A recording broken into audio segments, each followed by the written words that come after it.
The sky above the Uchiha compound was scorched by flames until it turned blood-red. Miserable screams rose from all directions while the shrill whistle of kunai tearing through the air sounded like the sigh of death itself. Xianyi lay collapsed in the corridor of his own home, his chest pierced clean through by kunai. Blood gushed from the wound and pooled beneath him in a spreading crimson lake. His eyes were wide open as he stared at the man before him. Uchiha Itachi. Those Mangekyo Sharingan eyes were as cold as an abyss devoid of the slightest ripple of emotion. Little brother. I am sorry. Itachi's voice was calm and flat as if commenting on nothing more than pleasant weather. He turned and vanished into the night, his black cloak billowing, taking with him the last trace of warmth that belonged to the Uchiha clan. Xianyi tried to shout, but only a gurgling blood-filled rasp spilled from his throat. His consciousness ebbed away like a receding tide, and the world before his eyes began to go dark. In that very instant, countless fragments of memory exploded within his mind. Skyscrapers, rivers of traffic, smartphones, and computers. Blue Star, he remembered. He was not a native of this world. He had transmigrated.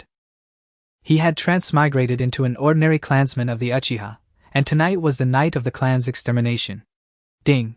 Detecting host on the verge of death. Family system forced activation. Ding. Multi-children great fortune system forced activation. A cold mechanical notification exploded in his mind. Xianye's eyes snapped open. The wound in his chest began to heal at a speed visible to the naked eye. Snapped ribs clicked back into place, and his pierced heart resumed its beat. Chakra surged from his dantian like a river that had been blocked for years, suddenly bursting free. Novice gift pack has been issued. Obtain fire release dragon fire technique. Obtain shadow clone technique. Obtain chakra enhancement. Detecting host possesses Sharingan eyes advanced. 2 Tomo. The double Tomo in Xianye's eyes spun wildly. The world became sharper than ever before. He could see every mote of dust drifting in the air, hear footsteps 300 meters away, and sense the paths along which chakra flowed through his veins. He struggled to his feet and lowered his head to look at his chest. There was a large hole in his clothes, but the skin beneath was smooth and new, without even a scar left behind. So this is a system. Xianyi clenched his fist, feeling the surging power within his body. As a fan of Naruto, he understood this world like the back of his hand. He knew what would unfold on the night of the massacre, knew of Itachi's hidden pain, knew of Danzo's conspiracy. But there was one thing he understood even more clearly: staying alive was what mattered most. He had to get out of here. Gritting his teeth, Xianyi snatched up the blood-stained kunai from the floor and rushed out of the house. The compound had already become a purgatory on earth. Corpses lay everywhere, flames everywhere. As he passed his own doorway, he saw his parents lying in a pool of blood, their eyes wide open, terror still frozen upon their faces. Xianye's heart clenched tight. Yet he did not stop. This was no time for grief. Survivor found. Uchiha remnant. Voices from the Umbu came from the rooftops. Xianyi looked up to see 3 Umbu wearing animal masks already encircling him. Kunai and shuriken poured down like a torrential rain. His Tsutomo Sharingan activated. In Xianye's eyes, the Umbu's movements slowed. He twisted his body to the side, a kunai grazing past his cheek and carving away a thin line of blood. Power surged through his legs and his body shot out like a compressed spring. Fire release great fireball technique. It was a jutsu he had already mastered before transmigrating, and now its might had doubled. A fireball 3 meters in diameter detonated with a roar, its scorching heat forcing one Umbu back. The other 2 flanked him from either side. Wind release vacuum bullet. A compressed sphere of air punched through the flames, striking straight for Xianye's chest. There was no time to dodge. He gritted his teeth and formed a seal. Shadow clone technique. With a bang, 2 clones appeared and took the blow in his stead. Seizing the opening, his true body burst out of the encirclement and sprinted madly toward the direction of the Nanga shrine. After him. Don't let him escape. The Umbu gave relentless chase. Xianyi plunged into the underground passage of Nanga's shrine, and darkness swallowed him in an instant. Gasping for breath, he slumped down against the wall. More than half of his chakra had been spent, but at least he had shaken off pursuit for the moment. Just then, from deeper within the passage came the sound of a woman's pained, ragged breathing. Xianyi tightened his grip on the kunai and crept forward cautiously. At the turn of the passage, a woman was curled up on the ground. She looked around, 25 or 26, long brown hair scattered messily over the floor, an unhealthy flush burning across her face. Her blue long dress was soaked through with sweat clinging tightly to her body and tracing out exaggerated curves. The fabric over her chest had been torn open, exposing a large expanse of pale skin to the air. Her loosened neckline revealed a deep cleavage that rose and fell violently with each ragged breath. Below her slender waist, her long legs rubbed against each other without cease, high heels scraping harshly across the ground. Her lips were bitten, bloody fingers clawing desperately at the ground, nails broken and oozing fresh blood. Her gaze was unfocused and hazy, her pupils already warped into the shape of hearts. Xian Ye's pupils contracted sharply. He recognized this woman, Terumi Mei, the fourth Mizukage supreme leader of Kirigakure. How could she possibly be here? Hot, so hot. Terumi Mei's voice was hoarse, like someone who had wandered 3 days and nights in a desert without water. Someone, save me. Xian Yi crouched down to examine her, and discovered a tiny needle mark on her neck. The skin around the puncture had already turned black, the poison spreading along her veins. Target detected: Terumi Mei, 4th Mizukage rank Kunoichi. Status: afflicted by a potent aphrodisiac-type toxin. Without timely detoxification, her body will rupture, and she will die. Mission: save Terumi Mei. Reward: luxury chest 1. Special prompt: dual cultivation can purge the toxin perfectly and grant additional rewards. Xian Yi swallowed hard. Detoxify within 1 hour. Here, deep within an underground passage, there were no medicalnin, no antidotes. The only method was, well... Terumi Mei suddenly opened her eyes, her pupils now entirely heart-shaped, her consciousness no longer clear. She coiled herself around Xian Ye's body like a snake, her burning arms locking around his neck. So cool, give it to me. She leaned in close to his ear, her scalding breath making his whole body tense. Before Xian Yi could react, footsteps from the umbu echoed from the passage entrance. There's movement at the end of the tunnel. Hurry! Gritting his teeth, Xian Yi scooped Terumi Mei into his arms and charged deeper into the passage. Behind him, the footsteps of the umbu drew ever closer. From the depths of the passage came the agonized gasps of a woman. Xian Yi tightened his grip on his kunai and felt his way forward to find Terumi Mei curled on the ground, clothes disheveled and her face flushed crimson. Xian Yi held Zhao Mei Ming in his arms and rushed into the deepest part of the passage. The woman in his arms was burning like a furnace, her body twisting restlessly. Her arms wrapped around his neck, her fevered cheek pressed into the hollow of his collarbone. Her long legs flailed as if she had lost all control, her skirt flipping up to reveal large stretches of snow-white skin. So cool, so comfortable. Zhao Mei Ming's lips brushed against his neck, her scalding tongue licking across his skin. A shudder ran through Xian Ye's entire body, he almost threw her off. At the end of the passage, a stone door appeared. He lifted his foot and kicked it open, revealing a small hidden chamber within. It was once a secret gathering place of the Uchiha clan. The fan emblem still lingered faintly on the walls. He set Zhao Mei Ming down on a stone platform. She immediately began writhing like a snake, her long blue dress soaked through with sweat and clinging tightly to her body. She had already torn open most of the fabric over her chest, herself exposing the edge of a black undergarment straining to contain her fullness. Her collar gaped wide, that deep valley rising and falling violently with each ragged breath. Her slender waist arched up and fell back down upon the stone again, and again, beads of sweat sliding along her waistline and disappearing beneath her skirt. Her long legs pressed together, then fell apart, high heels long since kicked away, toes curling from overwhelming sensation. Her face was as red as a boiled shrimp, her lips bitten until they were torn and bloody. Her fingers clutched the edge of the stone platform in a death grip, nails breaking and seeping fresh blood. Target detected: Zhao Mei Ming, 4th Mizukage. Status: afflicted with a potent aphrodisiac poison, body consumed by raging desire. If the toxin is not neutralized within 1 hour, her chakra will surge in reverse and rupture her meridians. Remaining time less than 1 hour. Recommendation: dual cultivation can perfectly dispel the poison. Soot water formation wall. Xian Yi formed hand seals, conjuring a curtain of water at the entrance. But it would not hold for long. Mokutan wooden pillar wall. Gritting his teeth, he forced the beginner's wood release granted by the system to surge forth. Thick roots burst from the ground, sealing the stone door completely. A violent impact crashed against the wooden wall outside, shaking dust from the ceiling of the secret chamber. The target has entered the chamber. Breach the door. Is that wood release? How could someone from the Uchiha have wood release? Stop talking and keep attacking. The pounding continued. Xian Yi turned back toward Zhao Mei Ming. She had already rolled off the stone platform and crawled to his feet.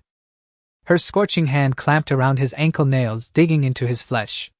Give me, please, She lifted her head. Her gaze was utterly unfocused, pupils warped into heart-shapes, drool glistening at the corners of her mouth. Sweat and tears mingled, sliding down her cheeks and dripping away. Her fingers crawled upward, clutching at his trouser leg, her nails scraping the fabric with a shrill rasp. Xianyi crouched down, and her hands immediately twined around his neck. Her entire body pressed against him, a yielding softness transmitting through her soaked clothes. Her chest was crushed against his, her heart pounding as if it might explode. "So hot, save me," she whispered in his ear, her blazing breath spilling over the curve of his ear. Xianyi drew in a deep breath. "Forgive me," he murmured. He lifted her back onto the stone platform and laid his outer robe beneath her. Zhao Meiming clung to him like an octopus, her legs locking around his waist. Her fingers plunged into his hair, tugging hard, her lips wandering blindly across his face in search. Xianyi lowered his head and captured her mouth. The taste of blood and a woman's unique fragrance exploded across his tongue. Her lips were scorching, her tongue slipping in like a serpent, greedily taking all it could. She let out a satisfied whimper, arms locked iron-tight around his neck. Piece by piece their clothing fell away. Her body was so flawless it stole the breath from his lungs. Her collarbones were as delicate as if carved by a master's hand. The fullness of her chest trembled slightly, now freed from its bindings. Her slender waist held not a trace of excess, her flat lower abdomen rising and falling with each breath. Her long legs were straight and perfectly proportioned, skin so pale it seemed to glow like a piece of fine jade in the dim chamber. Xianyi hesitated no longer. At the moment he began dispelling the poison, Zhao Meiming let out a piercing cry, her nails raking 10 bloody tracks across his back. Her body bowed sharply, toes curling, fingers digging into his shoulders until her nails sank into flesh. Chakra roared madly in a circuit between them. The toxin flowed through their point of connection into Xianyi's body, where the system instantly purified it, then sent it back into Zhao Meiming. With every cycle the heat within her body diminished a little. Dual cultivation in progress. Poison clearance 10. Zhao Meiming's consciousness gradually resurfaced, but her body was no longer under her command. She opened her eyes and saw the face of the man above her. A young Uchiha clansman, Tsutomu's Sharingan glowing red in the darkness, a resolute jawline, sweat beading on his brow. She wanted to resist, yet her body betrayed her. Pleasure surged in like a tide, drowning what remained of her reason. Poison clearance 30. Her fingers slackened, then tightened again, her nails leaving streak after streak of red across Xianyi's back. Her lips parted, then bit down, stifled gasps echoing through the chamber. Her long legs coiled around his waist, toes curling and stretching in turn. Outside, the assault on the chamber grew ever more violent, but she could no longer hear it. Poison clearance 50. Clarity slowly returned to Zhao Meiming's eyes. She saw the man above her clearly, saw his Sharingan, saw the bloody scratches across his back. Shame and fury surged up, yet her body still would not obey. Poison clearance 70. Her fingers clamped around his arm, nails sinking in. "You," she forced out hoarsely. "Who are you?" "Uchiha Xianyi." He spoke in a low voice, his movements never faltering. "The one saving you."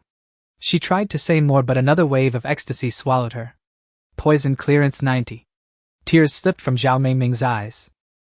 They were not tears of grief but of shame. She was the Mizukage, the supreme ruler of Kirigakure, yet now she was beneath a stranger, making such sounds. Poison clearance 100. Dual cultivation complete. Zhao Meiming's toxin has been purged. The chakra circuit fell still. Silence descended upon the chamber. Only their ragged breathing and the pounding of the ANBU outside remained. Xianyi braced himself and lifted his body, looking down at the woman beneath him. Her eyes were fully clear now, her brown irises reflecting his face. Her tracks still marked her cheeks, and the wound on her lips continued to ooze blood. Zhao Meiming stared at him for 3 seconds. Then her palms slapped down on the stone platform and her whole body sprang up like a released arrow. A kunai slid from her sleeve and pressed against Xianyi's throat. Her speed was astonishing. He had no time to react before the cold blade was already kissing his skin. "You court death." Zhao Meiming's voice was as cold as ice. Her body still trembled, her legs weak beneath her, yet the hand gripping the kunai was terrifyingly steady. She half knelt on the stone platform, her soaked long dress failing to hide her body, but she did not care in the slightest. Her eyes held nothing but killing intent. Xianyi raised both hands. "I saved you." "Saved?" Zhao Meiming let out a cold laugh. "You destroyed me. You were poisoned by Danzo. Without help you would have died." Her pupils shrank sharply. "How do you know it was Danzo?" Xianyi did not answer. The kunai in her hand drove forward, half an inch, blood trickling from his neck. Answer me. I overheard it, he said. Xianyi spoke calmly. On the night of the clan's extermination, Danzo and Itachi had a clandestine meeting. Danzo planned to use your death to ignite a war between Kirigakure and Konoha. Zhao Mei Ming's hand trembled. A thunderous crash sounded. The door of the chamber burst open.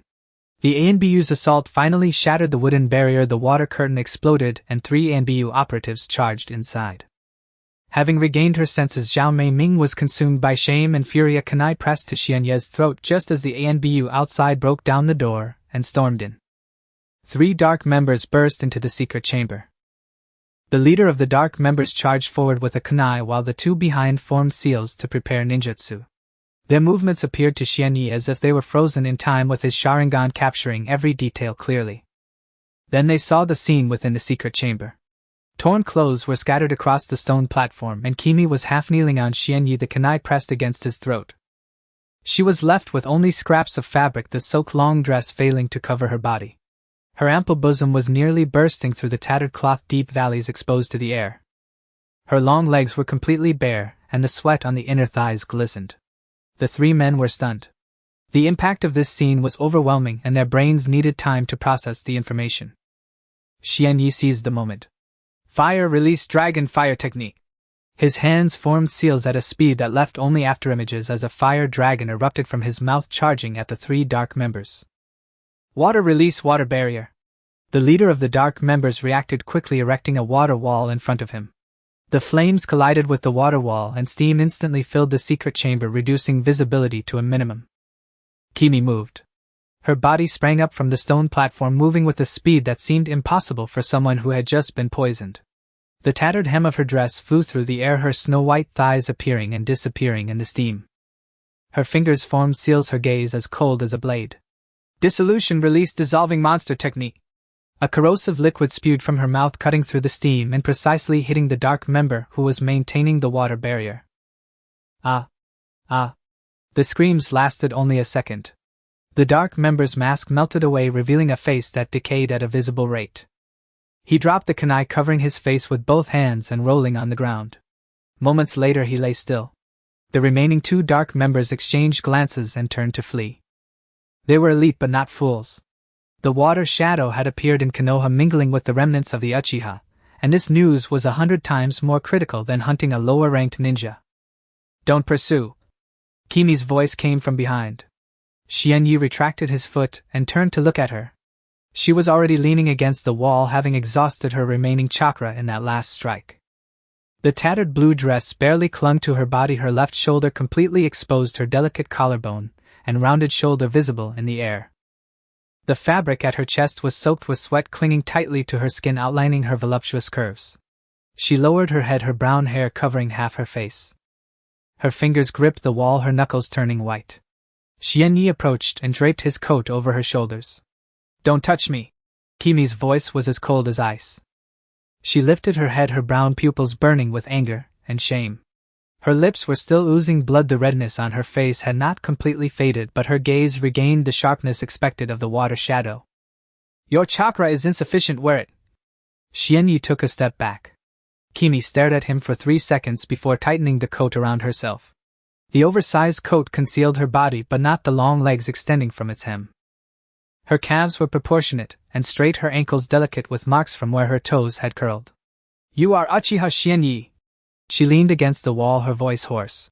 The only survivor of the clan extermination night. Yes. You saved me. Yes. But you ruined me. Xianyi fell silent. Kimi closed her eyes and took a deep breath. When she opened her eyes again, her emotions had been completely suppressed. The authority of the water shadow returned, even though she was now disheveled and barely able to stand. Why did Danzo scheme against me? To provoke war between Mist and Leaf, Xianyi replied. If something happens to you within Konoha, Mist will surely hold them accountable. The 3rd Hokage does not wish for war, but Danzo does. War can grant Root more power. Kimi's pupils constricted slightly. How do you know this? I overheard Itachi and Danzo's secret conversation on the night of the clan extermination. Xianyi lied without changing his expression. Danzo wants to use your life in exchange for a war. Kimi was silent for a long time. The sound of Konoha's alarm rang outside the secret chamber, and ninjas were gathering in the distance. The two fleeing dark members had surely reported back, and soon a large number of pursuers would arrive. Let's make a deal. Kimi suddenly spoke. What deal? I will help you escape Konoha, and you will help me find all the evidence of Danzo's schemes against me. She fixed her gaze on Xianye's eyes. I need a legitimate reason to declare war on Konoha, not just to be used as a pawn. Xianye did not answer immediately. Kimi continued. Your Sharingan is only a Tsutomu, and your chakra is not at the level of a Jonin. One person cannot escape Konoha's pursuit. You need me. You need my help to investigate Danzo. Xianye interjected. You don't have Mist's manpower in the Land of Fire, but I can operate within Konoha. Clever. Kimi's lips curled into a slight arc, though there was no smile in her eyes. Shall we cooperate? Xianye extended his hand. Kimi glanced at his hand but did not shake it. She propped herself against the wall, and stood up, the coat sliding off her shoulders, revealing large patches of snow-white skin. She did not pick it up but instead continued to stare at Xianye. Remember, this is just a collaboration. I will hold you accountable for today's events. Can you walk? I want die. The two emerged from the secret chamber, moving along the corridor towards the exit. Kimi's steps were unsteady, but she gritted her teeth and did not let Xianye assist her. With each step the tattered hem of her skirt fluttered and the sweat stains on her thighs had yet to dry. Xianye walked behind her, opening the system treasure box. Acquired water release water barrier. Acquired permanent chakra enhancement 20. Chakra surged within him as if the blocked vessels had been cleared. The hand signs for the water barrier were imprinted in his mind, as clear as if carved into his bones. They reached the exit of the corridor. Moonlight poured down, illuminating the ravaged Uchiha clan grounds. Flames still burned, corpses still smoldered, but the dark members' pursuers had already sealed off all exits. Follow me, Kimi whispered. I left a way out when I came in. She led Xianye through the ruins, avoiding the dark members' blockade. She appeared very familiar with Konoha's terrain, clearly having done her homework beforehand. The two climbed over a wall and slipped into the forest surrounding Konoha. Behind them they heard dark members shouting, Seal all exits. Uchiha remnants are with the water shadow. Alive we want to see people, dead we want to see corpses. Kimi's stamina was rapidly depleting. Her breath grew heavier, cold sweat beaded on her forehead, and her steps began to falter. Yet she did not stop. Xianye reached out to support her, but she shrugged him off. On the third attempt she did not shake him off. Her body leaned against him, the soft sensation transmitting through the fabric. Her arm draped over his shoulder, fingers gripping his clothing, nails digging into his flesh. Don't think too much. She gritted her teeth and said, I just can't walk anymore. The two fled through the forest all night. When the sky began to lighten at dawn, they finally saw the boundary line of Konoha. As long as they crossed that river, they would be in the land of rice. Kimi stopped, breathing heavily. Once we cross the river, we will be safe. Before she could finish, three figures emerged from behind the trees. The leader was a man with a cigarette, sporting a beard and wearing the vest of a jonin from the Land of Fire. Behind him followed a reedied woman and a man in sunglasses. Asuma Sarutobi removed the cigarette from his mouth and exhaled the last puff of smoke. Water Shadow Uchiha Xianye, he said calmly, but his hand was already reaching for his chakra blade. You won't be going anywhere. Kimi leaned against the tree, coldly staring at the three men before her. Her hands trembled, but she raised the kunai. Leave this to me. Xianye stepped in front of her. Asuma drew his chakra blade, the blade gleaming coldly in the morning light. Asuma drew his chakra blade, its edge glinting coldly in the morning light. He held a cigarette in his mouth, his gaze calm as though executing a routine task. Behind him, Yuhi Kurinai had already unfastened her ninja tool pouch, her slender fingers clutching 3 shuriken. Shan Qingqi adjusted his sunglasses, his hands began to form seals. Lord Water Shadow, on the orders of the third Hokage, please return to Konoha. Asuma exhaled a puff of smoke. Do not resist unnecessarily. Uchiha Mikoto leaned against a tree, her face alarmingly pale. Her outer jacket had slipped off her shoulders, revealing her delicate collarbone and rounded shoulders. The tattered blue dress was soaked with sweat, clinging tightly to her body, the rise and fall of her chest clearly visible. Her long legs trembled, yet she stood straight. If your chakra is insufficient, do not overexert yourself. Xianye stood in front of her. Leave it to me. Uchiha Mikoto glanced at him, offering no rebuttal. She slid down against the tree trunk, her jacket slipping off completely, large swathes of white skin exposed to the air. She did not pick it up, merely closing her eyes to adjust her breathing. Asuma furrowed his brow. Uchiha Xianyi, with your Tsutomo Sharingan you are no match for me. Xianyi said nothing. He formed seals with his hands, activating the shadow clone technique. 2 clones burst forth from the smoke, each lunging toward the left and right. Such a level of shadow clones. Asuma's chakra blade traced an arc, easily slicing through one clone. The other clones circled behind him, forming seals to unleash a massive fireball. Asuma sidestepped the flames, brushing against his vest as they flew past. Just as he was about to counterattack, Xianye's real body charged from the side, a blinding light of gathered lightning in his hand. Raikiri. Asuma's pupils constricted, the chakra blade positioned defensively in front of him. The lightning collided with the blade, erupting in a deafening metallic clash. He was knocked back 3 steps, his wrist numb. Wait, this isn't Raikiri, just chakra concentrated lightning, far inferior in power. Are you testing me? Asuma discarded the cigarette, but his expression turning serious. Then let me show you the true strength of a jonin. He took a deep breath and rapidly formed seals. Fire release, ash pile burning. Scorching ash erupted from his mouth, pouring forth like a volcanic eruption towards Xianyi. The temperature of the ash was terrifying, warping the very air. If struck directly, the skin would be instantly scorched. Xianye's Tsutomo Sharingan spun wildly. He discerned Asuma's seal order, the flow of chakra, and every detail of the ash pile burning technique. Synchronizing his hands, seals, his speed surpassed Asuma's. Fire release, ash pile burning. The same ash spewed from Xianye's mouth, 2 flames colliding in the air, creating a massive fiery vortex that enveloped Asuma. The trees were burned to charcoal, the ground cracked from the heat. Asuma's eyes widened. You copied my technique.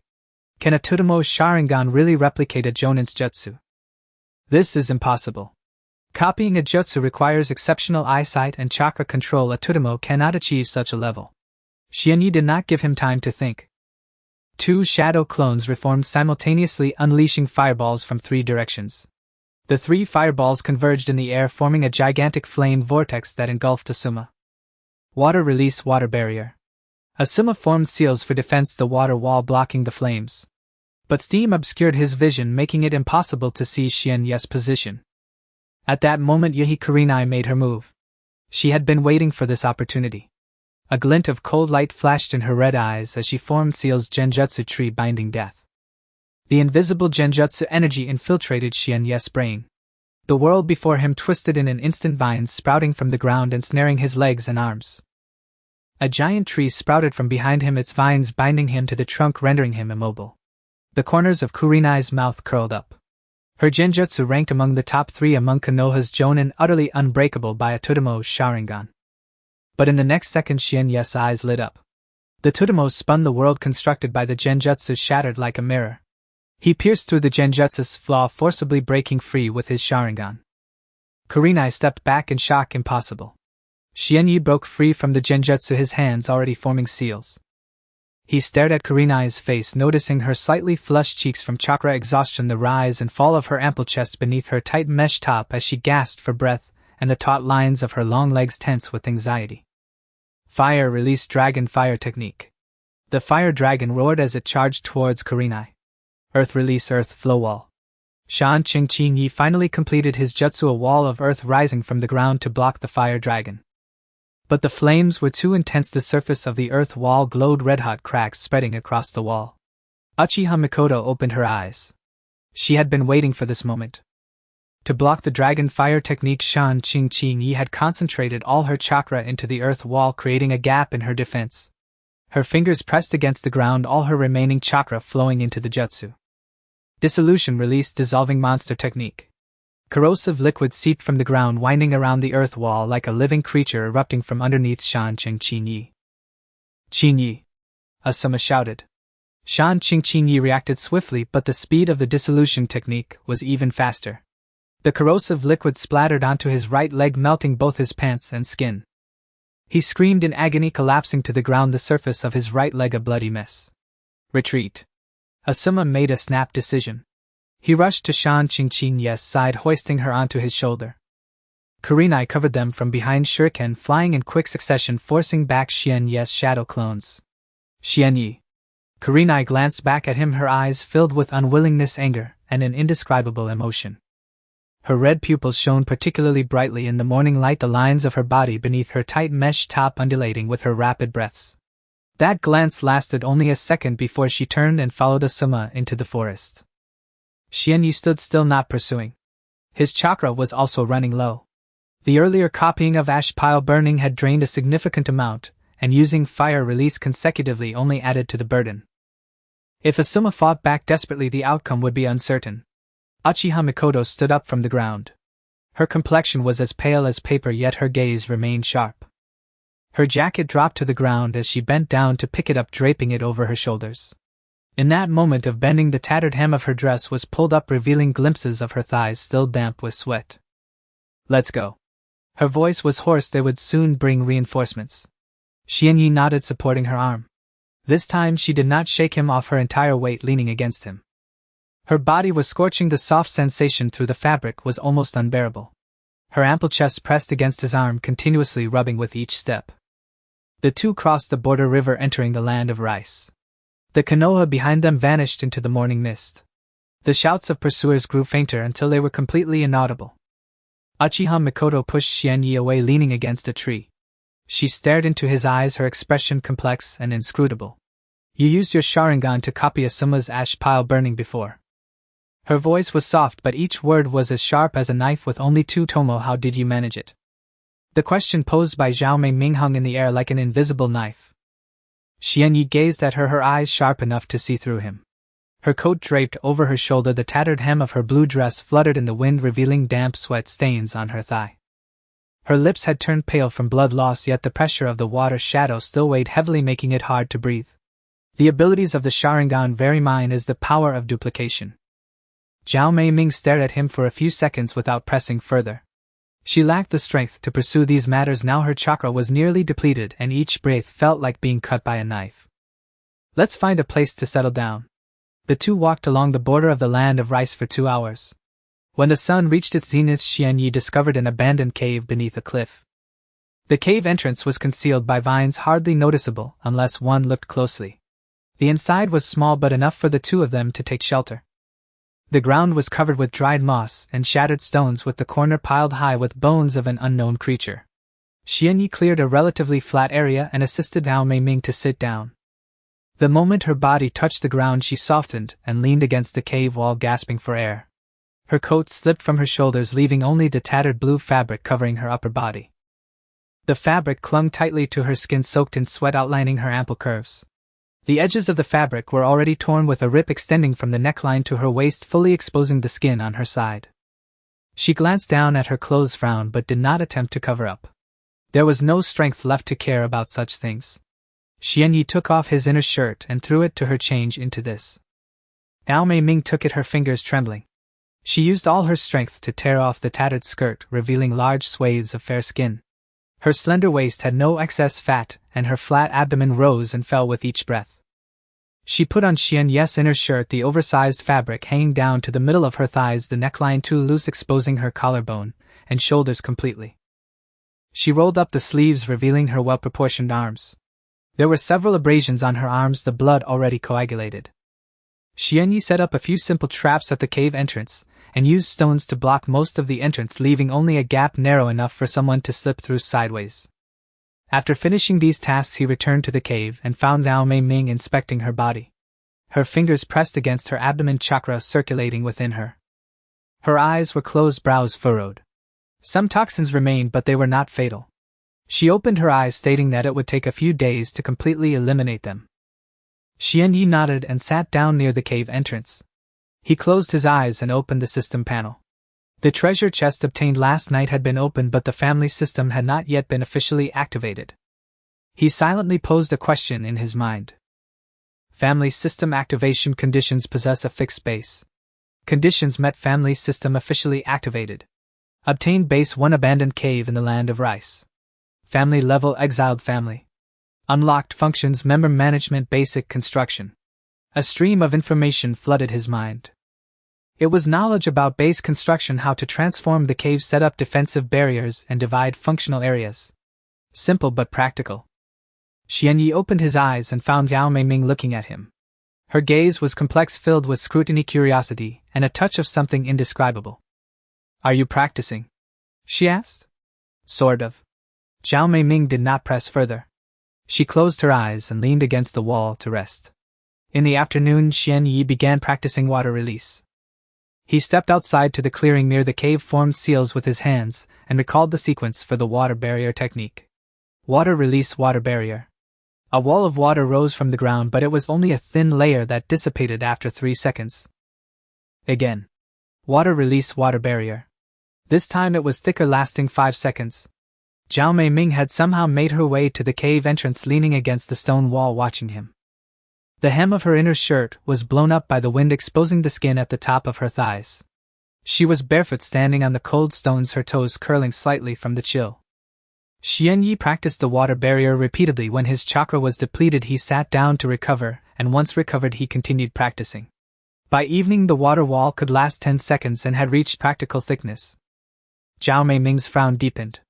Achieving this level of proficiency in a single day with a newly learned technique could not be explained by talent alone. She had seen countless water release geniuses in the Mist Village, but none could achieve such a rapid pace of improvement. Who taught you water release? She suddenly asked. No one taught me, I just learned it today. Zhao Meiming's pupils constricted slightly. The water barrier she had just learned today had reached this level after just a few hours of practice. She remained silent for a long time, long enough for Xian Yi to think she would not speak again. Your chakra control is very strong, she finally said, but your sealing posture has a problem. The last seal for the water barrier should be at your chest, not at your chin. Moreover, your chakra output is unstable. You started too forcefully, and then weakened too much, which caused the water wall to collapse. Xian Yi adjusted according to her advice, and the next water barrier was indeed much thicker. When night fell, the two returned to the cave. Xian Yi used fire release to light a fire, the orange glow illuminating the cave partially. Zhao Meiming sat beside the fire, her inner shirt illuminated by the flames, revealing the contours beneath.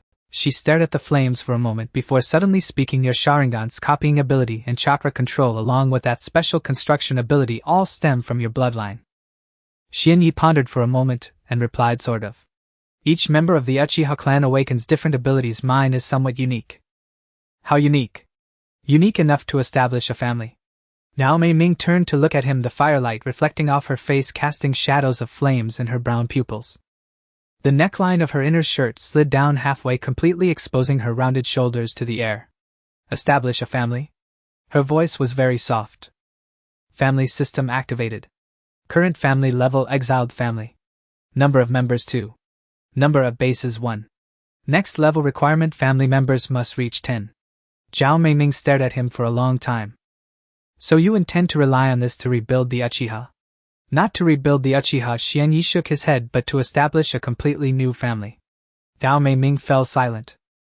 She looked back at the flames, her fingers unconsciously tracing the edge of her inner shirt. The shirt was too short, every movement exposed more skin. The cave fell silent, only the crackling of the fire could be heard. Xian Yi leaned against the wall and closed his eyes. He had exhausted too much energy today, his chakra was nearly drained and every muscle in his body ached. He quickly fell asleep. He did not know how long had passed when he was awakened by faint footsteps. His Tsutomo Sharingan instinctively activated. He could see nothing in the darkness, but he could hear a heartbeat and smell a unique fragrance belonging to a woman. Zhao Meiming stood before him. She shifted her position, the neckline of her inner shirt slipping down past her shoulder, her ample chest obscured in the flickering firelight. Her slender waist was concealed by the loose fabric, but her long legs were fully exposed. She was barefoot, standing on the cold stone, her toes curling from the chill. Can't sleep? Xian Yi asked. Zhao Meiming did not answer. She squatted down in front of him, the firelight illuminating her profile. Her expression was calm, but her eyes held something Xian Yi could not comprehend. I've thought it over carefully. Her voice was soft, almost drowned out by the crackling fire. Collaboration is possible, but I have one condition. Tsunade crouched before Xuanya, her inner garment's collar having slipped below her shoulders. Firelight streamed in from the side, sharply outlining the contours of her body. Her loose attire could not conceal her graceful curves, the open neckline revealed her delicate clavicle and softly rounded shoulders. Her arms rested upon her knees, fingers long and slender. Scabs had already formed over the broken nails. What are your terms? Xuanya asked. Help me uncover all evidence of Danzo's treachery against me. Tsunami's voice remained calm, yet her eyes smoldered with tightly reined fury. I must know how he tracked my movements, who supplied him with intelligence, what poison he used, and who else conspired with him. Do you intend to declare war on Konoha? I intend to kill Danzo. Tsunami offered no pretense, but I require irrefutable evidence. Kirigakure needs a legitimate case, especially not to be wielded as a pawn. Danzo seeks war. I will grant him war. But I will ensure he perishes within the very conflict he ignited. Xuanya studied her. This woman was no ordinary adversary. Poison violated, brought to the brink of death, most would have been consumed by blind rage. Yet she retained lucid strategic thought, transforming vengeance into calculated statecraft. I agree, Xuanya said. But I too have conditions. Speak them. Train my clan members. His gaze held hers. You already possess some understanding of my bloodline ability. I require a cage-level shinobi to train my personnel and forge combat readiness. In exchange, I will investigate Danzo. Tsunami held his gaze for several silent seconds. How many are in your clan now? 2, yourself and me. A faint twitch tugged at the corner of her mouth. 2 people constitute a clan. Precisely why I need your assistance. Tsunami fell silent for a long while. She resettled beside the fire, and drew her slipping collar back into place. Her inner garment was too short, the hem barely reached the upper thighs when seated, leaving her legs fully exposed. Flickering flames danced across her fair skin, accentuating the elegant line of her calves. A pleasure doing business, she said, extending her hand. Xuanya clasped it firmly. Her hand was cool, yet her grip was strong. As their palms met, she squeezed deliberately, testing his strength. Xuanya did not yield, returning the pressure with equal resolve. Tsunami released his hand, a subtle curve lifting one corner of her lips. Your grip is impressive. So is yours. Their eyes met, either smiled. Xuanya glanced briefly at the system notification, then concealed it entirely. Leaning back against the cave wall, he closed his eyes, and truly slept. At dawn the next day, Xuanya awoke to the sound of water. Tsunami stood at the cave entrance, washing her face with rainwater collected the previous night. Her inner garment was dampened across the chest, clinging translucently to her skin. As she bent forward, the hem fell away, revealing the gentle curve of her upper thighs and the edge of her hips. Straightening, she turned, and found Xuanya watching. Without expression, she tugged at the hem. Have you looked your fill? I was checking whether you were awake. Xuanya rose. Shall we begin training today? First, master the water encampment wall. Tsunami dried her face. A proficient water-style shinobi must sustain the water encampment wall for at least 30 seconds. Its thickness must withstand fire-style techniques employed by jonin. The entire morning was devoted to practicing the water encampment wall. Tsunami sat at the cave mouth, observing, offering precise corrections from time to time. She guided him to modulate chakra output, rhythmically taught him to maximize defensive coverage with minimal chakra expenditure, and pointed out the technique's structural vulnerabilities. Xuanya's progress tightened her brow further with each passing hour. By noon, he sustained the wall for 20 seconds, its thickness doubled since yesterday. In Kirigakure, Tsunami had trained countless water-style shinobi, yet never encountered anyone who within 2 days mastered a newly learned brank technique to this degree. Enough. She rose. You've grasped the water encampment wall. Next, the water dragon bullet. Xuanya paused. Directly to the water dragon bullet. It is an rank technique. Your chakra reserves and control are sufficient. Tsunami stepped into the center of the clearing. Watch closely, I demonstrate only once. Her hands formed seals, slowly as though moving through water. Xuanya's Tsutomu Sharingan etched every motion indelibly into memory. Tiger, ox, monkey, rabbit, rat, boar. 44 seals in total, each demanding a precisely calibrated chakra output. Sutton water dragon bullet. A colossal water dragon erupted from her mouth, coiling once in midair before slamming into the opposing cliff face. With a thunderous boom, a 3-meter-wide crater exploded outward, showering the ground with shattered stone. Tsunami swayed slightly, her chakra still unrecovered, the strain of forcing an rank technique bleaching further color from her face. Her inner garment clung drenched in sweat, accentuating the rapid rise and fall of her chest. Your turn. She retreated to lean against the cliff, breathing heavily. Xuanya stepped into the clearing's center and closed his eyes, retracing the sequence of 44 seals.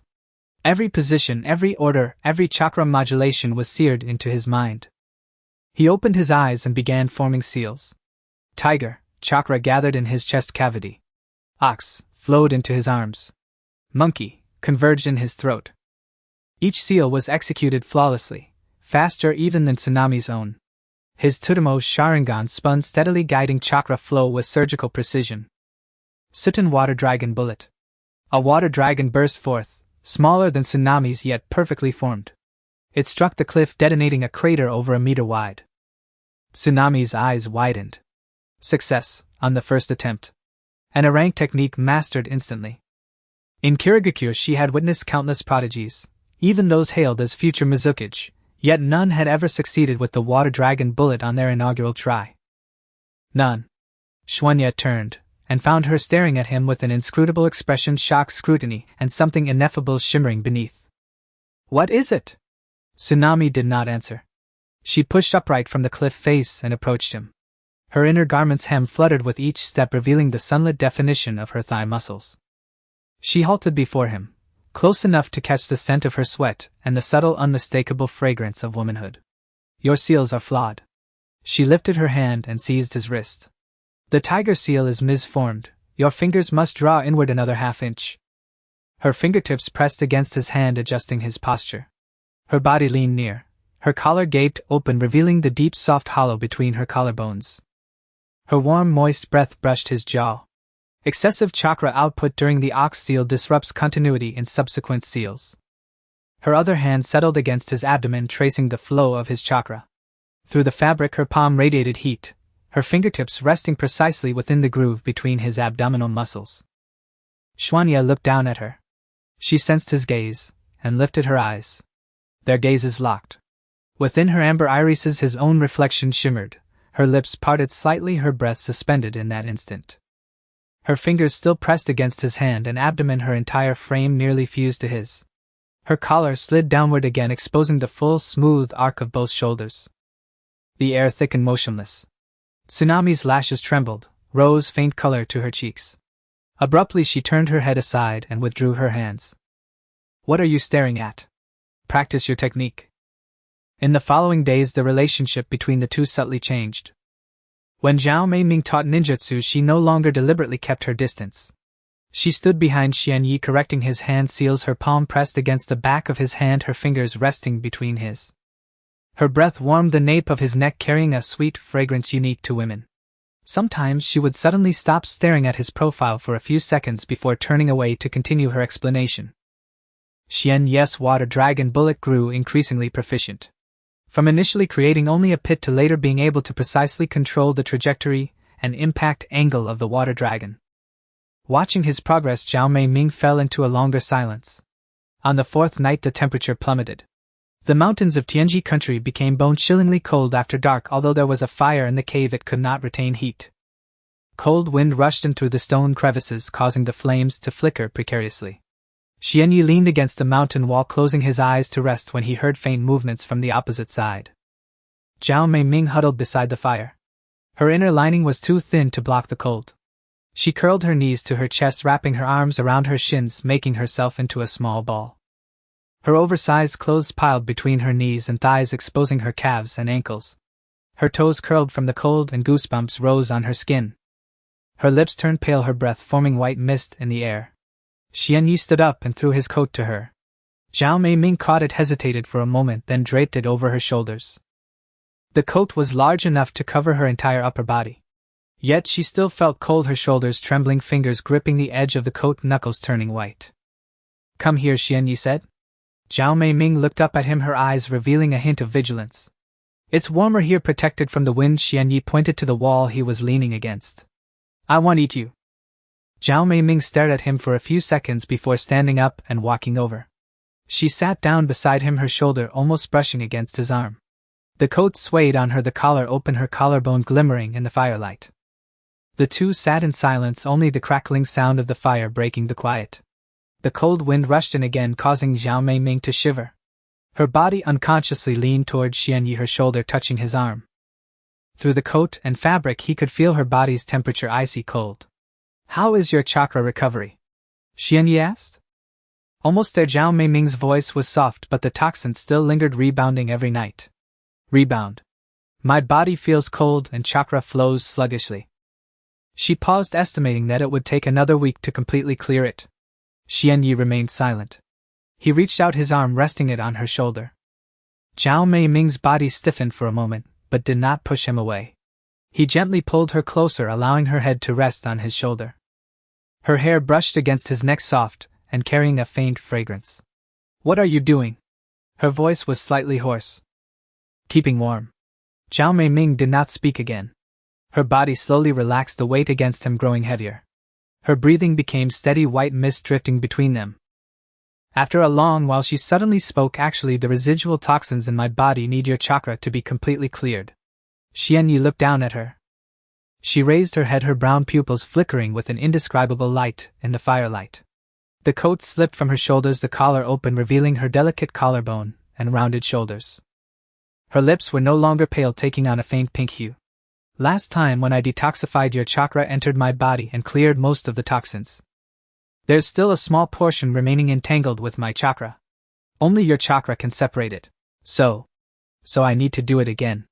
Zhao Meiming stared into his eyes, a blush creeping onto her cheeks, not coerced but willingly. Xianyi looked at her, and she looked at Xianyi. The cold wind rushed in through the cave entrance, but neither of them felt cold anymore. Zhao Meiming placed her hand on his chest, her fingers trembling slightly. She leaned closer to his face, her warm breath brushing against his lips. Her long eyelashes cast shadows in the firelight. Don't make me say it twice. Xianyi lowered his head and kissed her. Her lips were icy but soft. She parted her lips, her tongue tentatively brushing against his. Xianyi wrapped his arms around her waist, his palm resting on her side, feeling her delicate skin through the thin fabric. Zhao Meiming let out a soft murmur, her fingers gripping his clothing. Flames danced around them, shadows intertwining on the wall. Her inner lining slipped from her shoulders, pulling at her waist. Her full breast pressed against his chest, the soft sensation permeating through the fabric. Her fingers tangled in his hair, pressing against his scalp with a gentle force. Xianyi laid her down on the clothes he had spread out. Her long hair spread out, draping over the fabric like a brown waterfall. The firelight danced across her skin, illuminating every inch of her body. Her collarbone was exquisitely sculpted, her chest rising and falling with each breath. Her slender waist tightened, her abdomen flat and firm. Her long legs were pressed together, slightly bent at the knees, the skin on her inner thighs glowing white. Zhao Meiming reached out to wrap her arms around his neck, pulling him closer. Her lips brushed against his ear, her hot breath fanning over his earlobe. Gently, Xianyi caressed her, her fingers gripping his back. Her nails dug into his flesh, leaving red marks. She bit her lip, but a suppressed gasp escaped. Chakra circulated between them. His chakra flowed into her body, gradually peeling away the toxins entangled within, drawing them back into himself to be purified by the system. With each circulation, her chakra became purer. Her body grew warmer, transforming from icy cold to blazing heat. Sweat trickled down her neck, coursing over her collarbone and into the valley of her chest. Her fingers traced patterns on his back, sometimes gripping tightly, sometimes loosening. Intimacy 80 received supreme treasure, chest X1. The system notification echoed in his mind, but Xianyi ignored it. Zhao Meiming's gaze was hazy, her lips slightly parted, her breaths echoing in the cave. Her toes curled and stretched. Her fingers tangled in his hair, tugging as if to pull herself closer. The flames blazed higher. After an unknown amount of time, everything returned to calm. Zhao Meiming leaned against him, her head resting on his arm. Sweat glued their skins together, her breathing still not fully settled, her chest rising and falling. Her long hair lay over his chest, the ends brushing against his skin, tickling him.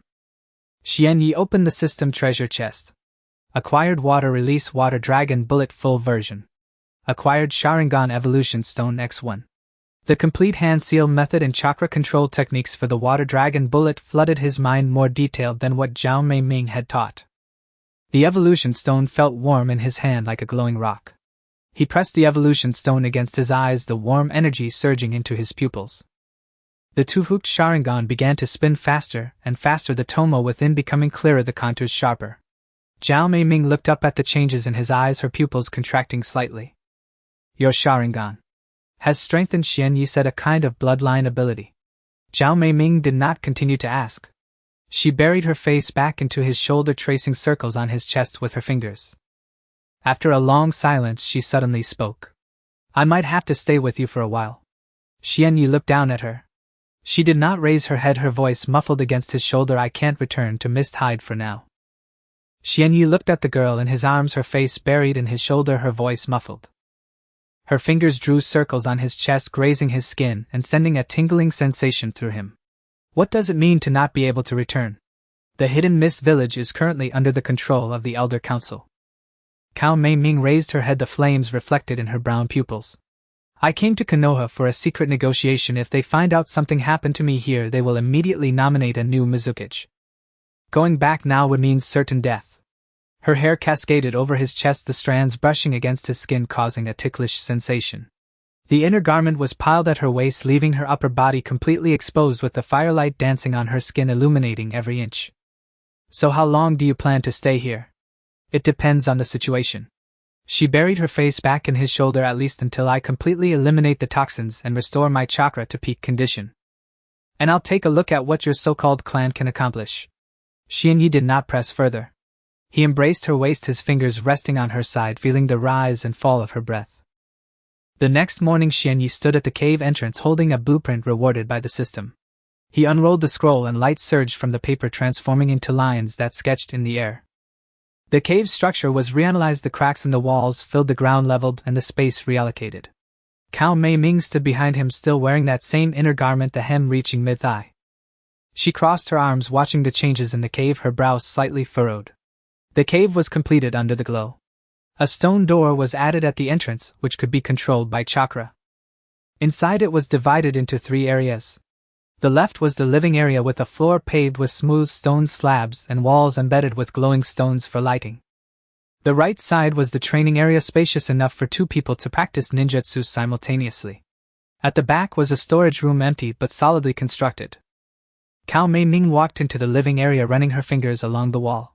The seams of the stone slabs fit tightly, surpassing the construction standards of the Hidden Mist Village. She squatted down and tapped the ground, which was at least a foot thick, capable of withstanding moderate-level ninjutsu. While she squatted, the hem of her inner garment brushed the ground, clearly outlining the muscles on the back of her thighs.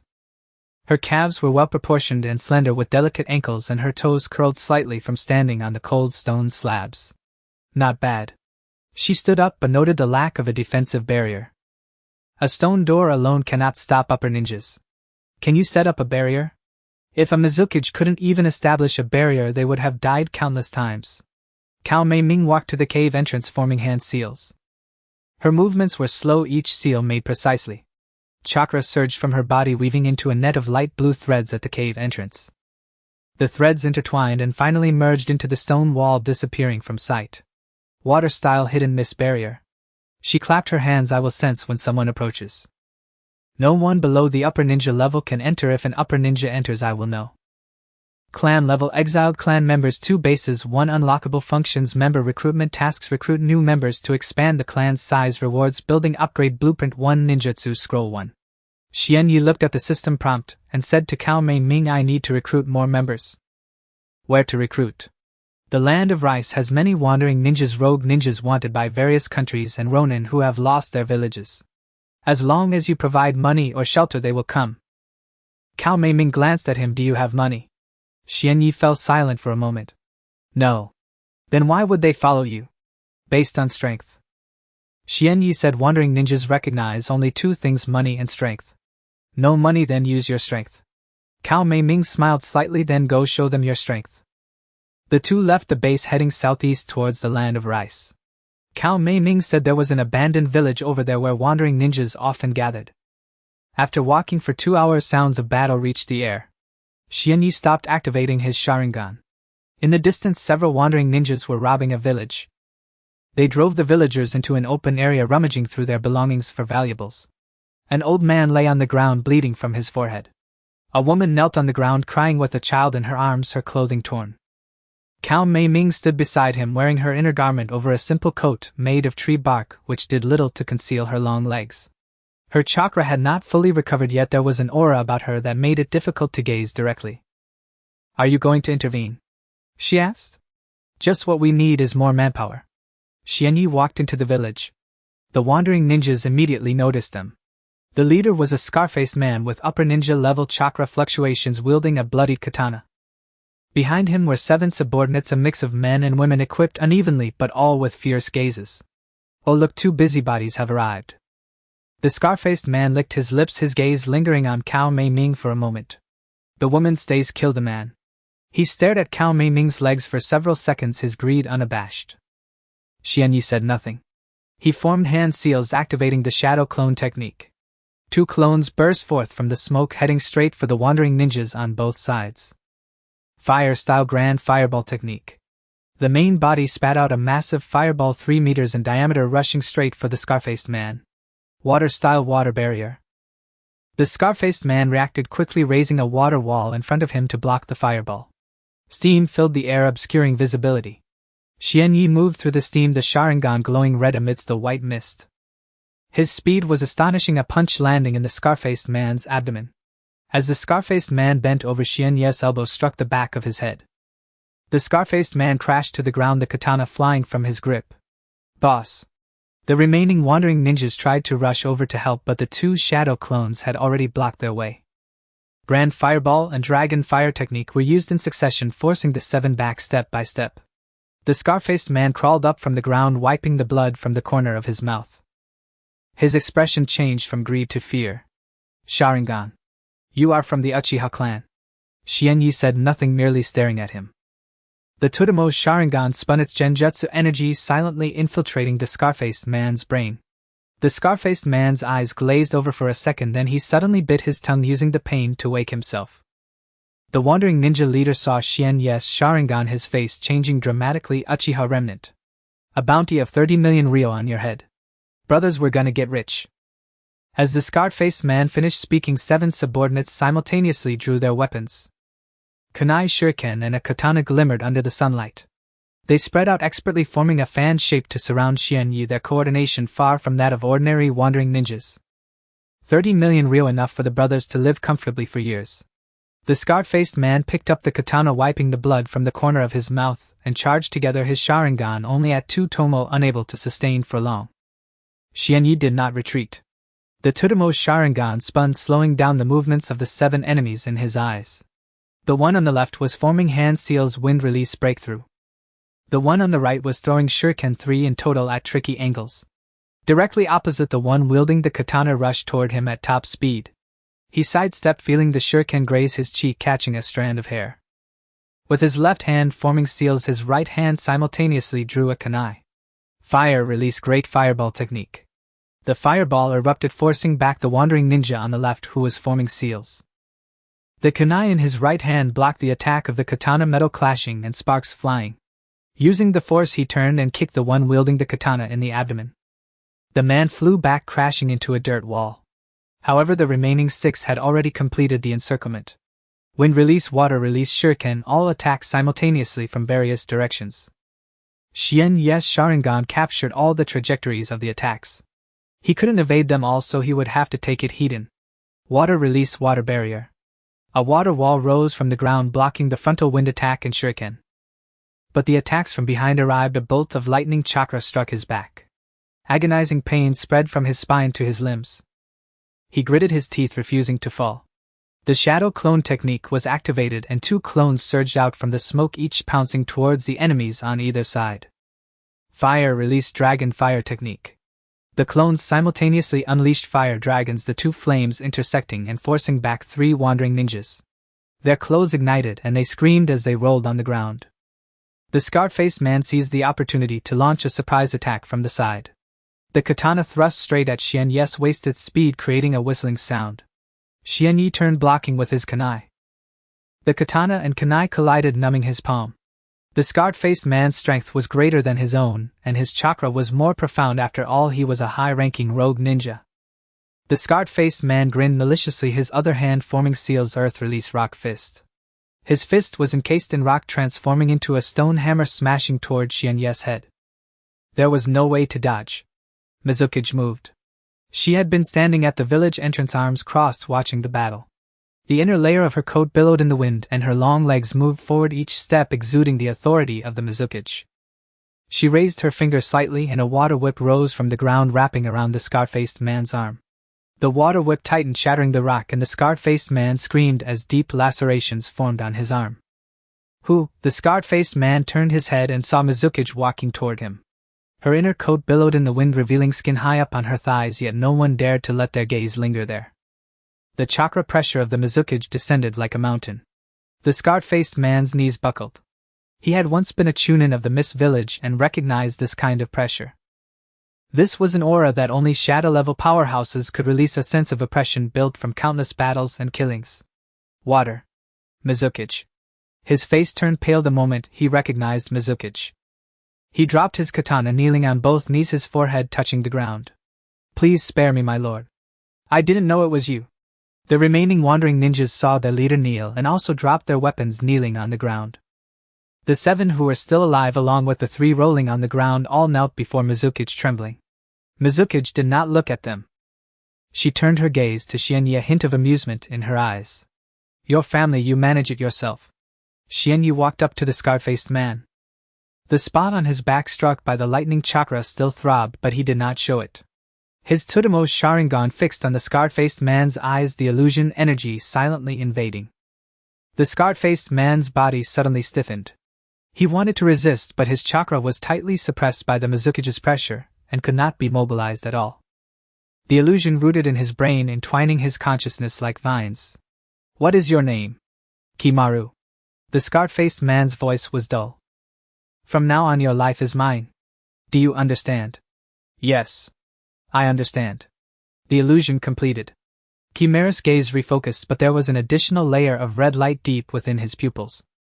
He knelt on the ground, forehead pressed to the earth, his posture even more humble than when facing Mizuki. Master. The remaining 7 wandering ninjas exchanged glances. With their leader controlled, what choice did they have? One by one they knelt down, their foreheads touching the ground. Master. Family members 8, family level exiled, family number of members 10, next level required, complete a stronghold defense battle. Xianyi looked at the kneeling wandering ninjas and nodded at Mizuki. Mizuki retracted her pressure and turned to walk toward the village entrance. The hem of her inner coat flowed behind her, and the muscle lines of her thighs were clearly visible under the sunlight. Her back was straight, and her steps were steady, as if she had just done something trivial. Kimaru climbed up from the ground, respectfully standing beside Xianyi.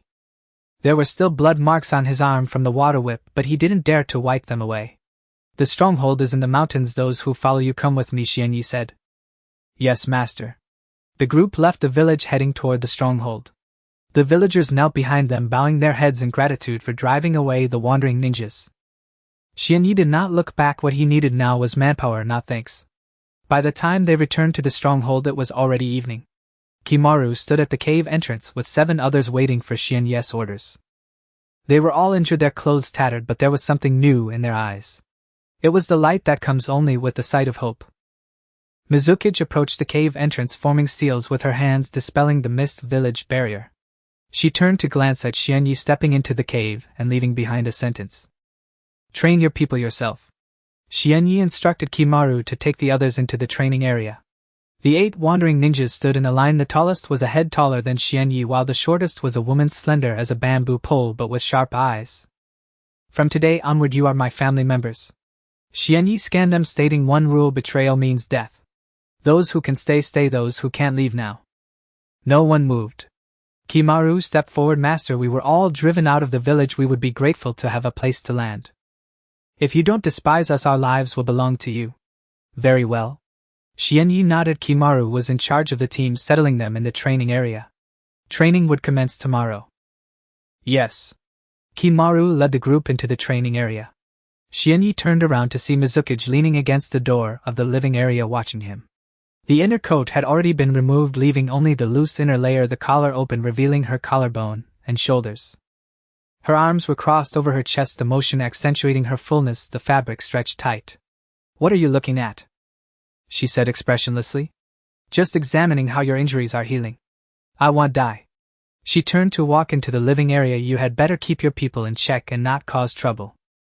Just as Xianyi was about to follow her, and Kimaru suddenly ran out from the training area. Master.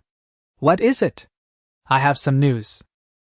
Kimaru lowered his voice. The daimyo of the Land of Rice is offering a bounty for the rank rogue ninja Uchiha Xianyi with a reward of 50 million ryo. 50 million ryo. As Xianyi heard this figure, a slight curve appeared at the corner of his mouth.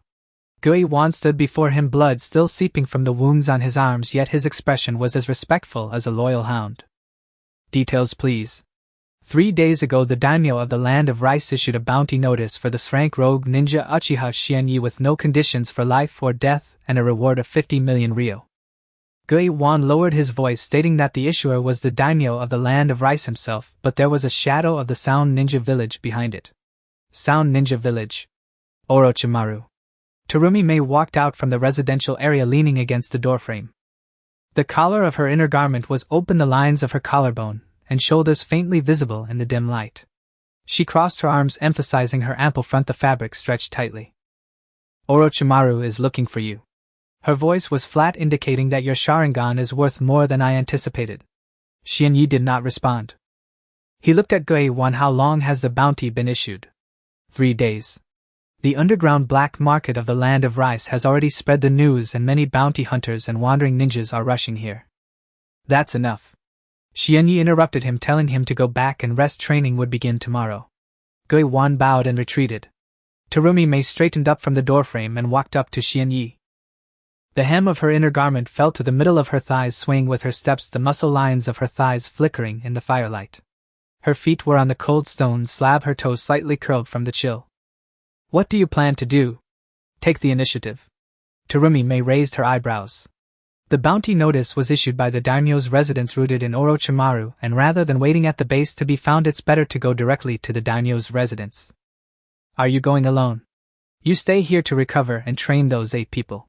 Xianyi looked at her. Your chakra has not yet recovered, so you would be a burden if you went. Terumi Mei's eyes narrowed. She stared at him for 3 seconds before pushing his chest with her hand. The force was not great, but it carried a hint of irritation. Be careful not to die outside. She turned and walked back to the residential area, the hem of her inner garment fluttering, revealing the skin at the root of her thigh. The stone door closed behind her with a dull thud. The next morning Xianyi left the base. He changed into a new outfit, a black short coat, dark trousers, and tucked his forehead protector into his pocket. His Sharingan was concealed with black contact lenses, making him look like an ordinary wandering ninja. He went by the alias Xian, a bounty hunter taking on the mission. The daimyo's residence of the Land of Rice was located north of the national border in a small town. The city walls were not high and the defenses were lax, as the Land of Rice was a minor country that could not afford too many ninjas. Xianyi blended into the crowd entering the town and smoothly passed through the city gates. The daimyo's residence was located at the innermost part of the town, a 3-story wooden building with 2 sword-wielding samurai standing at the entrance. He walked to the side of the residence and climbed over the wall into the backyard.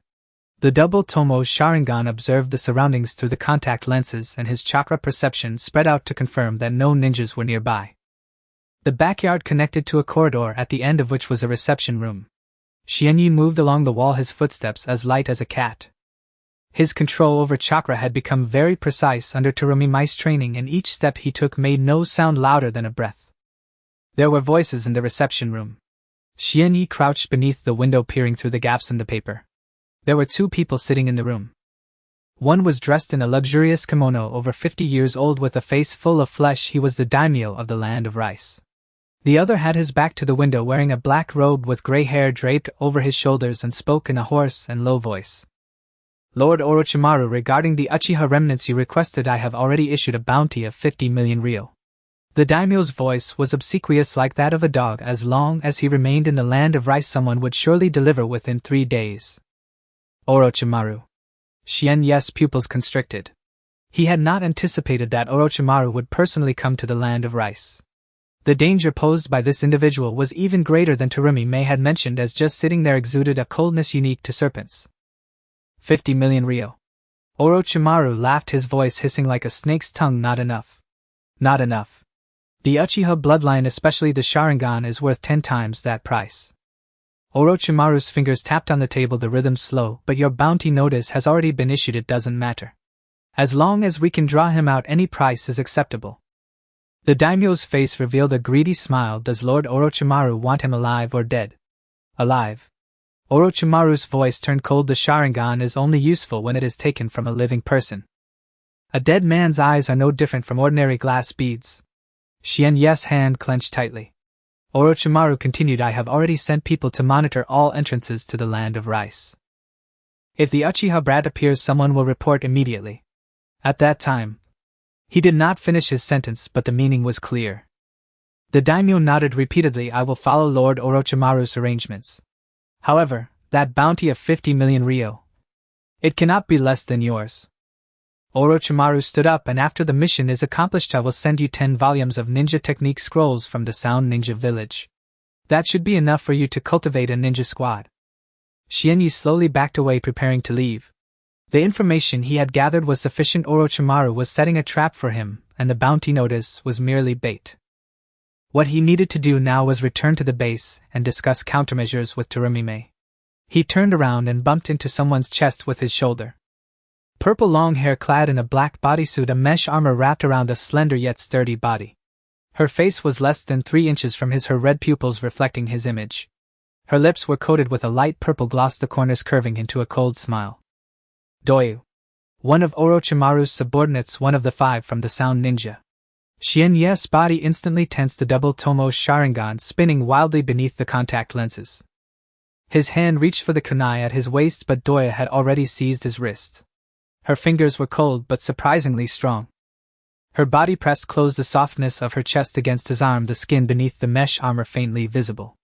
Her breath brushed against his chin, carrying a faint sweetness. Eavesdropping is not a good habit. Her voice was soft, yet each word was laced with murderous intent. Uchiha brat. The fingers of Duyuya clutched Xianyes' wrists like iron pincers. Her body was pressed close, the skin beneath the mesh armor glowing a cold white under the moonlight. Her purple hair fell over Xianyes' shoulder, brushing against his neck with a strange sweet fragrance. Xianyi did not hesitate. The double Tomo Sharingan spun wildly beneath his beautiful pupils, chakra flooding into his feet as his body was propelled backward. Duyuya's fingers etched 4 bloody lines on his wrist but failed to grasp him. He landed at the other end of the corridor, a kunai sliding into his palm from behind his waist. Quick on the draw, Duyuya licked her lips, her red pupils shining in the darkness, but it was futile. She drew a short flute from her waist and raised it to her lips. The sound of the flute rang out. The sharp notes pierced Xianyes' eardrums like knives. The world before him began to distort, the corridor walls folding like crumpled paper. The ground cracked open, black tendrils extending from the fissures to ensnare his feet. An illusion. Xianyi bit into his tongue, the pain snapping his mind awake for a moment. The double Tomo Sharingan operated at full power, shattering the illusionary world within his pupils. The walls returned to their original state, the ground sealed itself again, and the black tendrils vanished. Duyuya frowned slightly. Can a double Tomo break my illusion? She did not stop playing the flute, the notes grew more urgent. 3 indistinct shadows appeared in the air, gradually solidifying into 3 monsters. The first was pitch black, its arms resembling scythes. The second was short and stout, its skin like rock. The third was slender like a bamboo pole, its fingers resembling sharp claws. 3 ghosts. Xianyes' back crashed against the corridor wall. There was no way out. Fire released dragon fire technique. A fire dragon erupted from his mouth, charging at the 3 ghosts. The pitch-black side ghost rushed forward first, crossing its arms to block. The flames licked its body, but it did not falter, swinging its scythe-like arms at Xianyes' head. Xianyi dodged to the side embedded into the wall, debris flying. The rock ghost barreled in from the side like a cannonball, colliding with his abdomen and sending him flying through the corridor's floorboards into the backyard. Dirt filled his mouth, and his back ached as if it would split open. The claw ghost chased after him, its 10 fingers like daggers stabbing at his chest. Water release, water barrier. A wall of water rose before him, the claws stabbing into it, their speed slowed. Xianyi seized the opportunity to roll away, creating distance. Chakra was rapidly depleting within him, the attacks from the 3 ghosts came in waves, leaving him no time to breathe. Duyuya stood in the hole of the corridor, the flute's sound unwavering. Her purple hair was blown by the wind, the body beneath the mesh armor rising and falling with each breath. Her red pupils locked on Xianyi, a cold smirk playing at the corners of her mouth like a cat toying with a mouse. Is this all you've got? Lord Orochimaru said you were powerful. Xianyi remained silent. He formed hand seals, and 2 shadow clones burst forth from the smoke, each lunging at the side ghost and the rock ghost. The real body circled to the side, a kunai thrusting toward the claw ghost's neck. The claw ghost's reflexes were astonishingly quick. Its 10 fingers caught the kunai and crushed the steel into fragments. Its other hand lunged toward Xianye's abdomen, its fingertips piercing half an inch into his skin. Blood spurted out. Xianye gritted his teeth, kicking the claw ghost in the chest to free himself from its grasp. The wound on his abdomen rolled painfully, blood dripping down his clothes. The side ghost shattered one shadow clone, while the rock ghost smashed the other into smoke. The 3 ghosts reformed, encircling Xianye in a triangular formation. Dyuya's flute notes grew sharper, the eyes of the 3 ghosts glowing red as their attack speed soared. The side ghost's arms crossed and slashed down. Xianye barely evaded, but the rock ghost slammed into his shoulder from the side. A crunch echoed as his bone shattered, his left arm instantly losing strength. Seizing the chance, the claw ghost attacked from behind, its 10 fingers stabbing into his back. Pain. It felt as if 10 knives were simultaneously thrust into his body. Xianye collapsed to the ground, blood oozing from the corner of his mouth. The double Tomo Sharingan still spun, but his vision began to blur. The attacks from the 3 ghosts were too rapid, his chakra was nearly depleted, making it difficult even to stand. Dyuya approached him, squatting down. Her face was closed, her red pupils reflecting his disheveled appearance. The chest beneath the mesh armor almost pressed against his face, a sweet scent invading his nostrils. Lord Orochimaru wants you alive. She reached out, gripping Xianye's chin. So rest assured, I will not kill you. But whether I break your limbs is up to me. Her fingers tightened, her nails digging into Xianye's skin. At that moment, a brown shadow fell from above. Dissolution, release dissolution technique. Corrosive liquid poured down like a waterfall, accurately covering the 3 ghosts. The arms of the side ghost melted away, the rock ghost's body corroded with large holes, and the claw ghost's 10 fingers melted like wax. The 3 ghosts screamed horrifically, their bodies rapidly disintegrating in the dissolution. Dyuya's expression changed drastically. She dropped the flute and rolled back to avoid the splattering dissolution fluid. Purple hair was singed, the tips emitting a charred smoke. Terumi Mei landed before Xianye. She wore a loose inner garment with a bark-woven coat over it. The wind clung the clothes tightly to her body, outlining her slender waist and ample bosom. Her long legs were completely exposed, barefoot on the gravel, blood oozing from her toes. Her face was terrifyingly pale, but her gaze was as sharp as a knife. Dyuya stared at her for 2 seconds, recognizing that face. Is that water shadow? Terumi Mei did not answer. Her fingers had already begun to form seals, chakra gathering in her palm. Though in poor condition, the oppressive aura of a shadow-level powerhouse still made Dyuya break out in cold sweat. Dyuya glanced at the 3 ghosts that had been dissolved and then at Terumi Mei, making a snap decision to turn and flee. Her speed was like a gust of wind, disappearing into the night with just a few leaps. Terumi Mei did not pursue. Her body swayed, sinking to one knee on the ground. The bark coat slipped from her shoulder, revealing large patches of snowy white skin. The inner garment, soaked with sweat, clung tightly to her body, her chest rising and falling violently as if about to burst. You caught up. Xianye propped himself up and stood, the wound on his abdomen still bleeding. If you don't chase, you'll die. Terumi Mei raised her head, her face as white as paper. Her lips trembled, beads of sweat forming on her forehead. Her fingers pressed against the ground, her knuckles turning white. Xianye walked over and steadied her shoulder. Her hand immediately gripped his arm, her nails digging into the flesh. Her body was as hot as a furnace, her breathing rapid as if she had been running for a long time. What's wrong? Terumi Mei did not answer. She clutched her abdomen, curling up. The hem of her inner garment was soaked with sweat, sticking to her thighs, revealing the lines of her muscles. Her lips were moving, but no sound came out. Xianye picked her up. Her body felt weightless yet frighteningly hot. Sweat trickled down her neck, sliding over her collarbone and into the valley of her chest. Her head rested on his shoulder, her breath hot against his neck, searingly warm. Something's not right. Her voice trembled. This poison. Hasn't it been cleared? Xianye carried Zhao Meiming and rushed towards the base. Her body was burning hot, drenched in sweat which soaked through his clothes. Her arms wrapped around his neck, her flushed cheeks pressed against his neck, her breath quickening. The undergarment was soaked with sweat, clinging tightly to her body, revealing every curve beneath the fabric. Don't speak, save your strength. Zhao Meiming did not respond. Her fingers gripped his clothes, her body trembling. It was not from the cold but from the toxins surging through her blood. Her lips were purple and an abnormal flush spread from her cheeks to her neck. We've arrived at the base. Xianyi kicked open the stone door and placed her on the stone platform in the living area. 8 wandering ninjas heard the commotion and rushed out from the training area with Gui-wan leading the charge. Boss, what happened to Lord Xueying? Everyone stay out, no one is allowed in without my command. Gui-wan glanced at Zhao Meiming. Her condition was clearly off, but he did not dare to ask further. With a wave of his hand he led everyone out of the living area and shut the stone door behind them. Detected toxin residue backlash in Zhao Meiming's body. Status chakra reversal, body temperature continuously rising. If not treated promptly it will cause permanent damage to the meridians. Suggestion: dual cultivation for detoxification. Xianyi stood before the stone platform watching Zhao Meiming. Her body curled up on the stone platform, the undergarment soaked with sweat clung to her skin, revealing the color of her skin beneath. Her legs were drawn together, the skin on the inner thighs glowing white with droplets of sweat sliding down her calves. The rise and fall of her chest became increasingly intense. Do we have to do this again? Xianyi's voice was somewhat hoarse. Zhao Meiming opened her eyes, a layer of mist clouding her brown pupils. Her lips trembled, yet her gaze was surprisingly clear. Do you think I want to? Her voice was raspy like sandpaper on stone, but only your chakra can cleanse this poison. You can endure this. If you endure, your meridians will be ruined.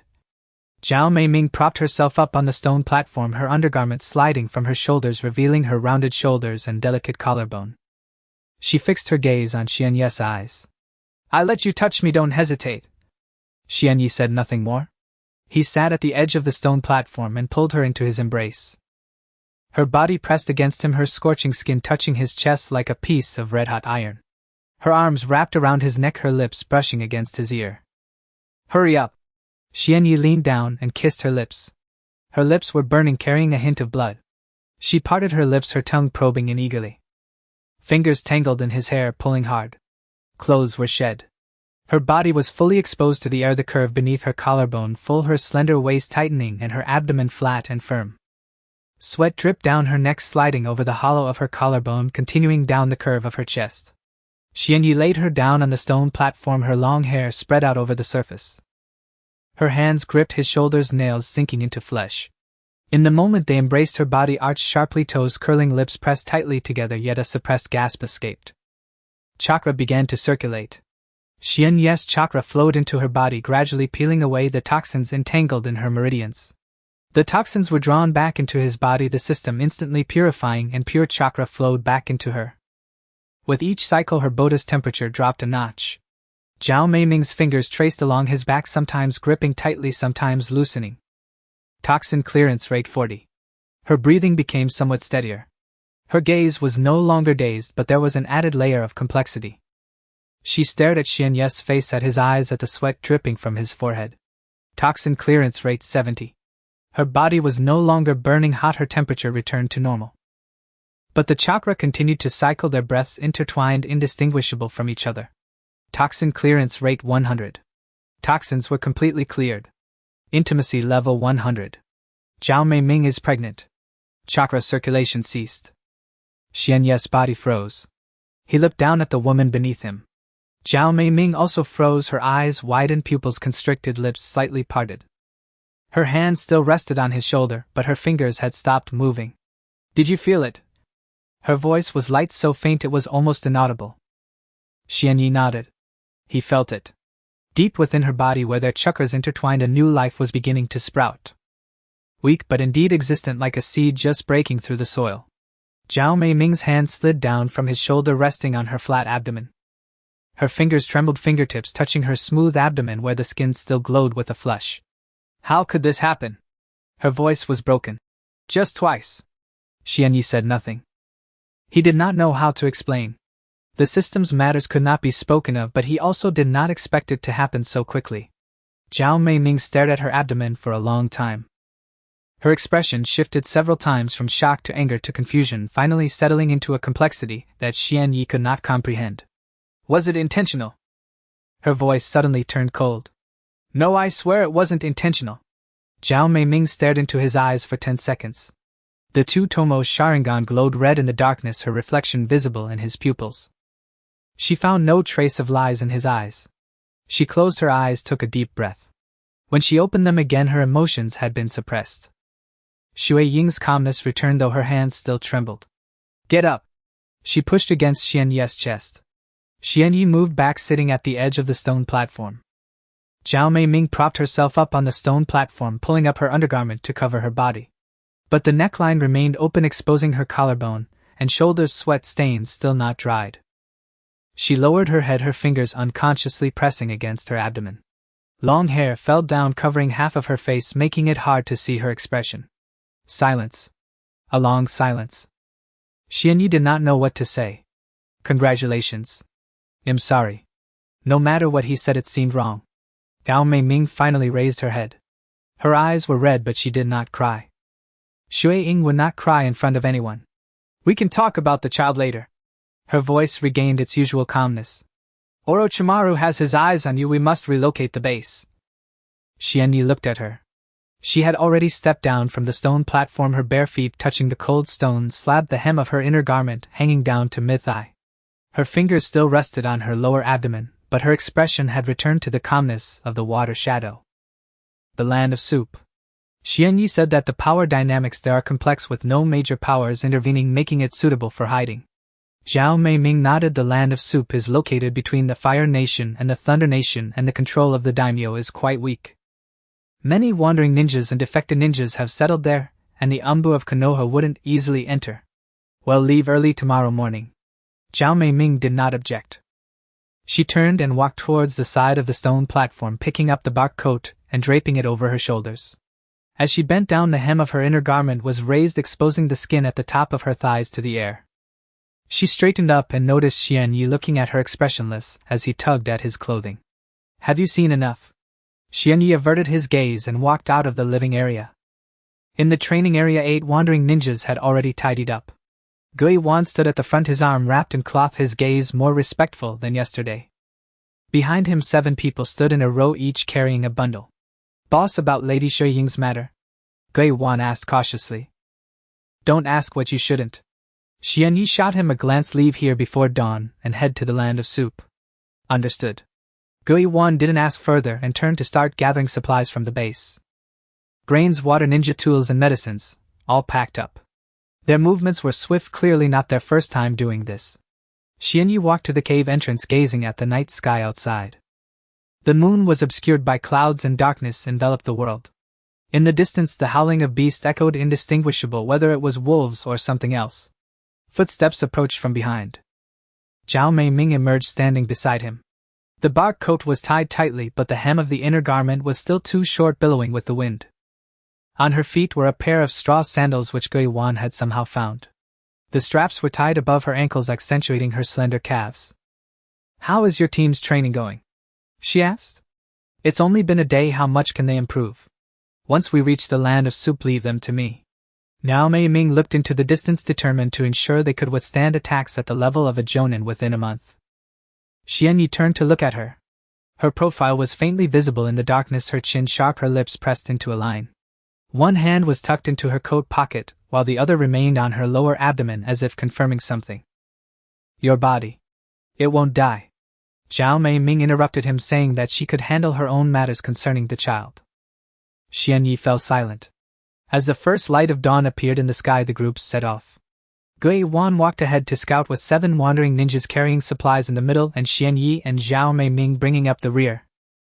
Zhao Mei Ming's steps were steady, but her pace was noticeably slower than usual. She did not allow anyone to assist her, and the straw sandals made a crunching sound on the gravel road. After walking for half a day, Xian Yi found the pace too slow. He opened the system panel and exchanged the remaining materials from the base construction for a transport cart. The wooden cart had 4 wheels underneath and could be pulled by a rope. It wasn't fast, but it was less labor-intensive than walking. Gui Wan stared wide-eyed at the suddenly appearing transport cart but did not ask anything. He instructed 2 of his strongest subordinates to pull the cart, while the others loaded the supplies. Zhao Mei Ming leaned against the side of the cart and glanced at Xian Yi. Your bloodline ability is truly convenient. Get on the cart and rest. Xian Yi said. No need. Your body can't take it. Zhao Mei Ming looked at him for 2 seconds without refusing again. She climbed onto the cart, leaning against a pile of supplies. The hem of her inner garment lifted with the movement, exposing the pale skin on the inner side of her thighs. She tugged at her clothing and closed her eyes. The group continued to advance. By evening, dark clouds gathered in the sky. Guiwan ran back to report, "Boss, it's going to rain heavily. There's an abandoned shrine ahead. Should we take shelter first?" Xianyi looked up at the sky.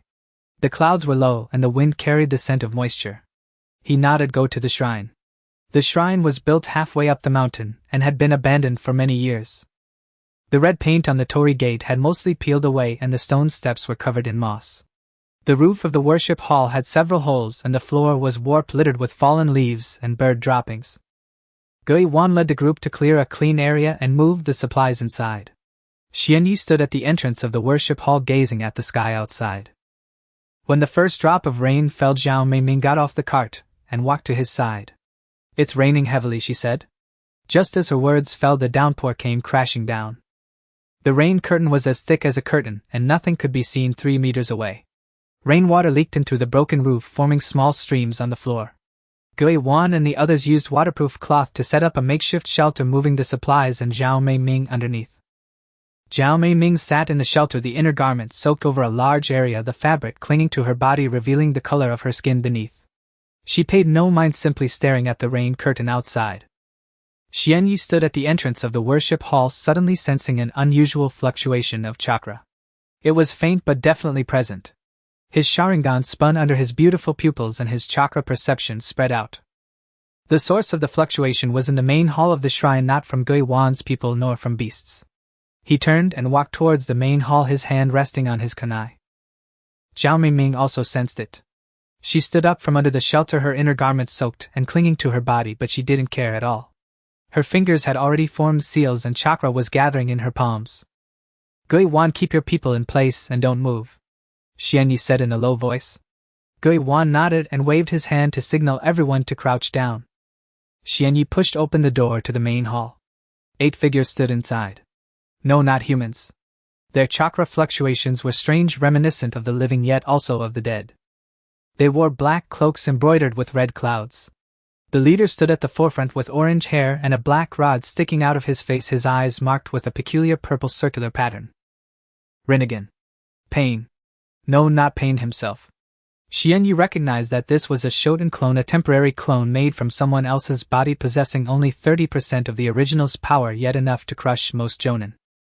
Pain's Shoten clone stared at Xianyi, its purple Rinnegan devoid of any emotional fluctuation. Then its gaze shifted from Xianyi to Zhao Meiming behind him. Uchiha and Shueying. A group of mysterious individuals was gathering in the shrine and the leader turned around. It was Pain's Shoten clone. Pain's animal past stood deep within the main hall, its purple pupils emitting a ghostly glow in the darkness. The black robe adorned with red clouds moved of its own accord, and the oppressive chakra felt like a mountain pressing down on everyone present. Kisame and the 7 wandering ninjas trembled in fear, with some unable to even steady their kunai. Terumi Mei stepped forward, placing herself in front of Xianyi. Her long hair was still damp, droplets falling from the ends. The wet clothes clung to her body, the collar open and the contours of her collarbone and shoulders barely visible in the darkness. Her fingers had already formed the hand seals, chakra gathering in her palms, ready to unleash an attack at any moment. Pain. Her voice was as cold as ice and the Akatsuki's reach was long. Pain stared at her for a few seconds before shifting his gaze to Xianyi. The purple pupils showed no emotional fluctuation, as if he were looking at an object. Uchiha Xianyi. His voice was devoid of fluctuation, the survivor of the Night of Annihilation with a double Tomo Sharingan that could make Orochimaru suffer. Interesting. Xianyi said nothing. His double Tomo Sharingan rotated in the darkness, capturing every subtle movement of Pain. The chakra of the animal path was approximately 30% of the original's, yet that was enough to overwhelm everyone present. What do you want? Pain did not respond. His gaze moved back and forth between Xianyi and Terumi Mei, finally lingering on Terumi Mei's abdomen. That position remained for only a second, but Terumi Mei's complexion changed. Her fingers tightened, chakra exploding in her palms, ready to unleash a water release at any moment. Interesting. The corner of Pain's mouth twitched, unsure if it was a smile or an evaluation what Orochimaru wanted. I am also interested in. Terumi Mei's eyes narrowed. Are you going to capture him too? Capture? Pain shook his head. No. I just want to see what makes a Uchiha kid worth the Mizukige's willing follow. Xianyi's hand pressed against Terumi Mei's wrist, preventing her from launching an attack. Now is not a wise time to act. Although Pain's animal path only had 30% of its strength coupled with the ability to summon the original, they had no chance of winning.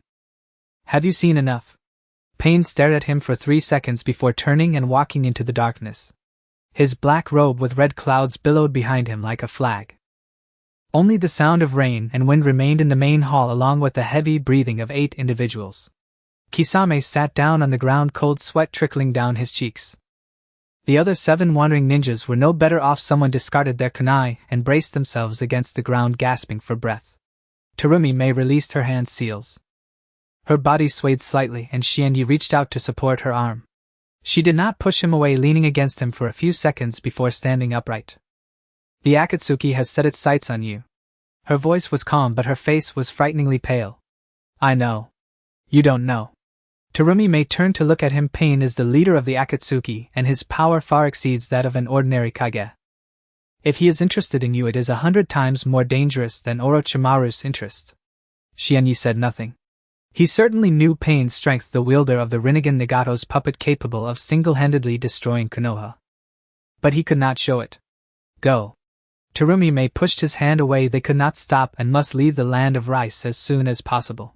Kisame climbed up from the ground. Boss, it's still pouring outside. The rain must be left behind. Terumi Mei's voice was indisputable. If Pain could find his way here, Orochimaru could as well. Staying for a minute longer is courting death. No one objected further. The carriage sped through the torrential rain, raindrops pounding against the roof and the wheels grinding through the muddy mountain path, nearly overturning several times. Kisame poked his head out of the carriage. Boss, it's too dangerous to travel in this weather. Shut up. Terumi Mei did not look back. Xianyi tightened the reins, channeling chakra into the carriage's defensive barrier. The wheels glowed with a faint blue light, enhancing traction, and the carriage sped up. The torrential rain fell all night.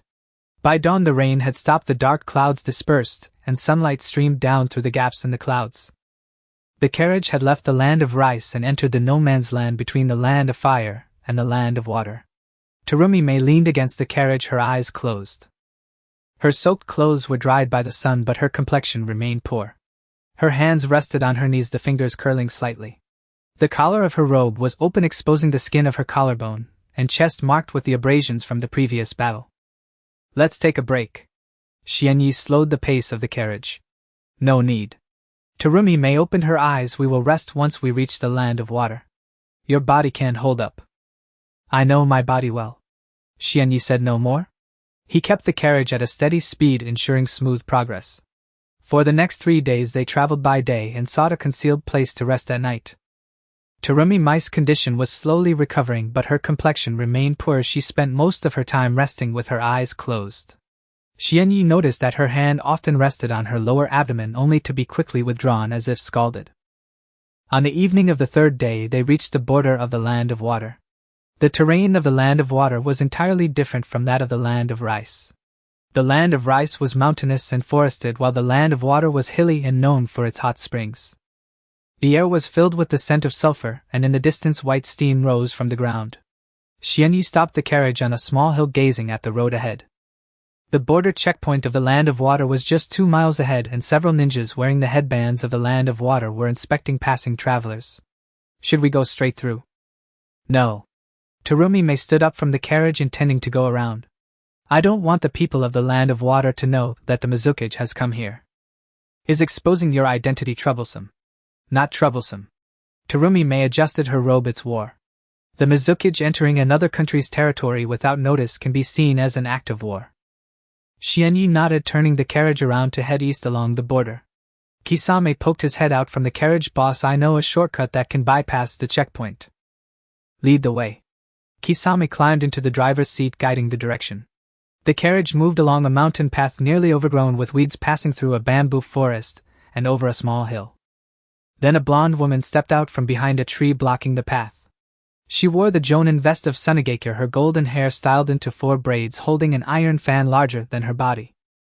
She was tall, and the black mesh clothing beneath her vest wrapped around her sturdy physique. The curve of her chest was full, her waist was slender, and her long legs were straight. Her eyes were a light green, reflecting the shadow of the carriage in her pupils. Terumi Mei's hand pressed against Xianyi's arm, her fingers tightening.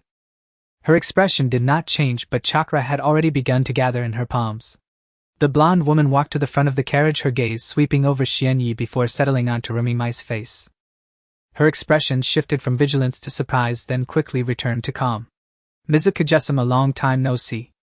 Shoju emerged from behind the tree carrying the iron fan on her shoulder, her golden hair shimmering in the sunset. Her vest was open, revealing a black net shirt that enveloped her full figure with the curves of her chest deeply outlined by the mesh fabric. Her waist was exposed and a faint line of muscle could be seen just below her navel. Her long legs were straight, the thighs wrapped in netting while the calves were bare, their skin tanned to a healthy wheat color.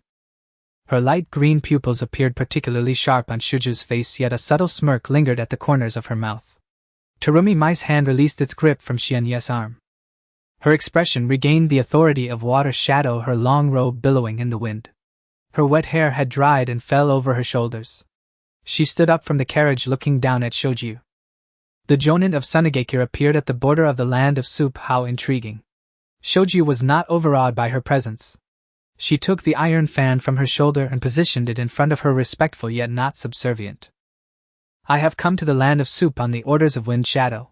Her gaze shifted from Terumi Mei to Xuanya, pausing for 2 seconds, surprised to encounter Lord Water Shadow here.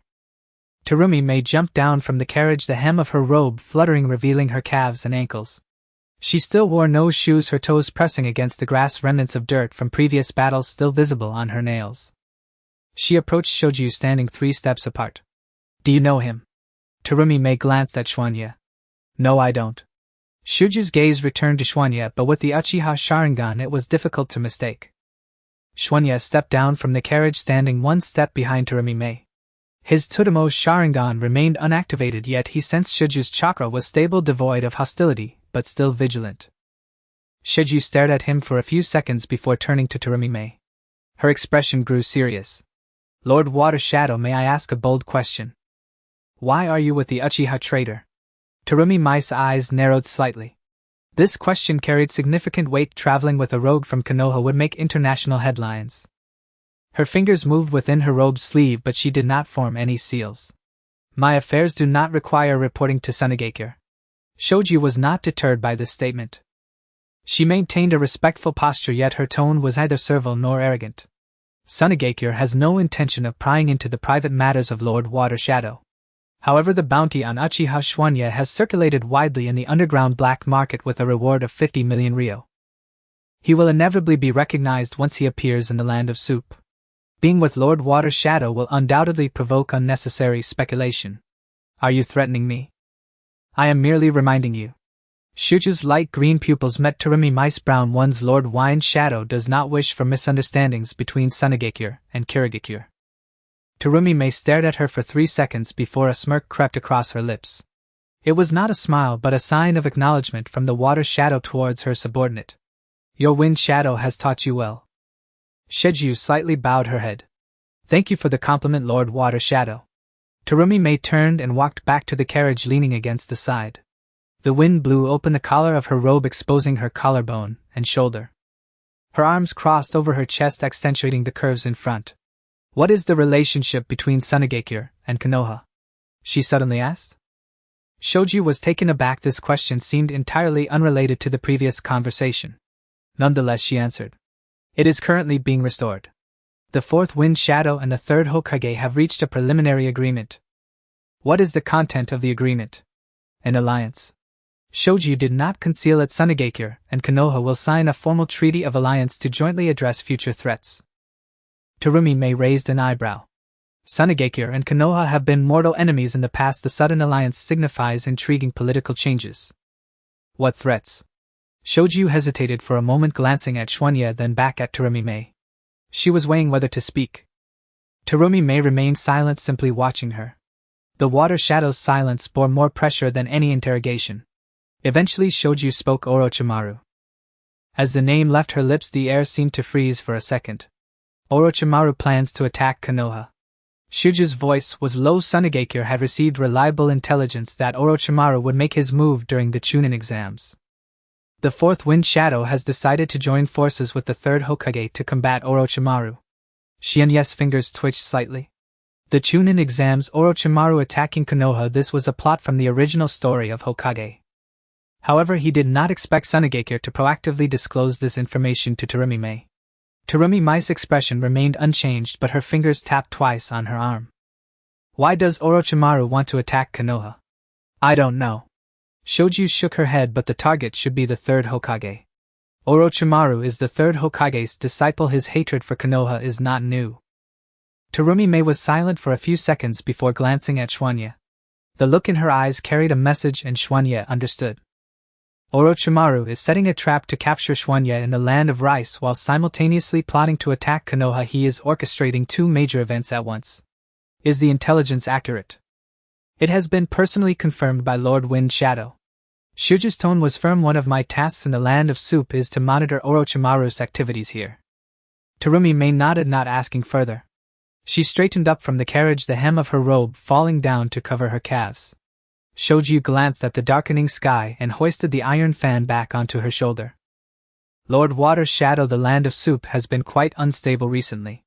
Orochimaru's men, Konoha's Umbu, and bounty hunters from various nations are all active here. Take care of yourself.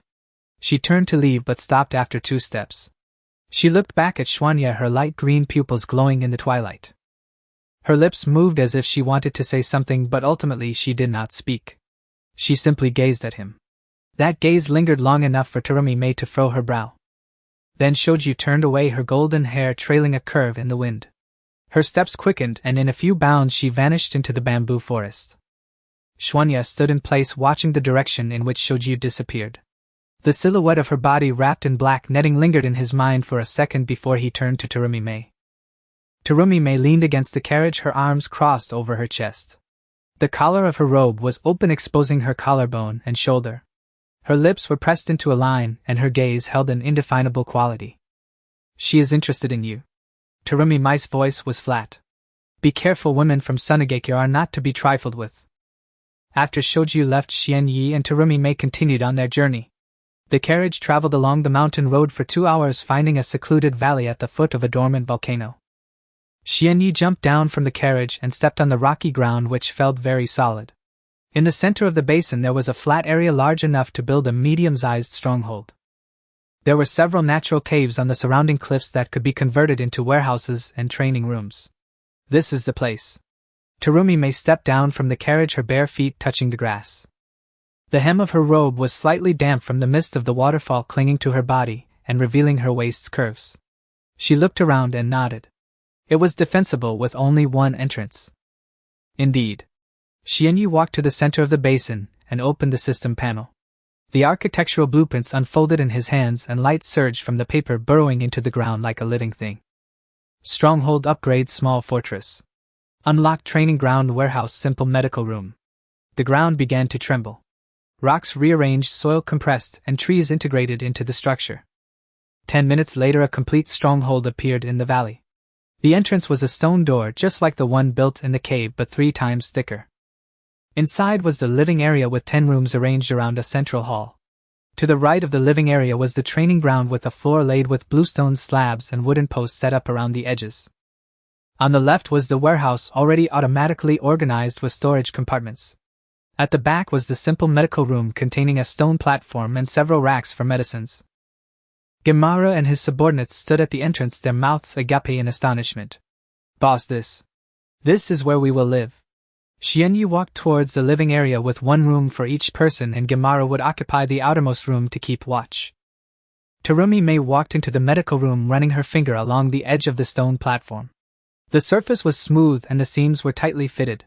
She crouched down to inspect the medicine shelves, finding that basic bandages and hemostatic drugs were already arranged.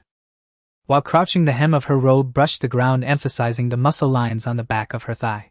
Her calves were bare with delicate ankles, and her toes curled slightly on the cold stone slabs. The medical room was acceptable. She stood up but noted a lack of herbs and antidotes. She would have to gather them herself later. Xianyi walked to the training ground and patted the wooden posts. The hardness was sufficient to withstand attacks from elite ninjas. He turned to look at Terumi Mei. These people will be under your training. Terumi Mei glanced at him and walked to the center of the training ground. 8 people stood in a row with Gemara at the front. Their equipment was mismatched and their movements were not standardized, but there was a look of longing to become stronger in their eyes. From today onward you will be under my supervision. Terumi Mei's voice was not loud, but each word pierced their ears like nails. My training is tough, those who can't handle it can leave now. No one moved. Very well. She formed hand seals with both hands. First let me see your foundation. All at once. Gemara hesitated. Lady Mizukage, this. Can't you understand? Gemara gritted his teeth and drew his katana, charging forward. The other 7 exchanged glances, drew their weapons and followed him. 30 seconds later all 8 lay on the ground. Terumi Mei remained in place, not even shifting her position. The sleeves of her robe were lifted by the wind, revealing her forearms. Not a single drop of sweat was on her fingers. Too weak. Her voice was flat. Starting tomorrow, training will begin at 5 in the morning. Taijutsu, ninjutsu, and combat practice. None of these can be omitted. Anyone who does not reach the level of a chunin within 3 months can leave. Gemaru climbed up from the ground, blood trickling from the corner of his mouth, but his eyes shone with intensity. Yes. In the following days, Terumi Mei devoted all her energy to training. She created tailored training plans for each person. Gemaru practiced taijutsu and swordsmanship too, who could use fire release, practiced fire release. 3 taijutsu types focused on strength and speed, and 2 sensory types practiced chakra control. Xianyi also joined the training. However, his training was different from the others. Terumi Mei assigned him a training load 3 times that of the others. Terumi Mei personally acted as his sparring partner. Her taijutsu was not the strongest among the Kage, but it was more than enough to contend with Xianyi, who possessed the 2 Tomo Sharingan. After each spar, Xianyi would have more bruises. In the afternoon they practiced ninjutsu. He had already mastered the water dragon bullet, and Terumi Mei began to teach him water release, water curtain jutsu, in a rank ninjutsu that could cover a wide area. It took Xianyi an entire day to grasp it, and Terumi Mei's expression grew increasingly grim. In the evening there was chakra control training. Walking on water was the most basic, and Terumi Mei had him stand under the waterfall using chakra to repel the falling water. The difficulty was 10 times greater than walking on the water surface. On the evening of the 5th day, Xianyi sat beside a wooden post in the training ground, his chakra nearly drained. His clothes were soaked with sweat clinging to his body.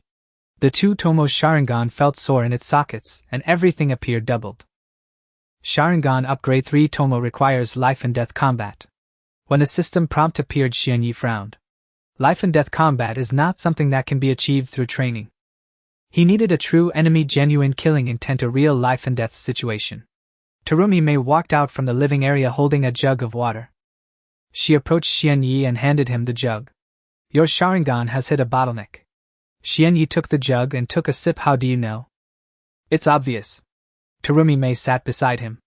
The transition from 2 Tomo to 3 Tomo requires life and death stimulation. Training alone is not enough. As she sat down, the hem of her short jacket slid up slightly, exposing the skin at the top of her thigh. She did not pull it down but stared at the wooden posts in the training ground. You need a real battle. Her voice was calm. Orochimaru's people, Konoha's Anbu, or the Akatsuki. Whoever comes first, you will fight them. You seem to want me to be hunted down. Terumi Mei turned to look at him, the moonlight illuminating her face, reflecting Xianyi's visage in her brown pupils. Her lips parted slightly, exhaling a breath that carried a uniquely feminine warmth. I hope you become stronger. Her voice was soft, because the stronger you are, the more secure I and the child will be. Her hand rested on her lower abdomen. The gesture was gentle, as if she were touching something fragile. The collar of her short jacket was open, exposing her collarbone and shoulders, the moonlight casting a silvery sheen on her skin. Xianyi gazed at her hand, speechless.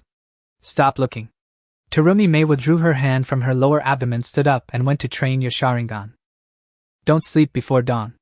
She turned and walked toward the living area, the hem of her short jacket fluttering, the muscle lines on the back of her thighs clearly defined in the moonlight.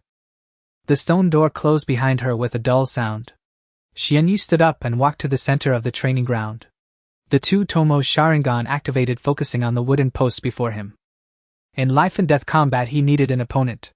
Orochimaru pained Konoha's Anbu. Whoever comes first is the same. He closed his eyes and took a deep breath. Chakra circulated within his body, the 2 Tomos slowly rotating in his eyes. He heard footsteps behind him. They were light but could not escape the perception of the Sharingan. Xianyi opened his eyes, not turning around. The 2 Tomo rotated slowly in his pupils, capturing the chakra fluctuations of the approaching person. red distorted with the unique essence of genjutsu. Uchiha Shienyi.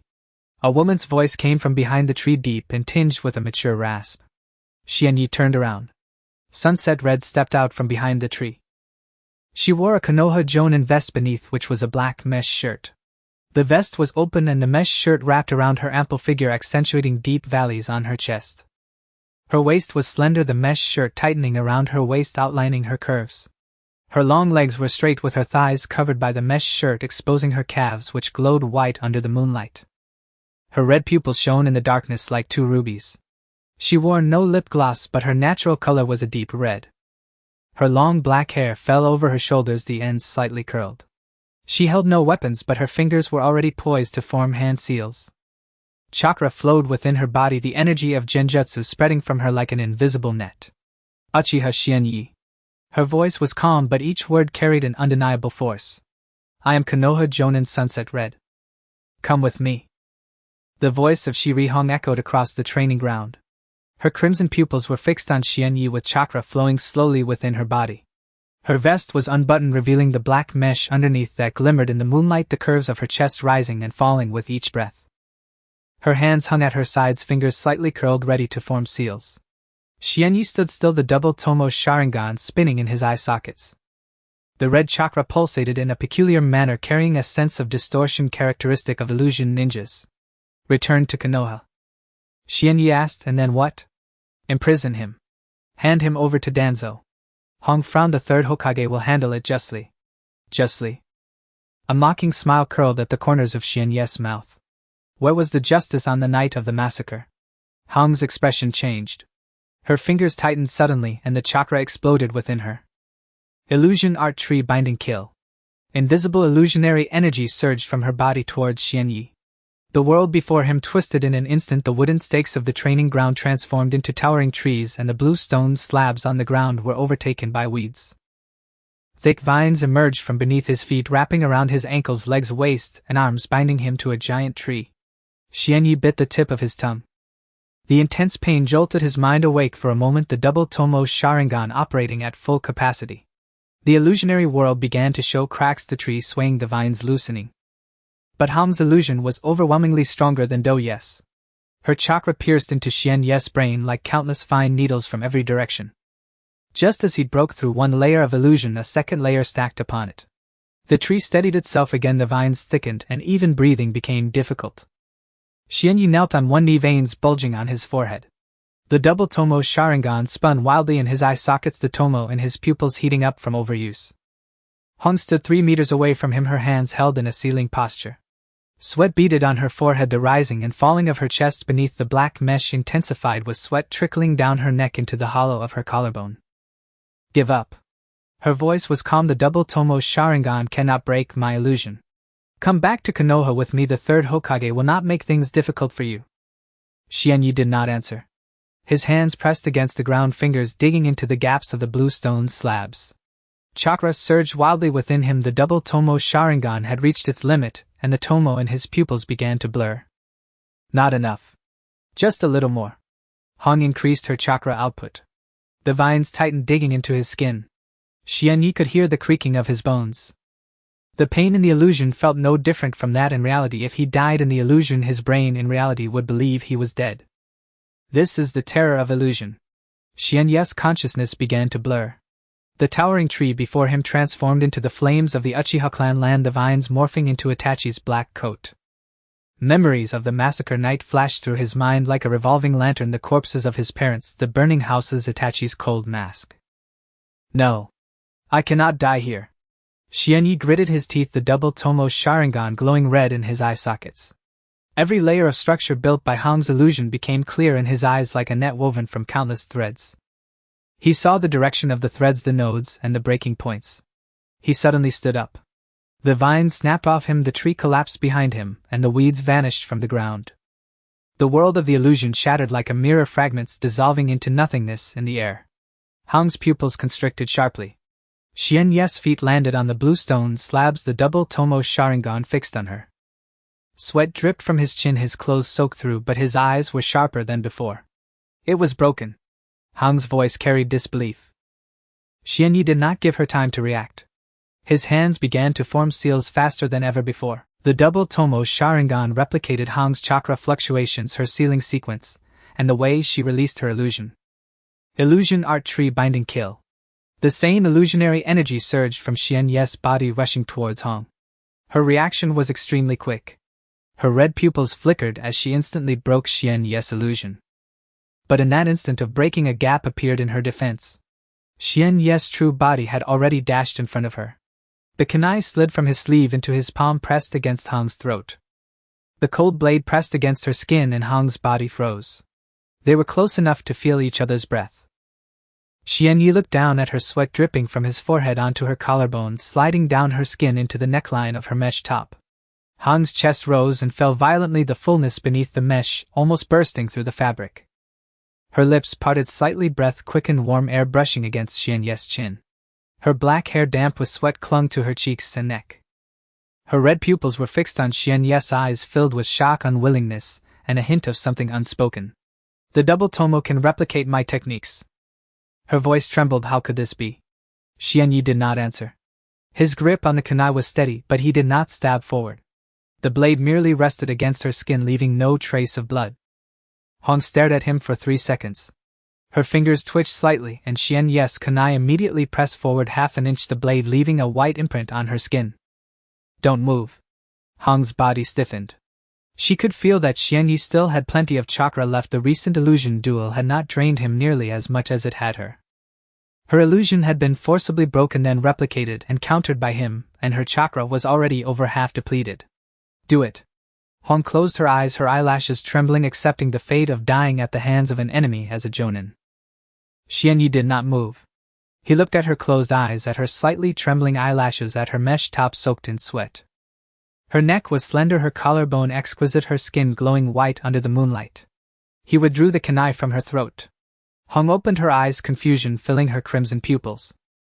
She stared at Xian Ye's face, trying to find an answer in his expression.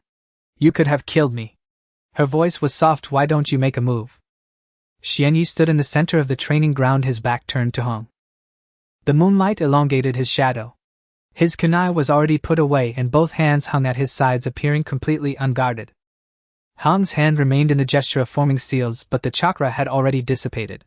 She stared perplexedly at Xian Ye's back, fixating on his sweat-soaked clothes and the unhealed scar on his shoulder.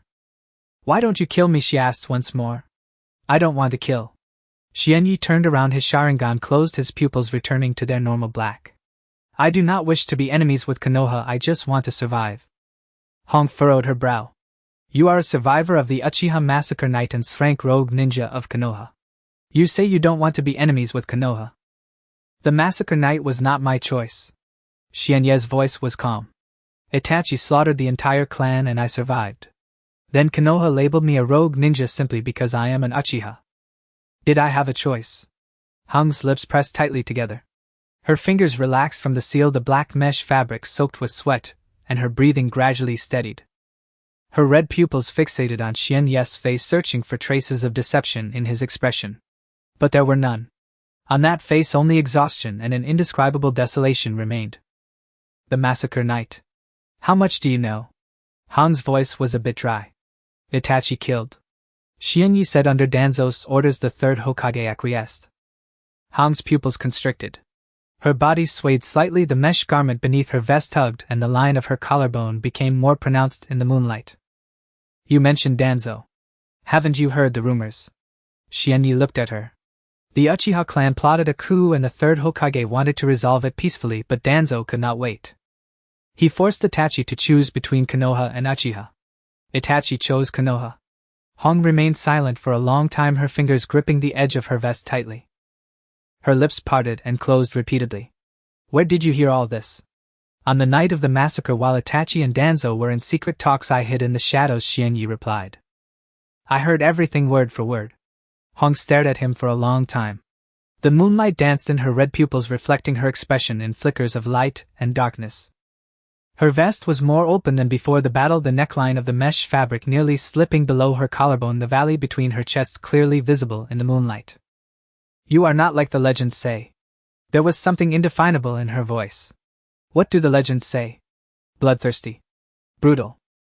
A man of the Uchiha bloodline. Hong paused, but you could have killed me just now, you spared me. You could have fled, yet you stayed. She didn't finish her sentence. Her fingers loosened from the edge of her vest. Her long black hair damp with sweat clung to her cheeks and neck, the ends swaying gently in the night breeze. Xianyi remained silent.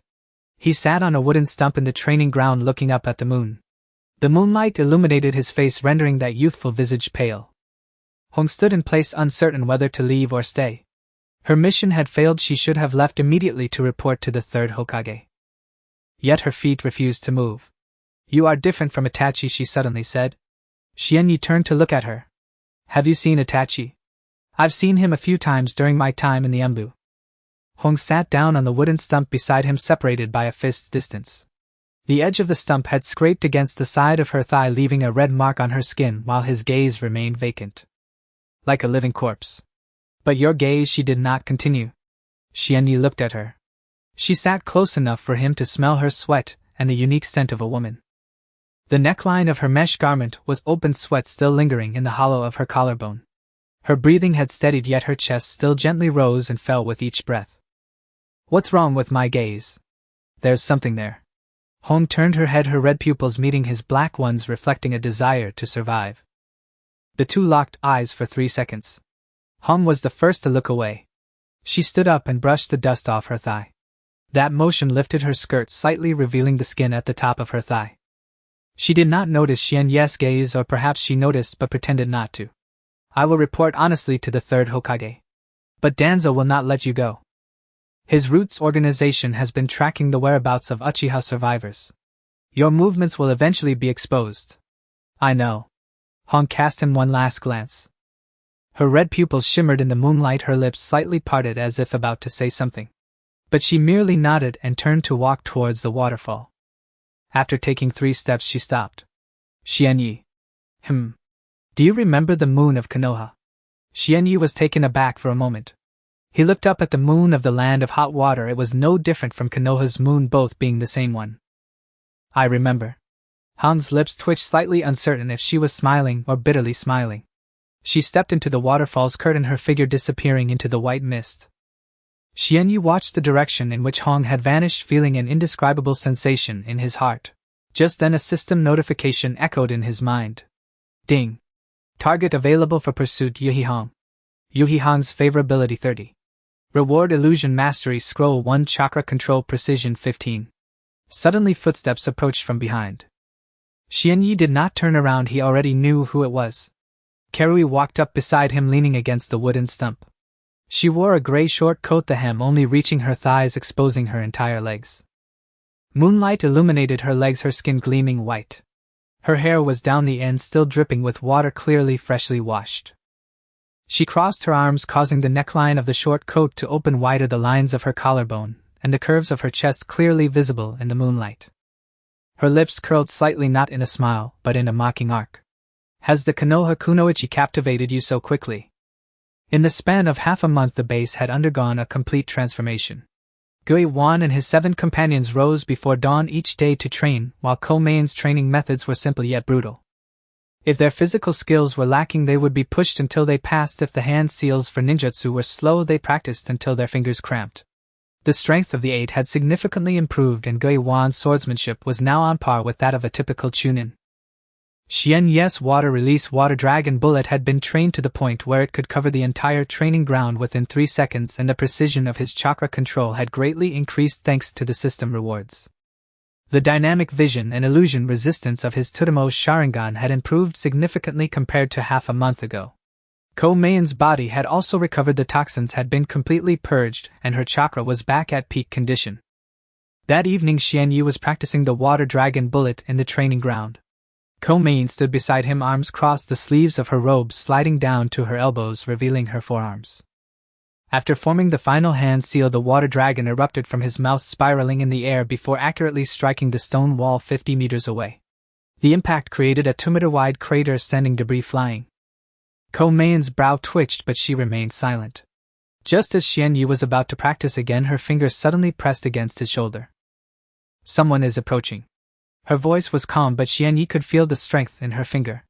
He closed his eyes, extending his chakra, sensing outward. Outside the waterfall, 6 chakra signatures were drawing near, each at the level of a chunin. Their movement was swift, with a scattered formation encircling them. Umbu. Konan released her grip. There were 6 all chunin. Guiwan also noticed, drawing his katana and rushing over. Boss, we have intruders. Prepare for battle. Xianyes' voice was cold. The 8 stood in a line behind him, with Guiwan at the front. The remaining 7 divided into 2 groups, one skilled in ranged attacks, and the other focused on close combat. The waterfall's curtain of water was torn apart. 6 dark figures burst from the water curtain and landed on the training ground. They were dressed in matching Umbu uniforms and wore animal masks. The leader, with a raccoon mask, had a stronger chakra fluctuation than the others. Umbue. His gaze swept over Xianyi before settling on Konan. The eyes behind the mask narrowed. Lord Mizukichi. His voice was flat, stating that this is an internal matter of Konoha and you should not interfere. Konan leaned against a wooden post in the training ground, the hem of her robe blown up by the wind revealing her calves. Her fingers moved slightly within her sleeves, but no hand seals were formed. This is the land of water, not Konoha. Umbue paused for a second. Does Lord Mizukichi really want to interfere? Konan did not respond. She simply looked at Xianyi, her gaze holding something indefinable. Umbue did not ask again. He raised his right hand, pressing down with 5 fingers. Attack. The 5 Umbu moved simultaneously. Their coordination was eerily seamless. 2 charged from the front, throwing kunai and shuriken to block Xianyes' routes to evade. 1 leaped into the air, forming hand seals to unleash wind release vacuum wave. 2 circled to the sides, simultaneously casting lightning release earth walk. Xianyes' Tsutomu's Sharingan activated. The trajectory of the kunai was clear. He sidestepped to avoid the first one, which grazed past his ear. The second shuriken was thrown at an odd angle. He blocked it with a kunai, creating sparks from the metal clash. The wind release attack soared through the air, the compressed air projectiles slicing like knives. Water release, water barrier. A wall of water rose above his head, blocking the wind release. Water splashed everywhere, obscuring his vision. The lightning release attack surged from the ground, electricity racing towards his feet. Xianyi jumped up, forming hand seals in midair. Fire release, dragon fire technique. A fire dragon erupted from his mouth, forcing back the 2 Umbu in front. However, without a point of leverage in midair, the lightning release was already gathering again, 2 currents intersecting toward him. There was no way to dodge. Wind release, great breakthrough. Guiwan surged from the side, swinging his katana to unleash a blade of wind that severed the 2 lightning releases. Electricity exploded in the air, blue sparks illuminating the entire training ground. His arm was grazed by the current, burning a large patch of fabric and rising smoke from his skin. Boss, leave this to us. Guiwan gritted his teeth, his katana held horizontally before him. You deal with that leader. The remaining 7 rogue ninjas rushed forward. The 2 ranged fighters used water release and fire release for cover, while 3 melee fighters engaged 2 Umbu in close combat, and the 2 sensing types used chakra to disrupt the opponent's judgment. The 8 faced off against 5 Umbu, a significant disparity in strength, yet they fought with everything they had. Guiwan's swordsmanship was so fast that it left only afterimages as he entangled 2 Umbu. Xianyi turned to Umbue. Umbue stood still, not moving at all. He watched as Guiwan and his subordinates fought desperately, his eyes behind the mask showing no signs of emotion. Your people will die. His voice was calm. I know. Xianyes' hands had already begun forming hand seals, but they would die with value. Umbue said nothing more. His hands emerged from his sleeves, beginning to form seals. His speed was faster than anyone Xianyi had ever seen, his fingers leaving trails in the air. Water release, water dragon bullet technique. Xianyi completed his hand seals first, and a water dragon erupted from his mouth, charging directly at Umbue. Umbue did not evade.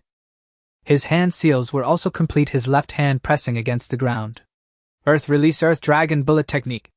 An earth dragon rose from the ground, colliding with the water dragon. Mud and water exploded, falling like a torrential rain. Xianyes' eyes were smeared with mud, his vision blurring for a moment. Umbue moved through the mud, his fist smashing into Xianyes' abdomen. The force of that punch was like being struck by a hammer. Xianyes' body arched, the acid in his stomach rising to his throat. His feet left the ground and he was sent flying, crashing into a wooden post at the edge of the training ground. Umbue did not give him any time to recover. His hands formed seals again, the speed so fast it was hard to see. Fire release, Phoenix fire. 6 small fireballs shot towards Xianyi like a machine gun at awkward angles, blocking all his escape routes. Xianyi gritted his teeth and climbed up. His Tsutomu Sharingan tracked all the fireballs' trajectories. He sidestepped to avoid 2 of them, blocked 2 others with kunai, while the remaining 2 grazed his shoulder and side. His clothes caught fire, and his skin bubbled from the heat. He saw the sequence of Umbu as hand seals and copied it. Fire, release, Phoenix, fire. 6 fireballs shot from his hands, identical to Umbu as previous attack. Umbue easily dodged, but Xianyi had already charged in front of him. The kunai aimed at his throat, moving as fast as lightning. Umbue tilted his head to evade the kunai grazing past his mask. His right hand seized Xianyi's wrist, while his left pressed against Xianyi's chest. Lightning, release, false darkness. Electricity erupted from his palm, penetrating Xianyi's chest. Xianyi's body convulsed violently, and he spat out a mouthful of blood. The electricity surged chaotically within him like countless needles stabbing into his organs. His fingers lost strength, and the kunai fell from his hand. Boss! Gui Wan's voice came from afar. Xianyi used his last bit of strength to lift his head. On the training ground, 2 rogue ninjas lay motionless on the ground. Gui Wan was covered in blood, still battling 2 Umbu. The remaining 5 were all injured. Umbue released his grip and Xianyi fell to the ground. His body continued to convulse, remnants of electricity lingering in his muscles. The Tsutomu Sharingan was still spinning, but his vision was starting to blur. Umbue stood before him, looking down at him. His hands began forming seals again, this time faster than ever before. Chakra gathered in his palms, emanating a familiar yet foreign aura to Xianyi. Would release, thorn, kill. The hands of Umbue pressed against the ground, chakra flowing from his palms into the earth. The ground cracked open and a dozen thorny vines surged forth from the crevice, writhing like live snakes. The surface of the thorns was covered with unique patterns of wood release, each spike glowing with green chakra. Xianyi's body continued to convulse, the residual electricity causing his muscles to spasm uncontrollably. He watched helplessly as the thorns surged toward him, wanting to evade, but his legs refused to obey. Gemaru charged in from the side, his katana severing 3 thorns. The severed vines writhed on the ground, their juices splattering on his face. But there were too many thorns. Boss, hurry! A thorn sprang up from the ground, piercing through Gemaru's right shoulder. He let out a tortured scream as the katana slipped from his grasp. More thorns coiled around his legs and left arm, hoisting him into the air. The spikes dug into his skin, blood dripping from his feet onto the ground. 2 other wandering ninjas rushed over to save Gemaru, but were ensnared by thorns around their necks and waists. One of them had his neck snapped, his head tilted at a grotesque angle. The other was pierced in the abdomen by thorns, his intestines spilling out from the wound. He looked down and let out a wretched cry that was far from human. Protect the boss. The remaining 4 wandering ninjas did not flee, they shielded Xianyi with their bodies, using kunai to cut through the encroaching thorns. But there were too many thorns. One wandering ninja was ensnared by thorns around his feet, dragged back into the crevice. Another was simultaneously pierced through the chest by 3 thorns hanging in the air like a flag. Xianyi's eyes turned red. The double Tomo Sharingan spun wildly in its socket, the Tomo in his pupils distorting with rage. His fingers dug into the cracks of the stone floor, nails breaking as blood oozed from his fingertips. Thorns had already wrapped around his ankles, stabbing into his skin, sharp pains spreading from the soles of his feet to his calves. In the distance, Terumi Mei was ensnared by 2 Umbu. Her dissolving technique melted one of the Umbu's masks, revealing a youthful face beneath. But the other Umbu continuously created obstacles with earth release, limiting her movement. Every time she attempted to rush over to assist, she was blocked by earthen walls. Lord Mizuki, your opponent is us. The voice of the Umbu was calm. Terumi Mei remained silent, her fingers forming seals at an increasing speed, but the coordination of the 2 Umbu was far too seamless. One attacked while the other defended, providing her no chance to break through. A thorn coiled around Xianyi's waist, tightening. It pierced into the skin at his side, blood seeping from the wound. More thorns wrapped around his legs, arms, and chest, lifting him off the ground entirely. His body was suspended in midair by the thorns, limbs stretched apart, as if nailed to a cross. The spikes dug into his skin, each thorn infused with wood release chakra, piercing him like countless needles simultaneously. Umbue stood before him, gazing upwards. The eyes behind the mask held no emotional fluctuations. Uchiha Xianyi, you are formidable. But the double Tomo Sharingan ends here. He drew a kunai from his waist, the blade glinting coldly under the moonlight. The edge of the kunai was aimed at Xianye's left eye, slowly approaching. The Sharingan, I shall take it. Xianye stared at the kunai. The blade was only 10 centimeters from his eyeball, and he could see his reflection in the edge. The double Tomo Sharingan spun in the reflection, spinning faster and faster. Rage. The anger accumulated since the night of the massacre erupted at this moment. The corpses of his parents. The burning clan grounds. Itachi's cold gaze. The pursuit on the road to escape. The blood hole in Gaara's shoulder. The corpses of clansmen hanging on thorns. And the kunai before him that was about to gouge out his eye. Enough. Xianye's Sharingan abruptly halted. The two Tomo in his pupils began to split, one turning into 2 and 2 into 3. 6 Tomo arranged in a circle in his pupils then remerged into 3. The double Tomo transformed into the triple Tomo. The triple Tomo Sharingan was activated. The world appeared entirely different to Xianye. Ambua's kunai moved as slowly as if it were frozen, allowing him to see every polished mark on the blade. The growth of the thorns was slow, like a slow-motion scene, and he could clearly see each spike emerging from the vine. The flow of chakra became visible to the naked eye, the chakra within Ambue coursing like a river through his veins. He clenched the thorns wrapped around his arm and yanked them with force. The thorns snapped in his hand like dry twigs. The thorns on his legs were also torn free, and he fell from midair, his feet landing firmly on the ground. Ambue took a step back. Xianye stood before him, the triple Tomo Sharingan fixed upon him. The 3 Tomo in his pupils rotated slowly like 3 black whirlpools. The wounds on his waist and arms continued to bleed, but he no longer felt pain. You! Ambua's words remained unfinished as Xianye had already moved. His speed was such that only an afterimage remained. His fist struck Ambua's abdomen with 3 times the previous force. Ambua's body bent, his mask flying off, revealing a face filled with disbelief. Xianye's knee collided with Ambua's chin, propelling his body upward. Xianye jumped into the air, elbowing down onto his back. Ambue was smashed into the ground, the bluestone slabs shattering, dust swirling around. The remaining 2 Ambus, seeing their leader defeated, abandoned their opponents and turned to charge toward the waterfall. Their speed was like arrows, but Xianye was faster. The triple Tomo Sharingan captured their escape routes, his hands forming seals simultaneously. Water release, water dragon bullet technique. 2 water dragons surged forth from his mouth, accurately striking the backs of the 2 Ambu. They screamed in agony, falling to the ground, struggling a few times before becoming motionless. Terumi Mei stood at the edge of the training ground, her white robe corroded by dissolving technique, with several holes revealing the inner lining underneath. Her breath was slightly hurried, but her gaze was one of shock. She looked at Xianye, staring into his triple Tomo Sharingan, her lips moving slightly, but no words came out. Gaara fell from the thorns, the blood hole in his right shoulder still bleeding, but he gritted his teeth and stood up. He glanced at the 5 corpses of his clansmen on the ground, then looked at Xianye, his eyes reddening. Boss! Xianye approached Ambue. Ambue lay on the ground, blood trickling from the corner of his mouth, but his eyes remained open. He stared at Xianye's triple Tomo Sharingan, a slight curve appearing at the corner of his mouth. Triple Tomo. Interesting. Xianye crouched down, the triple Tomo Sharingan locking onto his eyes. You killed my clansmen. Ambue smiled. It was necessary for the mission. Who sent you? What do you think? Ambua's smile turned mocking. The one who wants Uchiha's Sharingan from Konoha. There's only one. Danzo. Xianye stood up, turning to walk toward Gaara. Ambue coughed a few times behind him, and then fell silent.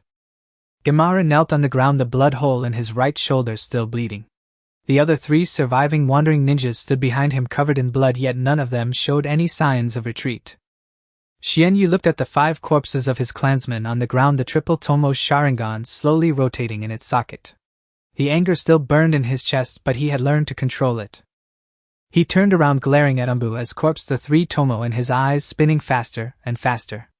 You killed my clansmen, I will make you pay with your life. Jia rose from the ground, blood still dripping from the corner of his mouth.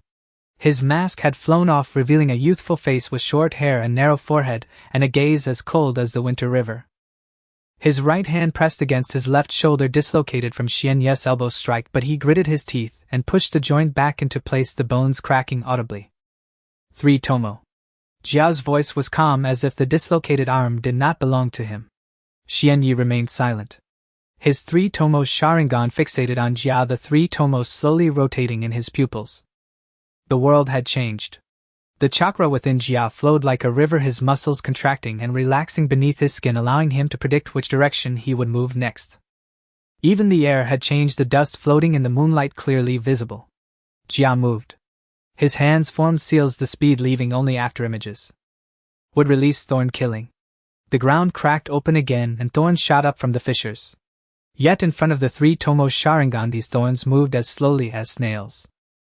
Xianyi could see the chakra flowing from Jiao's palm into the ground, growing along a specific route, emerging at a certain angle and aiming in a particular direction. He sidestepped the first thorn. The thorn grazed his ribcage and flew past, piercing the wooden stake behind him. The second thorn shot up from beneath his feet. He stepped down on it, and the thorn struggled under his foot before breaking. The third, fourth, and fifth thorns simultaneously struck from three directions. Xianyi did not dodge. His hands began to form seals, the speed too fast for Jiao's eyes to follow. Fire release dragon fire technique. A fire dragon erupted from his mouth, but not in a straight line. He infused chakra into the dragon fire technique, allowing the fire dragon to bend in midair, bypassing the thorns and charging directly at Jiao's face. Jia was forced to interrupt his wood release, rolling back to avoid the fire dragon. Flames singed the tips of his hair, and the scent of charred material filled the air. As Jia regained his footing, Xianyi's second ninjutsu arrived. Water release water dragon bullet technique. A water dragon erupted from the ground, lunging at Jia with its mouth wide open. Jia gritted his teeth and formed seals. Earth release earth flow wall. A wall of earth rose from the ground, blocking the water dragon. Water splashed and mud flew everywhere.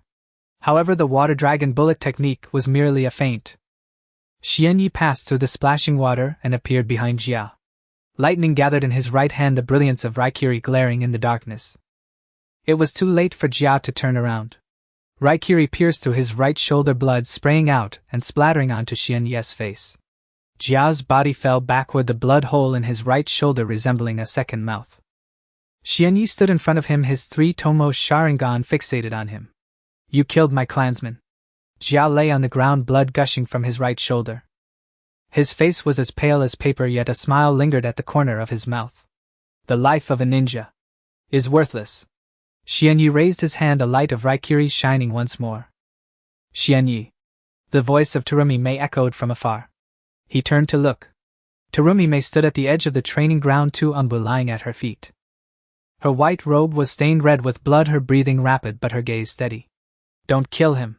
Terumi Mei approached, saying a live captive could be useful. Xianyi looked at Jia. Jia lay on the ground, blood still oozing from the wound in his right shoulder, but his eyes were clear. He stared at Xianyi's three tomos Sharingan, the smile on his lips fading into a strange expression. You are different from the Uchiha I have met. Jia's voice was soft. You are not like them. How am I different? They killed to prove their strength. Jia coughed, blood spilling from the corner of his mouth. You kill to protect people. Xianyi's hand released its grip on Raikiri. Take him back to heal, Terumi Mei said to Geimaru. Xianyi stood in the center of the training ground, surveying the surroundings. 5 corpses of his clansmen lay scattered on the ground.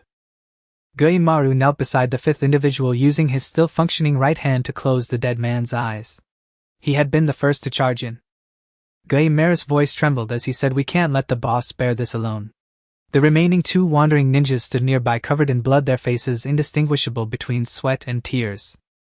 Terumi Mei walked beside Xianyi, her white robe stained red with blood, several holes torn in her sleeves. She glanced at the corpses on the ground, then at Xianyi, remaining silent. Xianyi knelt down. His knees hit the bluestone slab with a muffled sound. He knelt in front of the 5th individual, gazing at that youthful face. He could not remember the person's name. But now this person was dead, having perished in front of him to block the thorns aimed at him. Xianyi's hand clenched tightly, his nails digging into the flesh of his palm. Terumi Mei crouched down, placing her hand on his shoulder.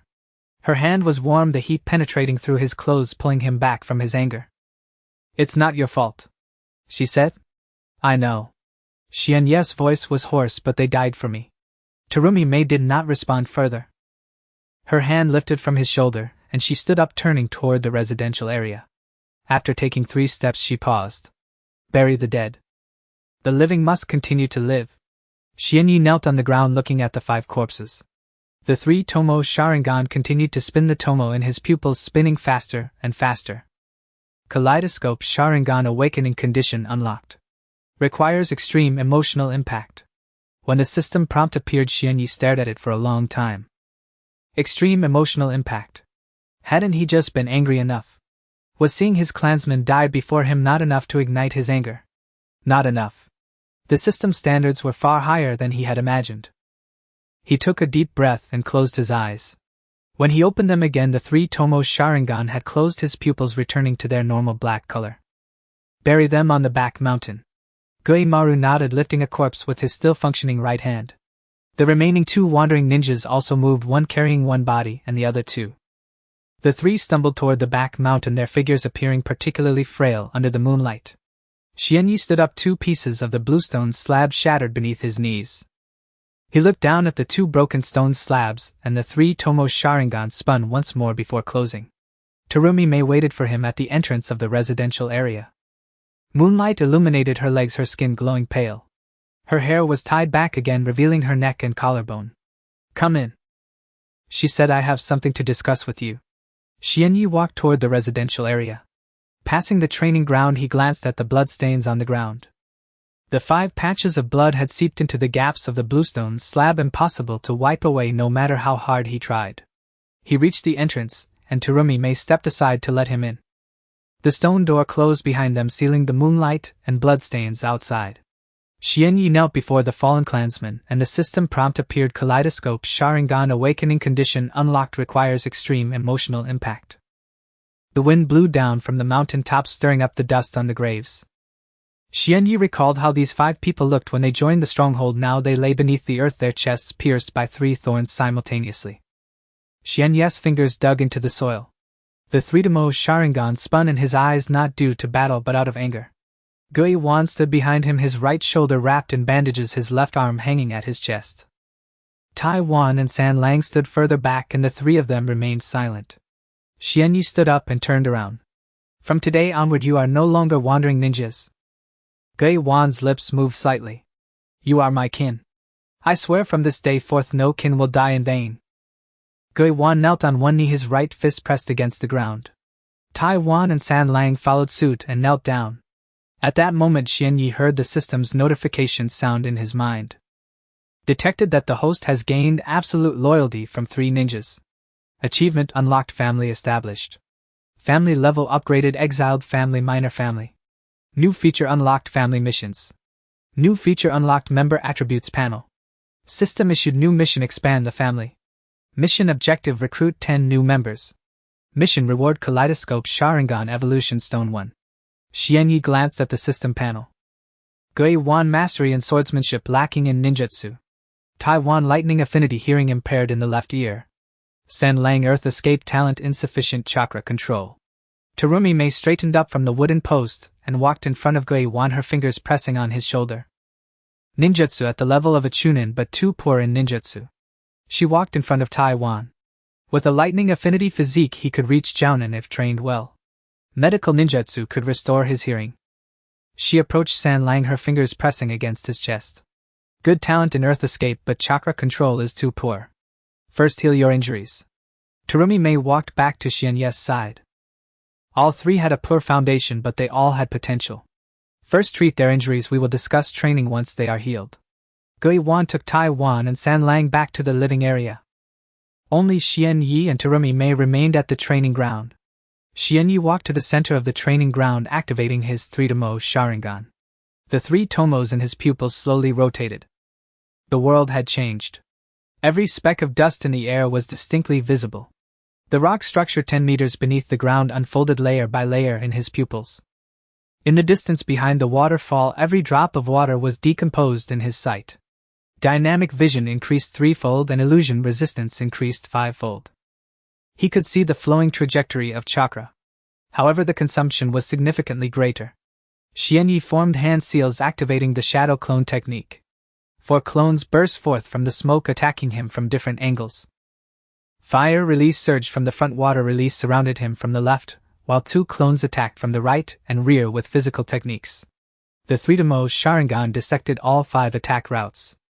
He sidestepped to avoid the fire release, bent down to dodge the water release, and used his right hand to grab the punch of the right side clone, using its force to throw it backward.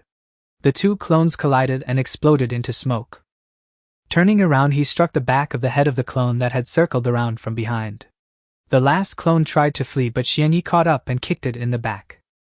All 4 clones were dealt with. Terumi Mei leaned against the wooden post watching. The 3-Tomo Sharingan had increased your reaction speed by at least 3 times, but the chakra consumption was too high. It cannot be used as a regular weapon, it can only be activated at critical moments. Xianyi closed the Sharingan, his eyes felt sore and the blood vessels around his eyes were throbbing. Terumi Mei approached him, her fingers pressing against his eyelid, probing with chakra. The blood vessels had expanded due to overuse of his eyes. You can only activate it for a maximum of 20 minutes a day, exceeding that will injure your eyes. That will suffice. Not enough. The enemies you will face in the future cannot be dealt with in just 20 minutes. She did not specify who the enemies were, but both of them understood. Pain Orochimaru Danzo. Xianyi turned and walked towards the wooden post, reactivating his 3-Tomo Sharingan, staring at the knife marks on the post. The flow of chakra was clearly visible in his pupils. Each knife mark corresponded to different chakra fluctuations. He needed to learn to see the flow of chakra to anticipate where the opponent would strike. Terumi Mei stood behind him, watching him repeatedly activate and deactivate the Sharingan, observing the increasing bloodshot in his eyes and witnessing his chakra go from abundant to depleted. Xianyi closed the Sharingan, leaning against the wooden post, his eyes aching fiercely, his temples throbbing. Terumi Mei walked over and sat beside him, the hem of her short coat resting on the bluestone slab. To the east of the land of water there is a gathering place for wandering ninjas. The people there are all those who were cast out by their villages, lacking identity, money, and even enough food. If you go there to recruit people, as long as you provide them with food, they will follow you. Xianyi turned to look at her, the moonlight illuminating her face, her brown pupils reflecting his own. The collar of her short coat was open, the lines of her collarbone distinctly visible in the moonlight. How do you know this? The information network of the Mizukage. Do you think I have been staying idle at the stronghold for the past half-month? Terumi Mei's hand pressed against the back of his hand, her fingers cooled, the palm warm. Go recruit people tomorrow, sleep today first. She stood up, the hem of her short coat brushing against her thighs as she glanced down at him. She stopped at the door. Xianyi. The words you said today, that no kin will die in vain. She did not turn back, her voice gentle. I will keep my word. The stone door closed behind her.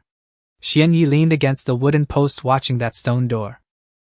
Xianyi leaned against the wooden stake, watching Zhao Meiming close the stone gate. The 3-Tomo Sharingan remained inactive, yet he could sense the steady chakra mass beyond the stone gate. Gui Wan stepped out of the living quarters, his right shoulder wrapped in bandages and his left arm suspended across his chest. Boss, a delegation from the daimyo's manor of Tang Shigua has arrived. They say they have a mission to commission. Xianyi stood up. What mission? To root out mountain bandits. A band of mountain bandits had taken residence in a valley to the east, over 100 strong, led by a rogue upper-level shinobi. They ambushed a supply convoy and slaughtered several people. The daimyo posted a handsome bounty. Xianyi entered the living area. Taiwan and San Lang were already waiting in the corridor.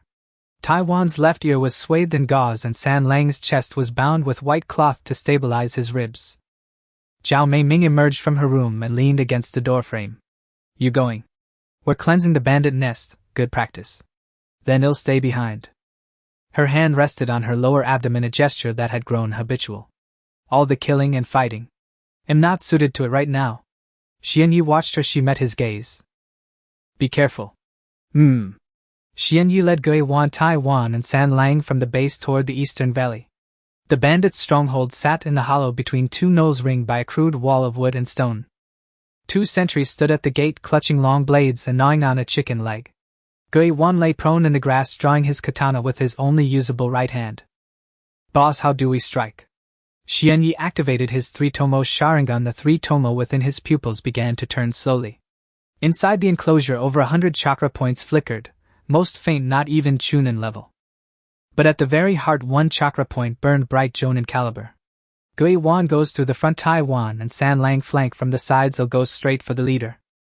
You 3 just slaughter them, don't bother with the boss. Gui Wan nodded, rising from the grass and dragging his immobilized left arm across his chest as he advanced toward the main gate with his katana in his right hand. The two bandit sentries hesitated when they saw him. Who's there? Gui Wan's blade had already slit the throat of the first man. The second turned to run. Gui Wan's katana plunged into his back and emerged through the chest. He withdrew his blade as blood spurted along its groove. Enemy attack. Chaos erupted within the walls. Bandits poured from the huts, some brandishing knives, some wielding forks, some not even fully dressed. Gui Wan alone held the main gate, each stroke taking a life. His left arm hung useless across his chest, yet his right hand moved with blinding speed. Tai Wan and San Lang scaled the wall from the flank. Tai Wan's lightning chakra detonated in his palm, his fist crashed into a bandit's chest, and the current incinerated the man to a crisp. San Lang's earth technique raised a wall from the ground and hurled 5 charging bandits aside. Their cooperation was rough, but their kills were merciless. Xianyi cut through the melee, his 3-tomo Sharingan locking onto the Jonin-level chakra at the rear. The leader stood before the largest hut, gripping a slashing blade taller than a man. He wore a full beard, a scar ran from his left eye down across his cheek, and his chest was bare with thick hair. Yujibo Sharingan. The leader narrowed his eyes and tightened his grip on the oversized blade. So you're the rogue with a bounty of 50 million taels. Your head is worth more than mine. He sneered and brought the blade down with such speed the wind screamed. Xianyi slipped aside, the edge grazed his shoulder and struck the earth, carving a half-meter-deep furrow. His strength was immense but not swift. Before the 3-tomo Sharingan his motions were as slow as stillness. Xianyi drew a kunai from his waist and thrust toward the leader's throat. The leader tilted his head to evade the kunai, nicked the flesh of his cheek, and blood sprayed out. Damn! He roared and swept the great blade horizontally. Xianyi leapt aside and formed hand seals midair. Fire-style dragon flame technique. A dragon of flame burst from his mouth, lunging for the leader's face. The leader held his oversized blade across his body, using the broad blade to block the fire. The metal heated red-hot, the heat singed his beard. Xianyi landed and formed seals again. Water-style water dragon bullet technique. A water dragon surged from the ground and slammed into the leader's chest, sending him flying through the hut wall and crashing inside. Xianyi pursued. The leader crawled from the wreckage, drenched, his great blade nowhere to be seen. He drew a short dagger from his waist and charged at Xianyi. The 3-tomo Sharingan tracked the arc of his attack. The dagger aimed for the heart but missed. Xianyi twisted aside as the blade scraped past his ribs. He seized the leader's wrist with his right hand and pressed his left palm to the man's face. The 3-tomo Sharingan stared into the leader's pupils. Look at me. Illusory energy poured from his eyes like needles, piercing into the leader's mind. The man's body stiffened, his gaze went vacant, and the dagger fell from his hand. Xianyi released him. The leader stood like a puppet. Kneel. The leader dropped to his knees thudding against the floorboards. What is your name? Hey Yen. Who let you settle here? No one. I was driven out of Yanin village 3 years ago and came here. Xianyi fixed his eyes on him. The illusion took root in his mind. From this day on, your life belongs to me. Yais. Master. The last screams outside dwindled and silence fell. Gui Wan entered the hut. His katana was drenched in blood and his clothes soaked, indistinguishable whether the blood was his or another's. His left arm hung across his chest. The bandage on his right shoulder had come loose, and the wound reopened, bleeding. Boss, it's clean outside. Tai Wan and San Lang followed behind. Tai Wan's lightning chakra had been overexerted and his entire right arm trembled. San Lang had broken another rib. With every breath his face paled. Xianyi looked at the three of them. Well done. Gui Wan's mouth twitched, not in laughter but from pain. Hei Yen knelt with vacant eyes. Boss, what should we do with this bandit leader? Take him back. He's Jonin grade, he can serve as combat strength. Gui Wan glared at Hei Yen but said nothing. Xianyi turned to leave when Hei Yen suddenly spoke. Master. Xianyi paused. There is something. I don't know if it will be of use to you. Speak. Last month a group entered Tangjigua. Their leader was a purple-haired woman, seemingly one of De Shiwan's subordinates. Gui Wan tightened his grip on his katana. They found a spot deep in the eastern mountains, and seemed to be conducting experiments. Some of my men ran into them while hunting. They reported strange noises in that valley and people screaming. De Shiwan's people. Hei Yen nodded. I heard they were searching for something. My men didn't learn exactly what. Xianyi fixed his gaze on He Yan's eyes. The illusion still held and the man was not lying. Xianyi crouched before He Yan, the bandit chieftain, his three-demo Sharingan fixed unblinkingly upon him. Which direction leads to the valley? East. Beyond 2 mountains lies a dried-up riverbed. Follow the riverbed upstream and you will find an entrance concealed beneath thick vines. He Yan's gaze was hollow. The genjutsu had crushed his consciousness into utter submission. Are there guards at the entrance? Yes, 4 men rotating shifts. All are Orochimaru's subordinates bearing curse seals upon their bodies. Guiwan stood nearby, blood still seeping from the wound on his right shoulder, yet his grip on the katana remained steady. Boss, I'll go with you. No need. Xianyi rose to his feet. You take Tetsumaru and Saburo back to the base and inform Mei Terumi of the situation here. Let He Yan lead the way, I'll go alone. Guiwan opened his mouth to protest, but the sight of Xianyi's three-demo Sharingan silenced him instantly. Understood. Guiwan departed with Tetsumaru and Saburo. He Yan walked ahead as guide. They scaled 2 mountains. The earth beneath their feet grew steadily damper, and the air thickened with the stench of decay. The riverbed stretched before them, long since parched, its cracked stones sprouting brittle yellowed grass. He Yan pointed upstream.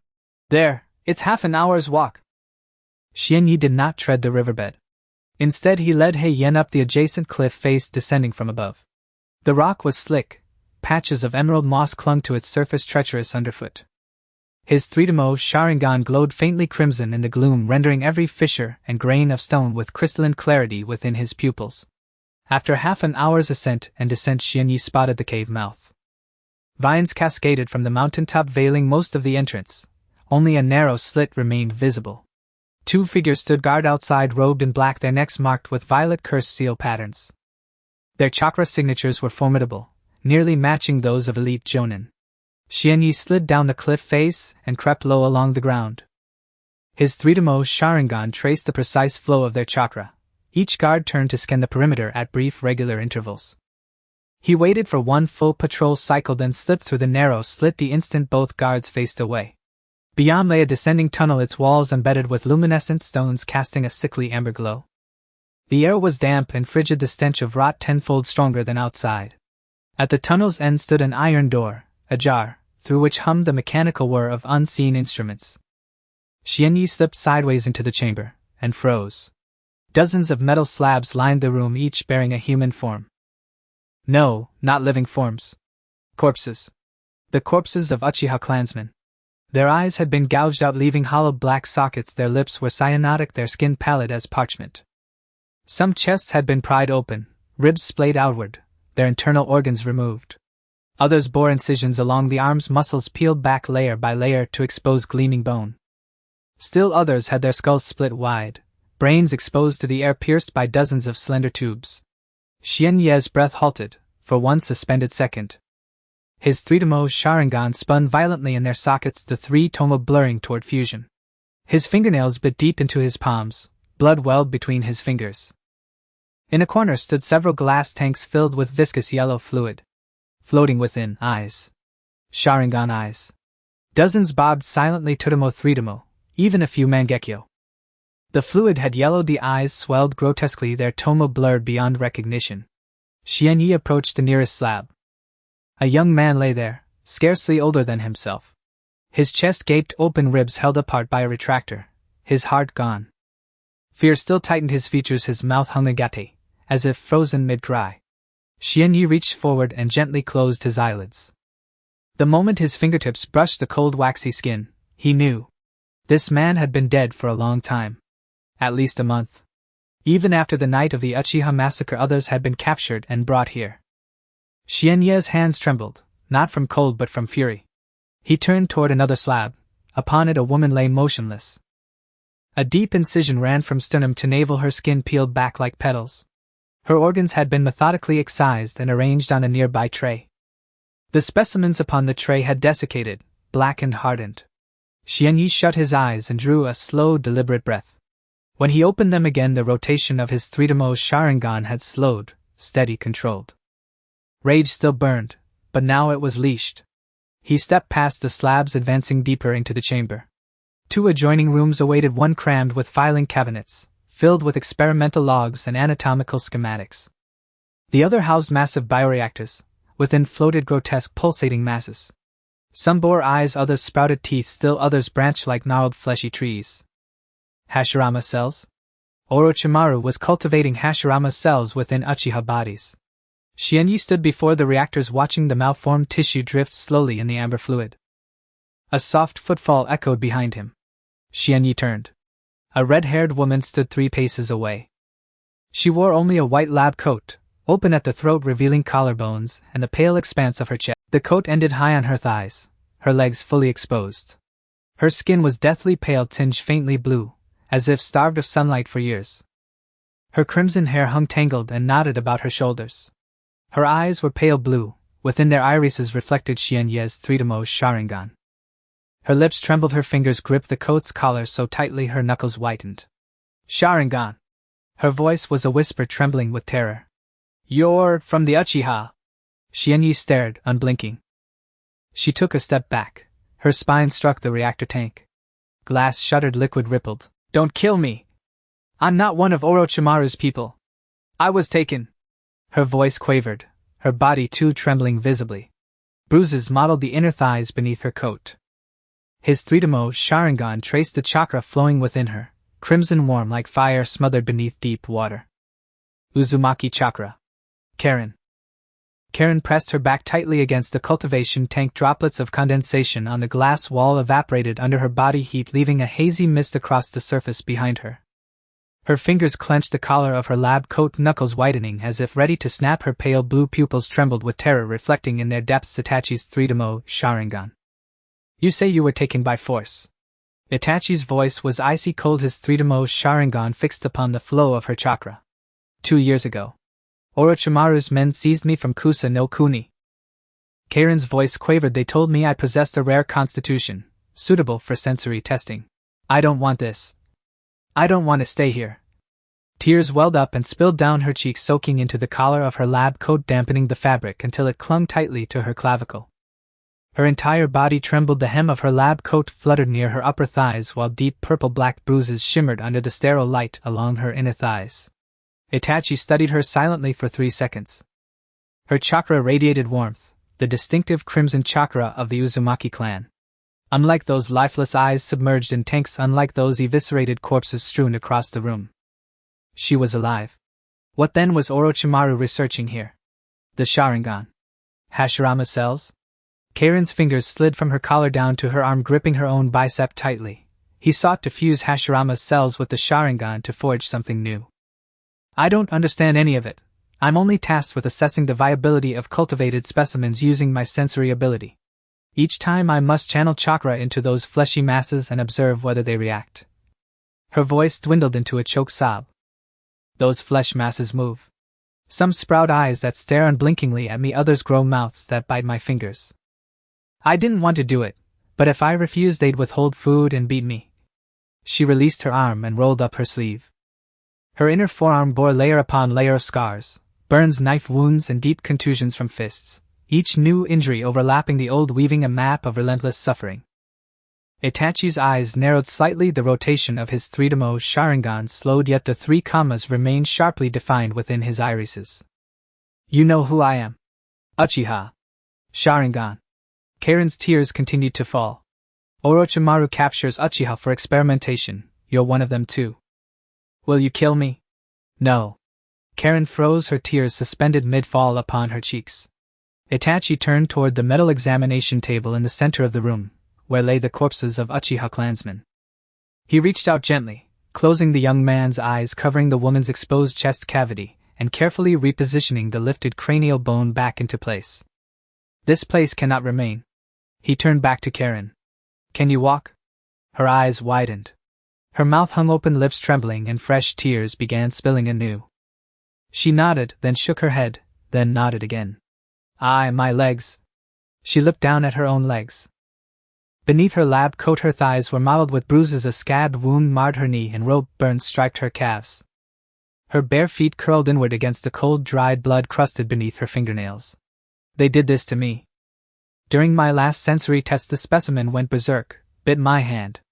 Orochimaru blamed me for operational error, ordered me beaten, and locked me in a storage closet for 3 days without food. Itachi stepped forward, crouched low, and swept his 3-tomo Sharingan over her legs. No fractures, only muscular trauma. She could walk. At that moment a system alert resonated within Itachi's mind. Detected Uzumaki bloodline Karen sensory-type shinobi possesses the divine perception talent known as Shinra Tensei. Recruiting Karen unlocks special rewards, enhanced sensory acuity, and a foundational medical ninjutsu scroll. Mission offered: rescue Karen. Accept. Yes, no. Itachi rose his 3-tomo Sharingan, locking onto Karen's face. I will take you out, but you must obey me. Karen nodded frantically, tears flying in all directions. I'll obey anything you say. Please just get me out of here. I never want to stay another second, not touch those flesh masses again, not be locked in that storage closet ever again. Itachi grasped her wrist. Her wrist was slender bones, sharp beneath cool, fragile skin. He pulled her away from the cultivation tank and began walking toward the door. Karen stumbled. Her knees scabs split open and fresh blood seeped from beneath the crust. She bit her lip to stifle a cry, limping behind Itachi with faltering steps. Just as they reached the doorway, a piercing alarm shattered the silence. Crimson emergency lights strobed violently down the corridor, drowning out the soft glow of embedded luminescent stones. Heavy hurried footsteps thundered from the far end, like a pack of unleashed beasts stampeding closer. Orochimaru's voice slithered from the intercom, hoarse serpentine, each syllable dripping with venom. Little Uchiha brat, if you've come, then stay a while as my guest. Orochimaru's voice echoed through the intercom. Little Uchiha brat, if you've come, then stay a while as my guest. Xianyu stepped out of the cave entrance. Moonlight bathed his figure while his 3-tomo Sharingan glowed with a dim crimson light in the darkness. 4 night sentinels stood outside the cave, their black robes billowing in the wind, revealing kunai pouches at their waists. Purple curse mark patterns coiled around their necks, spreading from their throats to the napes of their ears. Uchiha brat. The leftmost sentinel drew his kunai. Lord Orochimaru has been waiting for you long enough. Xianyu did not slow his pace. Engage. All 4 sentinels lunged forward simultaneously. The leftmost thrust his kunai toward Xianyu's throat, the rightmost swept a kick from the side, the 2 behind began weaving hand seals for jutsu. His 3-tomo Sharingan traced every trajectory of attack. Xianyu pivoted sideways to evade the kunai, seized the kicking leg with his right hand and used its momentum to hurl that sentinel crashing into the 2 still ceiling. The 3 collided midair, jutsu interrupted, chakra erupting violently in their palms, searing their own arms black. The leftmost sentinel spun to flee, but Xianyu's kunai pierced his nape from behind. All 4 collapsed. Xianyu turned back toward the cave mouth. Karen stood within the entrance, barefoot upon the stone slab, fingers clutching the collar of her lab coat. Moonlight fell across her face. Her lips trembled, yet her eyes blazed with fierce clarity. Can you sense nearby enemies? Karen closed her eyes and pressed her fingertips to her temples. 37 more test subjects are closing in from inside the laboratory. 8 approach from the east, 3 from the west, 6 from the north. None from the south. The south is a cliff edge. Xianyu grasped her hand and sprinted eastward. Karen's bare feet struck jagged stones, sharp edges sliced open her soles, leaving crimson smears on the rock. She clenched her teeth. No cry escaped. After 300 meters, a furious roar erupted from the laboratory behind them. Gray-skinned curse-marked test subjects flooded from the cave mouth like a tidal wave. Their speed defied reason, quadrupedal beast-like limbs pounding earth with savage rhythm. Karen glanced back, her face paled further. They're gaining. The fastest is only 50 meters behind us. Xianyu released her hand and halted, turning to stand firm. His 3-tomo Sharingan locked onto the lead subject, swift yes, but moving in a straight, unswerving line. Xianyu formed hand seals. Fire release dragon fire technique. A roaring fire dragon burst from his mouth, carving a charred furrow across the ground. The first 5 subjects were engulfed, screaming, writhing, rolling helplessly in flames. Yet those behind leapt over their burning comrades. Karen stood behind Xianyu, palms pressed hard against her temples. 3 are circling left. Xianyu whirled, his kunai shot from his palm, burying itself deep in the first subject's eye socket. The second lunged, he dropped low, evading the grasp, then drove his elbow into the subject's occiput. The third crashed into him from the side, sending him flying backward. He struck the ground, hard spine slamming against stone. Blackness bloomed at the edges of his vision. The subject pounced, hands locking around Xianye's throat. Fingers tightened, air vanished, pressure crushed his windpipe. His three-tomo Sharingan fixed unblinkingly on the subject's face. Bulging eyes, drool dripping from slack lips, curse mark patterns writhed across his skin like living worms. Water release, water blade. Chakra coalesced into a shimmering blade of water in Xianye's palm, and pierced upward through the subject's jaw, cleaving straight through his skull. The subject's grip slackened, he slumped lifeless atop Xianye. Xianye shoved the corpse aside and rose, coughing blood. A livid purplish ring circled his throat, his mouth filled with the coppery tang of blood. How many remain? Karen's lips trembled, but she kept sensing. 17. But their speed is slowing, as if waiting for something. Waiting for what? Before the words fully left his mouth, the earth shuddered. From the distant forest a colossal figure rose. 3 meters tall, gray-skinned, arms thicker than human waists. Its chest bore a grotesque twisted face. Curse marks covered its entire body, its chakra surged tenfold that of ordinary test subjects. Karen's fingers tightened on Xianye's sleeve. That one is the strongest. Xianye seized her hand and bolted northward. Heavy footsteps thundered behind them, each impact reverberating like a hammer blow upon stone. The sound of splintering trees drew nearer. Karen faltered. Her soles were raw, bleeding freely, each step stained the stones crimson. Her breath came in ragged gasps, chest heaving violently, her lab coat soaked through, clinging damply to her frame. Leave me, run alone. Xianye gave no reply. He bent low and lifted her, hoisting her onto his shoulder. She was frighteningly light, like dry kindling. Her ribs pressed sharply into his shoulder, bruised thighs grazed his waist. Hold on tight. Her arms wound tightly around his neck, her face buried deep in the hollow of his shoulder. Her breath, hot, rapid, washed over his nape. Footsteps thundered closer behind them. Xianye gritted his teeth and ran, his three-tomo Sharingan cutting through darkness, mapping the path ahead. A massive tree shattered, and the giant subject lunged from behind it. Its speed had doubled, arms swung like felled trunks. Xianye vaulted upward, planting his foot on the subject's forearm, using it to flip backward over its head. His knees slammed onto stone on landing, pain flared, nearly making him drop her. The subject whirled, fist descending. No time to evade. Water release, water encampment wall. A towering wall of water erupted overhead, its fist plunged in, having its velocity. Xianye ducked beneath the wall, still bearing Karen, and sprinted onward. The subject wrenched its fist free, spraying water across the ground. It roared, surging after them. Xianye plunged into a dense thicket, trees thickening rapidly, yet the subject's immense bulk snagged between trunks. It smashed one tree, only to become wedged in the next. Xianye did not pause. He threaded swiftly through the undergrowth, branches whipping across his face, scoring thin red lines. Karen's arms held fast, her face buried, eyes shut tight, refusing to look. After a long, breathless stretch, the thunderous pursuit finally faded. Xianye slowed, scanning carefully, then gently set Karen down. She slid weakly down the trunk of a tree, legs buckling beneath her, collapsing onto the forest floor. Her lab coat gaped open, exposing sweat-slick skin over collarbones and chest. Her lips were cracked, her face as pale as bleached parchment. They didn't follow. Karen nodded, breathing heavily before finding her voice. I've scanned. No chakra fluctuations within 5 kilometers. Xianye leaned against the opposite tree, his throat's finger marks now deep purple-black. His throat burned like swallowed sandpaper, each breath a jagged, agonizing scrape. Karen stared at his throat, then reached into her lab coat pocket and withdrew a small square of gauze. Your neck is injured. She rose, stepped forward, and tiptoed to press the gauze gently against his wound. Her fingers were cool and trembling. As the gauze settled, she closed her eyes, chakra seeped from her fingertips. Warm, soothing energy flowed into the wound, the purple-black marks softened, the searing pain in his throat receding. Karen swayed, nearly toppling. Xianye caught her arm. What are you doing? Healing you. My chakra carries regenerative properties. Her voice dwindled, eyelids fluttering heavy as lead. Uzumaki physiology grants restorative aid to others. Before she could finish, her eyes sealed shut, and her body went slack. Xianye caught her, lifting her onto his back. Her head rested lightly on his shoulder, breath shallow, faint.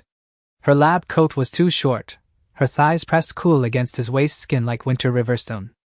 Xianye walked on, carrying her. Moonlight filtered through the canopy, dappling the forest floor in fractured silver. After a long silence, Karen stirred. Thank you? Uchiha. Xianyi carried Xianglin through most of the night. Her head rested on his shoulder, her breathing light, her pale blue eyes shut. The experimental suit was too short, her thighs pressed against his waist, her skin cold as ice. He lifted her slightly, feeling her ribs pressing against his palm, countable one by one. As dawn approached, Xianyi saw a waterfall. He passed through the water curtain and walked into the stronghold. Gemaru was the first to see him, running over from the training ground, the bandage on his right shoulder coming undone again. Boss, you're back. Xianyi nodded, placing Xianglin down from his back. She leaned against him, her legs too weak to stand. The hem of her experimental suit rolled up to her waist, revealing the bruises on the inner sides of her thighs. Gemaru turned his face away. Terumi Mei walked out from the living area, a gray short coat draped over her, the hem reaching her thighs. Upon seeing Xianglin, her expression changed. It wasn't surprise but vigilance. Her fingers rested on her abdomen, the gesture having become a habit, yet her eyes were fixated on Xianglin as if assessing a stranger intruding her territory.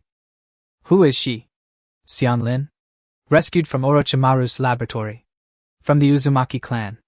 Terumi Mei frowned slightly, walking over and pressing her finger on Xianglin's shoulder. As chakra probed in, her frown deepened. Malnourished chakra depleted, injuries on her soles, numerous bruises covering her body. She released her hand, looking at Xianyi. You rescued her from Orochimaru's laboratory. Yes. Orochimaru let you take her so easily. Not easily. Terumi Mei didn't ask further. She turned and walked into the living area, coming out with a robe and a pair of straw sandals. She tossed the robe to Xianglin. Put it on. Xianglin took the robe, her fingers trembling.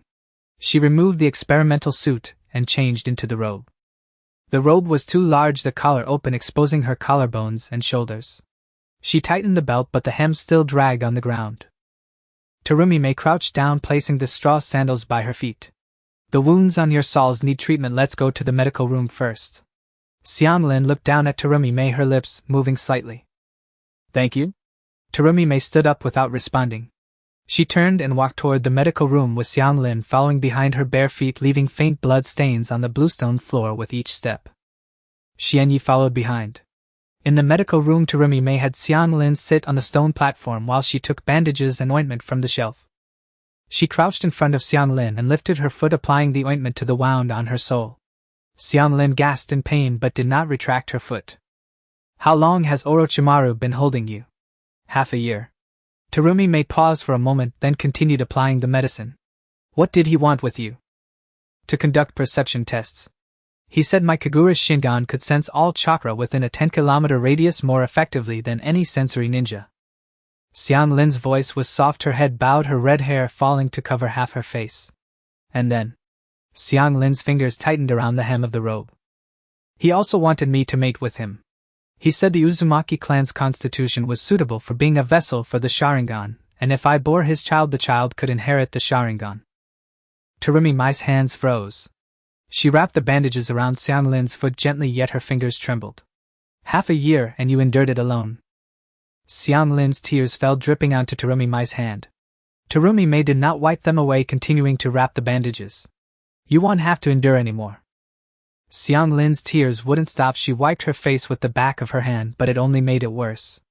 Terumi Mei finished bandaging both feet and stood up. Xianyi, she's your responsibility. Take care of her.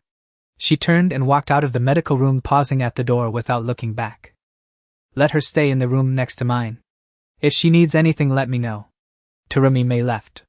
The medical room was left with only Xianyi and Xianglin. Xianglin sat on the stone platform, the collar of her robe open, bruises from earlier visible on her collarbone.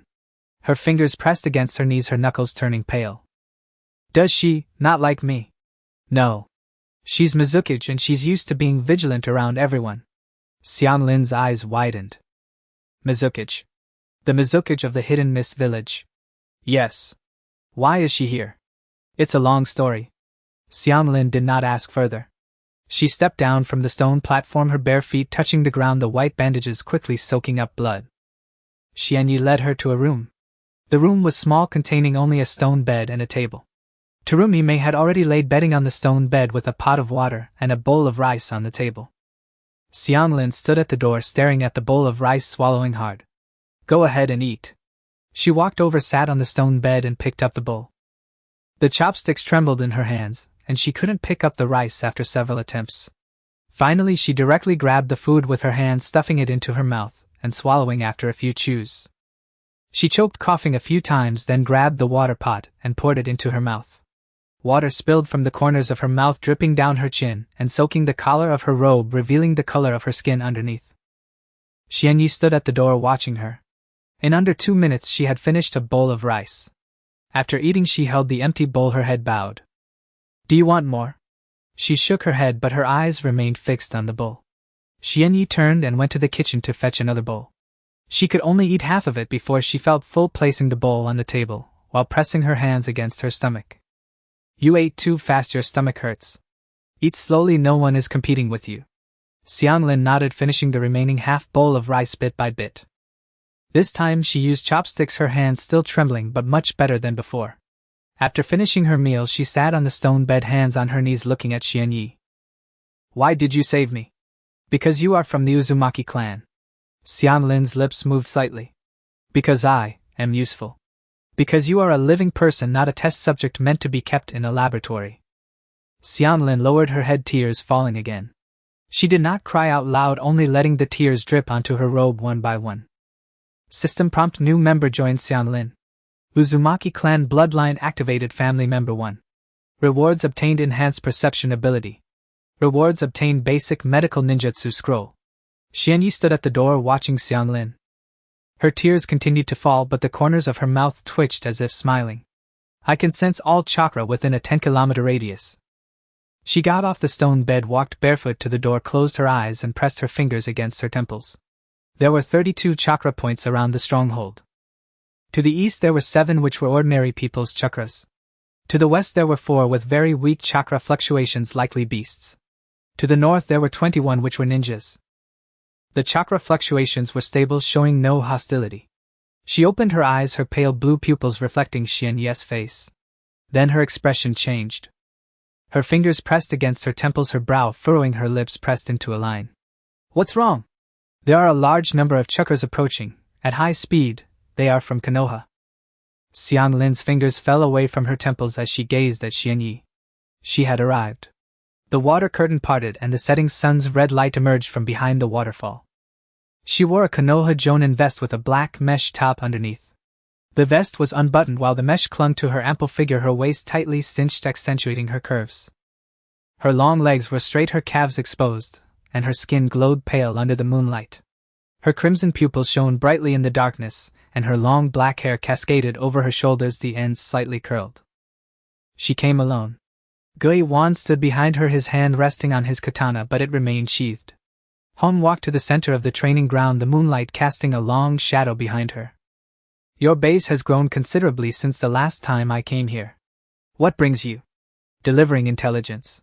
Hong pulled out a scroll from inside her vest and tossed it to Xianyi. "Konoha has rescinded the assassination order against you." It was a direct order from the third Hokage. Xianyi took the scroll but did not open it. "What about Danzo?" "He opposed it. But the third Hokage suppressed him." Hong's lips pressed together slightly. Danzo would not let it go easily, but publicly he dared not defy the Hokage's order. Terumi Mei emerged from the residential area, leaning against the doorframe. She wore a gray short coat that reached the top of her thighs, exposing her entire legs. With her arms crossed she looked at Hong, her gaze devoid of hostility, yet also lacking warmth. The third Hokage certainly knows how to settle scores. A promise to revoke the status of a rogue ninja in exchange for the power of a Sharingan with 3 tomo. Hong turned her head to look at her gaze shifting from Terumi Mei's face to her lower abdomen, pausing for a second before looking away. "Lord Mizuki, this is a matter between Konoha and the Uchiha. The child in my womb carries the Uchiha name." Terumi Mei's voice was calm. "So this concerns me as well." Hong's pupils constricted. Her fingers clenched at the edge of her vest, her knuckles turning white. Her lips moved but she said nothing. Xianyi opened the scroll, which contained a handwritten letter from the third Hokage. The message was simple: to revoke Uchiha Xianyi's status as an rank rogue ninja, allowing him to establish a family in the land of hot water, provided that he assists Konoha in combating Orochimaru. "When will Orochimaru act?" "On the day of the finals of the Chunin exam." Hong's voice lowered. The third Hokage received intelligence that Orochimaru would launch an attack during the finals. The target is the third Hokage himself. What about Tsunade? Tsunade and Konoha have already allied. The fourth Kazekage will personally come to Konoha for the Chunin exam, but Orochimaru may make a move against him. Xianyi stored the scroll away.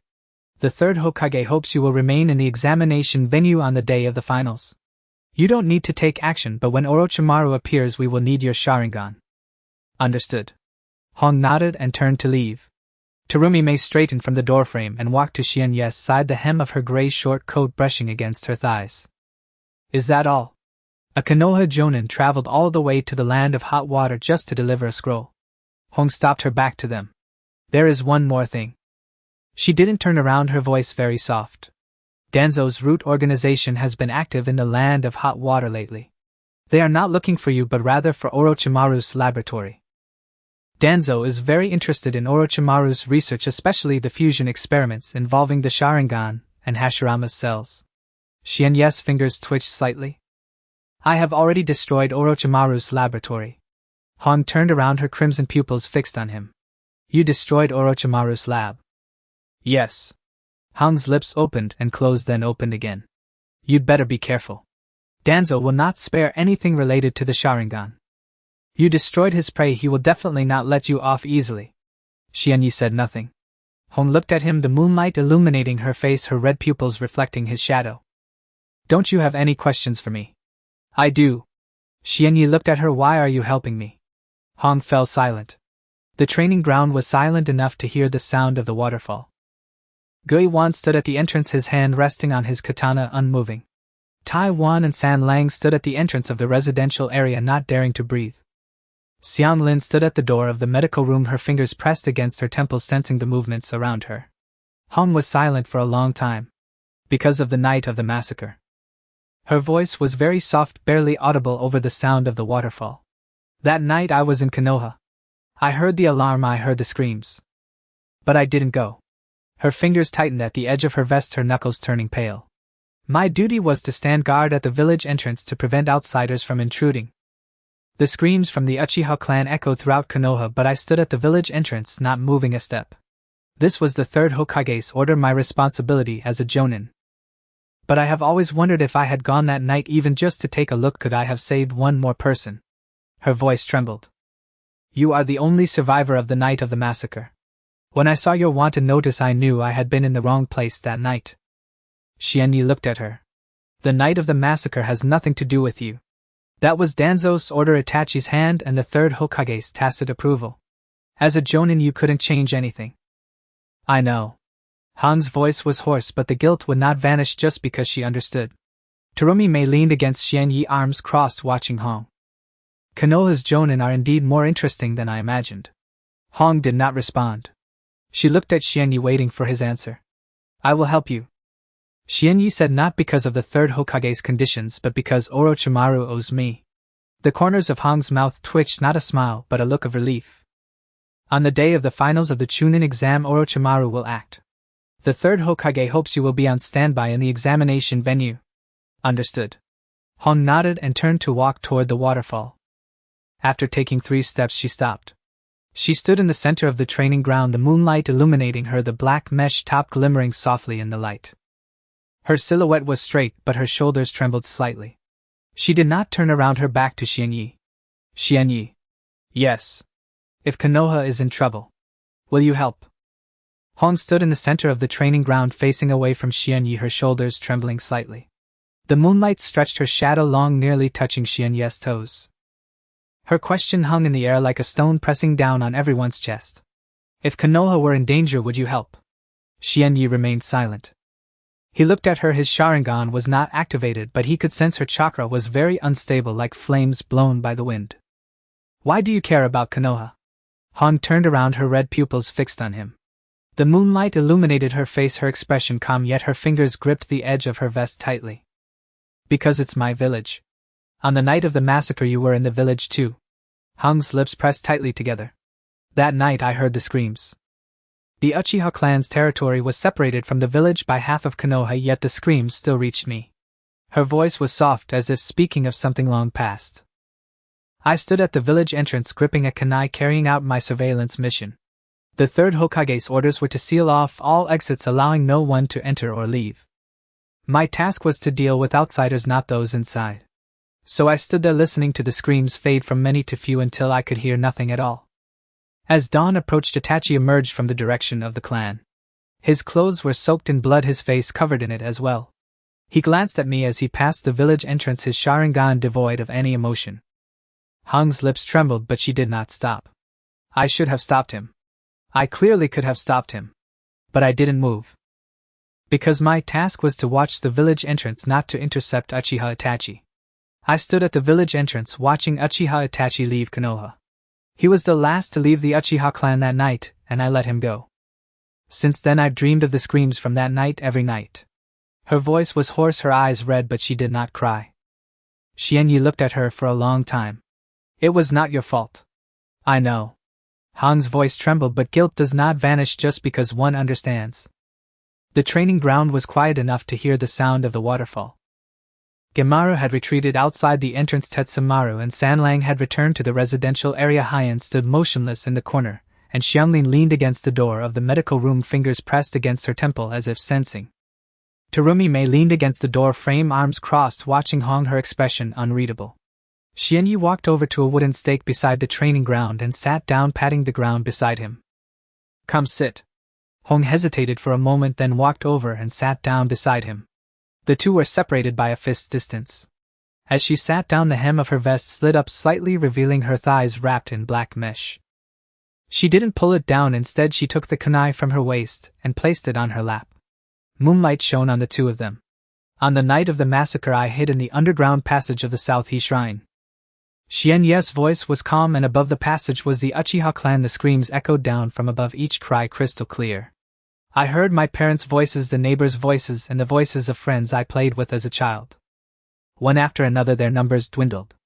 I crouched in the passage gripping my kunai, listening to the people above die one by one. I did nothing. Hong turned to look at him. You had just awakened your eyes, then going out would have been suicide. You stood at the village entrance facing Uchiha Itachi. Going out would have been suicide. The two looked at each other. The corner of Hong's mouth twitched, not a smile but a vague expression. So we both chose to live. Living is what matters. Hong remained silent for a long time. She picked up the kunai from her lap, placed it on the ground, and leaned back, gazing up at the moon. This action made her vest open wider, and the skin beneath the black mesh rose and fell with her breath, the lines of her collarbone clear in the moonlight. I have always wondered if I could have saved one more person if I had gone to the Uchiha clan that night. I couldn't save anyone. I know. But at least I could have tried. Hong's voice was soft. Trying is better than standing still. Xianyi said nothing, leaning against the wooden stake watching the moon. The two remained silent for a long time. The sound of the waterfall carried on the night wind, bringing a coolness laden with moisture. Hong's black hair was lifted by the wind, the ends brushing against Xianyi's arm ticklish. I didn't come to the land of hot water just to deliver the scroll. Hong suddenly spoke up. I know. I wanted to see what kind of person you are. What is the difference between the surviving Uchiha from the night of the massacre and Itachi? Did you notice? I noticed. Hong turned to look at him. You are not like Itachi. There is still something in your eyes, they are not empty. Her red pupils were closed close enough to see the patterns deep within. Her lips parted slightly, her breath carrying a warmth unique to women. Moonlight cast a silvery glow on her face. Xianyi looked at her, and she looked back at him. Hong was the first to avert her gaze.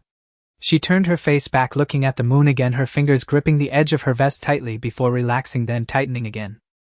I no longer want to evade. Her voice was very soft, almost drowned out by the sound of the waterfall. Xianyi looked at her. Her profile shone white in the moonlight, her eyelashes long, her nose straight, her lips a deep red, unadorned but striking. Hong turned her head, meeting his gaze. Her fingers moved away from the edge of her vest, resting on the ground between them, fingertips nearly touching Xianyi's hand. I did not go on the night of the massacre, and I did not stop Itachi when he left. These two things have weighed on me for a long time. I came to find you today not because you helped Konoha resist Orochimaru, but because I wanted to see you. Her voice trembled, but her gaze was steady. After seeing, I no longer want to evade. Hong's hand moved from the ground, her fingertips brushing against Xianye's hand. Her fingertips were cool and trembling. Xianyi did not pull away. Hong's fingers tightened, grasping his hand. Her hand was small fingers long, her palm cool, but her fingertips were warm. I have always wondered if someone had gone to save you that night, would you not have had to hide alone in the passage listening to people outside die? Now I am here. She released Xianyi's hand, turned around, and wrapped her arms around his neck.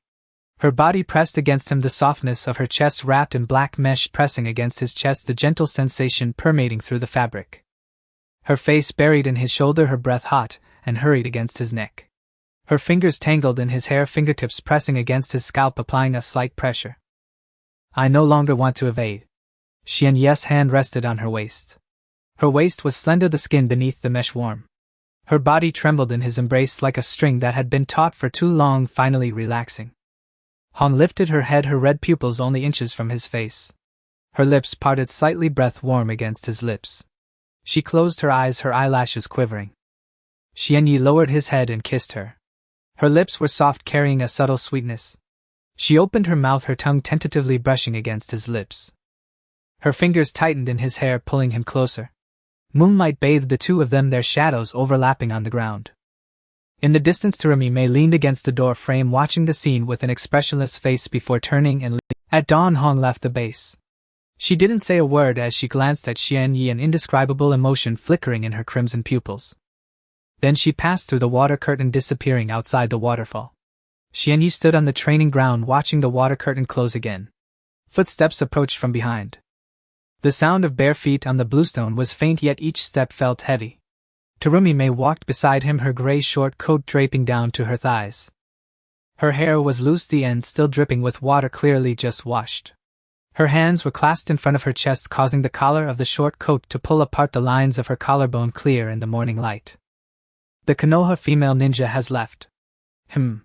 Did you sleep well last night? Xianyi turned to look at her. Her expression was calm, but her gaze was off.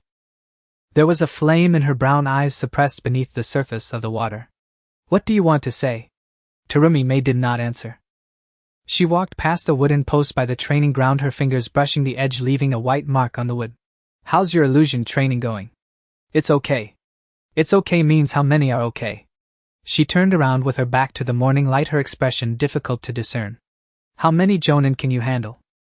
Can you handle an rank ninja? Can you handle Orochimaru? You're angry. I'm not angry. Terumi Mei's voice was calm, as tranquil as a winter lake. I was just thinking about how much time you spend training and how much time you spend with women. Xianyi looked at her. Hong came to deliver information. Does delivering information require hugging? Terumi Mei walked back from beside the wooden post, standing in front of him. The distance between them was less than a step. She could smell the lingering scent of women on him, and he could smell the soapberry fragrance in her hair. I saw it. Her voice was light, but each word felt like a nail driven in. Last night on the training ground you were hugging her, you kissed her. Xianyi remained silent. Why are you not speaking? Terumi Mei's lips curled into a slight arc, not a smile, but a mockery. Aren't you quite eloquent? The night of the clan extermination, the matter with Danzo, the issue with Orochimaru. Why is it that when it comes to this you are silent? Because you're angry, anything you say will seem like an excuse. Then why don't you give me an excuse to listen to? It's not an excuse. Xianyi looked at her. Hong took the initiative. Terumi Mei's eyes narrowed. Her fingers tightened on the hem of her short coat, her knuckles turning pale. Her lips pressed into a line, her breathing became rapid and heavy. She initiated. You went along with it. Then was it also me who initiated back then, so you responded?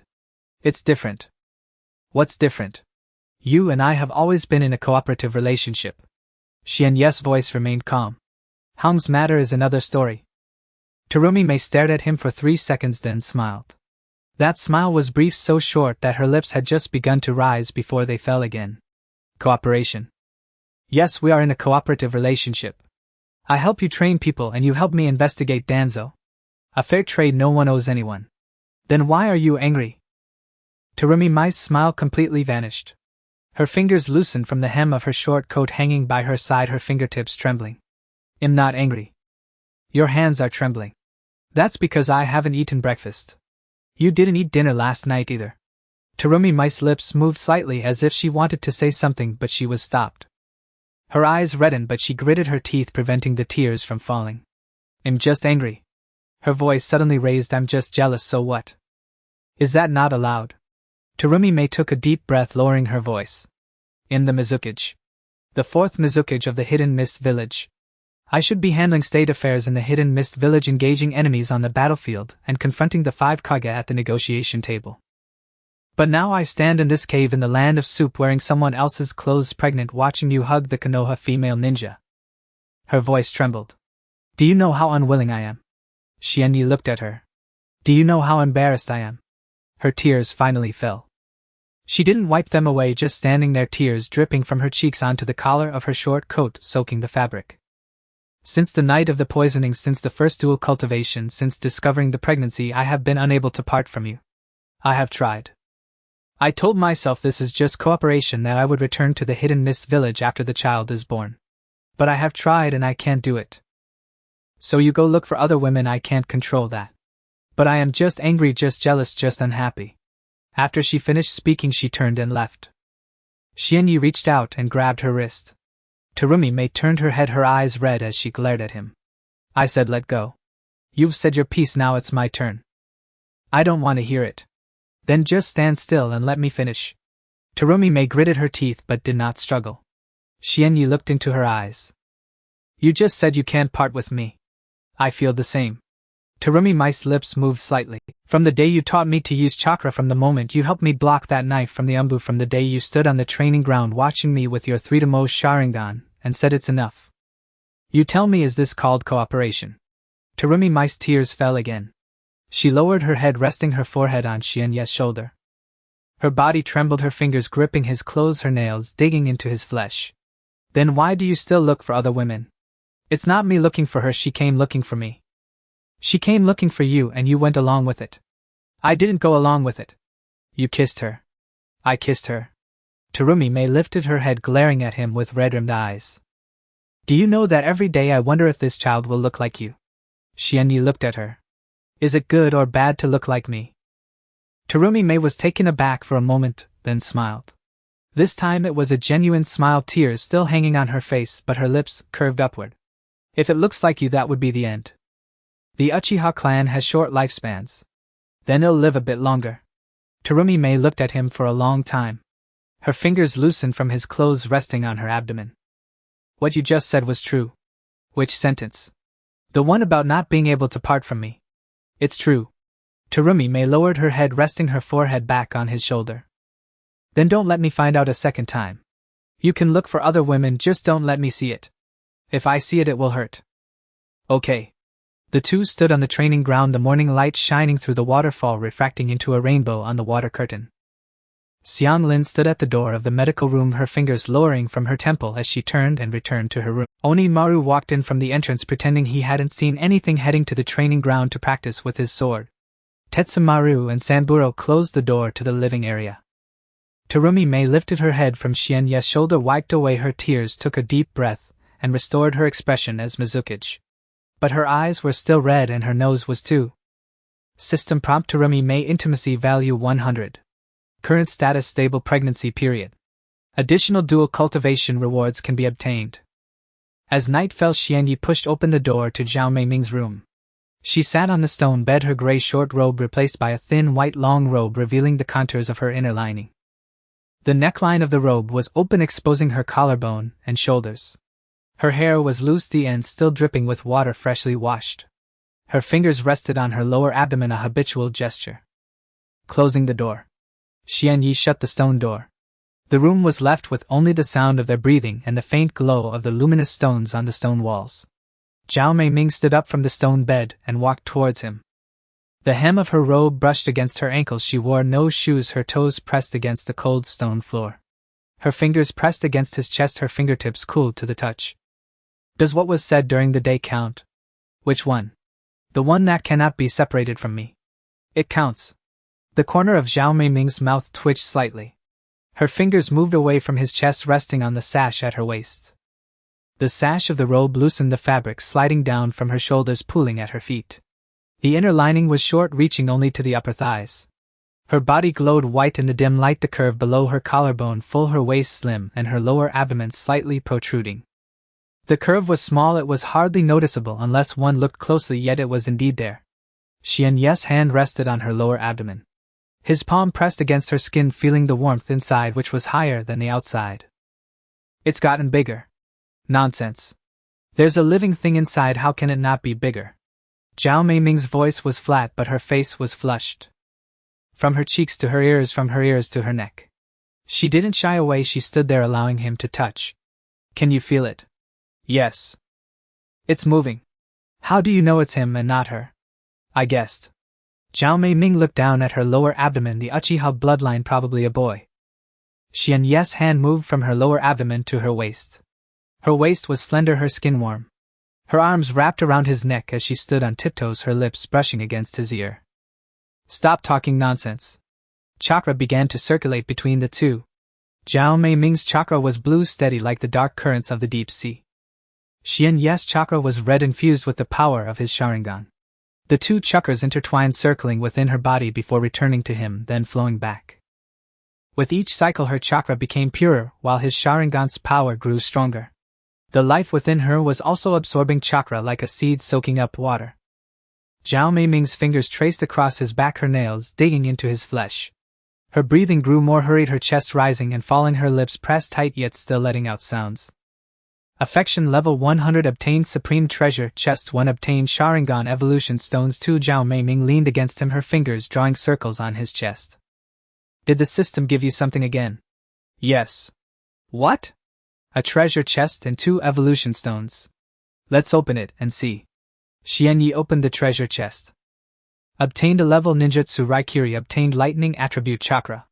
The lightning attribute chakra surged into his body, mixing with the existing fire and water attributes, exploding within his meridians.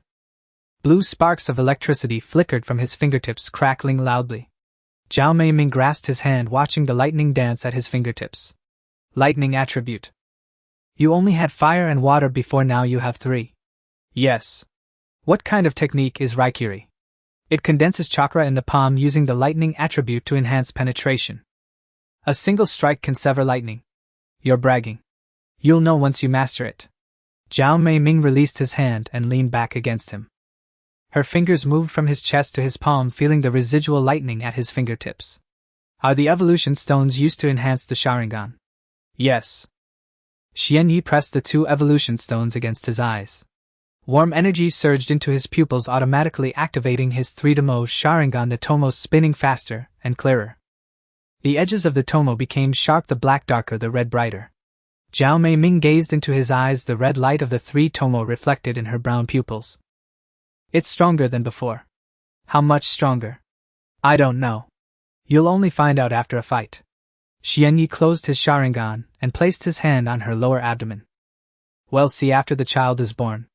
The corners of Zhao Meiming's mouth curled up, but she said nothing.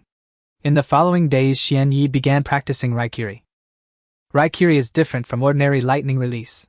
Ordinary lightning release sends out lightning attribute chakra to attack, while Raikiri condenses it in the palm, controlling the shape and direction of the lightning with chakra. The required chakra control precision is 10 times higher than for water dragon bullet. Zhao Meiming stood by the training ground watching Xianyi attempt repeatedly. The first time the lightning attribute chakra exploded in his palm, singeing the skin on his fingers. The second time the lightning successfully condensed but dissipated in less than a second. The third time it lasted 3 seconds, but he couldn't control the direction, causing the lightning to shoot upward. The fourth, fifth, and sixth times. Each attempt ended in failure. Xianye's palm was burned red from the lightning blisters forming on his fingertips and several charred burns on his forearm. His chakra was severely depleted and his 3-tomo Sharingan opened and closed repeatedly. Zhao Meiming approached, grabbing his hand to inspect. The skin on his palm had burned away a layer, revealing the tender flesh underneath. The blisters had burst, oozing yellow liquid. The edges of the nails on his fingertips were scorched, blackened, and brittle. You're too impatient. There's not enough time. The Chunin exams are approaching and Orochimaru could act at any moment. Being anxious won't help. Raikiri requires extremely strong chakra control. You have enough chakra and the lightning attribute, but your control still lacks a bit. How much is lacking? Just a little. A little is enough. Zhao Meiming brought bandages and ointment from the medical room, squatting down in front of him, placing his palm on her knees. The hem of her robe spread across the bluestone slab, her thigh's skin exposed, his hand resting on it. The ointment was applied to the wound, cooling against the skin. The bandages were wound around in circles, neither too loose nor too tight. Raikiri isn't something that can be mastered through brute force. You need to let the lightning attribute chakra flow along the meridians, not press down hard. I've tried. What you tried was the control method for Water Dragon Bullet. Water flows downwards while lightning travels to the path of least resistance. They are different. Zhao Mei Ming finished tying the bandage and patted the back of his hand. Tomorrow let Xianglin help you. Her Kagura heart can sense chakra flow, allowing her to tell you how the lightning attribute chakra moves within you. Xianyi looked at her. How do you know everything? In the water shadow. Zhao Mei Ming stood up, the hem of her robe sweeping past her legs. Did you think the water shadow only fights? Xianyi gazed at his palm wrapped in bandages, the lightning attribute chakra flickering at his fingertips suppressed by the bandages.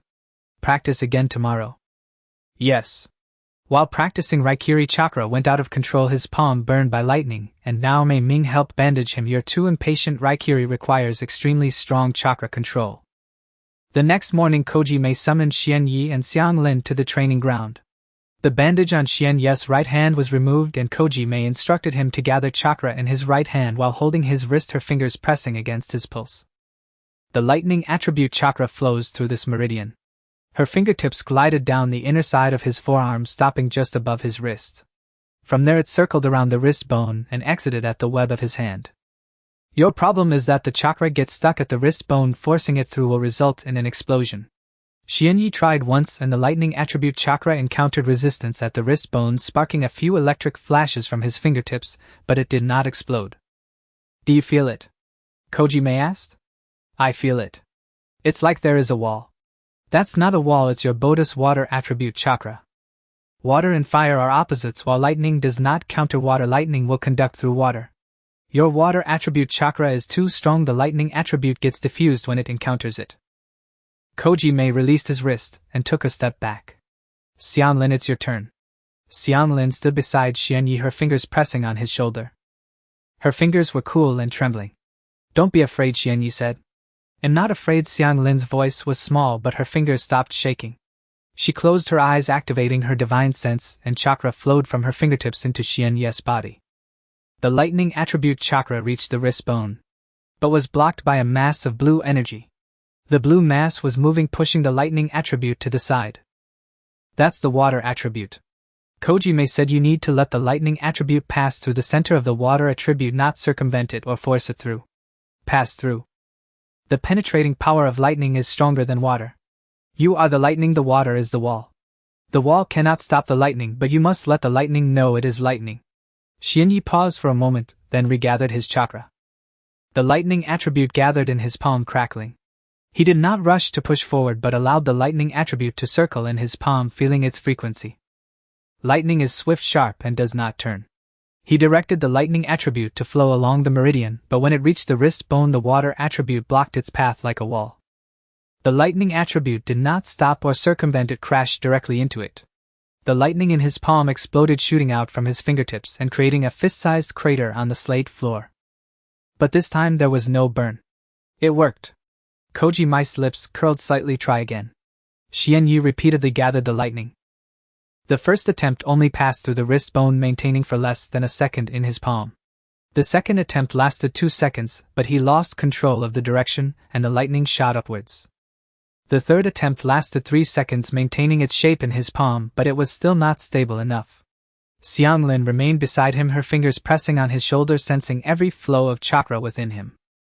This time it worked correctly. The lightning attribute passed through the water attribute without scattering. There was still a section behind the wrist bone, but it was blocked again when it reached the web of his hand. There was a mass of red energy, very hot. The fire attribute. Koji Mei frowned. Your fire attribute is stronger than the water attribute. Lightning will evaporate upon contact with fire. Xianyi closed his eyes, sensing the 3 types of chakra in his body. The fire attribute was the strongest, burning in his chest. The water attribute was second, flowing in his abdomen. The lightning attribute was the weakest, flickering in the meridian of his right hand. He withdrew the lightning attribute from his palm and regathered. This time he did not rush forward but allowed the lightning attribute to circle 3 times in his palm, raising its frequency to the maximum. Then with a sudden push he passed through the wrist bone through the water attribute's barrier, crashing into the wall of the fire attribute. The lightning attribute did not scatter. It drilled through the gaps in the fire attribute like a needle-piercing fabric. The lightning in his palm stabilized. The blue electric light enveloped his right hand, crackling but not exploding. Koji Mei's eyes lit up. Maintain it. Xianyi gritted his teeth, holding the lightning cut form. 3 seconds, 5 seconds, 8 seconds. The lightning on his hand grew increasingly stable, transforming from chaotic flickering to a layer of uniform electric light. At 10 seconds he could no longer hold it, releasing the chakra as the lightning dissipated. The lightning cut training was complete, earning him the title Lightning Escape Genius. A system notification popped up in his mind, but Xianyi ignored it. He looked at his right hand. The skin in his palm was slightly red but not burned. Try testing its power. Koji Mei pointed to the rock at the side of the training ground. That rock was half a person's height and had been brought in by Onimaru from outside the waterfall for target practice. Xianyi approached the rock, gathering the lightning cut in his right hand. The blue electric light enveloped his palm, crackling. He took a deep breath and struck down with his hand blade. The rock split down the middle, the cut as clean as if sliced by a knife through tofu. The 2 halves of the rock fell to the ground, kicking up a cloud of dust. Onimaru ran over from the other side of the training ground, staring at the split rock with his mouth agape. Tetsumaru and San Lang also ran over. San Lang crouched down to touch the cut of the rock, his fingertip brushing against the smooth stone surface, recoiling slightly. Boss, what technique is this? Lightning cut. Onimaru swallowed hard, not asking further. Koji Mei walked to the side of the waterfall, pointing at the curtain of water. Cut that. Xianyi approached the waterfall, gathering the lightning cut in his right hand. The curtain of water crashed down from 3 meters high, its impact strong enough to sweep a person away. He aimed at the thickest part of the curtain and struck down. The lightning cut sliced through the curtain of water as smoothly as cutting through cloth. The curtain split down the middle, revealing the stone wall behind, taking a full 2 seconds to close again. Onimaru stood behind, nearly dropping his katana. Tetsumaru and San Lang exchanged glances, speechless. Koji Mei stood beside the waterfall, the mist soaking her robe, the fabric clinging to her body, revealing the outline of her inner lining. Her hair was wet, droplets cascading down to her collarbone. Not bad. This was the evaluation of the water shadow on the lightning cut. Xianyi closed the lightning cut, the electric light on his hand dissipating. He had consumed more than half of his chakra, but it was much better than before. After forming the lightning cut, the consumption was actually less because chakra was not wasted. What should we practice next? He asked. Koji Mei glanced at him before turning towards the living quarters. Practice how to survive. The Chunin exam is approaching and Orochimaru will not wait for you to master your techniques before making a move. Xianyi stood on the training ground, the residual tingling sensation of lightning still lingering in his right hand. His 3-tomo Sharingan activated automatically, the 3 tomo in his pupils slowly rotating. New system task: Kaleidoscope Sharingan evolution. Condition: protect an important person under extreme emotion. After mastering the lightning cut, Xianyi's daily training regimen grew even more grueling. According to Terumi Mei, the lightning cut was merely an entry point. The true challenge lay in wielding it effectively amid the chaos of actual combat. Karen stood daily at the edge of the training ground. She did nothing else, simply stood there, fingers pressed to her temples, using her Kaguribi heart eye to sense the flow of chakra within Xianyi's body. Each time Xianyi lost control of his lightning cut, she tensed even more than he did, her fingers gripping the hem of her robe until her knuckles turned bone white. As soon as he stepped off the training ground, she rushed forward, offering him prepared ointments and bandages. Your lightning nature chakra is 20% more stable today than yesterday, she murmured softly, head bowed. The resistance near your wrist has lessened, but there's still a slight catch at your palm. Xianyi looked at her. Her crimson hair had grown longer now, falling past her shoulders, its ends still unruly and wild. The robe she wore was the one Terumi Mei had given her, far too large, its collar perpetually slipping down, forcing her to tug it up every few moments. A faint bruise lingered on her clavicle, yellowing and purpling where it had yet to fade completely. You've sharpened your perception again. Karen's cheeks flushed. She lowered her head, fingers twisting restlessly in the fabric of her robe. No. I just train every day, and improve little by little. Terumi Mei emerged from the residential quarter holding a steaming bowl of soup. She glanced once at Karen, then at Xianyi, said nothing, and placed the bowl upon the stone platform beside the training ground before turning silently back. Karen stared at the bowl, swallowing hard. Drink it. Xianyi handed it to her. This was brewed by the Mizukage herself. I'm not hungry. After a moment's hesitation, she took the bowl and drank. The broth was warm, rich with meat and wild greens, and she sipped it slowly, delicately, mouthful by mouthful. When she finished, she set the bowl back on the stone platform and wiped her lips with her sleeve. Thank you? Thank her, not me. Thank you, Karen whispered even softer, and thank her too. That night Xianyi practiced chakra control upon the training ground. Moonlight spilled across the bluestone slabs, stretching his shadow long and slender across the ground. Though he had mastered the lightning cut, Terumi Mei insisted his chakra control remained insufficiently refined, so each evening he stood motionless atop a sheet of water for a full hour. Karen emerged barefoot from the residential quarter, her toes curling against the cold bluestone. She wore no sandals, the hem of her robe dragged across the dew-dampened ground, soaking through at the edges. Why aren't you sleeping? I can't. Karen stood beside him, head bowed. You train late every night. I hear the sounds from the training ground day after day. Did it disturb you? No, she breathed, voice barely audible. It's comforting. Hearing your presence makes me feel safe. Xianyi watched her. Her face glowed pale in the moonlight, her pale blue irises shimmering with unshed tears.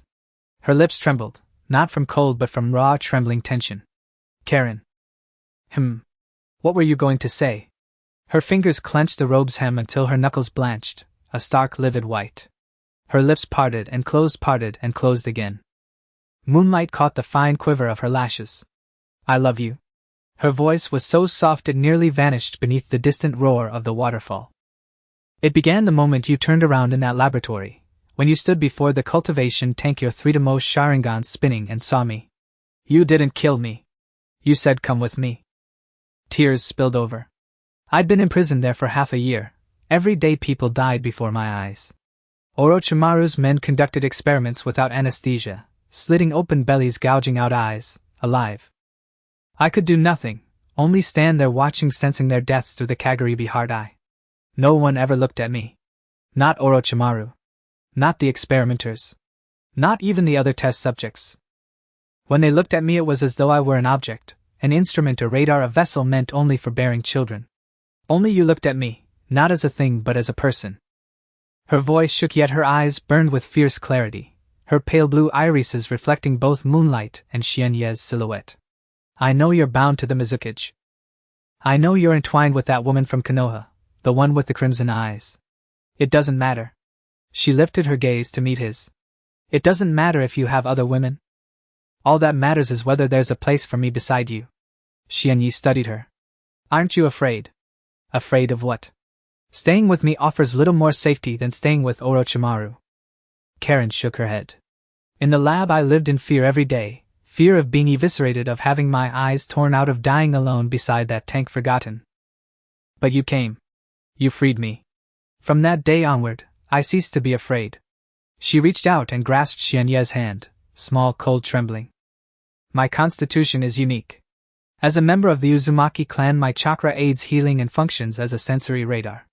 And I can also. Her cheeks flushed, deep crimson spreading all the way to her ears. Bear children.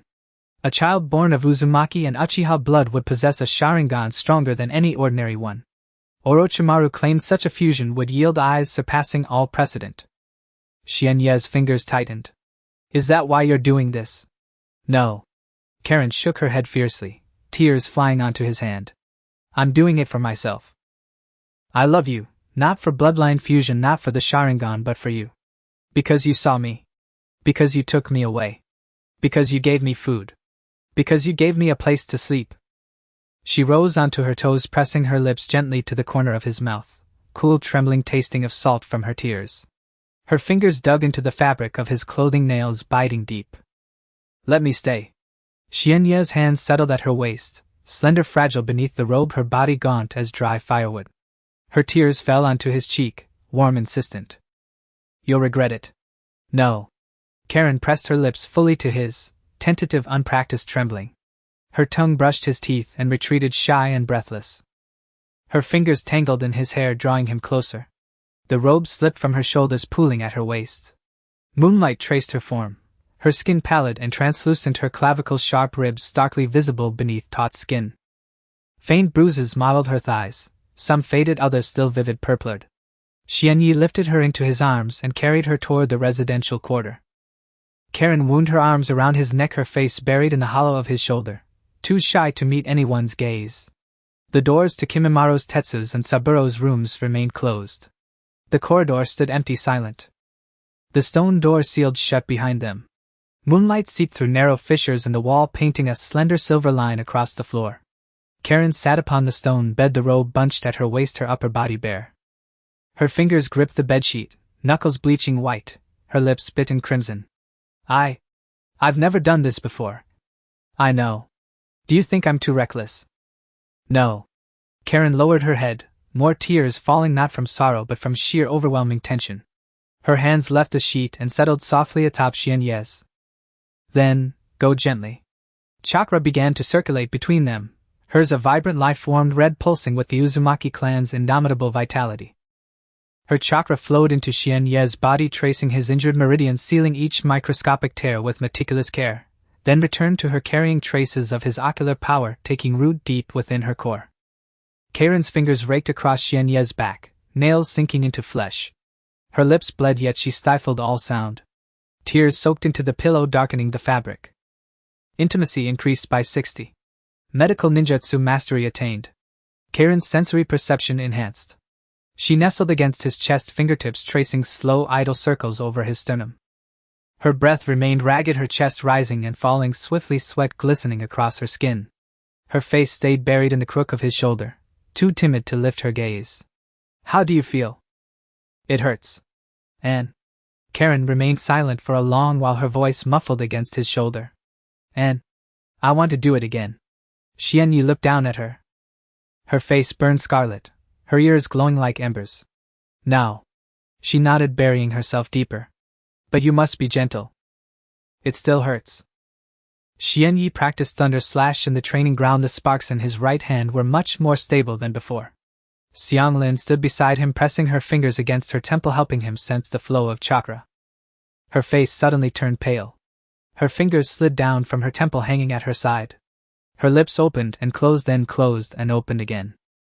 Her light blue pupils stared at her lower abdomen as if looking at something that should not exist. What's wrong? Xianglin remained silent. Her hand rested on her lower abdomen, her fingers trembling. I seem to. System notification: Xianglin is pregnant. The bloodlines of the Uzumaki clan and the Uchiha clan are merging.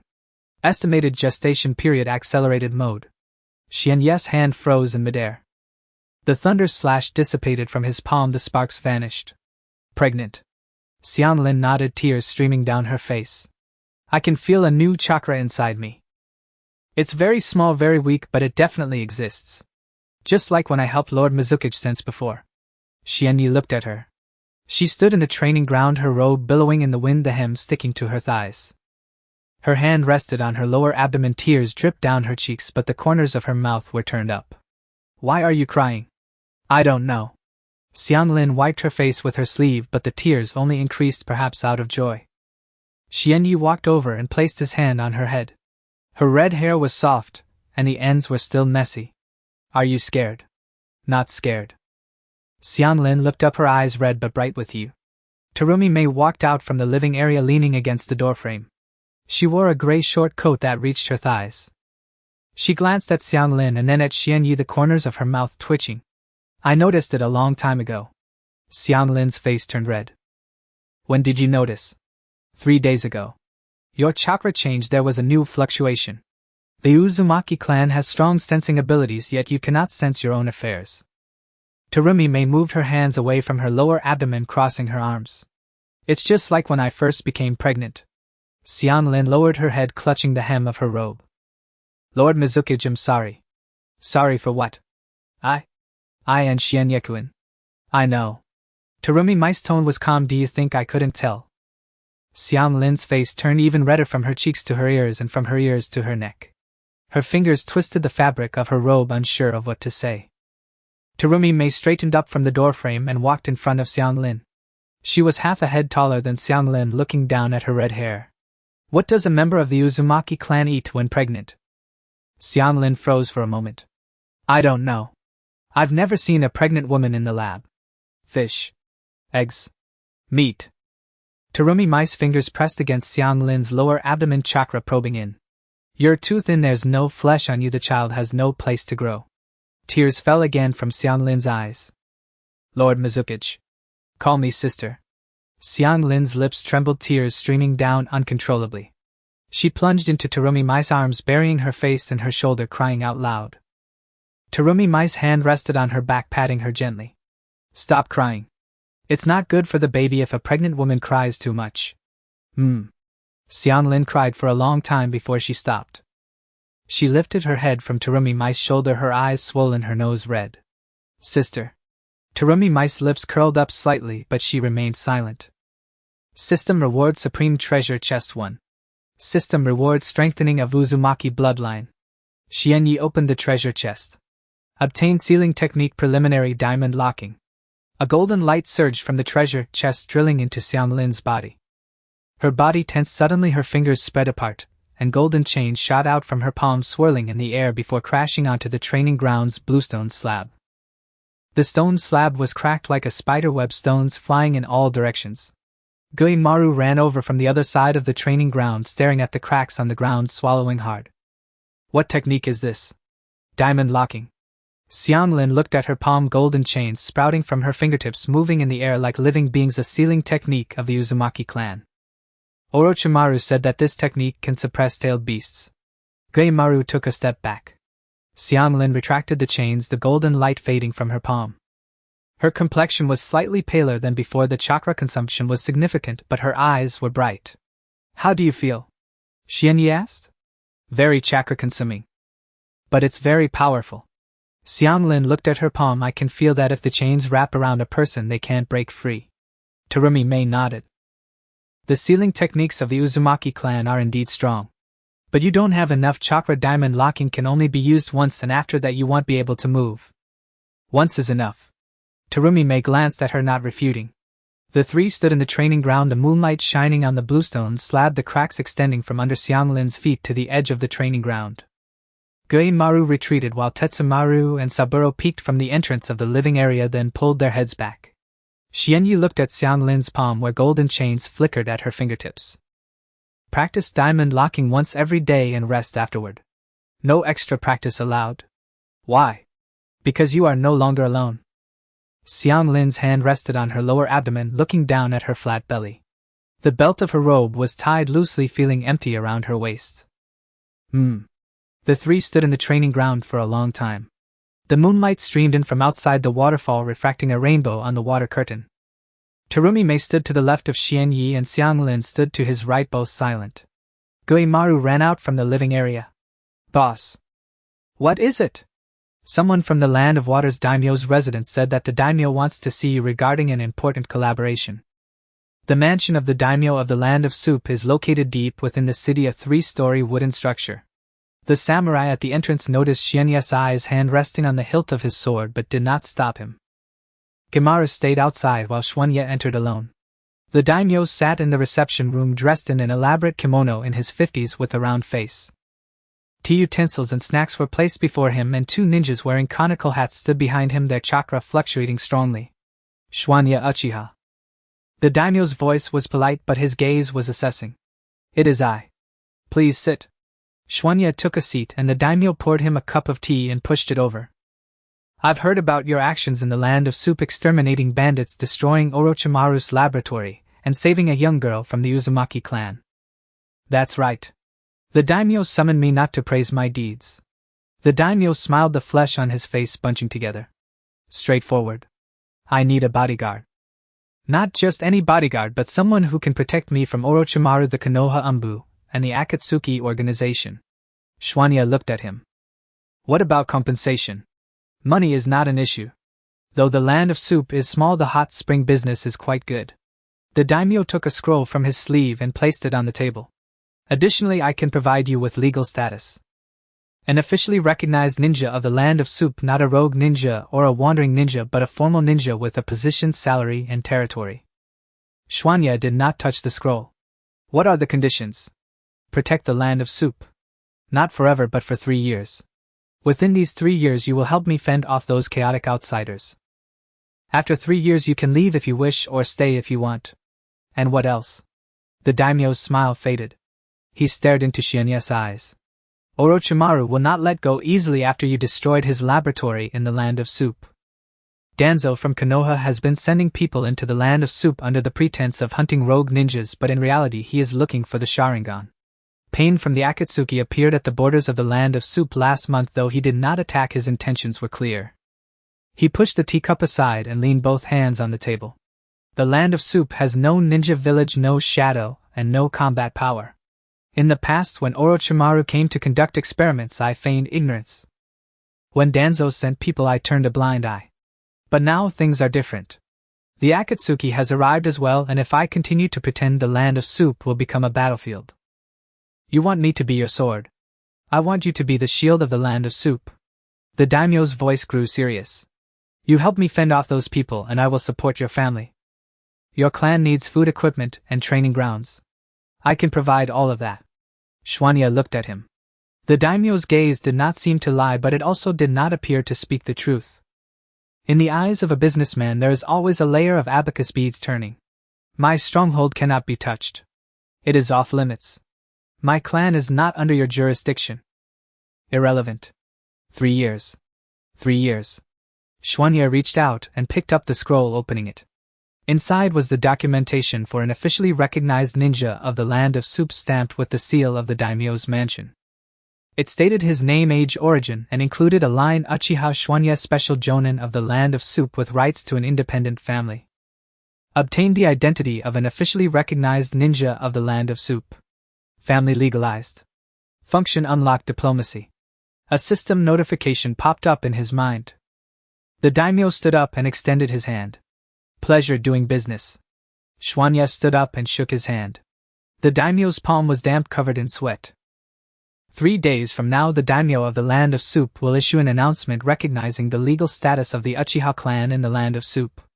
The area within 10 miles surrounding your stronghold will be designated as Uchiha clan territory, and the land of soup government will not interfere. Thank you? No need for thanks. The daimyo released his hand, sat back down, and took a sip of tea. Just help me fend off those people. Xuanya turned to leave. As he reached the door, the daimyo called out to him. Uchiha Xuanya. You have fought Orochimaru, clashed with the Konoha Umbu, and faced members of the Akatsuki. How long do you think the land of soup can hold out? Xuanya did not turn around. 3 years. When he exited the daimyo's mansion, the sun had already risen to its zenith. Gemara stood at the entrance, his right shoulder wrapped in a new bandage, while his left arm was still hung across his chest. Boss, did you seal the deal? Yes. We'll talk more when we get back. The two walked back along the mountain path. On either side of the road were hot springs, white steam rising from the ground, the air filled with the scent of sulfur.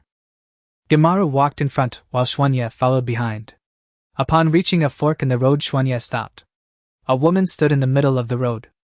She had short silver hair and wore a black leather outfit with a red scarf tied around her neck. The leather jacket was short, reaching only her waist, paired with matching leather pants that hugged her long legs. Though her stature was not tall, she was quite sturdy, her curves accentuated tightly by the leather, with a slim waist and 2 scars on her shoulders. Her eyes were black, reflecting Xuanya's shadow.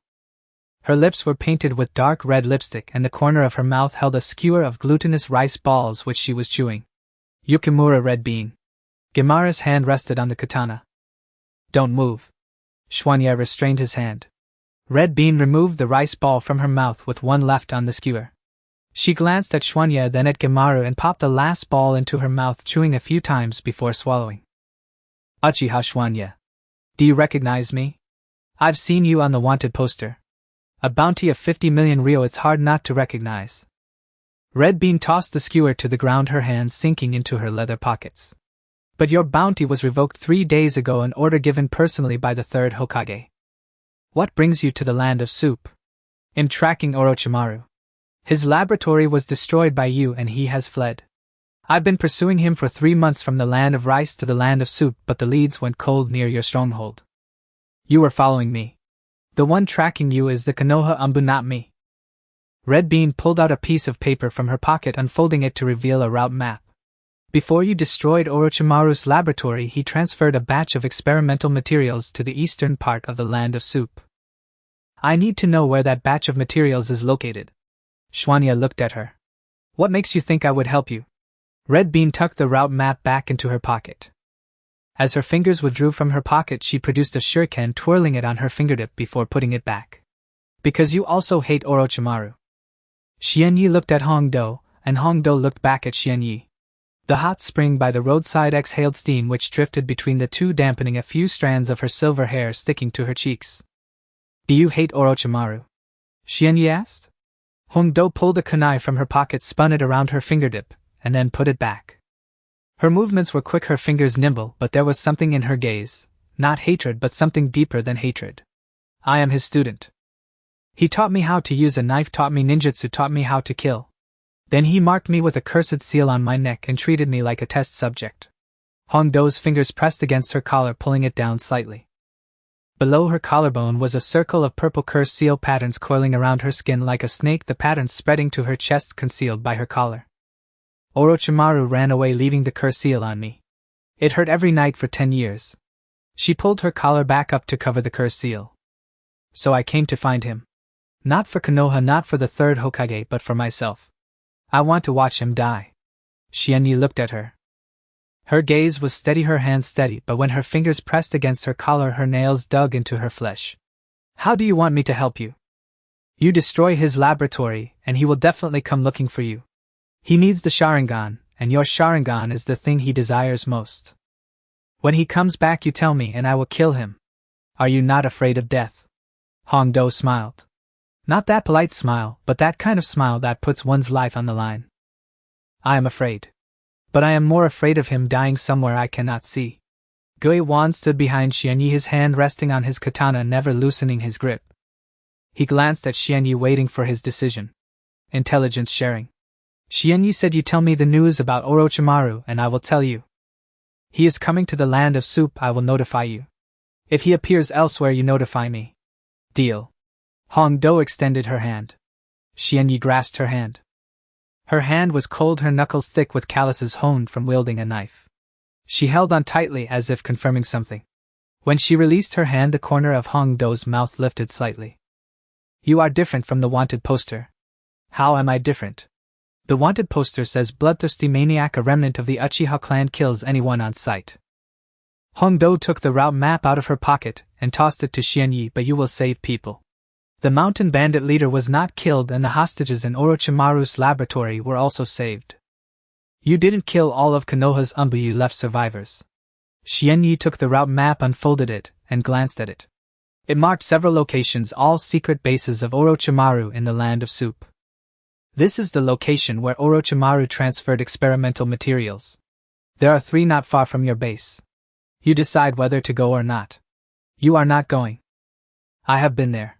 2 are empty and the third has an ambush. Hongdo put her hand back into her pocket and turned to leave. I helped you scout the route, no need to thank me. Wait. Hongdo stopped, not turning back. How do you know I won't kill you? Because it would be useless to kill me. If I die, Konoha will send more people. If you are alive, I owe you a favor. Hongdo turned her head, her black pupils reflecting the steam of the hot spring, and you are not the kind of person to kill indiscriminately. Asuma said that. Asuma. He said that when you were with the Mizukage there was an opportunity to kill him and Hong, but you didn't take action. The corner of Hongdo's mouth lifted slightly. An elite jonin from Konoha was let go by a Uchiha brat with a double Tomo Sharingan. Saying it out loud is embarrassing, but Asuma didn't think it was. He said you are different. Xianyi said nothing. Hongdo turned to face him. The zipper of her leather jacket was only half pulled up, the collar open, the lines of her collarbone, and the patterns of the cursed seal faintly visible. Her waist was slender, the leather jacket cinched at her waist, accentuating her curves. Her long legs were wrapped in leather pants, and she wore ninja boots which were speckled with dirt and grass. Orochimaru covets your Sharingan. He won't let you go after you destroy his laboratory. Your 3-Tomo Sharingan is powerful, but Orochimaru is not an opponent that can be defeated solely by eyes. I know. You know nothing. Hongdo's smile faded. Do you know how many lives Orochimaru has? Do you know how many forbidden techniques he knows? Do you know how many Sharingan he has in his possession? Her voice lowered those Uchiha clan members' eyes in his laboratory. Do you think he keeps them as souvenirs? He uses those eyes for experiments studying the secrets of the Sharingan. Your 3-mo in front of him is no different from those submerged in jars in the laboratory. Xianye's fingers twitched. So you better stay alive. Hongdo turned around her back to him. If you are alive, Orochimaru will come looking for you. If he comes looking for you, I will be able to find him. She took a step forward, walking down the mountain. After a few steps she stopped again. This time she did not turn back, just standing there, her silver short hair fluttering in the wind. Uchiha Xianyi. When you were with the Mizukage, did you feel that she was easier to deal with than Orochimaru? What do you mean? The Mizukage is also a Kage level. The fact that you have survived until now shows you are not foolish. Hongdo's voice was light. If Orochimaru comes, do not force it. Staying alive is more important than anything. She left. The sound of her boots stepping on the gravel grew fainter, eventually vanishing into the steam of the hot spring. Xianyi stood in place, watching her figure disappear around the bend of the mountain road. Guiwan walked over from behind, releasing his grip on the katana. Boss, do you trust this Konoha ninja? Trustworthy. Why? Because she hates Orochimaru, hates him enough not to fear death. Guiwan did not ask further. The two walked back along the mountain road. The route map in Xianye's hand was folded and tucked into his pocket. 3 locations, 2 are empty, the third has an ambush. Hongdo helped him scout the points, but she did not mention who was in the third ambush. When they returned to the base, Terumi Mei was waiting for him in the training ground. She wore a gray short coat that reached her thighs. With her arms crossed, her fingers tapped on her forearm. Did the feudal lord of the land of Sup agree? Agreed. 3 years of protection in exchange for legal identity and territory. Not bad. On the way back I encountered Yuhi Kurenai. Terumi Mei frowned. Orochimaru's student. She came to the land of Sup to track Orochimaru's whereabouts. Orochimaru had transferred a batch of experimental materials, and she wanted to find out where that batch was. Did you tell her? No. She gave me 3 locations, saying Orochimaru might appear there.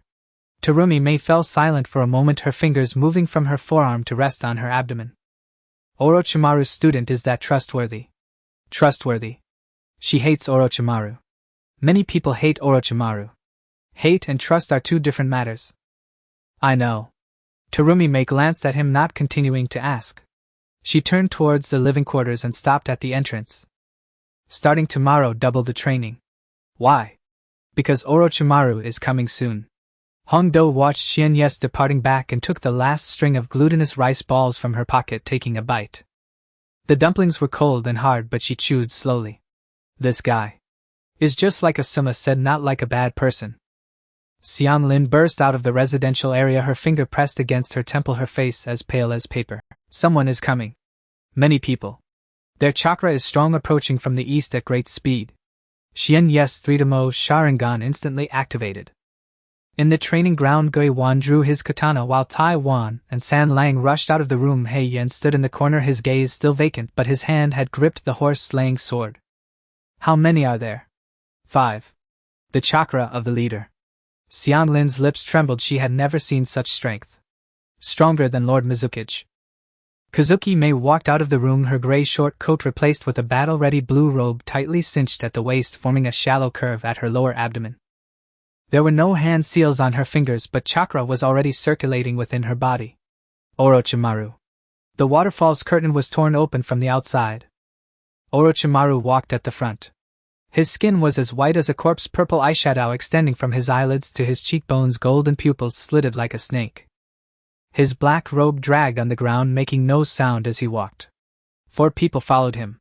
Doyle with purple hair and red pupils held a short flute. Suijin with blue short hair and curse seal patterns on his face. Gui Tongwan with red long hair and 6 arms chewing on something. Xi Lang Fong with brown short hair, a massive figure like a mountain of flesh. The 4 sound ninjas. Xianye's 3-mo Sharingan fixated on Orochimaru. Orochimaru's chakra flowed within him like a coiled serpent, showing no flaws when still. Uchiha Xianyi. Orochimaru smiled, his tongue flicking out to lick around his lips. Your Sharingan has become much prettier since our last meeting. You are late. The laboratory is gone.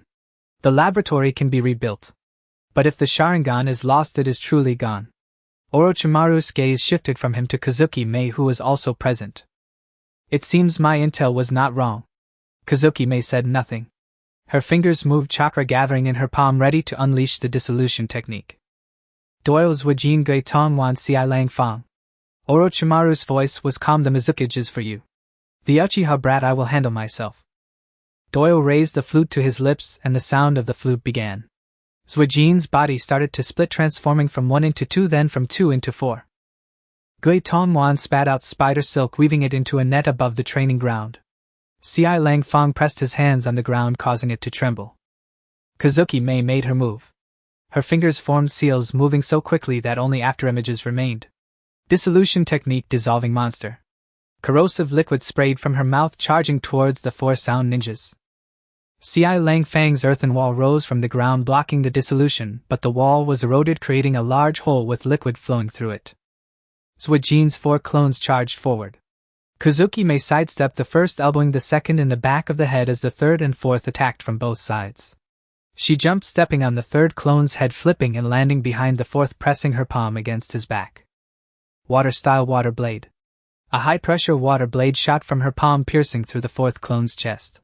The clone exploded into smoke, and Zwajin's true body charged out from the smoke, his fist aimed at Kazuki Mei's face. Kazuki Mei tilted her head to dodge the fist, grazing past her ear. Her fingers locked onto Zwajin's wrist, using his strength to fling him towards Gui Tongwan's spider web. Zwajin got entangled in the spider web, struggling a few times, but unable to break free. Doyle's flute sound grew more urgent. The 3 ghosts emerged from the smoke, side ghost, rock ghost, claw ghost, simultaneously pouncing towards Kazuki Mei. Kazuki Mei frowned slightly. Her chakra flowed within her, the dissolution technique gathering in her palm, but she did not act immediately. Her gaze swept over to Orochimaru and Xianyi. Xianyi stood in the center of the training ground, his 3-demo Sharingan fixed on Orochimaru. Orochimaru stood opposite him, his hands hanging by his side with no seals nor movement. 3-demo Sharingan, Raikiri, water style and fire style were all practiced well. Orochimaru's tongue flicked out again, licking his lips. You are far behind Itachi, but your growth rate is faster than his. Interesting. Xianyi did not reply. In his right hand, Raikiri began to gather blue electric sparks, enveloping his palm, crackling. Orochimaru moved. His speed was inhuman. Xianyi's 3-demo Sharingan caught his trajectory, but his body could not keep up. Orochimaru's palm pressed against Xianyi's chest, chakra exploding from his palm. Xianyi was sent flying, crashing through a wooden post and landing on the ground. His chest felt as if it had been struck by a hammer, his mouth filled with the taste of blood. Raikiri is a good technique, but too slow. Orochimaru stood before him, looking down at him. Your Sharingan can see my movements, but your body cannot react. This is the gap between you and the shadow level.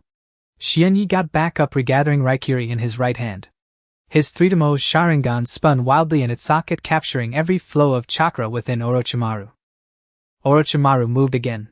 This time from the side, Xianyi's body dodged to the left, but Orochimaru's palm was already waiting on his path of escape. 5 fingers spread open, 5 snakes lunged from his sleeve, biting into Xianyi's right arm and right leg. The fangs pierced the skin, injecting venom into his veins. Raikiri in his right arm instantly dissipated, his right leg lost its strength. Hidden shadow snake hands.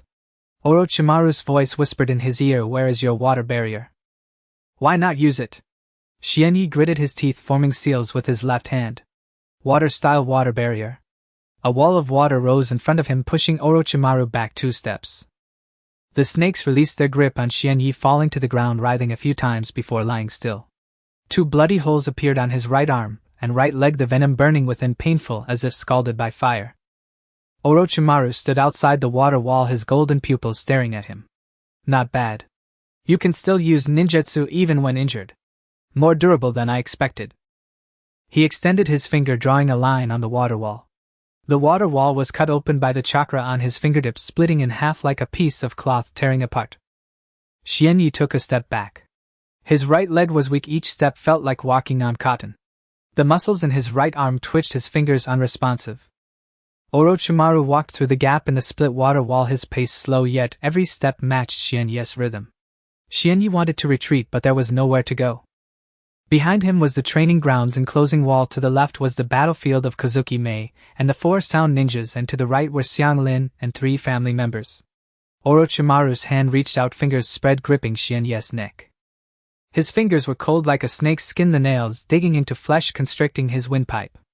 3-mo Sharingan, I will take it. He opened his mouth, his neck elongating, his mouth opening 3 times wider than normal, sharp teeth, a forked tongue, purple chakra gathering in his throat. Curse seal.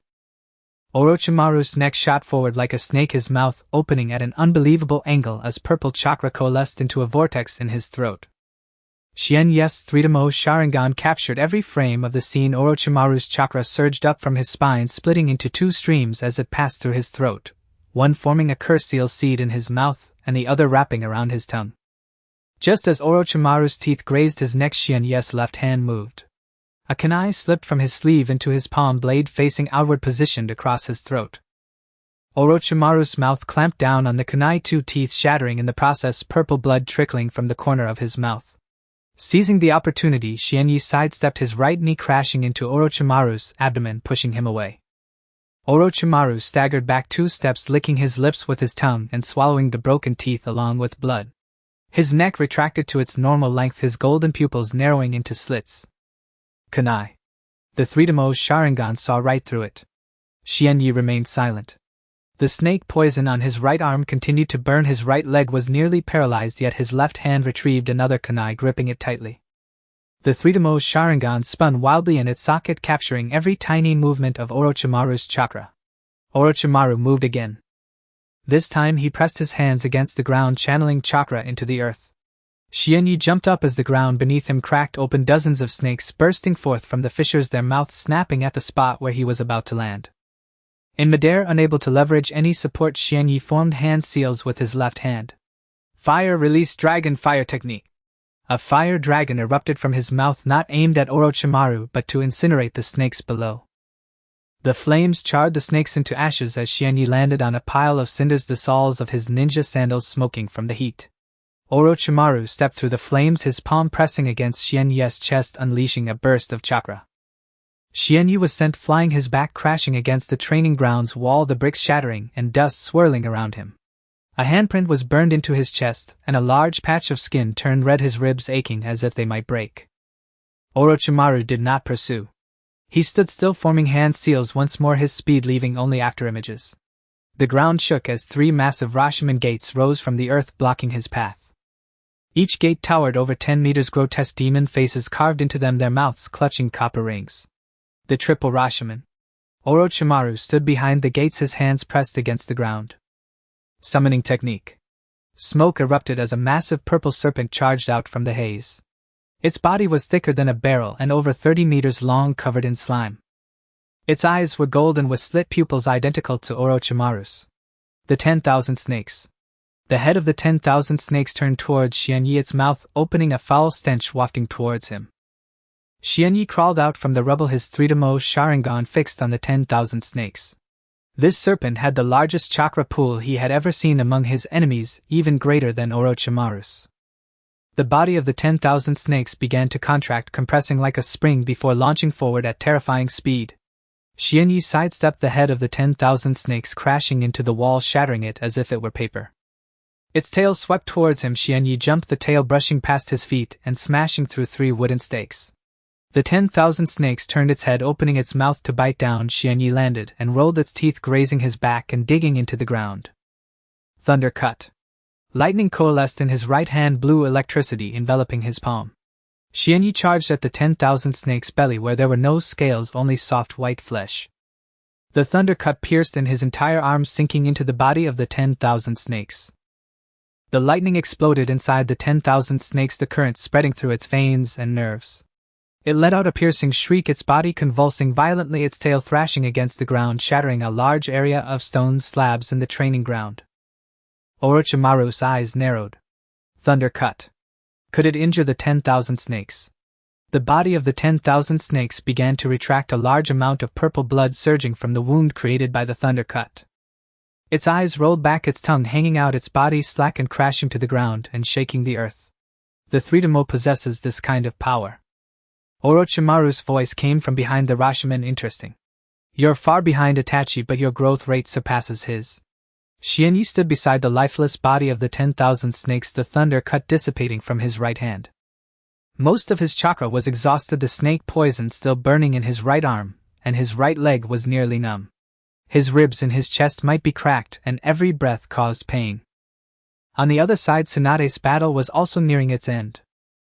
Moya's 3 demons were melted into sludge by the dissolution release. The nearby 4 clones were sliced into pieces by water release. Water cutter Gatumara's spider web was burned clean by fire, and Jiruba's earthen wall was shattered by a kick from Tsunade. The Sound Ninja Quartet lay on the ground covered in wounds, unable to stand. Tsunade turned to look at Orochimaru. Her blue robe was stained red with blood, several holes ripped and the sleeves exposing her forearms. Her breathing was rapid, but her chakra remained steady.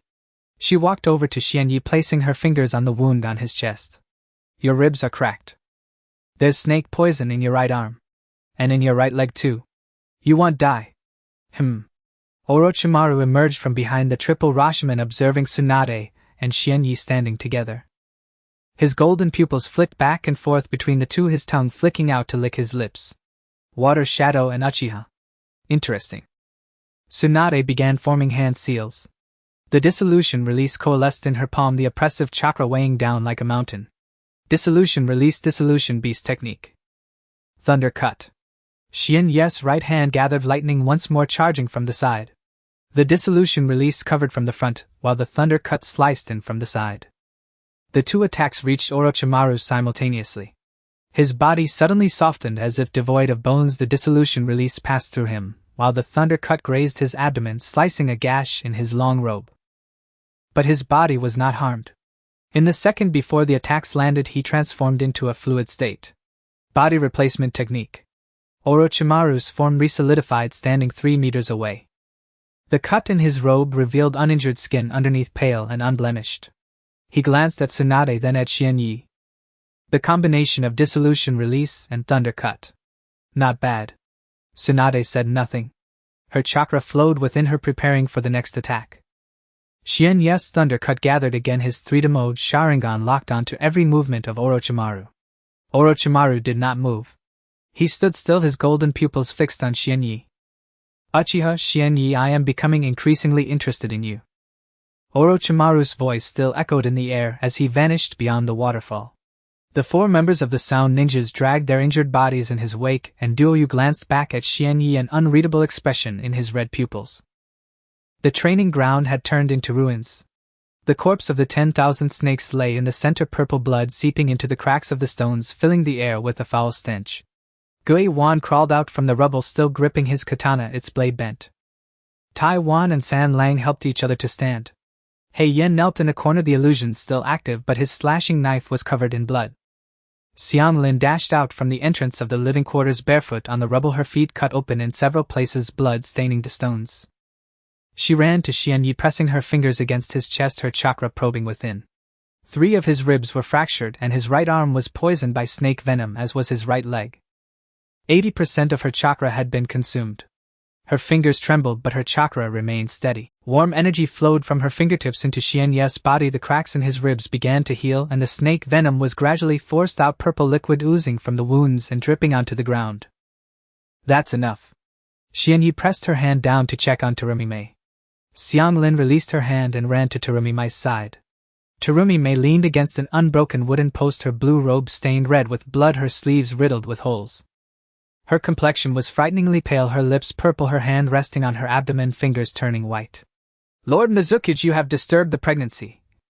I know. Terumi Mei's voice was calm, but her hands trembled. Xiang Lin pressed her fingers against her abdomen, her chakra probing within, her brow furrowed. The child is moving. Your chakra is too chaotic, affecting him. Can you stabilize it? I can. Xiang Lin closed her eyes, chakra slowly pouring from her palm into Terumi Mei's abdomen. Warm energy enveloped that tiny life, and Terumi Mei's complexion improved slightly, her lips transitioning from purple to pale. Xianyi approached and squatted in front of Terumi Mei. The 3 Tomo's Sharingan had closed, and his pupils returned to black. He placed his hand over hers, both their hands pressing against her abdomen. Does it hurt? No. Terumi Mei looked into his eyes, though she felt a bit anxious, fearing for the child. It won't. How do you know? Because Xianglin is here. Terumi Mei's lips twitched slightly, not smiling, but her expression softened a bit.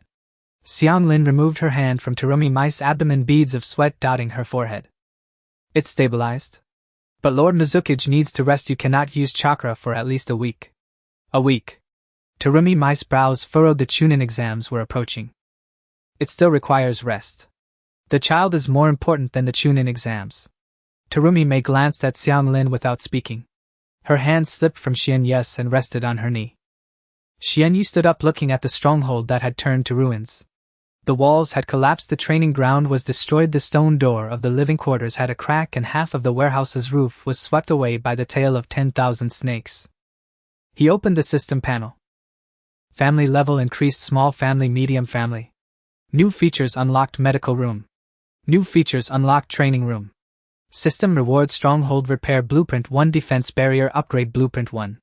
Xianyu clenched the repair blueprint in his hand, light streaming from the paper and drilling into the ground. The ground began to tremble, shattered blue stone slabs reassembling, collapsed walls rising from the ruins, and broken wooden posts growing back from the earth. The cracks in the stone door of the living quarters were filled, and the roof of the warehouse grew back twice as thick as before. In the center of the training ground, the corpse of 10,000 snakes was enveloped in light, shrinking away until it vanished. The purple blood on the ground was washed away, and the blue stone slabs regained their original color.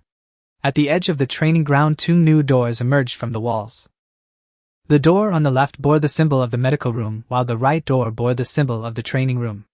Gui Wan gazed at the restored stronghold, his katana slipping from his hand and hitting the ground with a crisp sound. Tai Wan and San Lang exchanged glances, remaining silent. Hei Yen stood up from the corner, his gaze still vacant, but his body stood straight. Xianglin supported Terumi Mei into the medical room. The medical room was small, containing a stone platform, several shelves for medicine stocked with bandages and ointments generated by the system. Terumi Mei sat on the stone platform, and Xianglin took ointment from the shelf, applying it to her abdomen. Lord Mizuki, your body is too frail. The after effects of previous poisoning had not fully healed, and she had disturbed the pregnancy. I know. You need to eat more. Fish, meat, eggs. You are now 2 people, not 1.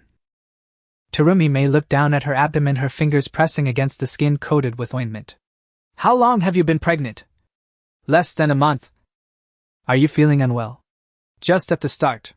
It's nauseating, I can't eat, and the smell of oil makes me want to vomit. Xianglin's voice was quiet, but there was no regret. Terumi Mei glanced at her without speaking. Xianyu stood at the door of the medical room, watching the 2 inside. Xianglin squatted in front of Terumi Mei, applying ointment with gentle movements. Terumi Mei leaned against the wall, eyes closed, her breathing steady. He turned and walked onto the training ground. The 3 Tomo Sharingan activated, the 3 Tomo in his pupils slowly spinning. Although the corpse of 10,000 snakes had been cleared by the system, traces of the battle remained, cracks on the walls, and at the edge of the training ground several blue stone slabs had a different hue, newly patched. Orochimaru's chakra was too strong. His 3 Tomo Sharingan could see through Orochimaru's movements, but his body couldn't keep up. The gap between a shadow level and a Jonin could not be bridged merely by sight. He needed stronger physical skills, faster reflexes, and more precise chakra control. He also needed stronger eyes. New system task, Kaleidoscope Sharingan. Condition: awaken while protecting the most important person. Gui Wan walked over from behind, the bandage on his right shoulder rewrapped, while his left arm remained slung against his chest. Boss, will Orochimaru come again? He will. What should we do? Get stronger. Strong enough that he won't dare to come. Gui Wan tightened his grip on the katana, the blood on the handle still not wiped clean. Boss, you saved my life. If Orochimaru comes again, he'll stand in front of you. Xianyu looked at him. You can't stop him. Even if I can't, I will. Xianyu turned and walked towards the training room, pushing open the newly appeared door. Inside, the training room was spacious, with glowing stones embedded in the walls and a thick soft mat covering the floor. In the corner were several wooden posts. Unlike those in the training ground, these wooden posts would automatically repair themselves. He stood in the center of the training room, activating his 3 Tomo Sharingan, and lightning cutter began to coalesce in his right hand. Blue electric light enveloped his palm, crackling loudly. When Orochimaru returned, he would not allow Terumi Mei and Xianglin to be harmed again. The training room door slid open as Xuanya practiced chakra control for the lightning cut. A sphere of azure lightning coalesced steadily in his right palm, dense, unyielding like a solid orb. He turned his gaze toward the doorway. Karen stood there, fingers pressed to her temples. That woman with crimson eyes has come again, alone. Shunya extinguished the lightning cut and stepped out of the training chamber. Yuhi Kurenai stood bathed in moonlight, her black mesh suit overlaid by the open flak jacket of a Konoha jonin, its waistband cinched tightly around her slender waist. Her scarlet irises glowed faintly in the darkness, long black hair cascaded over her shoulders, its ends lifted softly by the night breeze. Seeing Shunya emerge, the corner of her mouth twitched, not a smile but the quiet easing of held breath. Your base has expanded considerably since my last visit. Rebuilt after Orochimaru's arrival. Kurenai's brows furrowed slightly.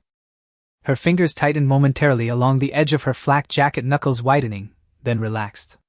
Orochimaru came 3 days ago, with the sound 4. You're injured. 3 fractured ribs. Snake venom in my right arm and leg, fully recovered.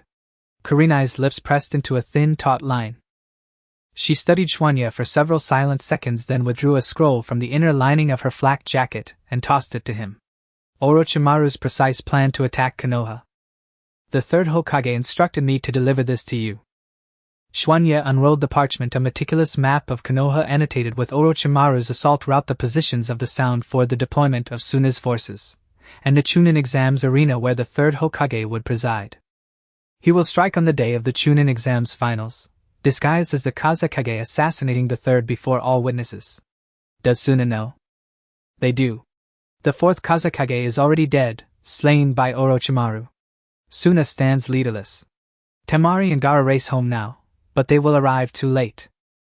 Shunya rolled the scroll away and met Kurenai's gaze. The third wants me to return to Konoha. He hopes you will. Her voice remained calm, yet her fingers clenched and released the edge of her flak jacket once more. If you aid Konoha against Orochimaru, your status as a missing nin will be formally revoked. The Uchiha compound will be restored to you, and your clan's autonomy preserved. All your holdings in the land of hot water remain untouched. Konoha will not interfere. What are the terms? There are none. The third says this is what he owes the Uchiha. Shunya fell silent. Moonlight spilled across the training grounds, stretching their shadows long and still.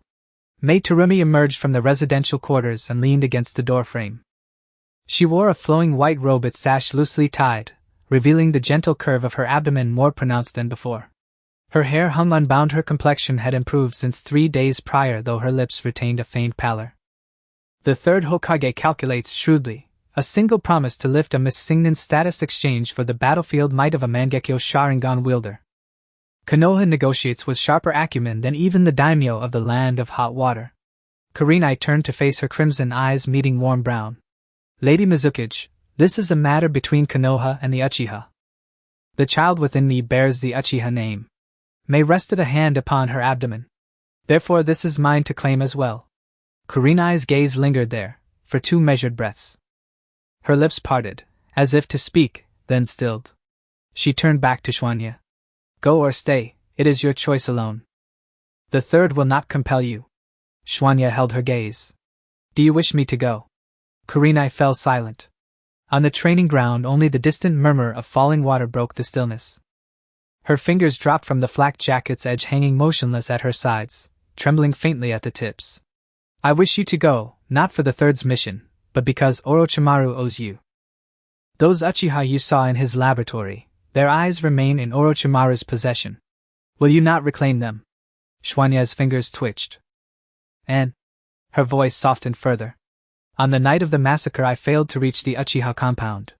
This time when Orochimaru comes, I refuse to stand idle at the village gates once more. Mei pushed upright from the doorframe and walked to Shunya's side. The hem of her white robe brushed her ankles. She wore straw sandals, her toes curling slightly against the night's chill. Will you go? Shunya looked at her. Orochimaru owes me. Those Uchiha eyes remain in his hands. Mei held his gaze for 3 full seconds, then turned to Kurenai. Where does the third Hokage propose these negotiations take place? In Konoha, within his office. If Shunya enters Konoha, will Danzo refrain from acting? The third has guaranteed it. Danzo dares not defy the Hokage's direct order. Daring not to defy and choosing not to act are not the same, Mei replied coolly. Danzo ambushed me within Konoha's borders, Just as easily he could ambush him. Kurenai's lips tightened. She offered no rebuttal, knowing Mei spoke truth. Mei withdrew her hand from her abdomen and placed it gently upon Xuanye's forearm. You may go, if I accompany you. Kurenai's brow furrowed. Lady Mizuki, your position. My position is that of Xuanye Uchiha's wife. Mei's tone was serene, so tranquil it might have described fair weather. A wife accompanies her husband to Konoha. Is there any question in that? Kurenai's pupils contracted. Her gaze flickered between Mei and Xuanye, lips parting then closing again. Lady Mizuki, you govern the land of water. Konoha may feign ignorance of your affairs there. But your presence in Konoha changes everything. How so? You are the Mizuki of Kirigakure. To appear in Konoha uninvited may be construed as an act of war. Then I shall cease to be Mizuki. My voice holds no tremor. Kirigakure's elder council has long sought a replacement. Let them appoint one. Kurenai fell silent. Beneath the moon's silver light the two women stood locked in gaze, either yielding neither looking away. In the early morning as the thin mist lingered, three figures swiftly advanced along a narrow path in the forest outside the stronghold.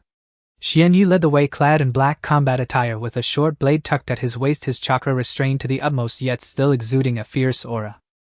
Behind him were two others, one dressed in plain villager attire veiled with a thin gauze revealing her violet eyes was the disguised Kaguya Mei. The other was Yuhi Kurenai dressed in ninja gear scanning the surroundings warily. At the entrance of the stronghold Kaguya crossed her arms, an expression of impatience yet seriousness on her face. Xianyu, you can rest assured and go to Konoha. Leave the stronghold to me, I can sense any approaching enemies instantly, there won't be any problems.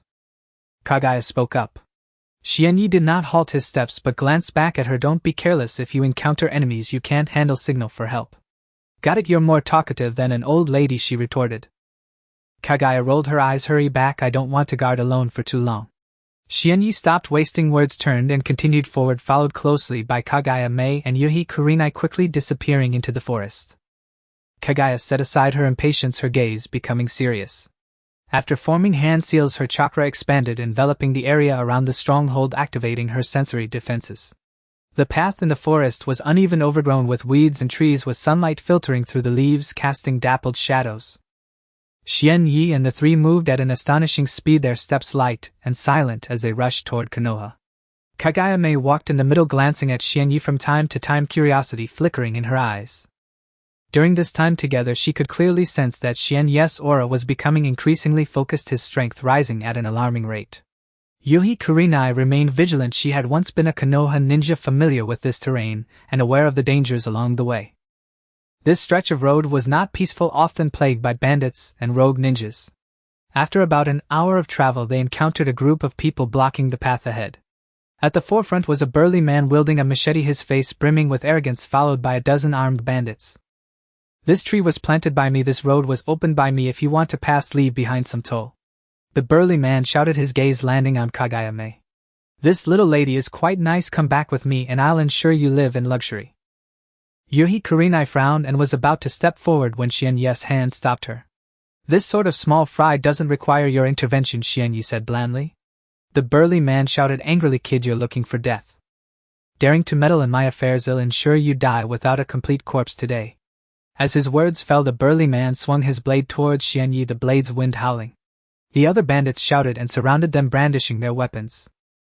Xianyu stood still, not moving until the blade was nearly at his face. He quickly formed hand seals with his right hand and pale blue lightning enveloped it, crackling ominously. Lightning blade. Xianyu's figure flickered and appeared before the burly man, his lightning-wrapped right hand thrusting directly at his chest. The burly man's expression changed drastically, wanting to evade but too late. Xianyu's speed was too quick. PSHH. The lightning blade pierced through the burly man's chest, lightning coursing through his body, leaving him charred and lifeless on the ground. The bandits froze in shock, their arrogance evaporating, terror etched on their faces as they looked at Xianyu. They had not expected this young man to be capable of killing their leader in a single move. Xianyu withdrew his right hand, the lightning dissipating, casting a cold glance at the bandits, and said, scram. The bandits trembled in fear, dropping their weapons and scuttling away. The entire process took merely seconds, clean and swift. Kaguya Mei's eyes flashed with surprise, then she sighed. Xianyu, your progress is astounding, Kaguya Mei praised. I thought you were strong before, but now with your mastery of the lightning blade you can take down bandits without any unnecessary movements. Xianyi replied nonchalantly, just a small skill, nothing worth mentioning. Such enemies barely caught his attention. Yuhi Kurenai's expression grew grave, her heart filled with astonishment. She knew Xianyi was strong, but she had not expected him to be this powerful. That lightning blade just now, with its speed and power, even a Konoha Jonin might not have been able to execute it so decisively. Xianyi's chakra was vast and refined, clearly the result of relentless training. It seems I underestimated you, Yuhi Kurenai said softly. Xianyi did not respond but turned to continue walking. Don't waste time, we need to reach Konoha as soon as possible. Kaguya Mei and Yuhi Kurenai exchanged glances and quickly followed. After this encounter the trio increased their speed, encountering no more bandits or rogue ninjas along the way. The sun rose high overhead, the mist dissipating, and as they neared Konoha the atmosphere grew tense. After about 2 more hours of travel the trees ahead became sparse, revealing a large city in the distance with the Konoha emblem flag fluttering atop. Finally we've reached the borders of Konoha. Yuhi Kurenai spoke up, her tone filled with emotion and a hint of tension. It's been a long time since I left Konoha, returning now my heart is inevitably complicated. Kaguya Mei came to a halt, gazing at Konoha with a vigilant expression. Konoha is the foremost among the 5 great ninja villages, heavily guarded, we must be cautious. Xianyi nodded, took out a black conical hat, and put it on the brim, concealing most of his face, hiding his identity. I cannot reveal my identity, listen to my instructions once we enter. Xianyi's voice emerged from beneath the hat. His identity was sensitive, and once exposed it would be difficult to operate within Konoha. Kaguya Mei and Yuhi Kurenai nodded in agreement. The 3 adjusted their attire and conditions, walking toward the main gate of Konoha. The closer they got to Konoha the more people they encountered. Merchants, villagers, and Konoha ninjas, all scanning passers-by warily. Xianyi lowered his head, reducing his presence, as he followed the crowd toward the gate. Nearing the entrance he raised his head to gaze at the peaks behind Konoha, where 4 massive Hokage rock sculptures stood. Looking at the Hokage rock, Xianyi's heart turned complex. He was a soul master from another world, having traversed to the Naruto world, fighting his way here with a clear goal, yet upon seeing the Hokage rock his emotions surged. This was Konoha, the homeland of the Hokage through the ages, and also the destination of his journey. Just as he was lost in thought, a crisp and alert voice rang out before him. Halt, present your pass. Xianyi snapped back to reality, looking toward the source of the voice through the brim of his hat. A girl in Konoha ninja attire stood before him, her pink hair tied in a ponytail, hands on her hips, her expression wary. Upon seeing the girl's face, Xianyi's pupils constricted. He recognized her, Sakura Haruno. Just as he arrived at the gates of Konoha, he was stopped by Sakura Haruno. Kaguya Mei and Yuhi Kurenai were also stunned, not expecting the one blocking the way to be Sakura Haruno. Sakura furrowed her brows tightly. Hey, didn't you hear me? I asked you to show your pass? Xianyi suppressed his emotions, looked up, and said in a deep voice, I don't have a pass. Sakura stood at the door, the tip of her pen hovering above the registration book, her gaze repeatedly sweeping over Xianyi's hat and Zhao Mei Ming's cloth covering. Finally her eyes settled on the chin and lips revealed by Xuanya. The ninja from the land of soup. Her voice slowed slightly. I feel like I've seen you somewhere before. Han's hand pressed coldly on Sakura's shoulder. The 3rd Hokage is waiting for you. If you delay, will you take responsibility? Sakura's finger twitched, leaving a mark of ink on the page. No, Senior Hong, I just think he looks a bit like. Like who? Hong pressed for an answer, her tone showing no sign of softening. Like. Sakura's lips moved, but ultimately she didn't dare to speak. She glanced at Xuanya again, quickly finishing the last stroke before stepping aside to clear the path. Please enter. The 3 walked into Konoha, the iron gate slamming shut behind them, the sound heavy and muffled. Hong walked in front, her pace doubled compared to before. Xuanya walked in the middle, his hat pulled low, his gaze focused solely on the ground 3 steps ahead. Zhao Mei Ming walked beside him, the hem of her gray-brown robe brushing against the stone path, her cloth obscuring half her face, leaving only her eyes exposed. The streets of Konoha were not much different from 3 years ago, with signs for ninja tools shops, dango shops, and Ichiraku ramen still prominent. There were many more people on the streets than usual, with ninjas from Tsunade, Kusagakure, Amigakure, and Takigakure visible everywhere, gathered here for the Chunin exams. Hong turned into a narrow alley, avoiding the main road. The alley was cramped, flanked by high walls covered in faded slogans. After walking for 5 minutes, they reached a wooden door at the end which Hong pushed open, leading to the side corridor of the Hokage building. The side corridor was empty, with only portraits of past Hokages hanging on the walls. The portrait of the third Hokage was at the innermost part, depicting an old man wearing a hat, smoking a pipe, his eyes squinting into narrow slits.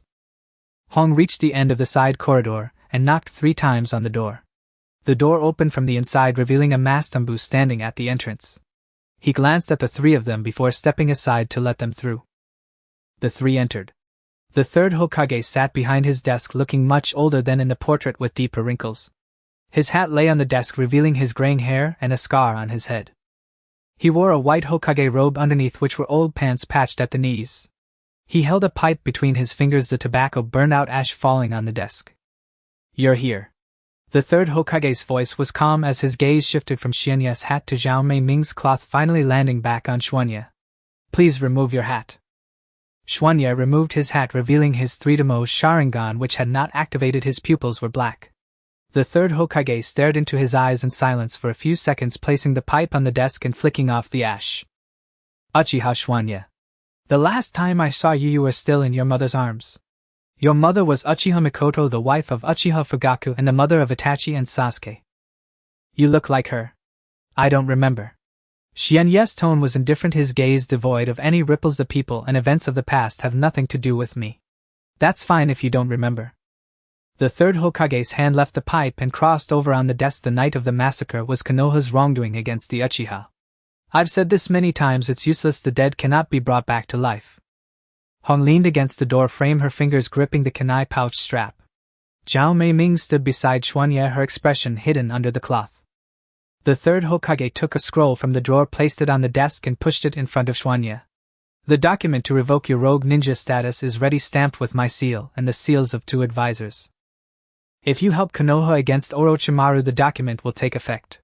The Uchiha clan's territory will be returned to you, and your family's independence will also be preserved. In the land of soup, Konoha will not interfere, your clansmen Konoha will not question." Xuanye glanced at the scroll, raised his eyes to meet the third Hokage's gaze, his tone icy. "There's no such thing as a free lunch in this world, just say it. What are the conditions?" "There's no such thing as a free lunch in this world, just say it. What are the conditions?" "There are no conditions. Orochimaru is a rogue ninja of Konoha. He will kill me and destroy Konoha. If you help him, you're also helping Konoha and helping yourself. The Uchiha clan territory is mine to decide." Xuanye's tone was firm, showing no signs of retreat. "I'll give it to you," the third Hokage said without hesitation. "And the independence of the Uchiha Konoha cannot interfere with any Uchiha matters, including my people." Xuanye's tone was resolute, his aura fully unleashed, otherwise there would be no discussion of cooperation.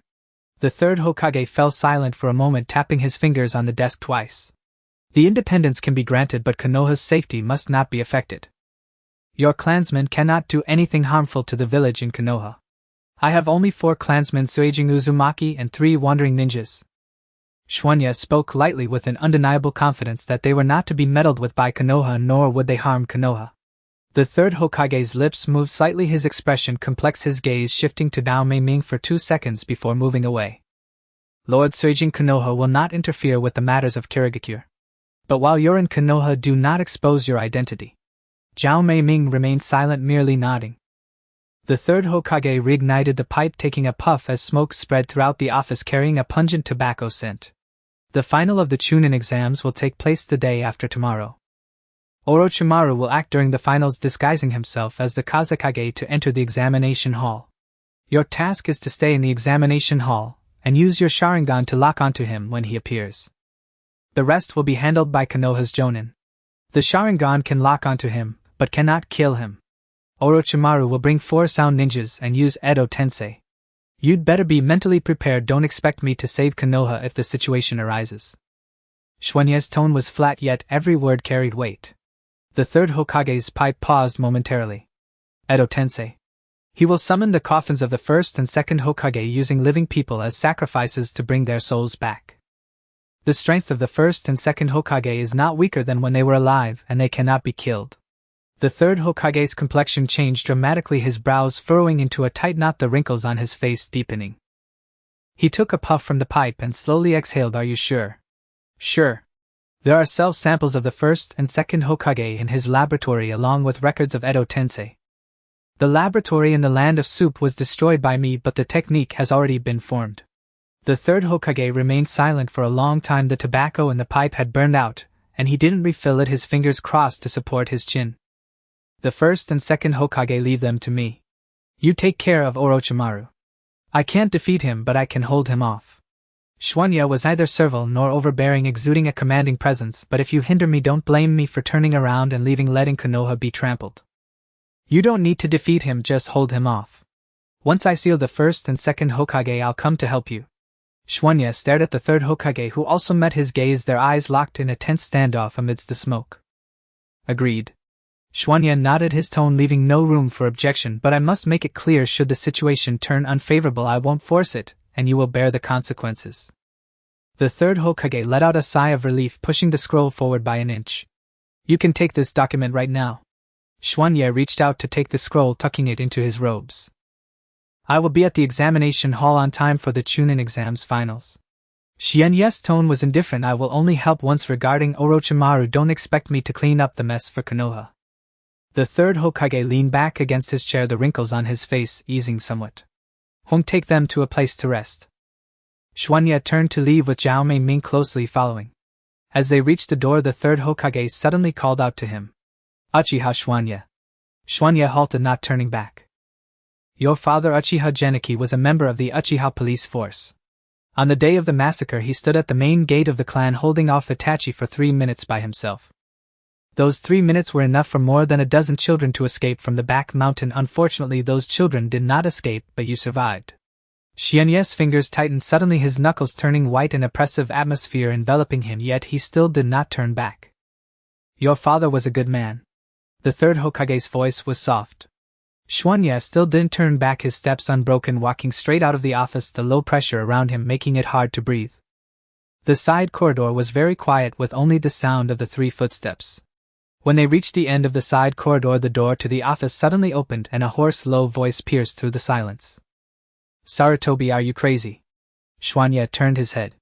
Danzo stood at the office door, his right hand propped against the door frame, his left hand hidden in his sleeve.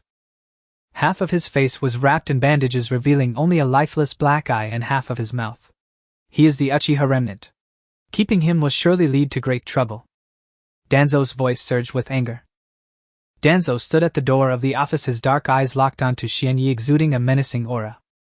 He leaned against the door frame with his right hand while his left hand concealed in his sleeve, his chakra writhing mysteriously. Behind him 2 root members stood with their blades drawn, their presence chilling. Sarutobi, are you mad? Danzo's voice was hoarse and filled with malice. He is the remnant of the Uchiha clan. A fish that escaped the net on the night of the clan's massacre. How dare you keep him? You revoked his rogue ninja status and returned his clan land and independence. Are you not out of your mind? The third Hokage suddenly stood up, his tone frosty. Danzo, this is the Hokage's office. You have no right to act recklessly. Your office. Danzo strode in angrily. The Uchiha coup, you want to resolve it peacefully, and what is the result? Itachi slaughtered the clan while you turned a blind eye, watching the Uchiha blood flow like a river. Now that the remnants have returned, you still protect him. Sarutobi, you are unworthy to be Hokage. The third's chakra surged, his expression cold as ice. Danzo rushed to the desk, confronting the third face to face. Danzo's tone was mocking. Do you really trust him? A mere brat who just opened his eyes can evade my and Itachi's senses. Who do you think you're fooling? Xianyi suddenly turned around, his 3-tomo Sharingan abruptly activated, the power of his gaze piercing towards Danzo. The tomo spun rapidly, an overwhelming pressure enveloping the entire office. Danzo's pupils contracted sharply, his fingers crushing the wooden desk, unable to hide his apprehension. 3-tomo. Danzo's voice tightened. He just opened his eyes on the night of the massacre, and in just a few months he reached 3-tomo, fiercer than Itachi. The third scolded sternly. Danzo. My decision requires no further discussion from you. Your decision. Danzo sneered. Your decision cost Konoha a third of its fighting strength. Exchanging the corpse of Nichi for peace and allowing Orochimaru to wreak havoc. You are nothing but a coward. Sarutobi, you are a wishy-washy coward. The third, furious, placed a hand on Danzo's shoulder. Be silent. Danzo's shoulder stiffened as he glared at the third for 3 seconds, then turned his gaze back to Xianyi, his killing intent evident. Danzo said slowly, you will regret this. The third's tone was icy, it has nothing to do with you. Danzo huffed angrily, turned and left his wooden sandals thumping against the ground in anger. Passing by Xian Yi, he suddenly paused, the distance between them less than half a foot, the killing intent clashing. Danzo's tone was sinister, Uchiha brat, stay alive. Don't die at Orochimaru's hands, your life belongs to me. Danzo turned and left, the root members following closely behind, the wooden door slamming shut with a bang. The office was filled only with swirling smoke as the third leaned back wearily against the chair. He picked up his pipe, his fingers trembling, striking the flame twice before it lit. Danzo will not let you off. The third spoke helplessly, paperwork can hold him off for a moment, but not for a lifetime. During your time in Konoha, do not act alone, Hong will follow you. Xian Yi stood silently, the three tomos slowly fading, yet the low pressure around him remained. Hong approached Xian Yi, her hand resting on her kunai pouch, her expression serious. The third exhaled a puff of smoke. Go see you at the exam on the day of the finals. The three left the office, the wooden door gently closing behind them, the side corridor returning to silence. Just around the corner, Terumi Mei grasped Xian Yi's arm. Danzo's hand. Xian Yi turned his head. What is it? Terumi Mei spoke seriously, his left hand has chakra fluctuations of the Sharingan. Xian Yi's eyes narrowed. Did you see it? Yes, at least 5. Terumi Mei nodded, her tone grave. They are all Uchiha clan eyes. Xian Yi's fingers clenched tightly, killing intent shooting from his eyes. 5 Sharingan, all the blood of my clan. This blood debt I will surely collect. Hong, with her back to them, trembled slightly, and tightened her grip on the kunai pouch. Terumi Mei released Xian Yi's arm and retied her headband. Danzo will not rest until he gets his way. He is restrained by the third, so he cannot act against you in Konoha, but once you leave Konoha he will surely attempt to assassinate you. Xian Yi replied indifferently, I know. Terumi Mei spoke urgently, what do you know? Danzo has set up 3 bases near the border of the Fire Country, all staffed with elite root members specifically tasked with eliminating targets like you. Xian Yi raised his eyes, his gaze sharp. Do you have intelligence? Terumi Mei smirked slightly. The information network of the Mizukage isn't that bad yet. Those wandering ninjas from the land of soup are not here to ally with you. Xian Yi's expression darkened. Who are they? My people. Terumi Mei's tone was flat. They were sent 3 months ago. Anamaru is a member of the Mist Zanbu, codenamed Demon Blade, second only to the 7 ninja swordsmen. Tetsumaru and Sanburo are chunin from the Mist, responsible for intelligence and base security. Hong suddenly turned her eyes questioning. Lord Mizukage, you have inserted the Mist Zanbu into the land of soup. Terumi Mei looked directly at Hong. The land of soup has no ninja village. If an Uchiha rogue ninja establishes a base, all countries will be watching. Konoha has also sent people root codenamed A lurking in a nearby town. Hong's complexion turned pale, and she did not refute. Terumi Mei placed a hand on her abdomen, her tone serious again. We will discuss Danzo's matter in detail when we return. Now let's go to the Uchiha clan land. The 3 exited the Hokage building, the sunlight blinding with crowds bustling down the street. Hong led the way, avoiding the main road and guiding them through the alleys. A quarter of an hour later, the 3 stopped in front of a dilapidated building complex. Hong stepped aside to let them through. Here we are, this is the Uchiha clan land. Xian Yi looked up the clan's gate, rotting remnants of blood from that night still visible. Terumi Mei moved closer to him, lowering her voice. Do not relax, Danzo's eyes may be nearby. If he comes I will respond. Xian Yi clenched his fist, his crimson Sharingan activating once more, his tone as cold as frost. Danzo, the blood debt of the Uchiha I will make you pay in blood. Kurenai stood at the alley entrance, her fingers withdrawing from her kunai pouch. The Uchiha compound lies ahead, just past this alley. I'll wait outside, it's not appropriate for me to enter. Xian Yi cast a glance at her, said nothing, and strode directly into the alley. Komiai followed closely behind, a cloth veil covering half her face, revealing only her warm brown eyes. The alley was narrow, both flanking walls had crumbled, their fractured surfaces entwined with withered vines that trembled and shed dust at the slightest breeze. At the alley's end stood an iron gate, rusted, warped, and ajar, its hinges groaning with each sway. Xian Yi raised his hand and pushed the gate open, stepping across the threshold. The Uchiha compound lay before him, devastated beyond recognition. Most houses had collapsed, the few still standing were charred skeletons, their blackened frames jutting from rubble, roofs caved in, tiles shattered across the ground, floorboards crumbling at a touch. Stone-paved paths were overrun with weeds, dark crimson stains, unwashed by rain, marred the surface stark and unmistakable. Xian Yi walked forward, each step crunching softly over broken gravel. The first house had lost its roof entirely, The scorched main beam jutted diagonally from the earth like a fallen spear. The second retained only half a wall. The Uchiha fan emblem burned away halfway, leaving only the handle visible. The third had been reduced to a heap of rubble, yet amid the tangled weeds several small white flowers bloomed unnervingly vivid. He walked straight to his own front door. The wooden panel lay toppled on the ground, stamped with muddy footprints and deep gashes from blades. The threshold was split cleanly in two. Inside the living room, the low table had overturned. Shards of the teapot still clung to dried tea stains. A hanging scroll had fallen to the floor, its paper trampled beyond recognition. Xianyi stared at the ruin, and memory surged. His mother brewing tea at that very table, his father sitting silently on that threshold watching the sun sink behind the hills. He closed his eyes, then opened them again. His pupils remained jet black, the Sharingan unawakened, yet the air around him grew frigid, biting, suffused with silent fury. He stepped deeper into the house, striding purposefully toward the kitchen. The iron cooking pot had melted through the stove, the cupboard had collapsed, its shattered dishes buried beneath a fine layer of ash. He turned and exited the house. Komi leaned against the doorframe, her veil slipping slightly to reveal the bridge of her nose and the curve of her lips. Her fingers rested lightly over her lower abdomen, her gaze held Xianyi's with quiet gravity. "Where were your parents' rooms?" "Upstairs. The staircase collapsed. I can't get up there." Xianyi's voice was level, but beneath it lingered a sharp, aching sorrow. Komi lifted her eyes. A wide section of the second floor floorboard had given way, leaving the rooms above hollow and bare, clearly ransacked. "Where are they buried?"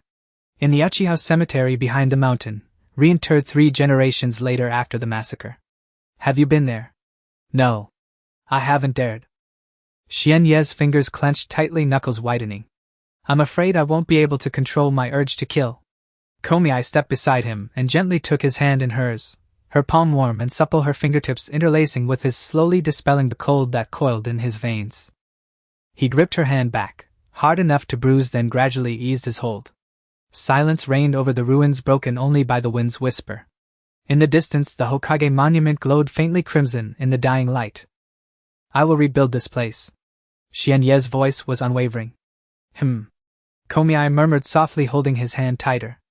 "Not the Uchiha clan, my home. Ours." Xianyi turned to her, resolve blazing in his eyes. "A home belonging only to me, and to my parents."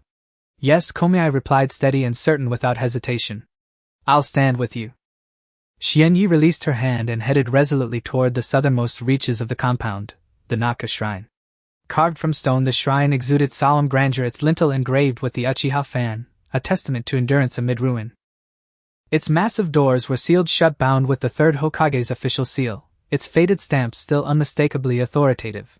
Xianyi raised his hand toward the seal away and thrust the stone doors open with a single forceful motion.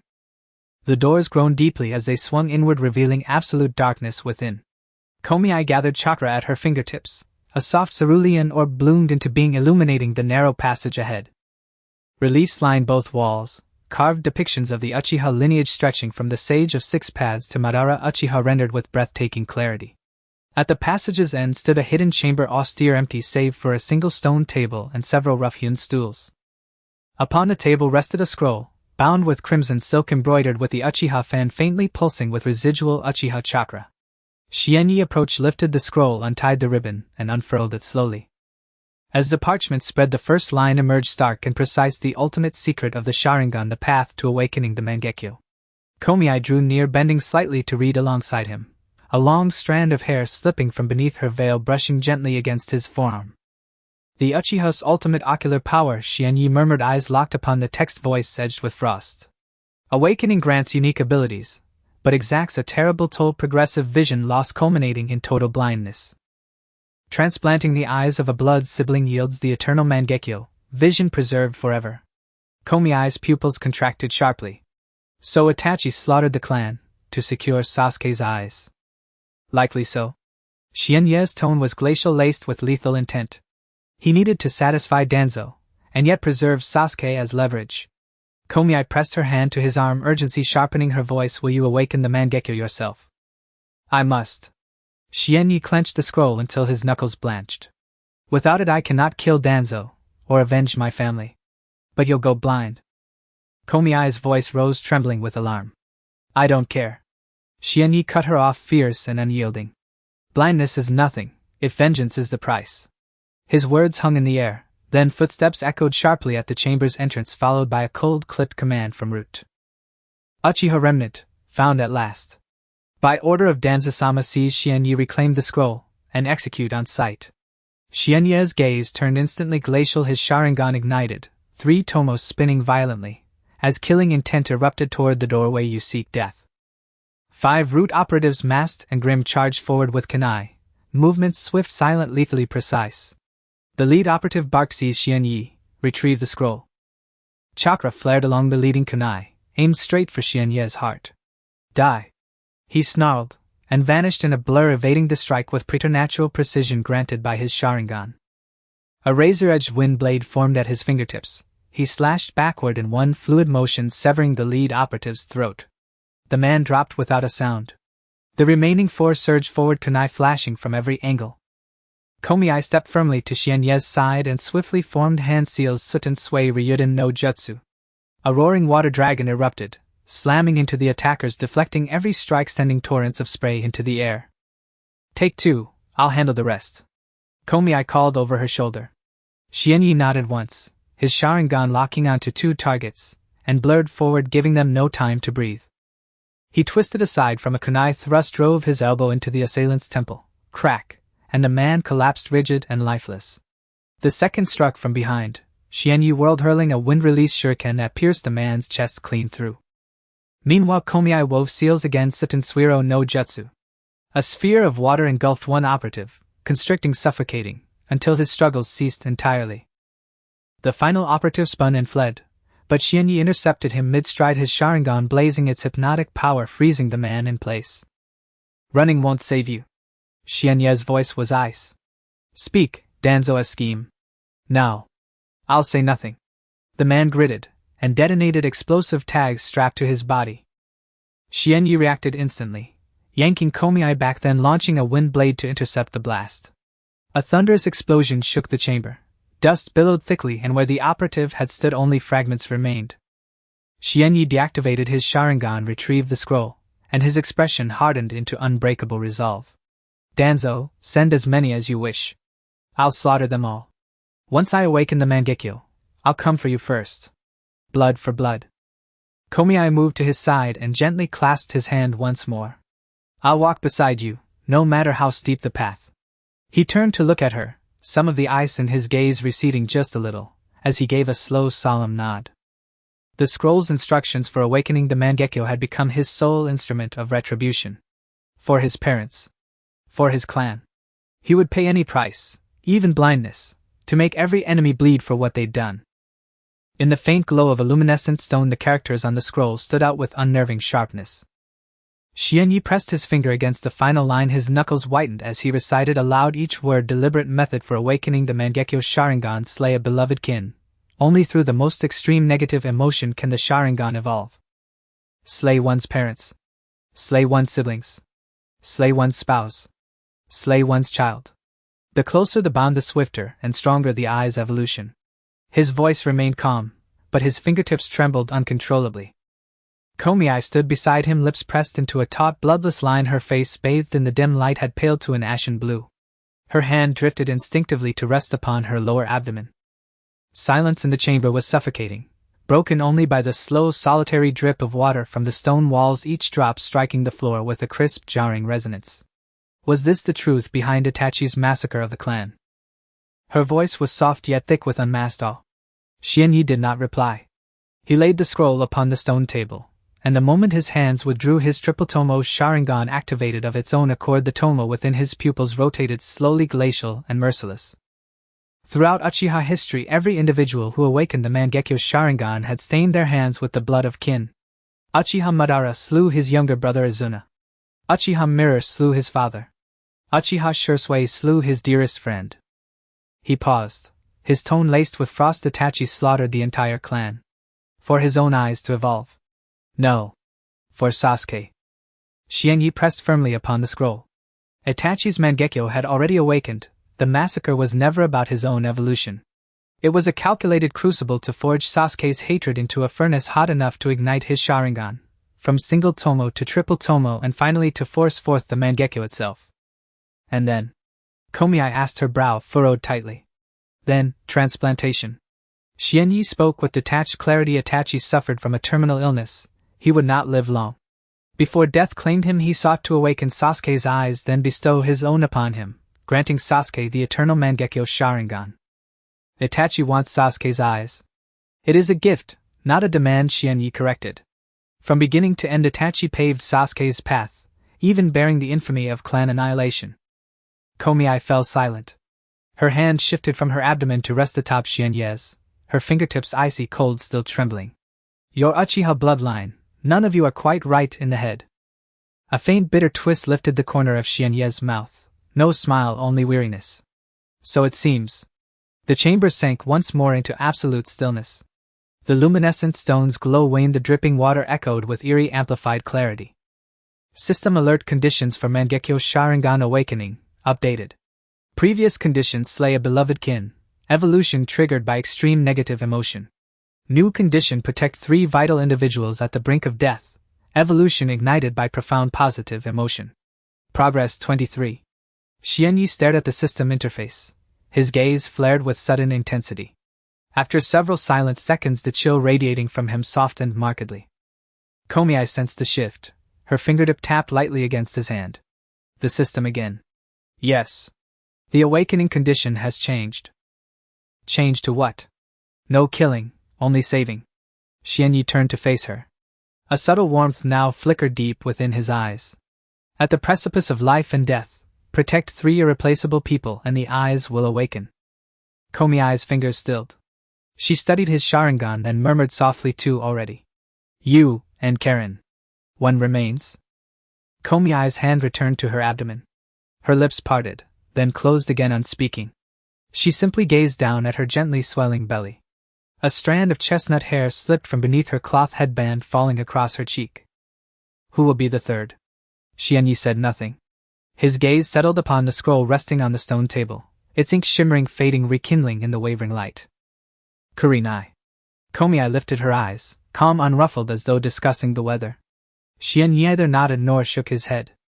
Is she suitable? I don't know. Not knowing, that is suitability.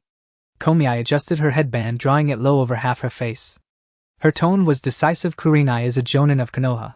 Strong, clear-headed, no liability.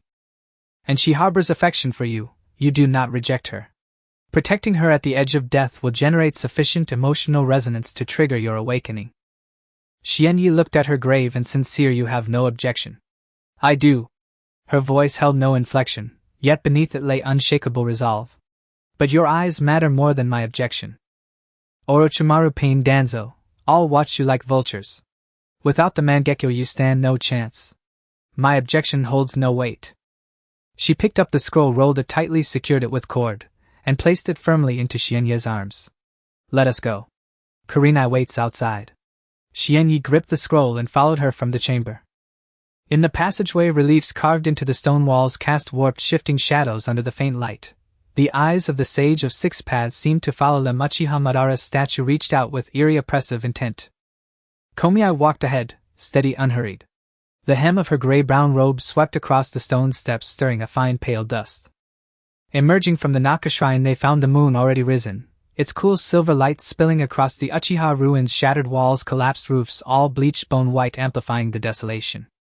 Kurenai stood at the alley's mouth, back turned to them. Her black mesh suit gleamed faintly in the moonlight, her flak jacket hung open, her waist cinched tight by a narrow belt.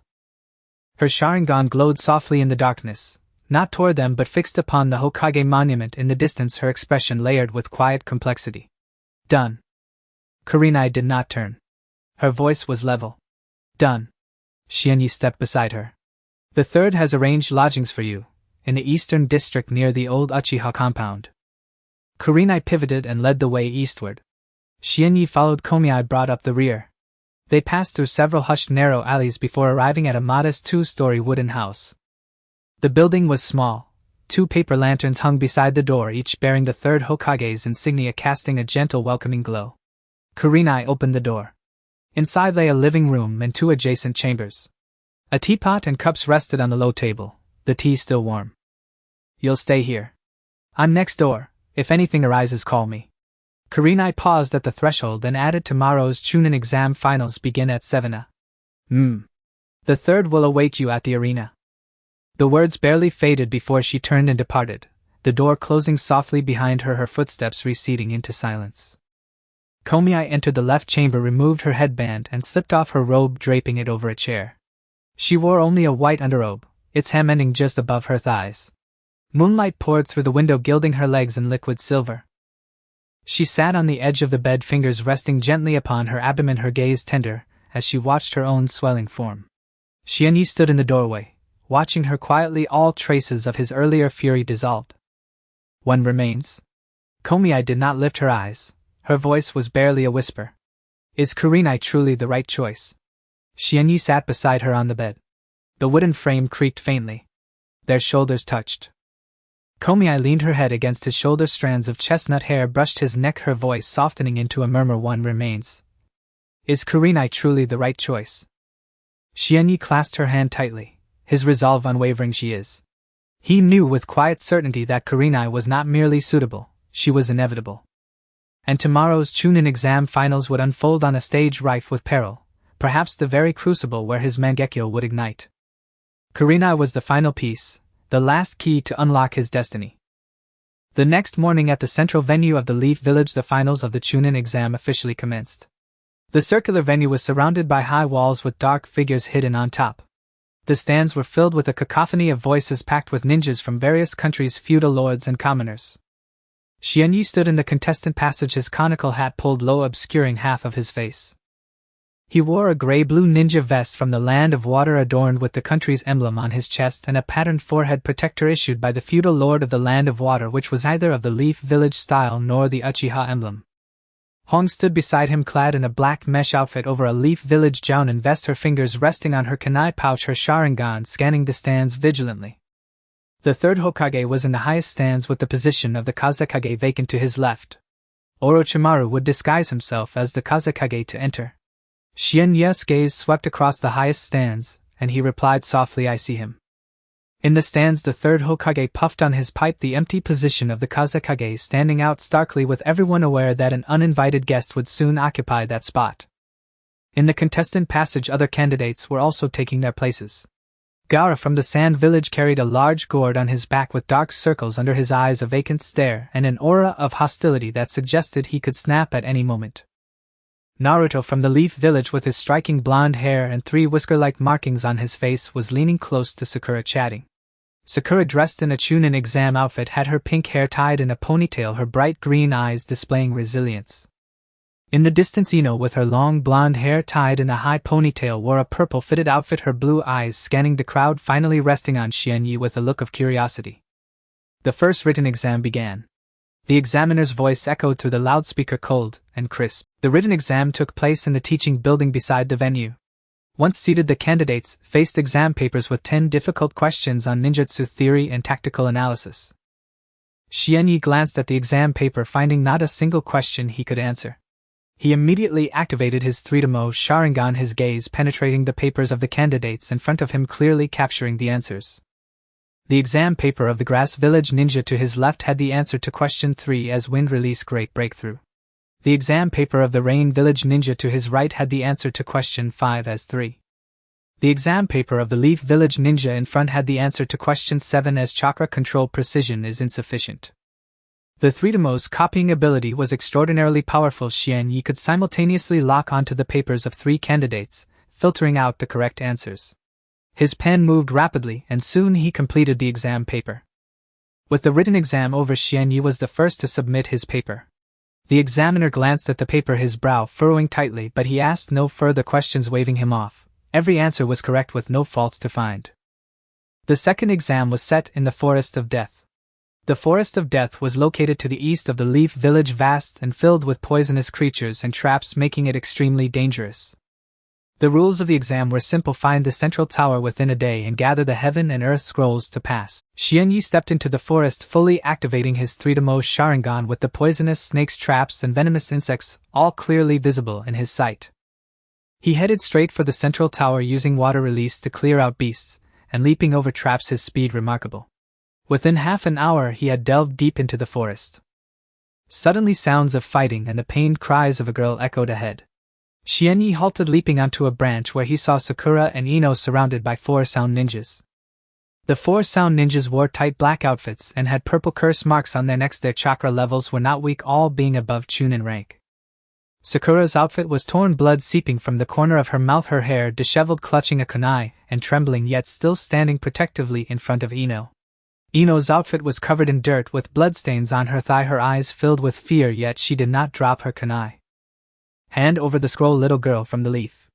The leading bald sound ninja, his face covered in curse marks, gripped a blood-stained shuriken, speaking arrogantly with a vicious glare.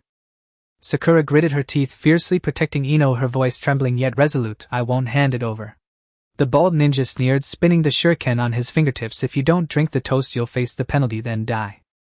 Before his words had finished, the 4 sound ninjas charged forward simultaneously, their moves vicious and deadly. Sakura dodged the first sound ninja, slashing his arm with her kunai, but was kicked in the waist by the 3rd sound ninja, crashing into a tree and spitting out blood. Ino, seeing this, lunged at the 4th sound ninja but was easily dodged and received a kick to her knee, collapsing to the ground, blood oozing from her knee. The bald ninja stepped closer to Sakura, raising his shuriken high, his eyes filled with murderous intent. In the nick of time, Xianyi leaped down from the branch, landing between the bald ninja and Sakura, his 3-mode Sharingan locking onto the bald ninja, a killing aura enveloping the scene. The bald ninja froze instantly, his shuriken suspended in midair, his face paling. Who are you? Xianyi had no time for idle chatter, gathering Chidori in his right hand and without waiting for the bald ninja to react, punched straight through his chest. The bald ninja's eyes widened, his shuriken falling to the ground as he toppled over lifeless. The remaining 3 sound ninjas, terrified, turned and fled, forgetting the scroll. Thinking of escaping, Xianyi scoffed coldly, swiftly forming hand seals shadow clone jutsu. 2 shadow clones appeared in an instant, chasing after the 2 sound ninjas with Chidori lightning flashing as they pierced through their backs, killing them on the spot. The last sound ninja barely managed to run 10 meters when Xianyi gathered chakra at his fingertips, shouting, water release, water dragon bullet technique. The water dragon roared forth, crashing into the last sound ninja's back, the sound of ribs breaking clearly audible as the ninja was sent flying to the ground breathless. In less than 10 seconds, all 4 Chunin-level sound ninjas were annihilated by Xianyi. Sakura leaned against a tree, blood trickling from her mouth, staring at Xianyi in shock, recognizing the blue lightning. Ino knelt on the ground looking at the bodies, and Xianyi, her fear gradually transforming into awe. Xianyi shut off Chidori and turned to walk towards the tower. Wait! Sakura struggled to get up, holding onto the tree trunk, gathering her courage to call out to him. The technique you just used. That blue lightning. What is it called? Xianyi did not stop, casually uttering 2 words, Chidori. Sakura's pupils constricted suddenly as she took a step forward, intensely staring into Xianyi's eyes under the brim of his hat. Chidori is Kakuya Sensei's technique. How do you know it? Xianyi continued walking without looking back, his pace unbroken, heading straight into the depths of the forest. Stop! Xianyi finally halted. Sakura gazed at his back, gritting her teeth as she pressed on. Who are you really? Sakura's voice echoed through the forest, quivering yet exceptionally resolute. Leaning against the tree trunk, her green eyes fixated on Xianyi's hat, her fingers gripping the kunai until they turned pale, blood seeping from her shoulder wound and dripping onto the dry leaves. Ino struggled to rise, blood oozing from her knee, yet disregarding the pain, her blue eyes swept over Xianyi, filled with confusion as she looked at Sakura. Sakura, what are you saying? Uchiha. His eyes. Sakura suddenly raised her voice, urgency and certainty in her tone. I saw it clearly when I killed the sound ninja. The red eye with the tomo is the Sharingan. Xianyi slowly turned around, his 3-mode Sharingan already closed, the hat pulled low, an icy aura surrounding him. You saw it wrong. Sakura showed no fear, standing tall despite her trembling legs, her gaze unwavering. I did not see it wrong. Sakura's voice rose again, her chest heaving. Kakuya Sensei said that the Sharingan is the Uchiha bloodline limit with the red eye and tomo. I could not have misjudged. Xianyi looked at her with indifference. Sakura clenched the kunai tightly, her stare unyielding. I am a ninja from the land of hot water. There are no Uchihas in the land of hot water. Then why are you wearing a hat? Sakura pressed on. Why are you afraid to show your face? Are you afraid we'll recognize you as an Uchiha? The Chunin exam has many people wearing a hat is just for safety. Xianyi replied calmly. Sakura frowned, unable to find a counterargument, her gaze fixed on his hat. At that moment, Ino approached Sakura, gripping her arm firmly, her tone calm and resolute. Sakura, just let it go. Ino, you don't understand. Sakura hurried to explain. I do understand. Ino interrupted her. I know you suspect him, but he could have chosen not to save us, and he did. That's enough. Sakura pressed her lips tightly, falling silent, her gaze still fixed on Xianye's hat. Ino turned to walk towards Xianye, enduring the pain in her knee, extending her hand. Thank you, I am Yamanaka Ino, a Konoha candidate. Xianye raised his hand to shake hers, his tone succinct. Xian, special jonin from the land of hot water. Xian. Just one character. Ino's eyes were filled with curiosity. It's a codename. What about your real name? I cannot say. Xianye's tone was straightforward, and Ino chuckled, retracting her hand and stepping back. If you want, say fine. You owe me a favor. Xianye turned to leave. Hey! Ino called out to him. How long will you stay in Konoha? A few days. Xianye did not look back. Will you come to the finals? I will. Then I'll wait for you at the finals venue. Ino's voice was bright and cheerful. Sakura quickly walked over, grabbing Ino's arm, her face flushed. Ino, what are you doing? You don't even know who he is, are you crazy? I know, he saved us and that's enough. Ino shook off her hand. Besides, his black eyes are quite attractive. You really are crazy. Sakura gritted her teeth in anger, yet found herself unable to refute. Maybe you're right. Ino was unfazed. Xianye no longer lingered, turning to walk into the woods, the sounds of Sakura and Ino's argument fading behind him. System prompt: Yamanaka Ino's favorability 20. System prompt: Haruno Sakura's favorability 10. Xianye ignored the prompts, quickening his pace, his 3-demo Sharingan suddenly activated as he nimbly leaped among the treetops, avoiding traps with swift and decisive movements. Half an hour later he arrived at the central tower, handed over the scroll, and entered, finding a corner to close his eyes and recover his chakra. In the evening, Xianye returned to his residence, pushing open the door to find Terumi Mei sitting in the living room, her freshly washed hair still dripping, fingers resting on her abdomen. Back already? Terumi Mei's tone was somewhat playful. I heard you saved the Konoha Kunoichi. Two. Terumi Mei raised an eyebrow. Haruno Sakura and Yamanaka Ino. Your intelligence network can even find this out. Xianye felt slightly puzzled. The daimyo of the land of hot water buys intelligence from me. The information on Konoha candidates is very sought after. Terumi Mei walked up to him, teasingly pressing her finger against his chest. One is Tsunade's apprentice, and the other is the daughter of Yamanaka Hayashi. Both are beauties. Are you jealous? Xianye asked directly. No. Terumi Mei withdrew her hand, her tone calm. I just want to know if you've decided on a third important person in the meantime. Not yet. Then when do you plan to decide? Terumi Mei pressed. I don't know. Terumi Mei turned and sat back in her chair, adjusting her collar. Akato came by telling you to go to Hokage Tower. The third is looking for you. Xianye turned to walk toward the door. Xianye. Terumi Mei called out to him. I'm fine with Ino and Sakura, but don't forget what you owe me. Terumi Mei's tone was firm. After the child is born, accompany me back to the Hidden Mist Village to claim the Water Shadow position. All right. Xianye pushed the door and stepped out. By now it was fully dark, and he hurried toward Hokage Tower. Upon reaching the entrance, Yuhi Kurenai emerged from the shadows, her silver short hair and red scarf fluttering in the night breeze, her face instantly serious as she finished the last rice dumpling. Orochimaru is going to make a move right on the day of the finals. Xianye entered the fire shadow building where the third Hokage sat at his desk, a pipe lit and smoke swirling in the light. Hong leaned against the windowsill, arms crossed, her black fishnet attire glimmering coldly, chakra taut. Kakashi slouched by the door, holding an orange book, his eyes crescent-shaped, appearing lazy, yet his chakra was as solid as a rock. Hongdo stood beside the third Hokage, her leather jacket zipped up to the collar, concealing the curse mark on her neck, her expression serious. Everyone's here, let's begin. The third Hokage set down his pipe, his voice deepening as he pointed to the map of the venue. Orochimaru will make his move tomorrow, disguised as the wind shadow, attacking me during the finals. Xianye walked to the table, placing his hat down as his 3-demo Sharingan remained dormant, his black pupils devoid of emotion. Terumi Mei followed closely behind, changed into a black bodysuit with a Konoha gray coat draped over it, a cloth covering most of her face, her fingers pressed against her abdomen, standing a step behind Xianye. The third Hokage glanced at her and spoke directly. He has an insider in Konoha. The Sand Village's Wind Shadow has been killed by him and a part of the Sand Ninja forces are his people. Who is the insider? Xianyi was the first to speak, his tone straightforward. I don't know. Hongdo shook her head. During the Chunin exams, half of Konoha's guards were Sand Ninja. When Orochimaru strikes, they will definitely turn against us. The third Hokage frowned, deploying his strategy. I will deal with Orochimaru. Hong Kakashi, Hongdo, you all lead the Anbu to eliminate the Sound Ninjas and the traitorous Sand Ninjas. Xianyi, you will guard the exam venue using your Sharingan to lock onto Orochimaru and hold him off. You don't need to fight. Xianyi gazed intently at the third Hokage. Orochimaru will summon the coffins of the first and second Hokages. Can you handle 3 by yourself? Leave the first and second to me, you just need to hold him off. As soon as the third Hokage finished speaking, Hongdo immediately interrupted.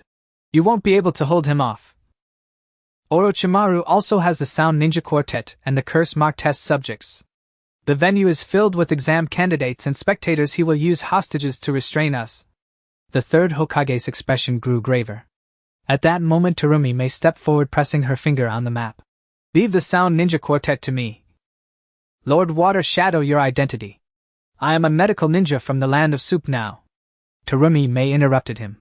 Every country has medical ninjas participating in the Chunin exams. One more won't make a difference.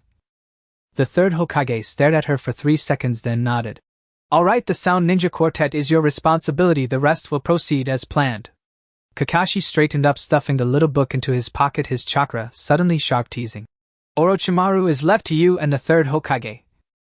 1 Jonin and 1 Shadow level, thinking they can handle him along with 2 Hokages. That's too high an estimate of yourself, isn't it?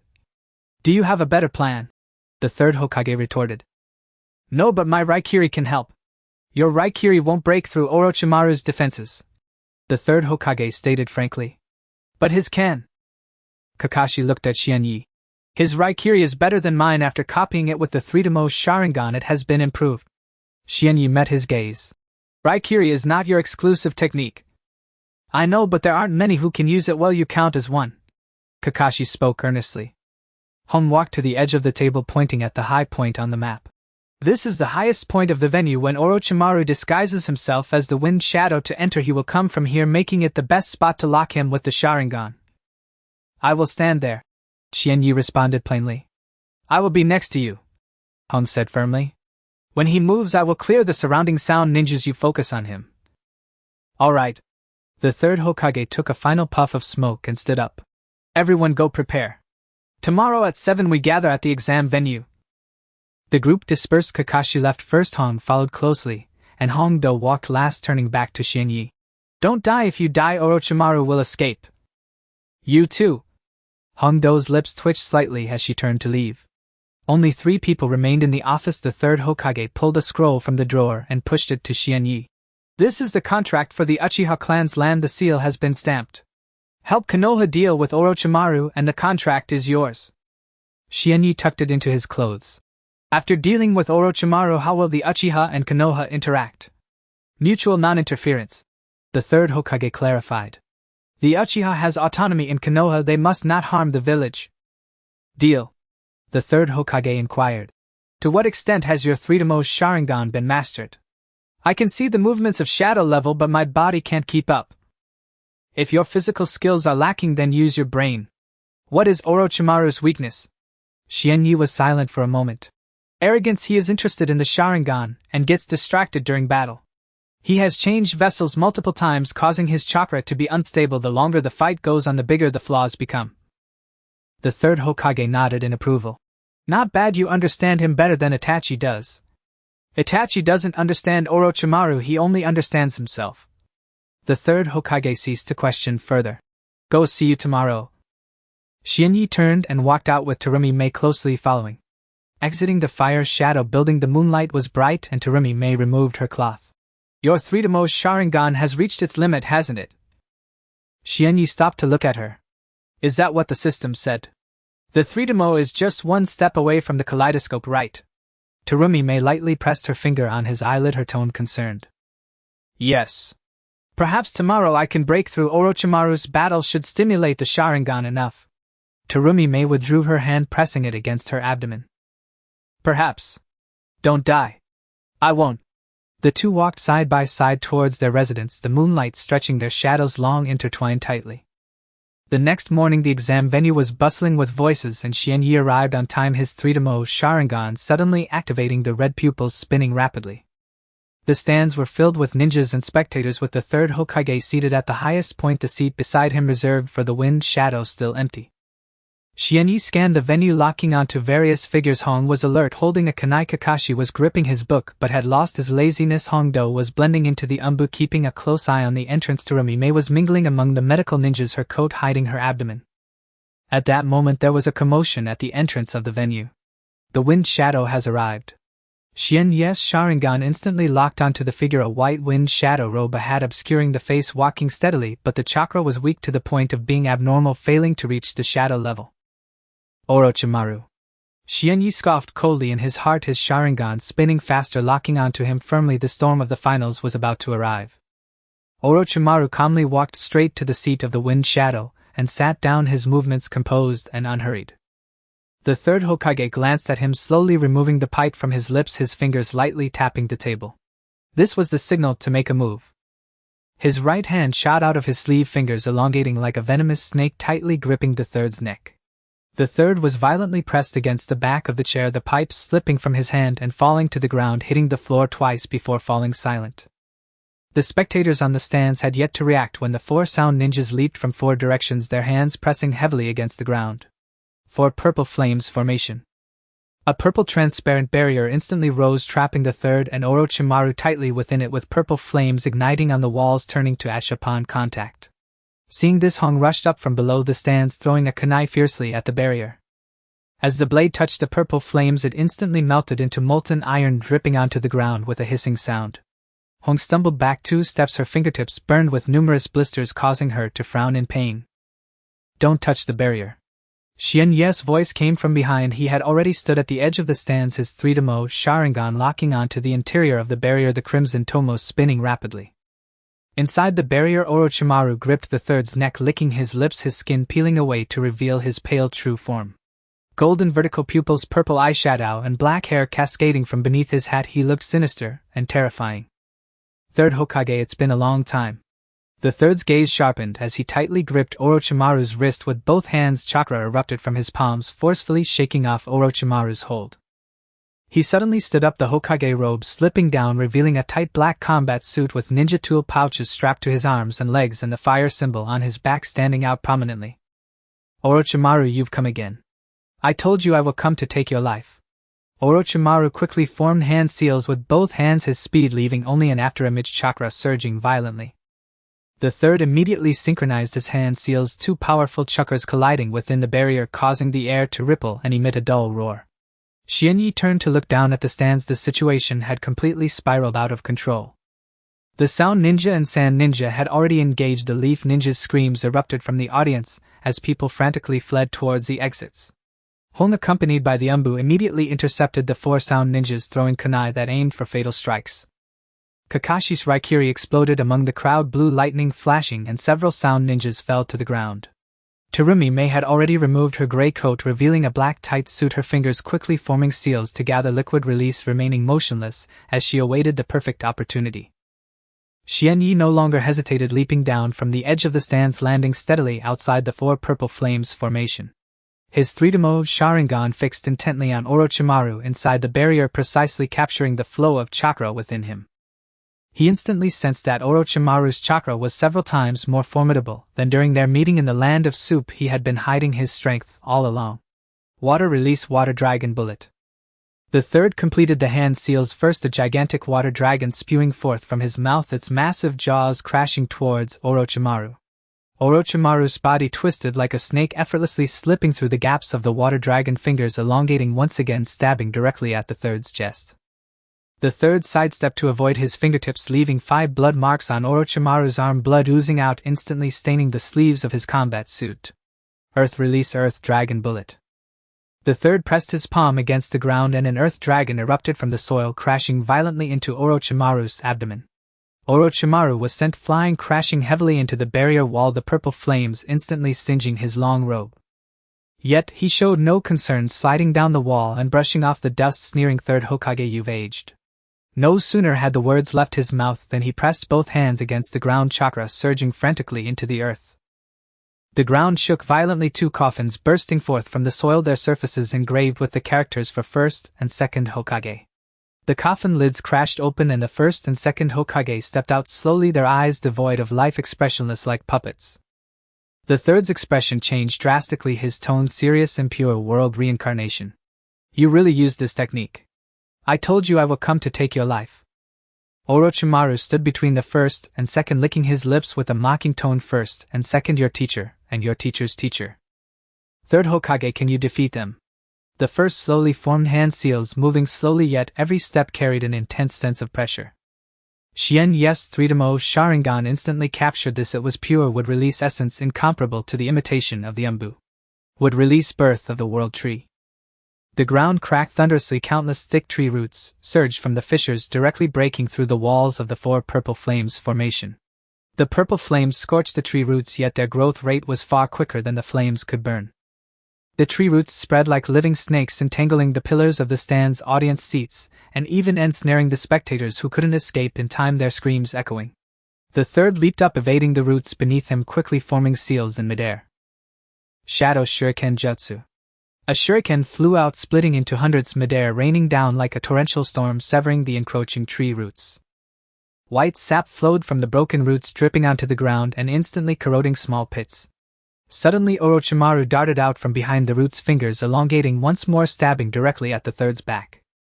The third turned in time, blocking the attack with a kunai, but Orochimaru's other hand struck, nails slicing through his arm. The third staggered back repeatedly, with Orochimaru pursuing relentlessly, the third gradually falling into a disadvantage. Xianyi made his move. He slipped into the crack of the barrier, his right hand gathering Raikiri, blue lightning enveloping his hand, crackling as he thrust it directly at Orochimaru's waist from the side. Orochimaru suddenly twisted the Raikiri, just grazing by tearing through his robe and leaving a charred mark on his side. Orochimaru's golden vertical pupils suddenly contracted, staring intently at Xianyi, his tone sinister. You came in, aren't you afraid of death? Afraid. Xianyi's gaze was cold, his tone firm. But you are more afraid your impure world reincarnation won't last long. Orochimaru's lips curled slightly, his gaze growing increasingly venomous. His fingers turned to attack Xianyi, 5 fingers stretching out tightly, wrapping around his arm and neck. Xianyi's 3-mo Sharingan clearly tracked the trajectory of the fingers, but his body couldn't keep up with the speed of his eyes. The grip tightened further. Xianyi was being choked, his face reddening. In a moment of crisis, the third charged in from behind his palm, heavily pressing against Orochimaru's back. Fire, release fire dragon flame bullet. A gigantic fire dragon erupted, piercing through Orochimaru's body, flames instantly engulfing his torso. Yet there was no flesh or blood within Orochimaru, only white ashes drifting out from the hole. His body twisted like a snake, shedding its skin, emerging anew, his robe intact, and his waist injury vanished. I told you cannot kill me. The first pressed down towards the ground chakra for would release, surging. The second quickly formed seals gathering water release, both locking onto the third and Xianyi simultaneously. Xianyi stood beside the third, his 3-mo Sharingan locking onto both, the first radiating green life energy, the second radiating blue death energy. The third slowly raised his hand to form seals, his movements slow, each seal carrying heavy chakra fluctuations, the air in the venue instantly becoming oppressive. Shiki Fujin. Xianyi's 3-mo Sharingan instantly saw through it. The third's chakra was gathering towards his abdomen, a vague ghostly figure of the Shinigami emerging from the seal. Are you willing to go down together? Xianyi suddenly grasped the third's arm, his tone urgent. My mission is to protect Konohagakure. The third's tone was resolute. Orochimaru is a traitor of the leaf. I have a responsibility to clean up the mess. What will happen to the leaf if you die? With you here. Xianyi tightened his grip, his 3-mo Sharingan spinning wildly, the tomo nearly merging into one chakra, fluctuating violently. Then he released the third's arm, turning to face the first and second. His Sharingan fixed intently on the first, forming seals, madly replicating the flow of chakra and seal sequence, even copying the essence of would release. The first pressed down towards the ground, countless tree roots bursting forth, charging at the two. Without hesitation, Xianyi also pressed his palm against the ground, shouting would release, birth of the world tree. Countless tree roots erupted from his palm, entangling fiercely with the first roots, the two would releases clashing violently within the venue. The roots tore at each other, white sap splattering, hitting Xianyi's face, yet he was completely unaware. The third stared in shock, shouting, "Would release. How can you use would release?" Xianyi did not look back, fiercely suppressing the first, and second, his tone cold and resolute. The Sharingan can copy all ninjutsu. The third generation was dumbfounded, staring intently at the roots of the tree that surged in front of Xuanya. The roots were entangled tightly with the first Hokage's would release, tearing at each other, as white sap splattered onto Xianye's face, which he remained completely unaware of. The three Tomo's Sharingan spun wildly, with the three Tomo nearly merging into one. His chakra was swiftly depleting, as the wood release required 10 times more chakra than the lightning cutter. Did the Sharingan replicate the first Hokage's wood release? The voice of the third generation trembled, not from fear but from sheer shock. Xuanya did not respond, placing his hands on the ground as the roots extended from his palms and immediately ensnared the first Hokage's feet. The first Hokage looked down at the roots, his black eyes devoid of emotion, and immediately stopped forming hand seals. At that moment, the second Hokage launched a surprise attack from the side, gathering water-released chakra in his palm to strike at Xianye's neck with incredible speed. The third Hokage reacted swiftly, pressing his palm against Xianye's shoulder to pull him behind him, while forming hand seals with his other hand. Earth release, earth flow wall. The earthen wall shot up from the ground, instantly blocking the second Hokage's water release. The water struck the wall, cracking it deeply, yet it did not collapse. Orochimaru emerged from behind the first Hokage, his golden slit pupils locking onto Xuanya. He licked his lips, his tone sinister and excited. The three Tomo's Sharingan replicated the first Hokage's would release. Itachi couldn't do it, Shursui couldn't do it, but you did. Uchiha Xuanya, your eyes are more interesting than I imagined. Before his words fell, Orochimaru lunged forward, his speed leaving only an afterimage. The three Tomo's Sharingan captured his trajectory, yet Xianye's body couldn't keep up. He hastily sidestepped, and Orochimaru's fingers grazed his ribs, tearing through his clothes and skin, leaving 5 streaks of blood from his side to his chest. Blood gushed forth, splattering onto Orochimaru's face. He flicked his tongue to lick away the bloodstains, grinning. Uchiha's blood tastes pretty good.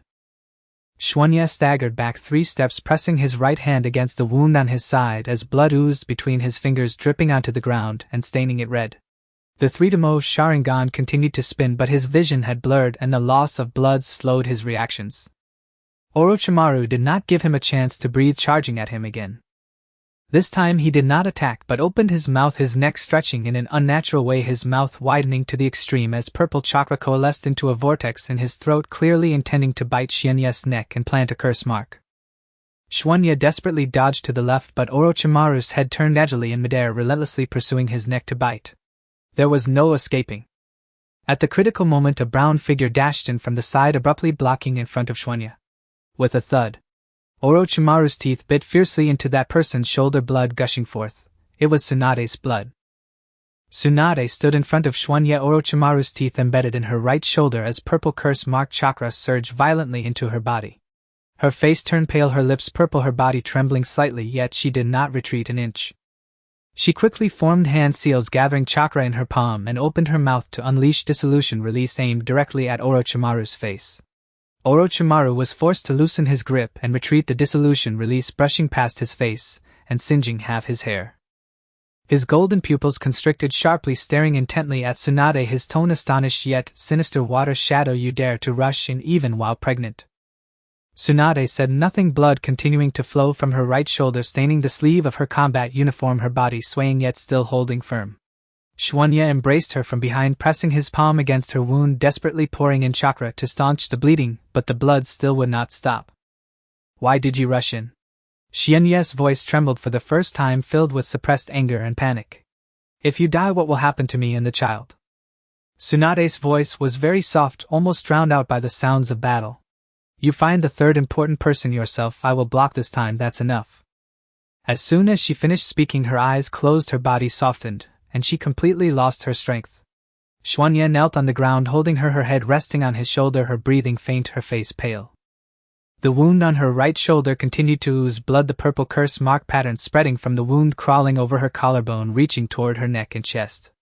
Xuanya looked at those patterns, at Tsunade's pale face and her slightly protruding belly. The three Tomo's Sharingan that had been spinning wildly suddenly stopped. In the next second it began to rotate in reverse. The three Tomos spread out, rearranging in the pupil to form an entirely new hexagram pattern. The black hexagram slowly unfolded in the red pupil with 6 edges and 6 angles, each angle connected by black lines extending from the pupil covering the entire eyeball. The kaleidoscope Sharingan has awakened. Shunya slowly raised his head, locking his gaze onto Orochimaru. Orochimaru's golden pupils met the hexagram Sharingan, and his body stiffened abruptly, the sinister look on his face completely fading. There was no emotion in those eyes, only the black hexagram slowly rotating, exuding a chilling coldness. The kaleidoscope. Fear appeared in Orochimaru's voice for the first time, his tone trembling. Shunya gently laid Tsunade down on the ground and slowly stood up. He did not gather the lightning cutter, but black flames erupted from his left eye. It was Amaterasu. The black flames flowed like liquid from his pupil, accurately landing on Orochimaru's long robe. As soon as the flames touched the fabric, it was instantly burned through, pressing against his skin. Ah! Orochimaru let out a mournful scream, reaching out to pat the black flames, but once the black flames adhered, they could not be removed. The more he patted, the more intense they became. His arm was quickly burned to a crisp, flesh-rolling white bone exposed. At the earth command, Shuny's right eye turned, his tone cold and emotionless. The black flames instantly transformed, coalescing into a black sword that pierced directly through Orochimaru's chest. Orochimaru was pinned to the ground by the black sword, and the black flames spread from the wound, burning away his clothed skin and muscle, with his internal organs clearly visible. His golden pupils fixed on Shunya, his mouth wide open yet unable to make a sound. His body began to shed its skin, white ash peeling away, a perfect new body emerging from within, arms intact, skin smooth. But the black fire of Amaterasu had already burned to his soul, and as soon as the new body appeared, it ignited in black flames once more. Orochimaru's face showed despair for the first time, completely losing the previous sinister and fearful expression. He hurriedly pressed his hand to the ground to activate the summoning technique, and a giant serpent burst forth from the smoke, swallowing him whole. The serpent was instantly burned through by the black flames, but Orochimaru had already crawled down the serpent's throat, completely disappearing. The black flames of Amaterasu burned on the ground, scorching the stone slabs and seeping into the soil, unstoppable. Shunya turned his right eye, and the black flames instantly extinguished, leaving no trace behind. He turned to look at the third Hokage, who was now standing before the first and second Hokages, having already activated the Reaper Death Seal. The hand of the Shinigami reached out from his abdomen, tightly grasping the souls of the first and second Hokages. The first and second Hokages closed their eyes, their bodies gradually turning to ash. The third Hokage's face was filled with deathly pallor, his hair turning from gray to pure white, his skin becoming ashen, and his breath growing weaker. Third Hokage. Shunya rushed over, supporting him as he swayed on the brink of collapse. The third Hokage leaned against him, his pipe slipping from his hand and shattering. He gazed at the sky, his lips moving slightly, using his last ounce of strength. Konoha, I leave it to you. As the words fell, the third Hokage's eyes closed completely, his body losing all strength. Shunya gently laid down the third Hokage's body and turned to embrace Tsunade. Her right shoulder wound continued to bleed, the curse mark pattern spreading to her chin, her breathing faint yet steady.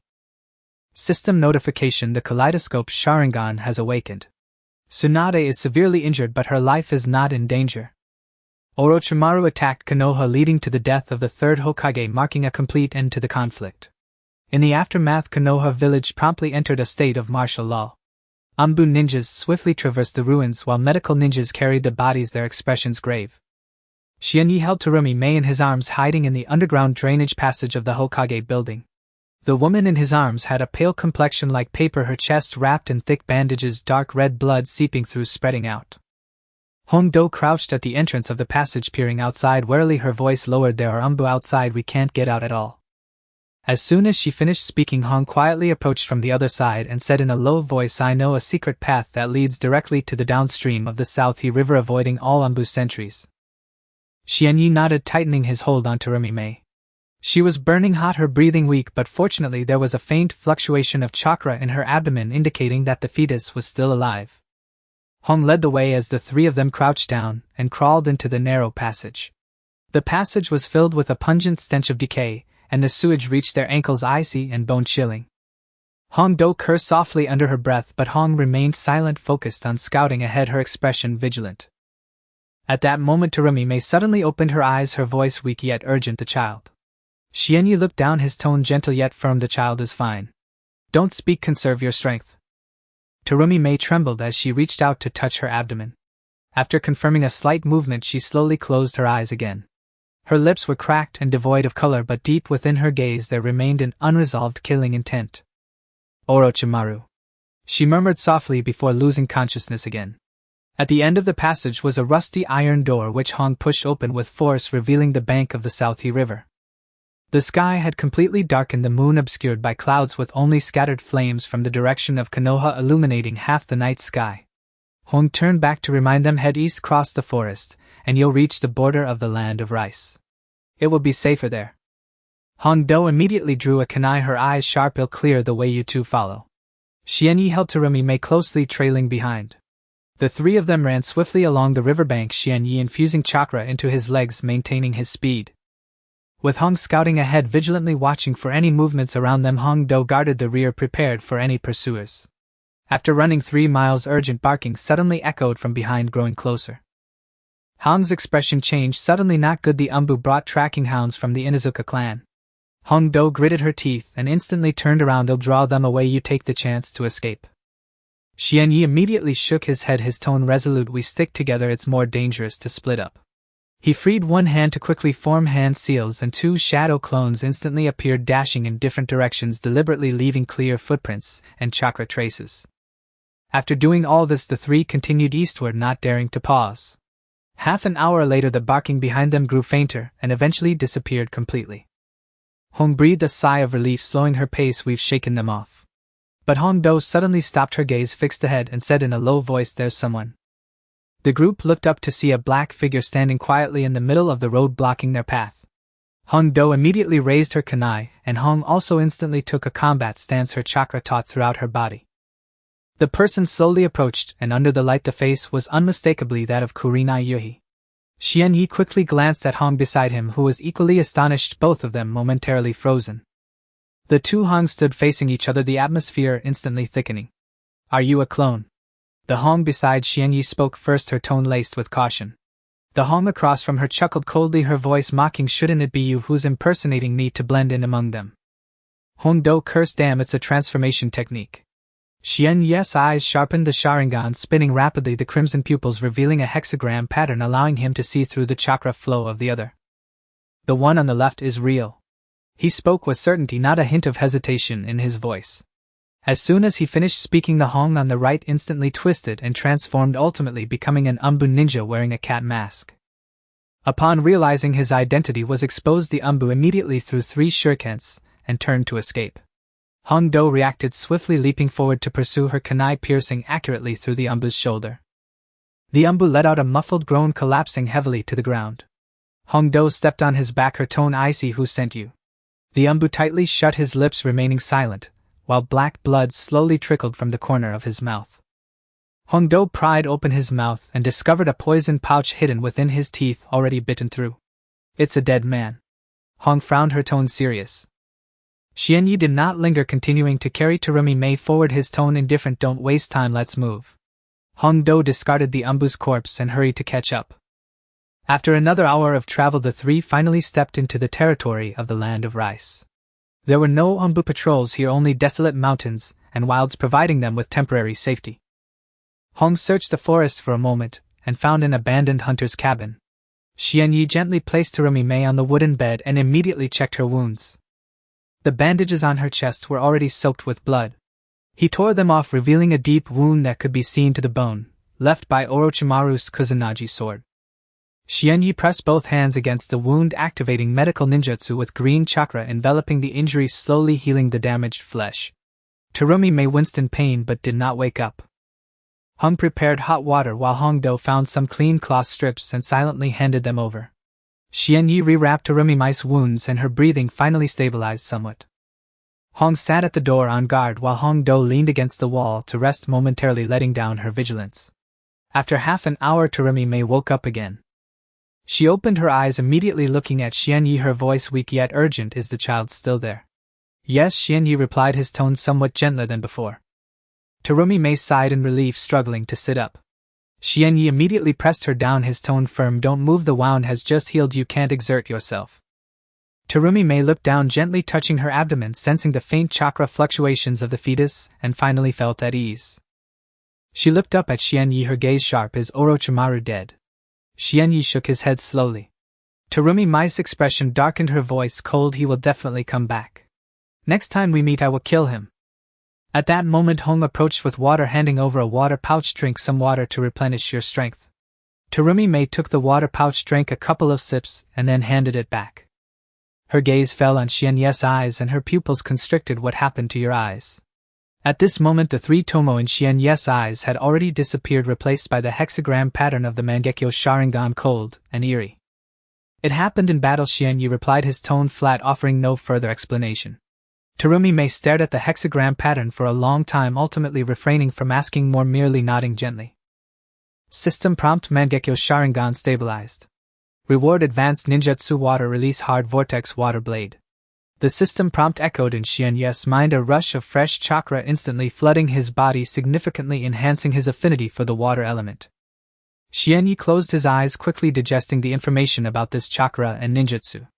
In just a moment he had fully mastered water release hard vortex water blade.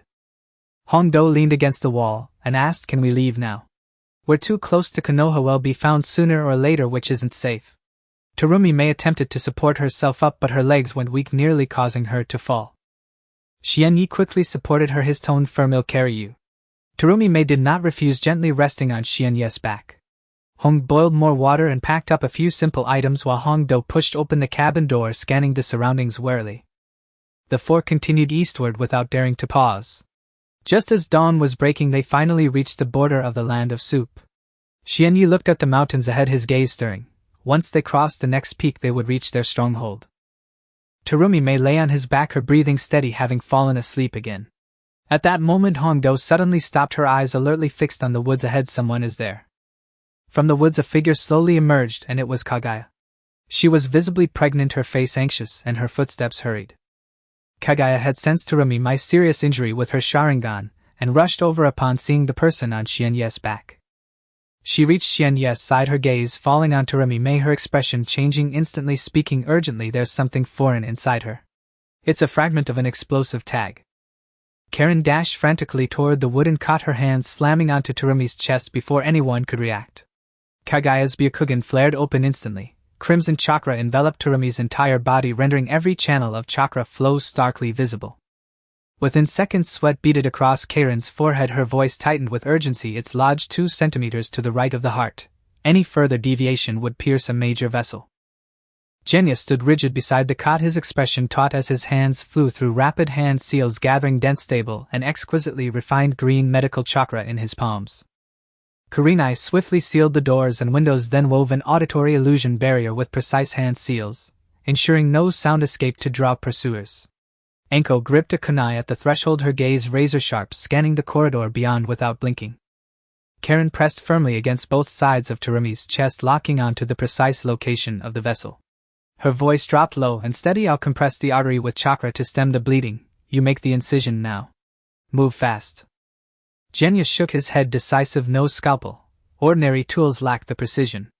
A slip could sever the vessel." Anko snatched a razor-edged kunai from her weapon pouch, ignited a small flame at her fingertip to sterilize it, and hurled it to Genya. "Use this, now." Genya caught the kunai smoothly, his gaze settling on Terumi's face, pale as parchment, utterly drained of color. Even in unconsciousness Terumi's brow remained knotted in pain, her skin was deathly wan. Yet deep within her abdomen pulsed a faint but resolute chakra rhythm, the unborn child drawing upon its own chakra to sustain her failing heartbeat. Sensing that fragile resonance, Karen's voice softened. "The child is fighting for her too. We cannot fail." Genya nodded, once his eyes sharpening with unwavering resolve, and drove the kunai precisely into the bruised tissue over Terumi's sternum. Skin parted, blood gushed forth, staining Genya's hands and soaking the edge of the cot. Karen reacted instantly. Her crimson chakra constricted like iron bands around the ruptured vessel. Bleeding controlled, cut through the muscle layer now. Genya didn't hesitate. Green medical chakra sheathed the kunai as he sliced deeper, then halted. A rib barred the path to the heart, its bone unyielding. Only by severing it could he reach her failing organ. Kurenai already held out another sterilized kunai, stepping forward urgently. "Hurry, she won't last much longer." Genya exchanged blades in one fluid motion, gripped the new kunai and slammed it into the rib's articulation point with brutal force. A sharp, brittle snap echoed, The rib cracked open under pressure, oozing a thin trace of bone blood. Terumi's body convulsed violently, her brows knotted tighter, a thread of blood leaking from the corner of her lips. Yet she remained lost in oblivion, her strength long since spent. Genya used chakra to gently part the surrounding musculature, exposing her heart. It beat with agonizing slowness, each contraction yielding only a meager trickle of blood, weak and faltering. Embedded in the outer wall of her left atrium was a shard of explosive tag, no larger than a thumbnail. Its edges were charred black, inert, yet dozens of microscopic barbs had anchored themselves deep into the cardiac muscle fibers. Karen's face paled. Don't pull it. Those barbs will tear the atrium wide open. Massive hemorrhage means certain death. Genya's focus narrowed inward, silently querying his system. Surgical complication detected. Auxiliary protocol available. Precision chakra scalpel. Requires substantial medical chakra expenditure. Success probability 87. Confirm acceptance. Genya affirmed silently. Instantly a torrent of pure medical chakra surged into his hands, and from his fingertips emerged a chakra blade finer than a hair, glowing with a soft emerald luminescence. This blade possessed surgical perfection, capable of severing barbs without nicking a single fiber of myocardium. Genya stilled his breath, locked his arm, and guided the blade with infinite care into the wound, its tip hovering over the first barb. A whisper, soft incision, and the first barb parted cleanly. Terumi's pulse spiked abruptly, her blood pressure surged, and her body shuddered faintly. Genya didn't pause. His fingertips shifted, realigning the blade over the second barb, and struck again. The second barb fell. Then the third. Each severance sent another tremor through her frame, her breathing growing ragged and shallow. The final barb lay deepest, pressed flush against the coronary artery. A deviation of 0.5 millimeter would rupture it. Death would be instantaneous. Karen's voice trembled as she watched, eyes locked on the barb. Slower, slower still. A line exactly at its base. Do not graze the artery. Genya's fingertip froze midair, the chakra blade suspended mere microns above the barb. Sweat traced paths down his temples, but his chakra output remained flawless. He drew a slow, deep breath, and with infinitesimal control the blade traced the barb's route. The last barb severed. But at that very instant, Terumi's heart stopped. The monitor's rhythmic beat collapsed into a flat, unbroken tone. Kurenai went ashen, lips trembling. She's no pulse. Genya's expression didn't flicker. His hands pressed firmly over Terumi's chest, and he summoned the system once more. Cardiac arrest detected. Protocol controlled electrical stimulation. Voltage modulation ensures safe revival. Without hesitation, Genya gathered a delicate current of lightning nature chakra, precisely calibrated to revive, not destroy. The current surged through her heart. Terumi's body arched violently off the cot. Yet the monitor remained silent, a relentless, lifeless line. Lightning chakra coursed through Terumi's heart. Her body jerked upward, but the monitor displayed only cold, unbroken silence. No pulse returned. Genya commanded, voice low and unshaken again. He recharged, then delivered the second shock. Terumi convulsed anew. The monitor stayed mute. Kurenai clapped a hand over her mouth, tears welling, unshed but burning. Karen bit her lip until it bled, pouring every ounce of her chakra into the Byakugan, maintaining vascular pressure with desperate focus. Genya's gaze hardened, not with strain but with absolute certainty. From his fingertips bloomed lightning chakra, purer, denser, more controlled than before. He stared at Terumi and said, voice quiet, absolute, live. The third shock struck, deep, precise, resonant. Her ventricles fluttered, then steadied. A slow, strong, deliberate beat resumed. The monitor revived, its steady rhythmic beat filling the room once more. Terumi's heartbeat had returned. Strong. Regular. Alive. Genya exhaled, sweat tracing his jawline, as medical chakra flooded his fingertips. With painstaking care he began suturing the torn myocardium stitch by meticulous stitch. Layer by layer, heart muscle, intercostal tissue, fractured rib, dermis, he repaired her with seamless fluency. Karen gradually eased the chakra compression, blood flowed freely, cleanly, no further hemorrhage. Kurenai hurried forward with sterile bandages. Hurry, prevent infection. Genya accepted them, wrapping Terumi's chest with swift, gentle precision, tender as if handling spun glass. The surgery concluded. Medical ninjutsu proficiency significantly increased. Kurenai's favor 15.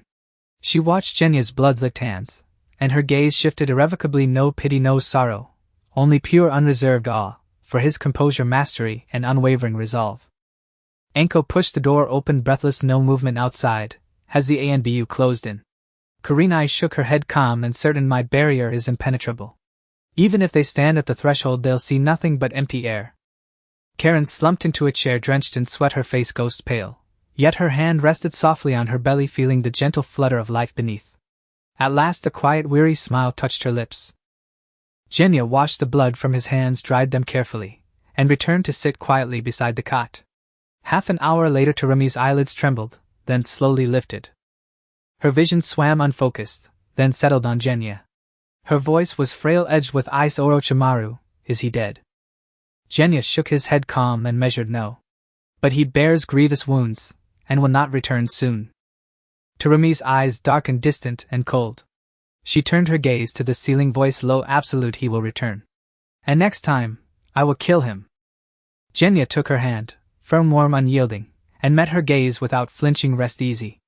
If he dares return, we'll kill him again. And this time he will not leave alive. Terumi held his gaze for a long, silent moment, then slowly her eyes closed. Her brow smoothed. Her breath deepened, even serene. Xianyi stepped out of the wooden house, standing in the clearing of the stronghold, coldly observing the ravaged camp. At the foot of the hill, 3 mounds stood in a row, the tombstones engraved with the names of 2 nameless ninjas and a companion. Gui Wan crouched in front of the grave, burning paper offerings, the ashes scattering in the wind. His eyes were red, holding back tears. 2 other wandering ninjas stood behind him, their heads bowed, expressions grave. Xianyi walked over and stood silently in front of the grave, a hint of melancholy flashing in his eyes. 5 had gone out, leaving only 3 behind. Gui Wan looked up, his voice hoarse. Boss, they are buried. Well, they did not suffer. Xianyi slowly nodded, his gaze shifting to the stronghold, his tone crisp and decisive. Rebuild. Xian Lin walked over, her pregnancy evident, holding bandages and ointments. I just changed the dressing for Zhao Meiying. She is recovering well and can sit up now. Hong approached with a list, her tone urgent. Boss, there's enough food for 3 days, but we have only a small amount of hemostatic medicine, which is not enough for emergencies. Hong Do leaned against the door frame, her expression serious. The Umbu might come at any time. It is not safe here. The words of the 3 made the 2 wandering ninjas' faces pale, and Gui Wan frowned. Xianyi glanced at the disordered camp, showing no signs of panic, and directly summoned the system interface. Xianyi was not flustered, he directly summoned the system interface. Current level of the family's stronghold, exiled camp. Available reward points 500 from eliminating Danzo's Umbu and completing tasks. Upgrade options: medical room 200 points, supply warehouse 150 points, defensive barrier 150 points. Xianyi commanded in his heart. Upgrade everything. Medical room under construction. Supply warehouse under construction. Defensive barrier being set up. The ground shook slightly and everyone immediately tensed, becoming alert. In the next moment, a medical room with a red cross appeared on the east side, while a semi-underground warehouse rose on the west side. A faint blue defensive shield enveloped the perimeter of the stronghold. Gui Wan's eyes widened in shock. What is happening? Houses and barriers just appeared out of nowhere. Hong was also stunned, and after touching the barrier she turned to Xianyi. What jutsu did you use? I've never seen a technique that can build structures instantly. Xianyi cast her a faint glance and turned towards the medical room. Don't ask too much, just get to work. Xianglin immediately followed, her eyes brightening as she entered the medical room. The equipment is so complete it's even better than the temporary medical station in Konoha. Xianyi looked at her. From now on you will be in charge of the medical room, the care of Zhao Meiying, and everyone's injuries will be entrusted to you. Xianglin nodded vigorously. Rest assured I will do it well. Hong followed closely behind her, gaze determined. Will I be responsible for training? Xianyi nodded, glancing at the 2 remaining wandering ninjas. You are responsible for them. Train them to Chunin level within 3 months so they can stand on their own. Hong immediately agreed. No problem, if I don't meet the requirements I will accept punishment. Hong Do peeked in from the doorway, her tone defiant. What about me? Why am I the only one without a task? Xianyi replied coldly. You are responsible for vigilance and patrolling. Divide into 3 shifts. If you spot the Umbu, raise the alarm immediately. No independent action is allowed. Hong Do pouted, muttering that she understood, and turned to arrange the patrol. That afternoon, after arranging everything, Xianyi went alone to the woods on the back mountain to test the power of the Mangekyo and the loss of vision. In the depths of the woods, Xianyi activated his Mangekyo Sharingan. His vision was clear, but the edge of his right eye was slightly blurred. He formed a hand seal and shouted, "Susanoo!" A semi-transparent purple skeleton instantly formed, enveloping his entire body, powerful chakra sweeping through the woods, causing leaves to flutter. Xianyi controlled Susanoo to swing its fist, and with a loud boom a large tree was smashed in half. The power was sufficient, but the pain in his right eye intensified and his vision became even more blurred. Mangekyo Sharingan usage counts 7 times. Current vision loss: right eye 7, left eye 5. Warning: continued use will lead to irreversible vision loss. Conditions for evolving to Eternal Mangekyo: transplanting a clan member's Sharingan. Xianyi frowned tightly. The Uchiha clan was almost extinct. Itachi was in the Akatsuki, and he couldn't defeat him. Sasuke was with Orochimaru, and he was even more reluctant to act against his kin.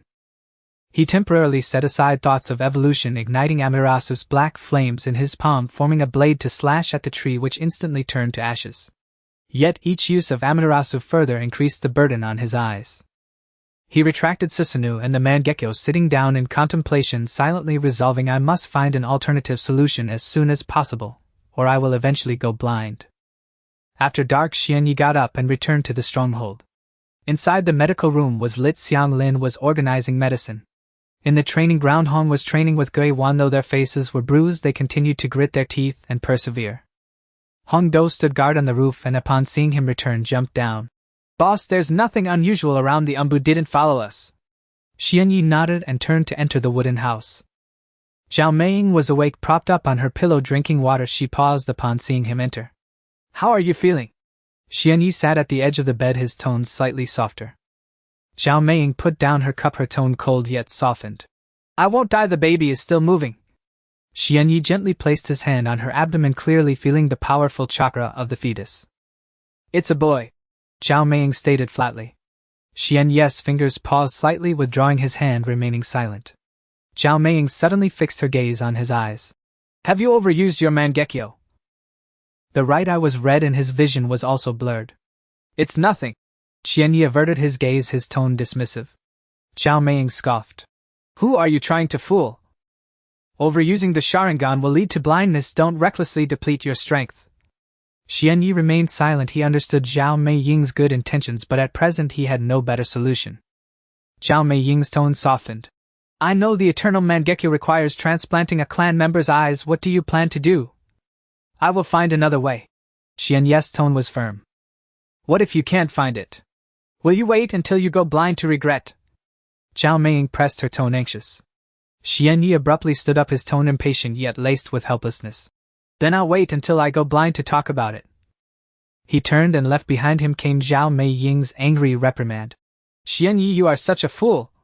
Xianyi paused momentarily, not looking back, and strode out of the wooden house. In the deep night the stronghold was quiet, only the sound of the wind rustling through the leaves remained. Xianglin was sound asleep in the medical room. Hong Do dozed off on the roof, keeping watch, while Guiwan and the others were alert and keeping the night watch in the warehouse. Xianyi sat on the steps of the wooden house, gazing at the moon, the blurriness in his right eye increasing and the pain occasionally flaring up. At that moment a faint sound from the training ground broke the tranquility. Xianyi turned his head and saw Hong practicing illusions alone in the training ground. She formed seals and cast an illusion at a wooden post, the surface of the post distorting but returning to normal after a second. Hong frowned and reformed the seals, but she was a beat slow, and the illusion failed again. She stopped, her actions, cold sweat beading on her forehead, her expression filled with frustration. She desperately wanted to grow stronger, to help Xianyi share the burden and not to hold him back. Xianyi stood up and walked over.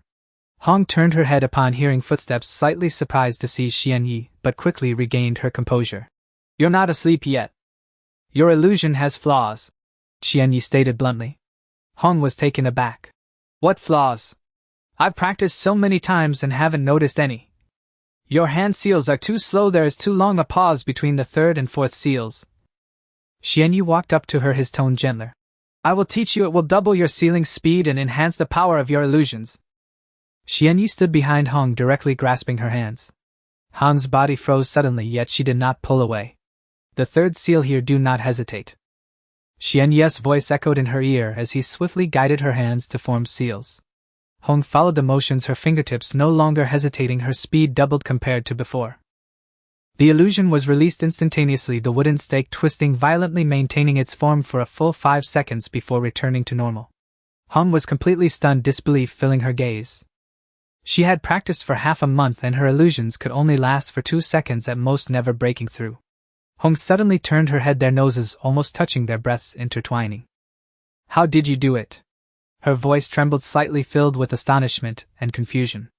Xianyi did not step back, staring directly at her. "You hesitated while forming the seals." There was a half-second pause between the third and fourth seals. His tone was calm yet sharp. "On the battlefield, half a second is enough for the opponent to retaliate." Hong pressed her lips tightly together, lowering her head to clench her fists, remaining silent. Xianyi released her hands and took a step back. "Try again." Hong took a deep breath, suppressing her emotions, and formed the seals once more. This time she was much faster, but when reaching the third seal she still lagged slightly. Xianyi furrowed his brow, his tone deepening. "What are you afraid of?" Hong's hand froze midair, her fingertips trembling, and she did not respond for a long time. Moonlight spilled across her face, and her red pupils were filled with struggle and pain. After a long silence, Hong finally whispered, "On the night of the clan's extermination, I was present." Xianyi stood still, quietly watching her without speaking.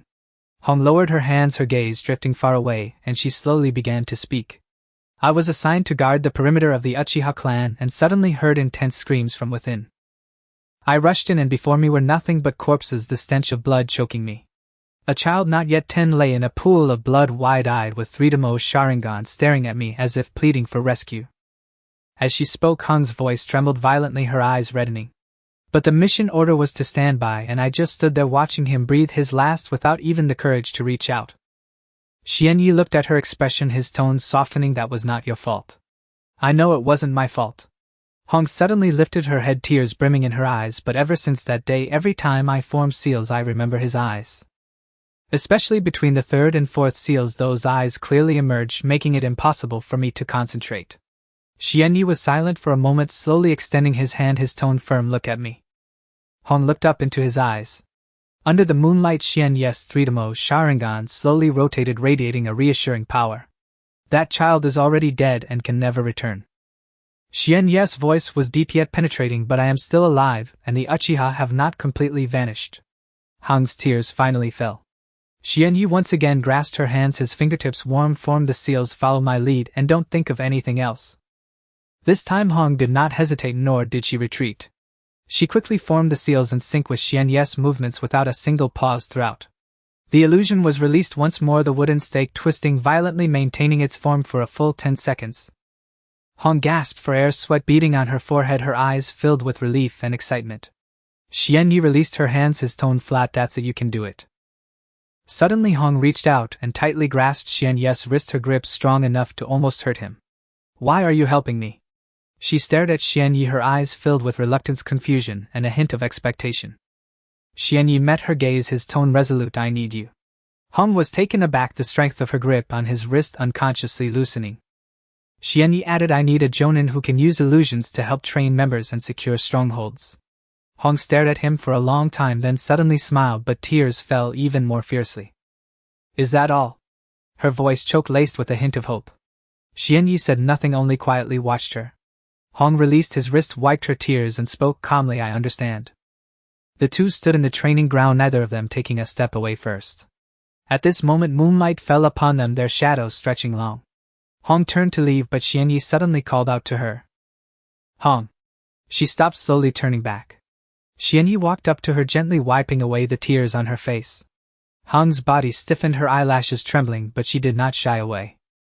"I will not let the matter of the extermination night go just like that." Xianyi's tone was icy, filled with undeniable determination. "I will make Danzo pay the price." Hong suddenly looked up, astonished. "How do you know it was Danzo? Itachi alone couldn't have wiped out the entire Uchiha clan." Xianyi withdrew his hand, his tone assured. "There were Anbu cooperating at the time, and the orders of Anbu only came from Danzo." Hong fell silent, her eyes complex.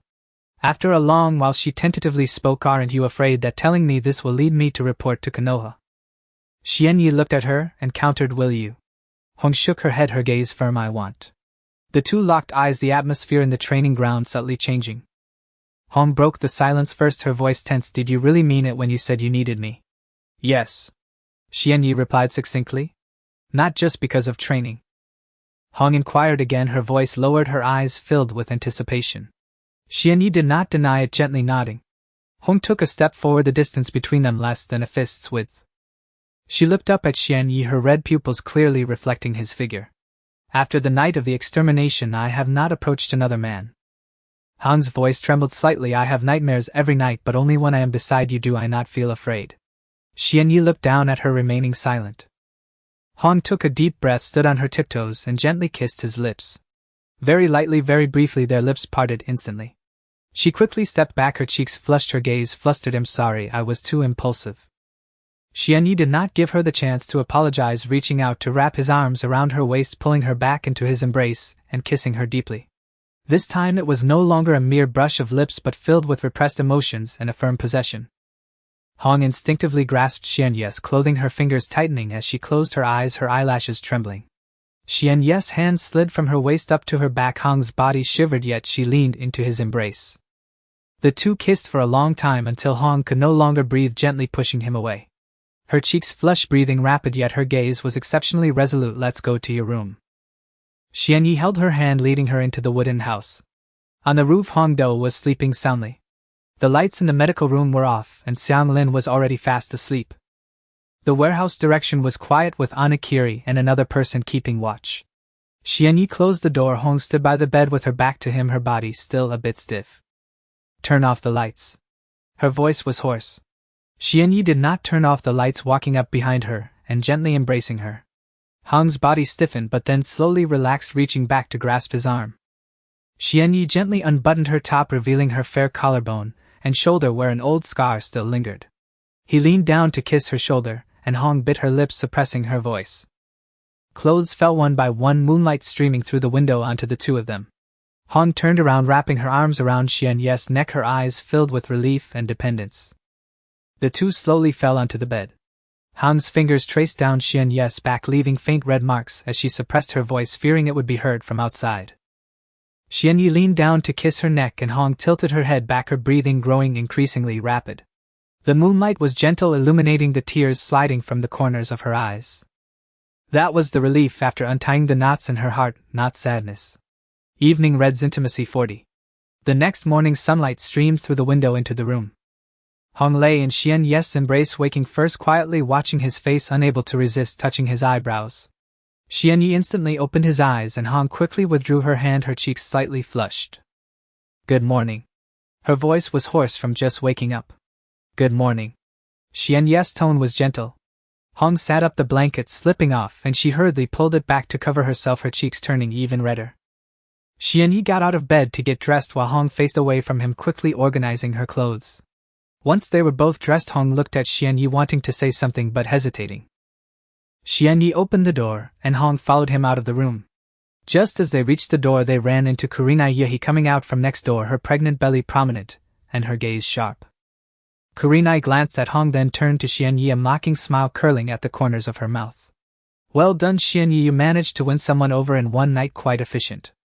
She stared intently at Hong, not with anger but with a direct scrutiny.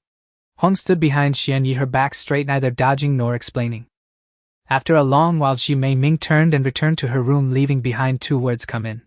Hong looked at Xianyi for confirmation, and Xianyi nodded, indicating her to enter.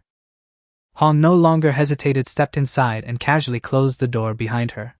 Ji Mei Ming sat by the bed and raised her hand, patting the space beside her. Sit. Hong complied and sat down with a distance of half an arm between them, the atmosphere heavy. How long has it been? Ji Mei Ming spoke first, her tone flat. Hong was taken aback for a moment before responding. Last night it was the first time. Ji Mei Ming scoffed lightly, her gaze laced with sarcasm. That's not what I asked. She leaned forward, her eyes sharp. How long have you liked him? Hong fell silent for a moment, her tone resolute. Since the night of the clan's annihilation. I witnessed him escape drenched in blood from the outskirts of the Uchiha clan. The Tsutomu Sharingan on the brink of death. At that moment I thought he would either die or become a monster. Ji Mei Ming raised an eyebrow, her tone softening. In the end he either died nor became a monster. Hong nodded heavily, a sense of relief in her eyes. He is stronger than I imagined. Ji Mei Ming reached out, gently caressing her belly, her tone serious. I'm pregnant with his child, and Xiang Lin is also pregnant. She fixed her gaze on Hong's eyes, bluntly asking, do you mind? Hong shook her head, her expression calm. I know. Can you accept it? Ji Mei Ming pressed on her tone, carrying a hint of testing. I can. Hong answered without hesitation. There are plenty of men in Konoha with multiple wives. The ninja world has never known peace, and strong men are never short of women. Ji Mei Ming stared at her for a long time, suddenly smiling. You're more intelligent and perceptive than I thought. Hong didn't respond, sitting quietly. Ji Mei Ming stood up and walked in front of Hong, extending her hand. Then let's work together to guard the stronghold and protect him. Hong looked up, gazing at her outstretched hand, and without hesitation reached out to grasp it tightly. They did not embrace, nor did they exchange unnecessary words. The tacit understanding between adult women needed no elaborate ceremonies. The door opened and Xianyi stood in the corridor, calmly watching them. Ji Mei Ming released Hong's hand and addressed Xianyi. From now on she will be responsible for intelligence and illusion training. Hong stepped forward decisively, stating, I need a detailed map of the area within a 20-mile radius of the stronghold. Xianyi nodded, his tone straightforward. I will get it to you shortly. New member Shiri Hong. Family level experience 100. Reward illusion technique Naraku's vision scroll. Chakra control precision 10. A warm current surged into Xianyi's body, causing his chakra to flow more smoothly, and his control precision significantly improved. A scroll appeared in his hand out of thin air, the cover boldly displaying the words Naraku's vision. Hong's gaze landed on the scroll, her eyes narrowing. What is this? An illusion scroll for you, Xianyi said flatly, casually handing the scroll over. Hong took it and unfolded it, glancing at it before her pupils constricted, her face filled with shock. This is a forbidden technique from Konoha. How do you have this? Xianyi's gaze turned slightly cold, his tone leaving no room for questions. Don't ask. Hong was taken aback, no longer probing, and carefully tucked the scroll away. Xianyi opened the backup scroll, the three-demo Sharingan slowly spinning. In less than 3 seconds the principles of the ninjutsu chakra flow and hand seal sequence were all copied into his brain. He closed the scroll and shut his eyes, rapidly digesting the information in his mind. When he opened his eyes again, Xianyi formed hand seals with such speed that only afterimages remained. Naraku's vision. The illusion was instantly released. Hong saw darkness before her eyes, revealing the illusion of the Uchiha clan engulfed in flames and littered with corpses, the smell of blood hitting her face. The illusion lasted only 3 seconds before dissipating. Hong trembled, cold sweat beading on her forehead, her chest rising and falling. You actually learned it. Hong's face was filled with disbelief. The Sharingan can copy ninjutsu, Xianyi stated flatly. Hong fell silent. She had spent 3 years learning this technique, while Xianyi had done it in just 3 seconds. After a long silence she spoke with a complicated tone. You are truly a monster.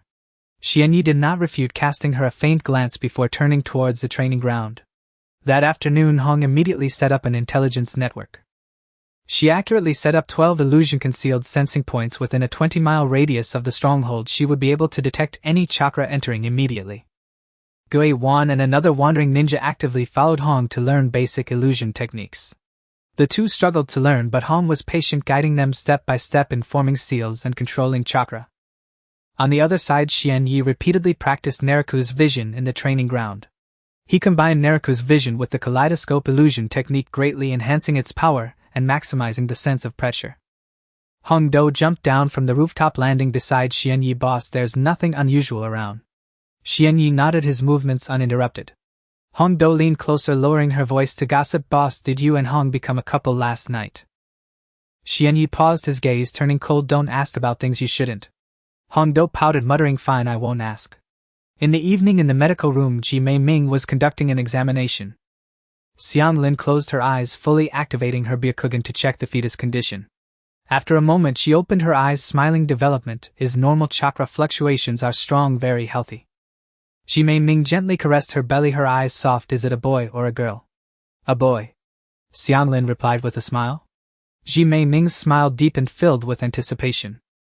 Hong pushed the door open, holding a sealed letter. A letter from Konoha. Hong handed the letter to Xianyi. Xianyi opened it to find a handwritten letter from Tsunade. The handwriting was hasty, clearly written while she was intoxicated. Uchiha Xianyi, I am the 5th Hokage Senju Tsunade. Konoha is in ruins and needs to be rebuilt. I primarily seek to reconcile with rogue ninjas. You may come to Konoha to negotiate. The terms are negotiable. Danzo I will handle. Reply swiftly. Xianyi quickly finished reading and handed the letter to Ji Mei Ming. Ji Mei Ming scoffed after reading it, her tone dismissive. That old man Danzo won't let you off the hook. I know. Xian Ye's tone was calm though a coldness lingered in his gaze. Are you planning to go to Konoha? Ji Mei Ming asked. It depends on the situation. Xian Yi fell into deep thought. Hong interjected at the right moment. Tsunade has revoked Danzo's authority over the Anbu. The situation in Konoha has changed. Xian Yi nodded slightly and continued to ponder. Suddenly Xiang Lin looked up, her expression changing drastically, fully activating her Byakugan. Not good. There are abnormal chakra fluctuations at the border of the land of soup. Xian Yi abruptly stood up, his eyes turning cold. Who is it? Xiang Lin closed her eyes, sensing with all her might, her tone urgent. 4 people, their chakra is cold and heavy with killing intent. It's the Konoha Anbu. Are you sure? Xian Ye's tone was grave. Xiang Lin nodded, firmly confirmed, but their chakra is chaotic, unlike the normal Anbu, as if they have been modified. Hong furrowed her brows tightly. They are roots modified ninjas. Danzo truly cannot be at peace. Xian Yi clenched his fist, his Sharingan quietly activating. I will go take a look. Hong immediately stepped forward. I'll go with you. Xian Yi raised a hand to stop her, his tone resolute. You stay at the stronghold and protect them. After saying that, he donned a straw hat, his figure flashing as he exited the stronghold, racing towards the border of the land of soup. Xian Yi hurried back from the border, his chakra still intact, yet he had not even seen a shadow of the enemy. The chakra fluctuations sensed by Xiang Lin had completely vanished, as if they had never existed. Hong was already waiting at the entrance of the base, and stepped forward as soon as he returned. Did you find anyone? Hong asked urgently. Xian Yi removed his hat, speaking in a flat tone. No one, perhaps just passing ninjas. Hong did not ask further, and silently followed him into the wooden house. Inside, Terumi Mei and Xiang Lin had been waiting at the side. Hong took out a new letter and handed it to Xian Yi. It just arrived from Konoha. Xian Yi took it and opened it casually. The handwriting on the paper was much neater than the last letter. It was indeed Tsunade's writing. Uchiha Xian Yi, I have officially taken over the position of Hokage. Danzo's Anbu authority has been revoked by me, and the root organization has been completely disbanded. Konoha's new policy towards rogue ninjas focuses on amnesty. You may consider returning to the village to negotiate. The terms can be discussed, and I will not make things difficult for you. Tsunade. Xian Yi quickly read through the letter and handed it to Terumi Mei. Terumi Mei took it, glanced at it, and immediately sneered. That old bastard Danzo hasn't died. He will never let you go. Xian Yi raised his eyes, his tone calm. Tsunade has already revoked his Anbu authority. So what? Terumi Mei suddenly threw the letter onto the table, her tone sharp. A person like Danzo without power will only become more insane. He will stop at nothing to take revenge on you, even going after me and the child. Hong interjected calmly. Tsunade made it very clear in the letter that the terms can be negotiated. Terumi Mei suddenly turned her head, staring intently at Hong. Do you trust her? Can we trust Konoha? Hong fell silent, not answering directly. In the corner, Xiang Lin pressed her hands tightly against her belly, her face slightly pale. Xian Yi immediately noticed her discomfort, and asked in a deep voice, what's wrong? Fetal movement. Xiang Lin frowned, her tone somewhat pained. It's been happening more frequently lately. The child's chakra is too strong. Terumi Mei immediately walked over, gently placing her hand on Xiang Lin's belly to feel for a moment. It's indeed very strong. It's likely a boy. Xiang Lin's cheeks flushed as she nodded gently. Just then Hong Do pushed the door open, holding several rice balls. It's time to eat. I practiced all afternoon and am starving. Xian Yi took a rice ball and took a big bite, remaining silent. Hong Do sat beside him and leaned in to ask, Boss, did another letter come from Konoha? What did it say? Tsunade wants to offer me amnesty. Xian Yi's tone was flat. Hong Do froze for a moment, and then asked anxiously, are you planning to go? Not decided yet. Hong Do scoffed, her tone dismissive. I know Tsunade, she keeps her word, but Danzo won't listen to her. If you go to Konoha, it's purely a death wish. Terumi Mei immediately agreed. I think so too, absolutely cannot go. But Hong shook her head, her tone firm. Tsunade has already taken office as the 5th Hokage. Konoha urgently needs stability now. If Xian Yi can reach an agreement with her, we won't have to hide anymore. Hong Do sneered, what's wrong with hiding?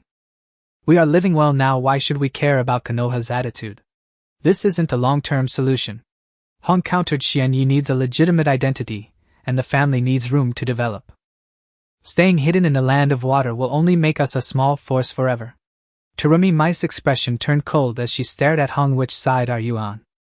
Hong met her gaze without hesitation. I stand with Xianyi. I am only considering his interests. The two locked eyes and the atmosphere in the room instantly became tense and charged. Xianyi suddenly put down the rice ball and said in a deep voice, "Stop arguing." He looked at Hong, his tone serious. "What other changes are there in Konoha after Tsunade revoked Danzo's Umbu authority?" "Danzo is under house arrest at the root base, forbidden to go outside, and the Umbu has been reorganized led by Kakashi." "What else?" Xianyi pressed on. "Tsunade has issued a new policy. All rogue ninjas abroad, as long as they haven't committed mass murder, can return to the village for examination. If they pass, they can regain their status." Xianyi raised an eyebrow, his tone somewhat scrutinizing. "Do I count as mass murder?" Hong decisively shook her head. "You didn't participate in the night of the massacre. It was Itachi who acted. You were just a survivor." Terumi Mei quickly interjected, her tone sharp. "But Konoha officially identifies you as a rogue ninja simply because you left without notice. That was Danzo's charge, and Tsunade has the power to overturn it," Hong countered. Xianyi stood up and walked to the window, looking at the darkening sky outside. Outside, the sky was getting darker. On the empty ground of the base, Anamaru was practicing physical techniques while another wandering ninja was chopping wood. He remained silent for a long time before finally speaking. "We won't go to Konoha for now." Terumi Mei immediately breathed a sigh of relief, her anxious heart finally settling down. Xianyi turned around, his tone firm. "But we can send someone to make contact and probe Tsunade's true attitude." Hong immediately stepped forward. "I'll go. Konoha knows me, they won't stop me." Xianyi nodded. "Take a letter with you and ask for the specific terms of the amnesty." Terumi Mei immediately opposed, her tone urgent. "No. What if Hong is detained by Konoha and can't return?" Hong looked at Terumi Mei, her tone calm. "I am not your enemy. I am doing this for Xianyi. Nothing will happen." Terumi Mei stared at her for a long time but ultimately said nothing. Just then Xianglin suddenly looked up, her expression changing dramatically. "They're coming." Xianyi's eyes turned cold. "What's coming?" "Chakra fluctuations. Right at the border, exactly like before." Xianglin closed her eyes, using her Byakugan to its fullest extent. "Still 4 of them, their chakra cold and heavy with killing intent." Hong suddenly stood up, her tone serious. "Are they modified ninjas from root?" Xianglin shook her head. "Not sure, but the chakra is chaotic. It doesn't resemble normal people's chakra at all." Hong Do immediately drew a kunai, her eyes sharp. "Boss, I'll go take a look." Xianyi reached out to stop her, his tone resolute. "I'll go." He quickly donned his hat and turned to walk outside. Hong immediately followed. "I'll accompany you. More people means more support." The two left the base side by side, racing towards the border. The night was pitch dark with no moon, only weak starlight barely illuminating the path ahead. After running for about a quarter of an hour, Xianglin's voice came through her sensing. They stopped 3 miles to the southeast by the river. Xianyi immediately changed direction, picking up speed. Hong followed closely behind without falling behind. Moments later, the two arrived by the river only to find it empty.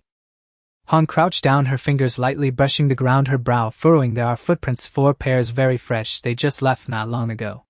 Xianyi activated his Sharingan, the 3 tomos spinning rapidly, his sharp gaze scanning the surroundings. Even in the dark of night, the Sharingan could catch subtle traces, yet there was not a shred of chakra residue. By the river, the enemy had hidden themselves extremely well, clearly experienced. Hong stood up and looked at Xianyi. "Should we pursue?" Xianyi shook his head, his tone calm. "No need to pursue, let's return." The two turned around and quickly returned to the base along the same path the other party had obviously lured them in intentionally, and then concealed themselves. Pursuing would only put them at a disadvantage. Just as they reached the entrance of the base, Xianglin rushed over to meet them. "They left." "Did you find anyone?" Xianglin asked anxiously. "They left." Xianyi took off his hat, his tone flat. "The enemy hid well and they didn't catch up." Xianglin immediately took out a piece of paper and handed it to the two. "Based on my sensing, I drew their chakra outline." Xianyi took the paper. Although the 4 outlines were vague, the abnormal chakra flow was clear. That is not the chakra of a normal ninja. It seems to have been forcibly altered by some technique. Hong leaned in to take a look, her expression changing instantly. "This chakra is indeed from Konoha, but the killing intent is far heavier than that of ordinary Umbu."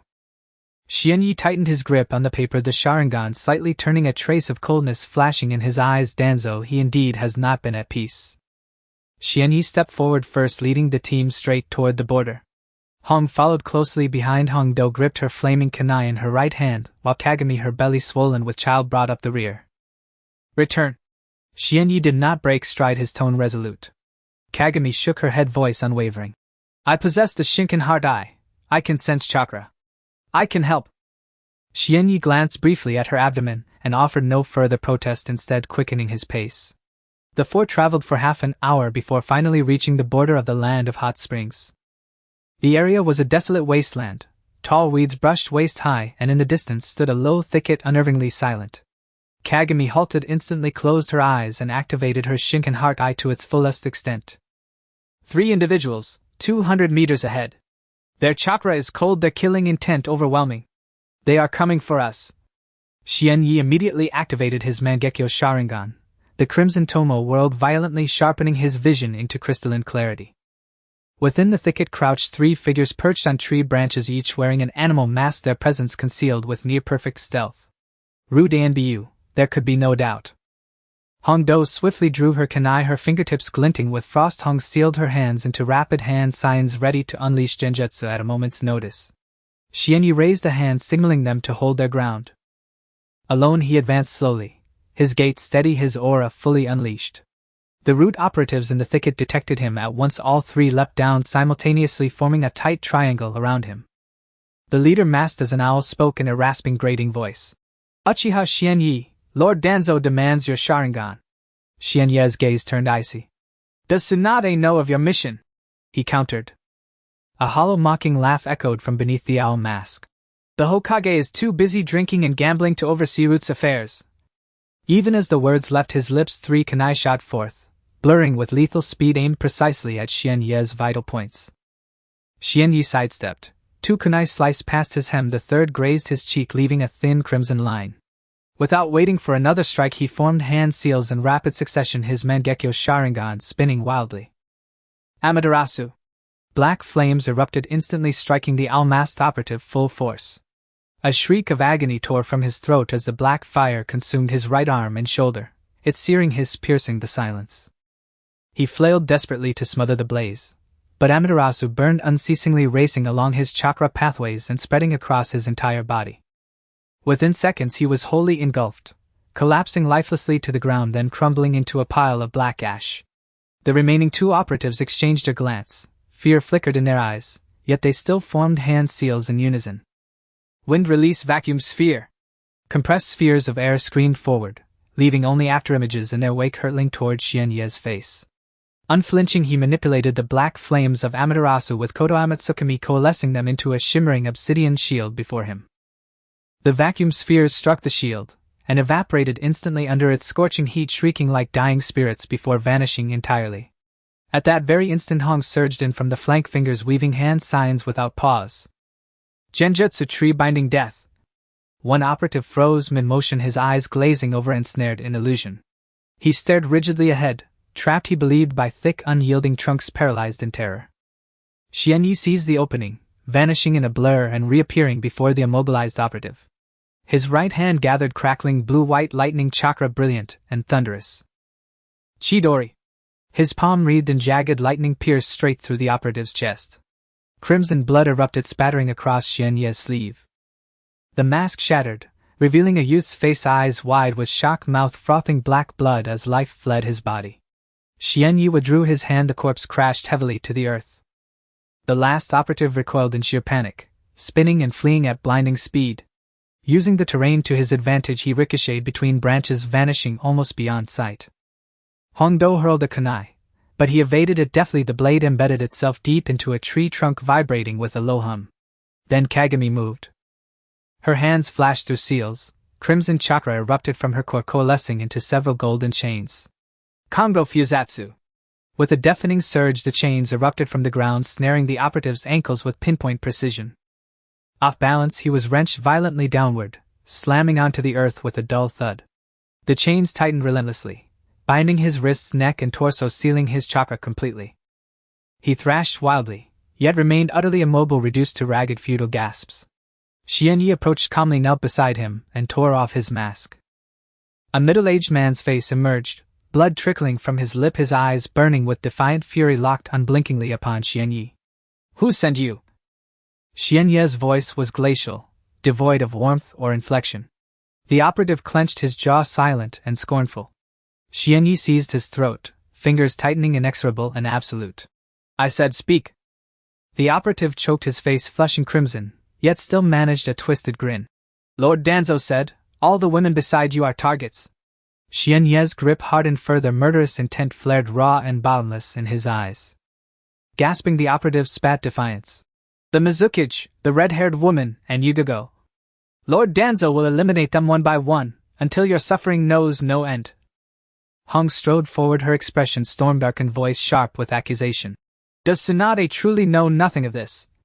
The operative cast her a single contemptuous glance. The Hokage. She drowns herself in sake and shogi. Root's affairs lie far beyond her reach. Xian Ye's gaze grew colder still. Where is Danzo now? The operative clamped his mouth shut once more, eyes resolute, prepared to die rather than yield. Xian Yi spoke no more. His Mangekyo Sharingan blazed, light surging violently as he forced his consciousness directly into the operative's mind. The man's eyes glazed over instantly, jaw slackening, limbs slack, his will erased as if puppeteered by strings. Where is Danzo? Xian Yi repeated. Konoha. Root's underground base. The operative droned mechanically. How many modified operatives remain? 12, all enhanced, far surpassing standard ANBU in combat prowess. Your mission objective? To kill Uchiha Xian Yi, and seize his Sharingan. And should you fail, to slaughter every woman close to him. Xian Yi released the genjutsu. The operative snapped back to awareness, pale as death, trembling with abject terror. What did you do to me? Xian Yi rose, turned to Hongdo, and spoke with quiet finality. Dispose of him. Without hesitation, she slashed her kunai across his throat. Crimson blood arced onto the tall weeds. The operative convulsed twice, then lay still. Kagami dispelled the Kongo Fusatsu, sweat beading on her brow as she instinctively cradled her abdomen, her face drained of color. Are you all right? Xian Yi hurried to her side, his voice for once edged with genuine concern. Kagami shook her head faintly, offering a weak smile. Fine, just a baby kicking me. Hong studied the three corpses sprawled upon the earth, silent for a long moment before speaking, heavy with dread. Danzo has truly lost his mind. Xian Yi glanced at the bodies, voice frigid. He was always mad, only ever hidden it well. Hongdo wiped blood from her kunai and asked, Captain, what now? Xian Yi turned and began walking back, resolute. We return. Preparations must begin, immediately. The four returned together, arriving swiftly at their hideout. Mei Terumi waited anxiously outside the infirmary, her expression taut with worry. Her eyes fell instantly upon the bloodstains on Xian Ye's sleeve, her brow furrowed sharply. You're injured. Not my blood, Xian Yi replied, calm and detached. Mei exhaled softly, then pressed urgently. Then who was it? Hong answered flatly. Danzo Sanbu, 3 in total. Their orders: kill Xian Yi, seize his Sharingan. Should they fail, they were to exterminate everyone close to him. Mei's expression darkened instantly, murderous intent flashing cold and sharp in her eyes. Zhao Mei Ming suddenly pushed herself up with both hands, trying to get up. Her belly was already quite large and her movements appeared particularly laborious, the wound at her waist seeming to tug painfully, causing her face to turn slightly pale. Xian Yi hurriedly stepped forward to assist her, but she forcefully pushed him away. I can stand on my own. She gritted her teeth, forcing herself to straighten her body. Her complexion remained pale, but her gaze was as steely as iron, radiating a chilling intensity. What did the Umbu say? Xian Yi looked at her tense profile and slowly replied. Their mission is to kill me and steal my Sharingan. If they fail, they will kill all the women around me. Zhao Mei Ming's pupils suddenly constricted, and her chakra became sharp in an instant. Her hands pressed tightly against her belly, fingers turning white from the pressure, the knuckles protruding. Where is Danzo? Her voice was hoarse, laced with suppressed fury. Konoha, at the root base. As soon as she finished speaking, Zhao Mei Ming turned to grab a kunai set from the wall. Her movements were extremely swift and decisive, completely unlike someone who had just recovered from a serious injury and was pregnant. Xian Yi immediately stepped forward to stop her. Where are you going? To Konoha. Zhao Mei Ming's eyes were resolute. To kill Danzo. Are you crazy? Xian Yi's tone intensified. You're pregnant and can't fight at all. I'm not crazy. Zhao Mei Ming secured the kunai at her waist, her anger exploding completely. If he dares to touch my child, I will take him down first. At the door, Hong stood quietly, her expression grave. Hongdo leaned against the door frame, brows tightly furrowed, and Xiang Lin in the corner clenched her hands, all three refraining from speaking. Zhao Meiming pushed Xianyi aside and walked straight towards the door. Xianyi reached out and grabbed her wrist, his grip firm enough to prevent her from breaking free. Zhao Meiming suddenly turned around, her gaze sharp as a knife piercing into Xianyi. Let go. Going to Konoha now is a death sentence. Before you even see Danzo, the Umbu will intercept you. Plus you're pregnant and your chakra is unstable, you can't fight at all. Even if I can't fight, I have to. Zhao Meiming struggled, her voice filled with unwillingness and anger. Xianyi did not let go and stated firmly, I will go. Zhao Meiming froze for a moment, her struggle ceasing. I will kill Danzo. Xianyi looked at her seriously. You stay here and wait for me to return. Zhao Meiming stared at him for a long time, her gaze complex, filled with anger, worry, and a hint of emotion. Are you going alone? One person is enough, he replied. Xianyi's tone was resolute without a hint of hesitation. However, Zhao Meiming shook her head, her tone urgent. You might not come back. Danzo has Umbu by his side, modified ninjas, and even Izanagi. How long has it been since you awakened your Mangekyo Sharingan? He's simply not his match. After a moment of silence, Xianyi softened his tone. I promise you I will deal with him myself. But not now, we need to wait for an opportunity. Zhao Meiming bit her lip, her hand once again resting on her belly, clearly feeling the movement of the fetus. Ultimately, she took a deep breath, slowly closed her eyes, and forced herself to suppress the anger within. When she opened her eyes again, her gaze had calmed considerably, though it still carried a chill. How long? It won't be long. Xianyi released her wrist, his tone serious. Zhao Meiming turned around and walked back to the bedside, slowly removing the kunai from her waist and placing it on the headboard. You better keep your word. Her tone carried a warning along with a hint of barely noticeable expectation. At this moment, Hong walked over and stood beside Xianyi, her tone steady. Danzo is currently under Tsunade's house arrest, making it difficult to act against him. But he will never give up, he will definitely continue to send Umbu. We might as well set a trap and wait for his people to walk into it. Once he has no one left to use, he will have to come personally, and then we can act. Zhao Meiming looked up at her, her expression softening slightly. You mean to wait and see? Hong nodded. Exactly, this is both safe and can completely eliminate the threat from the root. Zhao Meiming thought for a moment, and slowly nodded. That works. But the defenses of our base can't withstand the modified Umbu. Xianyi said nothing, directly pulling up the system interface. Current family base level, small camp. Usable construction points 300. Defense facility options: trap barrier 200 points, illusion maze 100 points, perception barrier 150 points. Current points insufficient to construct all three at once, please choose. Xianyi's gaze swept across, immediately choosing the trap barrier and illusion maze. Trap barrier under construction. Illusion maze being arranged. The ground outside the base trembled slightly but returned to calm in just a few seconds. To the naked eye, no changes could be seen, but when Xianyi activated his Sharingan, he could clearly see the flow of chakra underground. The ground was filled with sensing explosive tags, and the surface was covered with triggered traps. The surrounding woods were also filled with wire and kunai mechanisms. Hong turned and walked out of the medical room, standing in the open space of the base, her hands forming seals quickly. Chakra continuously spread out, covering a radius of 200 meters around the base. Illusion technique, camouflage array. The air twisted slightly and then returned to normal. From the outside, the entire base had completely vanished, replaced by an ordinary forest. Anyone entering the area would experience a visual distortion, unable to find the correct direction. Cold sweat broke out on Hong's forehead. Maintaining such an illusion required a continuous expenditure of a large amount of chakra. I can only hold it for 2 days. She looked at Xianyi, her tone weary but determined. After 2 days I need to rest, otherwise my chakra will be exhausted. Xianglin immediately stepped forward. I'll keep watch. She quickly walked to the highest tree in the base, leaping to land on the treetop. Kagura's mind was fully activated, red chakra spreading out, covering a 10-mile radius. I can sense any chakra entering this range immediately. Zhao Meiming stood at the door of the medical room, watching Hong and Xianglin busying themselves, and glanced at Hongdo, who leaned against the door frame ready for action. She turned to Xianyi, her tone complex. You're lucky to find so many women willing to risk their lives to help you. Xianyi said nothing, merely scanning the others with his gaze, a hint of warmth flashing in his eyes. Zhao Meiming did not pursue the matter further, turning back to her room and gently closing the door. From that day on, the base entered a complete state of readiness for battle. Onimaru and another wandering ninja were responsible for patrolling the perimeter of the base, checking for any suspicious movements. Hongdo was responsible for the lookout, hidden in the woods and ready to ambush at any moment.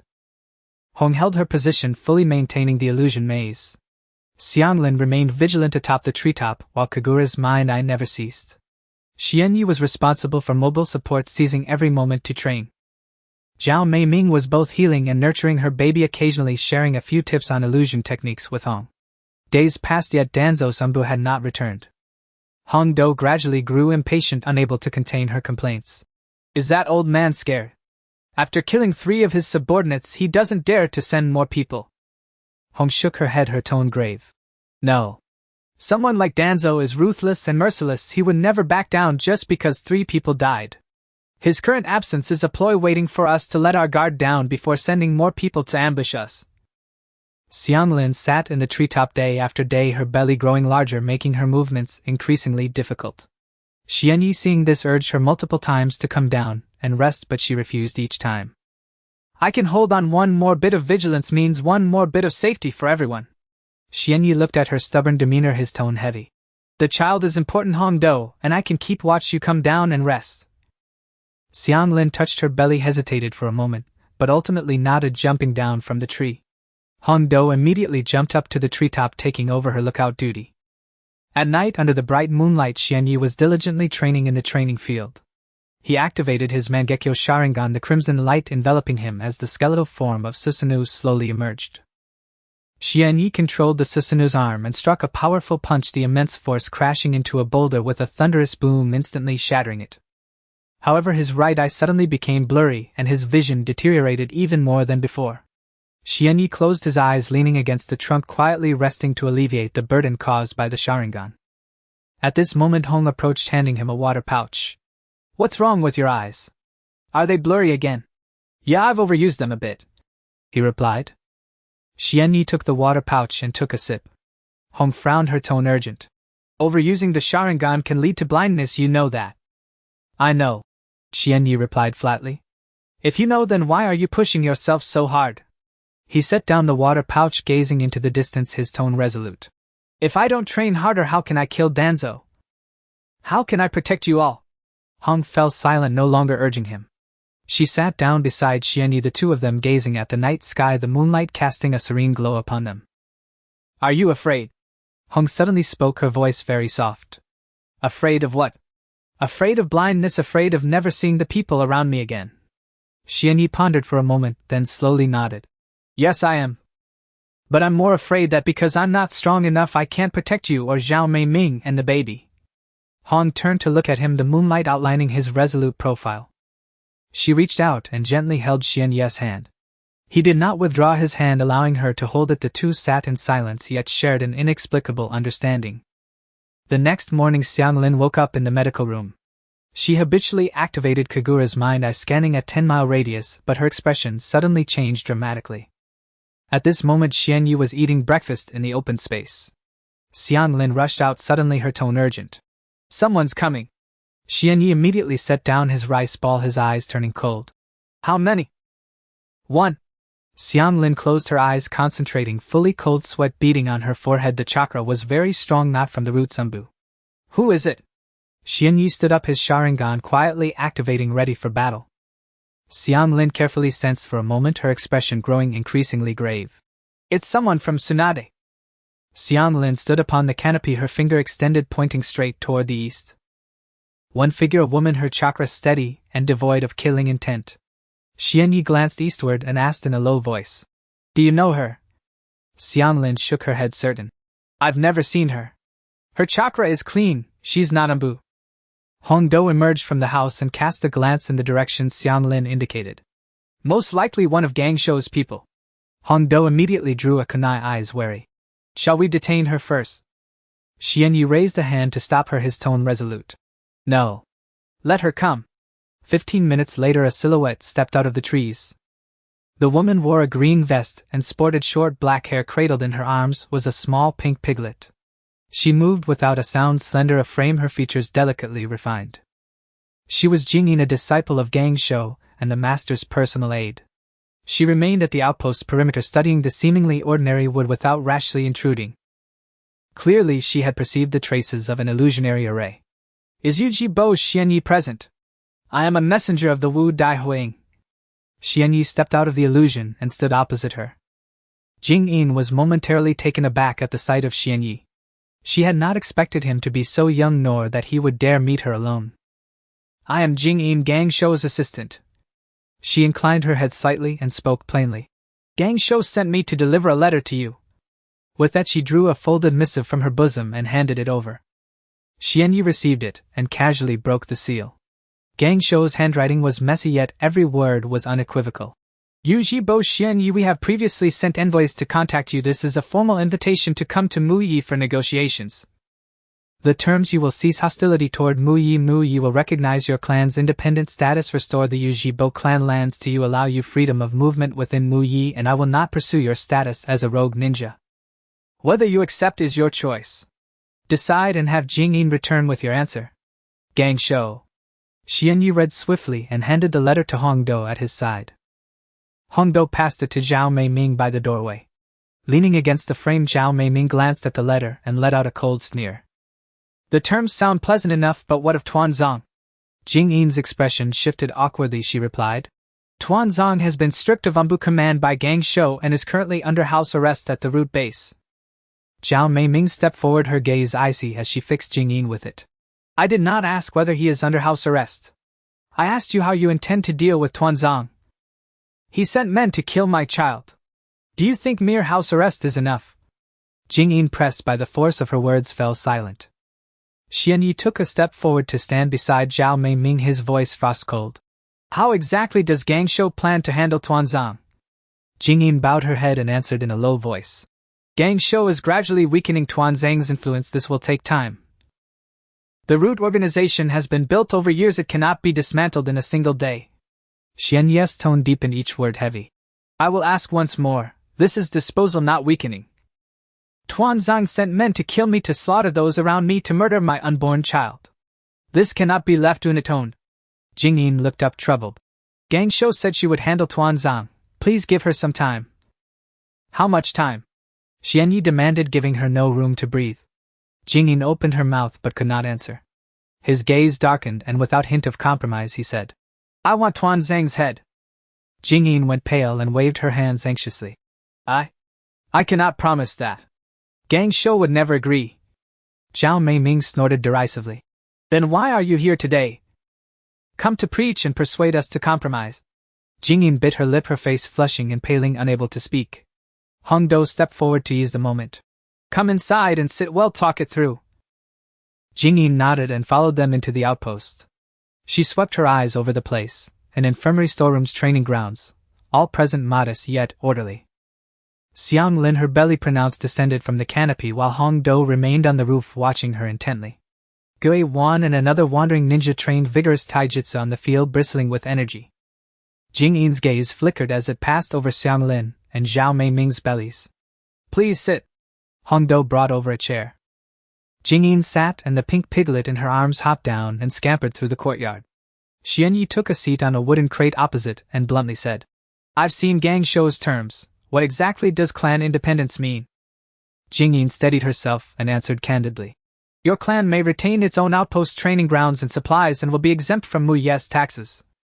But you must not undertake actions that harm Muyi. If Muyi requires aid, you are obliged to provide it. Xianyi then asked. As for personnel, may I recruit members? She replied. Yes, but you may not recruit ninja registered with Muyi unless they voluntarily sever ties. Xianyi fell silent for a moment, then pressed on. Will the Uchiha clan lands truly be returned to me? Jing Yin hurriedly nodded. Gang Shou herself said the lands can be restored to you. However, the Nanhe shrine must be shared, for it contains Muyi's historical relics. Agreed, Xianyi answered at once. Jing Yin relaxed and asked anxiously. So you consent to go to Muyi for talks? Xianyi shook his head, voice firm. I will negotiate, but Tuanzong's issue must be resolved first. Jing Yin frowned. But Gang Shou, no but... Zhao Meiming interrupted sharply. If Tuanzong does not die, I will not permit Xianyi to go to Muyi. Tell Gang Shou either hand over Tuanzong's head or there will be no talks. Jingyin looked at Zhao Meiming. A flash of recognition crossed her face. Jingyin murmured, "Lord Mizukage." Zhao Meiming coldly laughed. "I am not the Mizukage now, I am Xian Yes woman. Remember this, whoever harms my child I will kill their entire family." Jingyin fell silent for a long time and at last yielded. She rose and said, "I will convey your demands to Gangshuo word for word." Xian Yi rose as well. "I'll see you out." The two walked out of the outpost through the woods to the border between Tangjigua and Muyi. Jingyin halted and turned to Xian Yi. "You are really with Zhao Meiming?" Xian Yi nodded, offering no further explanation. Jingyin opened her mouth, as if to speak, her lips moving, yet she said nothing. "I'm leaving." She turned and walked. After a few steps she could not help glancing back once at Xian Yi. That look lingered, a long searching glance, equal parts curiosity and scrutiny tinged with something undefinable. Then she did not linger further, and strode briskly toward Muyi. Xian Yi returned to the outpost, and found Hongdo standing at the gate. "She left?" Hongdo asked with a smile. "She did." Xian Yi nodded. Hongdo watched Jingyin's departing silhouette, a teasing smile playing at her lips. "I can tell, she's taken an interest in you." On the evening of the third day after Jingyin's departure, Xian Yi practiced body techniques in the training ground. Hong sorted information under the eaves while Zhao Mei and Xiang Lin kept watch in the medical room and from the treetops respectively. Hongdo was responsible for patrolling the outer perimeter. As the sky darkened she still had not returned. Xian Yi immediately stopped his training and looked up at Xiang Lin in the treetops. Xiang Lin quickly shook her head. "There is no unusual chakra within a 10-mile radius." Half an hour later night fell and Hongdo was still missing. Xian Yi's brow furrowed deeply, his tone serious. "She never exceeds her patrol time, something must have happened." Hong immediately stood up, his eyes alert. "I'll go look for her." As soon as he finished speaking, a sharp crack of breaking branches suddenly echoed from the woods. Immediately after, a figure tumbled out of the bushes and crashed heavily onto the open ground of the base. It was Hongdo. She was covered in blood, her black mesh armor riddled with holes, and her wounds were bleeding profusely. Her left arm hung limply, clearly dislocated, her face was scratched all over, her lips pale and her breathing rapid. Xian Yi's figure flashed as he rushed over to support her. Hongdo weakly leaned against him, gripping his clothing tightly, her voice hoarse behind. "It's Orochimaru's people." Hong immediately jumped onto the roof and activated his Sharingan to survey the surroundings. Xiang Lin also leaped down from the treetops, her eyes wide open. 3 sound ninja 5 miles away, heading north.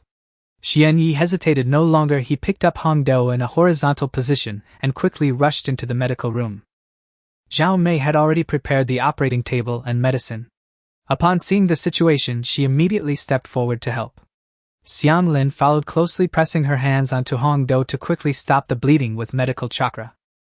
Xian Yi examined the wounds. The left shoulder was pierced by a shuriken. There were 3 knife wounds on the back, the deepest exposing bone. The right calf had snake bite marks, black and swollen. "Are they Orochimaru's subordinates?" Xian Yi asked in a low voice.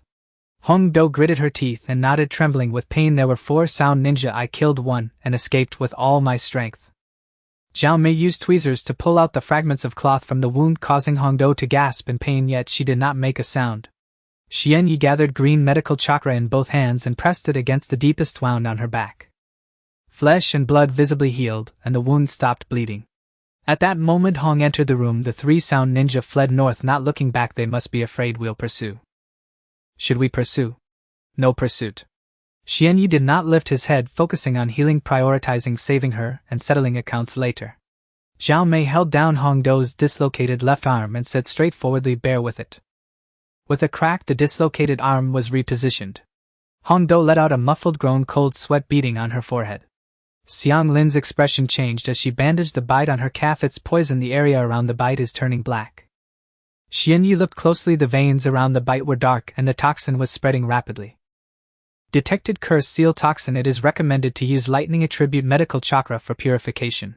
Xian Yi hesitated, no longer placing his hands on Hongdo's calf as green medical chakra mixed with blue-white lightning attribute chakra slowly surged in. The current constricted blood vessels, forcibly expelling the black toxin from the wound.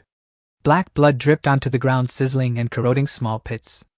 Hongdo's complexion turned even paler, but she still gritted her teeth to endure. "Bear with it, it will be over soon." Xian Yi's tone was calm as he accelerated the expulsion of the toxin. After a quarter of an hour, the blood flowing from the wound finally turned bright red. The toxin was completely cleared. Xianyi exhaled in relief, sweat beading on his forehead. The consumption of medical chakra was considerable. Hongdo lay on the bed gasping heavily. Her complexion was still pale, but she was feeling much better. Thank you? Her voice was hoarse, tinged with a barely perceptible gratitude. Don't speak, rest well, Xianyi advised. Everyone helped her bandage the wounds. Hongdo was wrapped in bandages, leaning against the pillow in a daze. Xianyi sat by the bed and got straight to the point. Why were Orochimaru's people chasing you? Hongdo closed her eyes, her tone bitter. I found out about his secret laboratory in the land of soup. I wanted to infiltrate and investigate, but I was discovered by the Sound Ninja. Did you go alone? No one in Konoha was willing to help me. Hongdo forced a smile. Tsunade was busy with reconstruction. Kakashi had a mission and Asuma was with his students. I could only come by myself. Hong leaned against the doorframe, confused. You could have escaped back to Konoha. Why did you come here?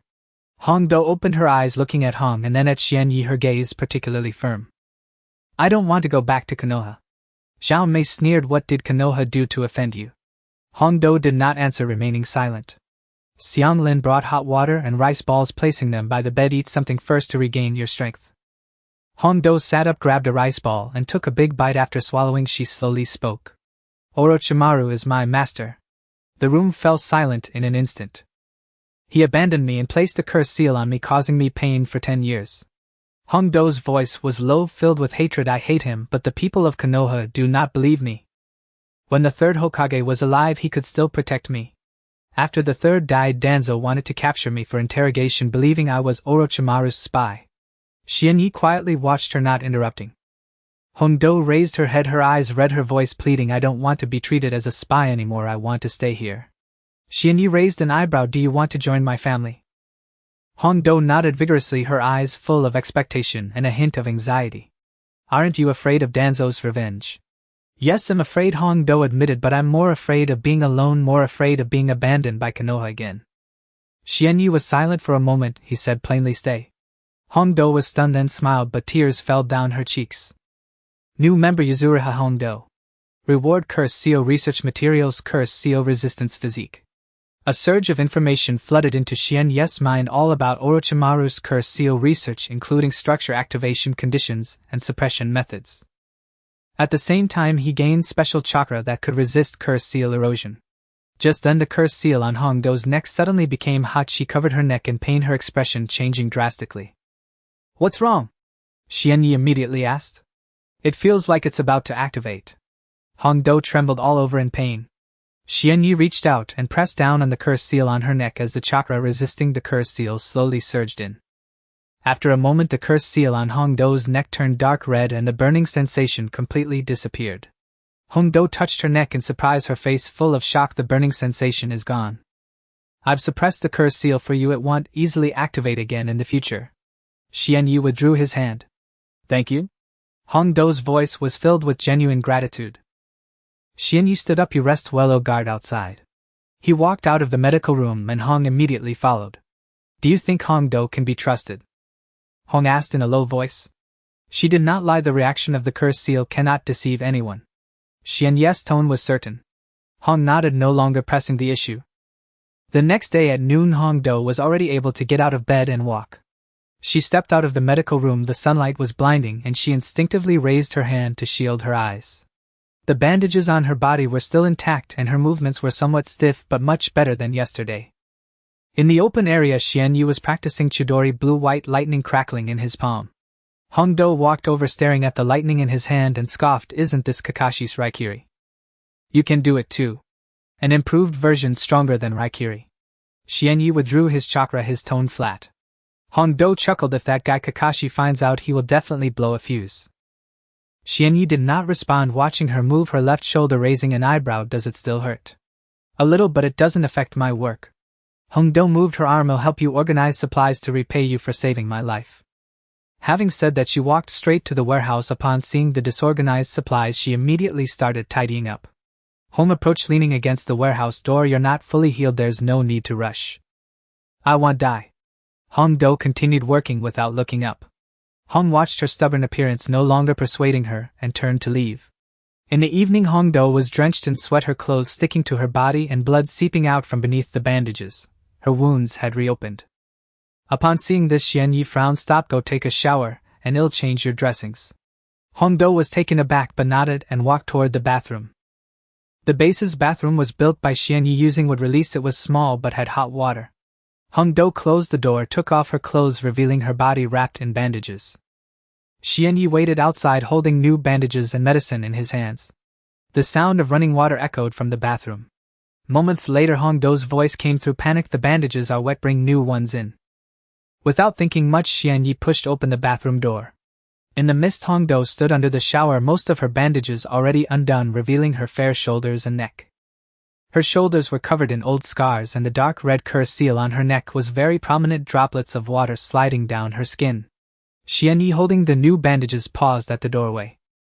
Hongdo turned her head and saw him. Her face instantly flushed red and she scolded sharply, "What are you looking at? Get out." Xianyi stood at the bathroom door, gripping a fresh roll of bandages in his hand. Hongdo's skin was still glistening with droplets of water, the bandage half hanging on her shoulder, unable to conceal her fair complexion. Her face instantly flushed, yet she neither recoiled nor screamed, her gaze instead filled with a hint of defiance. "Give me the bandage." Hongdo raised her hand to point at him, her voice slightly strained. Xianyi stepped closer and handed the bandage to her. Hongdo took it, lowering her head in an attempt to wrap her wound with one hand. But with only one hand she struggled to keep it tight, the bandage loosening after just a few turns. Xianyi remained silent, directly reaching out to take the bandage from her hand. "I'll do it." His fingers brushed against Hongdo's skin, the icy touch making her body tense up suddenly. Xianyi's movements were swift and efficient, wrapping the bandage neatly and tightly, finishing with a firm knot. "It's done." Hongdo looked down at her shoulder, a flicker of surprise flashing in her eyes. "Thank you?" Her voice was soft, lacking the sharpness it had moments before. Hongdo quickly donned a clean outfit and exited the bathroom first, with Xianyi following closely behind. Hongdo sat down under the eaves, looking up at the darkening sky with hollow eyes. Xianyi sat beside her in silence, simply keeping her company. After a moment of quiet, Hongdo spoke first, her voice low. "Do you want to know about my relationship with Orochimaru? If you want to talk, I'm here to listen." Xianyi's tone was calm, showing no sign of dismissal. Hongdo reached up, fully exposing the curse seal on her neck. The dark red pattern stretched from her neck down to her collarbone, twisted and glaring. "When I was 6, my parents died, and it was Orochimaru who took me in. He taught me ninjutsu, fed me, and gave me a place to stay. At that time I thought he was the best person in the world for me." Xianyi remained silent, just quietly watching her. "But later he placed this curse seal on me." Hongdo's fingers brushed over the curse seal, her tone filled with hatred.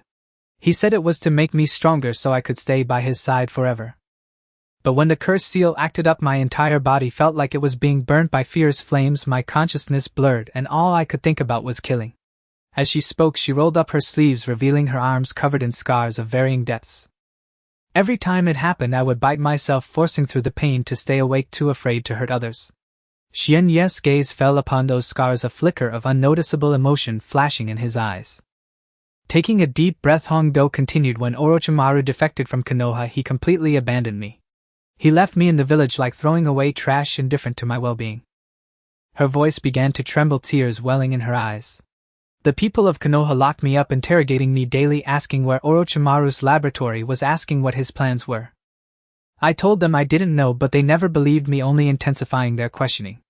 "How long did the interrogation last?" Xianyi finally asked, his tone growing more serious. 3 months. Hongdo wiped the corners of her eyes, her voice hoarse. "For a full 3 months, repeating the same questions every day, explaining that I knew nothing." At that moment, Hong quietly emerged from the house, and seeing the two did not dare to interrupt, quietly retreating back inside. Hongdo remained unaware of Hong's presence, too caught up in expressing her long-held grievances. "Later it was the 3rd Hokage who released me and even made me a special jonin. But the people in the village looked at me differently. They all thought I was a spy left in Konoha by Orochimaru. No one was willing to believe me, no one wanted to get close to me." "You're not." Xianyi suddenly spoke, his tone firm without a hint of hesitation. Hongdo turned her head sharply to look at him, disbelief filling her eyes. "How do you know?" "Even the people of Konoha don't believe me. Orochimaru's curse seal was never a mark of trust, it was a tool of control. Xian Ye's tone was calm, yet each word hit hard. If he truly trusted you, he wouldn't have placed such a thing on you, nor would he have left you in Konoha. Hong Do was stunned, staring blankly at Xian Yi, tears suddenly flowing freely. She smiled, tears streaming down her face. You're smarter and more understanding than those so-called elders in Konoha. Xian Yi said nothing, quietly accompanying her. In the next moment, Hong Do suddenly leaned over, resting her head gently on Xian Ye's shoulder. Xian Ye's body stiffened for a moment, not pushing her away nor moving. Hong Do's shoulders trembled incessantly. She was crying without making a sound, only stifled sobs could be heard. Tears quickly soaked Xian Ye's clothes, carrying a warm temperature. Xian Yi slowly raised his hand, placing it on the back of her head, and gently pressing down a silent comfort.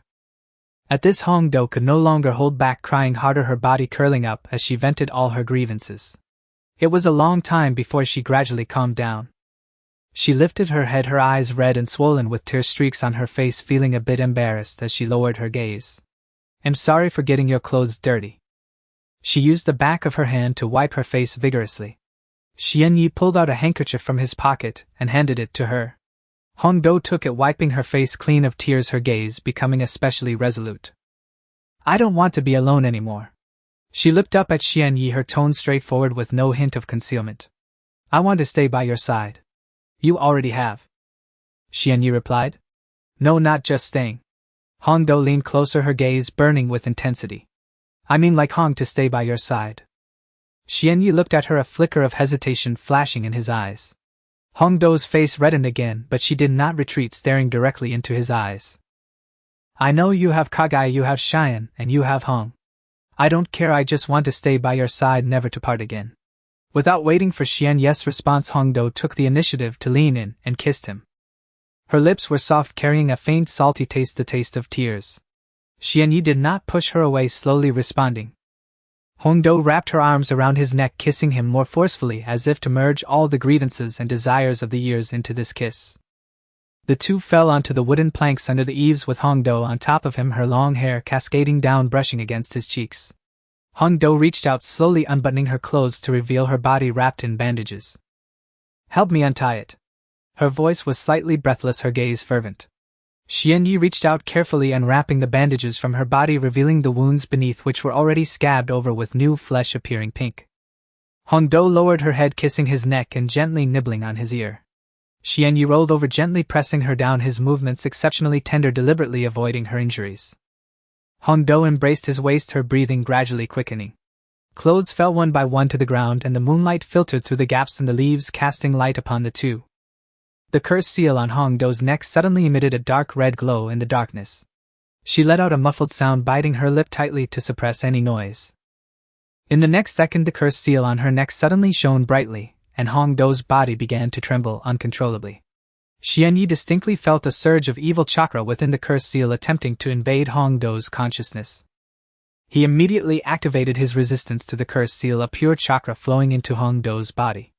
The two chakras collided within her, the dark red glow of the cursed seal gradually suppressed, becoming fainter.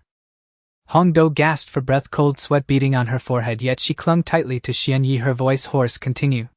Xian Yi did not stop his movements, still gentle, while continuously channeling chakra to suppress the power of the cursed seal. The glow of the cursed seal transformed from dark red to gray with each impact, finally turning completely black, no longer emitting any light. Hong Do closed her eyes, tears sliding down the corners. These were not tears of pain but of liberation, a release from the torment of the cursed seal. Intimacy 50 cursed seal power converted to chakra 20. A system prompt sounded, and the cursed seal within Hong Do was completely purified, no longer presenting any risk of invasion. The chakra contained in the cursed seal was fully extracted and merged into Hong Do herself, causing her chakra volume to surge instantly. After everything ended, Hong Do lay in Xian Yi's embrace, her fingers gently tracing circles on his chest. She raised her hand to touch her neck, a look of surprise crossing her face. The cursed seal seems to be gone. The patterns remained but lacked the previous burning sensation quietly lying on her skin. It won't act up again. Xian Yi gently ruffled her hair. Hong Do looked up at him, her eyes filled with curiosity. How did you do it? Don't ask. Xian Yi's tone was calm without explanation. Hong Do did not press further, obediently leaning in his embrace, a faint smile on her lips. The moonlight was gentle, bathing the two in a serene stillness. Suddenly Hongdo reached down to touch her lower abdomen, her expression changing instantly. Do you think I might also have a child? She looked up at Xianyi, her eyes filled with anticipation and trepidation. A month later Hongdo stood by the training ground gripping a kunai. After a few swings she felt exhausted, nearly dropping the kunai. Lately she had been feeling fatigued and had a poor appetite, often waking up nauseous each morning. Xianyi walked out of the room and immediately noticed her pale complexion and unsteady steps. Your wound hasn't healed fully, don't force yourself, he said, approaching her with a tone that carried a hint of concern. Hongdo shook her head, sounding a bit helpless. The wound has healed, it's just that I feel weak all over lately, even holding the kunai is difficult. At that moment Zhao Mei Ming walked out of the medical room holding a bowl of medicine. Her gaze swept over Hongdo before finally settling on her lower abdomen, pausing slightly. How long has it been since you last came? Zhao Mei Ming asked directly, her tone straightforward. Hongdo was taken aback, her face filled with confusion. What do you mean? Your monthly cycle. Zhao Mei Ming set down the bowl of medicine and walked over. Hongdo's face instantly turned red and she hurriedly lowered her head, counting the days by pinching the edge of her clothes. It seems I haven't had it for over a month. Her voice was as faint as a mosquito's buzz. Zhao Mei Ming no longer pressed for details, reaching out to grasp Hongdo's wrist, her fingers resting on her pulse. After a moment Zhao Mei Ming released her hand, turning to look at Xianyi with a teasing smile. You're quite efficient. Xianyi quickly walked over, raising an eyebrow. What do you mean? You're pregnant. Zhao Mei Ming's tone was flat yet undeniably certain. Hongdo froze in place, instinctively pressing her hands against her lower abdomen, her expression transitioning from shock to disbelief, ultimately replaced by pure joy. Really? I'm pregnant. Her voice trembled, unable to believe her ears. Zhao Mei Ming nodded, the pulses quick and slippery, indicating pregnancy. Xianlin, come confirm this. Xianlin immediately jumped down from the treetops, activating her special ability to scan Hongdo's body. There are clear signs of life in the uterus, confirming pregnancy. Xianlin smiled and nodded, congratulating you, Hongdo. Hongdo covered her mouth, her eyes instantly reddening, tears uncontrollably streaming down her cheeks, yet a radiant smile remained on her face. She suddenly turned to Xianyi, choking up as she said, Xianyi, I'm having your child, we're going to have a baby. Xianyi reached out, gently touching her flat abdomen, feeling a faint trace of life energy. Hongdo grasped his hand, pressing it tightly against her lower abdomen, her eyes filled with anticipation. What do you think, it will be a boy or a girl? It doesn't matter, as long as it's your child, I'll be happy. Xianyi's tone was gentle, with a rare warmth in his gaze. Unable to hold back any longer, Hongdo threw herself into Xianyi's arms, crying out loud. These were tears of joy, tears of relief. Zhao Mei Ming stood to the side, arms crossed, a faint smile on her lips. Another pregnant woman in the camp soon. This place will become a dedicated maternity ward.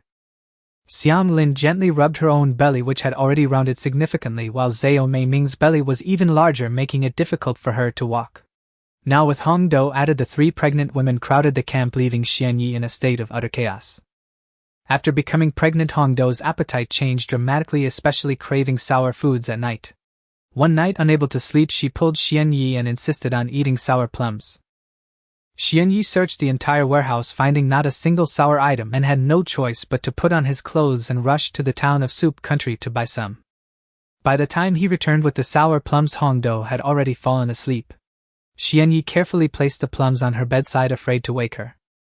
The next morning, Hongdo woke up to see the sour plums on her bedside. Her eyes brightened and she hugged the jar of plums, finishing half of it in one go. Zhao Mei Ming, having been pregnant for a long time, suffered greatly from back pain, unable to lie down or sit still, and her temper had turned irritable. Every night Xianyi had to help her massage her back, and if he didn't apply just the right amount of pressure, Zhao Mei Ming would scold him for his clumsiness. Xianlin, on the other hand, experienced frequent fetal movements. Her baby's chakra was incredibly strong, often kicking her awake all night. Xianyi could only use medical chakra to stabilize her fetus every day, taking half an hour each time, consuming a vast amount of chakra. Hongdo couldn't assist in taking care of the pregnant women, and was fully responsible for the camp's daily affairs and perimeter security, ensuring no one disturbed them. Gui Wan and another wandering ninja were sent by Xianyi to procure supplies, making daily trips between Soup Country and the camp without daring to delay even for a moment. One evening, after finishing all his tasks, Xianyi sat under the eaves, utterly exhausted, lacking even the strength to lift his hand. Hongdo walked over and handed him a cup of warm water. Are you tired? Xianyi took the cup, took a sip, and candidly replied yes. Hongdo sat down beside him and gently asked, do you regret it? Having to take care of 3 pregnant women all at once. Xianyi paused for a moment, slowly shook his head, his tone firm. I do not regret it. Hongdo looked at him, a gentle smile appearing on her lips. At that moment the system notification sound suddenly rang out. Completed hidden task, simultaneously care for 3 pregnant women. Reward Supreme Treasure Box 1 Medical Ninjutsu Mastery of Healing Technique. A warm current surged into Xianyi's hands, the essence of the healing technique instantly merging into his mind. The healing technique, which previously required hand seals to perform, could now be released with one hand, and the healing speed was directly tripled. The Supreme Treasure Box is opening. Obtained a level Ninjutsu Chidori. The flow of chakra hand seal techniques and attack skills of Chidori surged into Xianyi's mind like a tidal wave, instantly comprehended. Xianyi instantly felt invigorated, standing up and striding towards the training ground. He gathered lightning chakra in his right hand, blue and white lightning crackling wildly in his palm, emitting a sharp sound akin to 1,000 birds chirping. The lightning instantly enveloped his entire right hand, bright enough to dazzle, while the surrounding air was slightly heated by the electric current. Xianyi pushed off the ground, his figure shooting like an arrow towards a large rock, thrusting his right hand forward. Chidori. The blue-white lightning pierced through the large rock, emerging from the other side, followed by a thunderous explosion as the rock shattered, debris flying in all directions. Xianyi looked at his right hand, a glint of understanding flashing in his eyes. Chidori's penetrating power was stronger than Raikiri, but it consumed more chakra and its sound was too piercing, making it unsuitable for stealth attacks. He immediately decided to improve Chidori, rapidly gathering chakra in both hands, compressing the lightning chakra and intentionally reducing the sound. After several attempts, the piercing cry of Chidori transformed into a low hum, its brightness significantly reduced, yet its penetrating power became even stronger. Xianyi raised his hand, thrusting it at a metal plate. Chidori instantly pierced through the plate, the edges melting from the high temperature of the lightning. Hongdo stood at the training ground watching this scene, her eyes instantly brightening, and she quickly walked over. Xianyi, this technique is amazing. Can you teach me? Her tone was eager, her eyes filled with longing. Xianyi stood on the training ground, personally instructing Hongdo in the practice of the 1,000 birds technique. Hongdo focused and stood still, gathering lightning chakra in her right palm. Blue and white lightning flickered in her palm, crackling with sound yet lacking the brightness and resonance typical of 1,000 birds. Xianyi stepped forward and grasped her wrist, adjusting the chakra output. Too much, reduced by 30%. If the chakra disperses, it will be useless. Hongdo immediately reined in the chakra, stabilizing the lightning in her palm significantly. Maintain this amount and concentrate, Xianyi said firmly. Hongdo fixed her gaze on her palm, beads of sweat running down her cheek, not daring to relax for a moment. Meanwhile, Hong was practicing illusion techniques on the other side of the training ground. Her hand seals became much faster, instantly releasing an illusion. The wooden stake in the training ground transformed into a venomous snake, tightly coiling around another wooden stake. The illusion maintained itself steadily for over 10 seconds before slowly dissipating. Terumi Mei, visibly pregnant, sat under the eaves, her sharp gaze fixated on Hong's movements. The transition from the 3rd seal to the 4th is too slow. Practice for instant release, she said. Hongdo nodded in agreement without retorting, immediately redoing the hand seals and practicing repeatedly. At the entrance of the medical room, Xianglin was focused on mastering the Vajra sealing technique. She formed hand seals and 5 golden chains extended from behind her, expanding the control range to 15 meters. The chains shot out swiftly, accurately grabbing the moving wooden stake with both speed and force doubled. Just then a loud bang echoed across the training ground. Hongdo's 1,000 birds finally took shape, her right hand glowing with lightning as bright as day, the sound of 1,000 birds resonating throughout the base. I did it! I have mastered 1,000 birds! Hongdo shouted excitedly. Xianyi nodded slightly. Try attacking to see if the power is sufficient. Hongdo's gaze sharpened as she charged towards the iron plate in the training ground with 1,000 birds. With a whoosh, 1,000 birds pierced through the iron plate, emerging from the other side. The edges of the iron plate were scorched and melted molten iron dripping onto the ground with a sizzling sound. Hongdo withdrew her hand, panting, chakra exhausted, yet her excitement was undiminished. Take a break, don't push yourself, Xianyi reminded her. Hongdo shook her head, her eyes determined. One more time, I can do better. Xianyi did not stop her, remaining vigilant nearby. Hongdo attempted 3 more times. The first 2 were relatively stable, but the third attempt went awry. Thousand Birds suddenly became unstable, lightning shooting wildly, nearly injuring herself. Xian Ye's figure flashed, grabbing her wrist to interrupt the chakra. That's enough. Practice again tomorrow or you'll get hurt. Xian Ye's tone was firm. Hongdo felt reluctant, but her hands trembled, and her body was weak, forcing her to compromise. She sat on the ground, breathing heavily, her face somewhat pale. Hong approached after finishing a set of illusions, and handed her a bottle of water. You have learned quickly enough, don't rush it. Progress step by step, she said. Hongdo took the water and gulped down a large mouthful, her frustration easing slightly. Meanwhile, Xianglin made another breakthrough in her Vajra sealing technique. The 5 chains split into 10, capable of simultaneously locking onto 5 targets for precise attacks. Terumi Mei nodded. Not bad, however the chakra distribution is uneven. The chain on the left is weaker. Adjust it quickly to avoid flaws in actual combat. Xianglin closed her eyes, focusing to sense the chakra, adjusting the distribution swiftly. Moments later, the 10 chains exhibited even force and moved more flexibly. Among them, Hong's illusion technique progressed the most.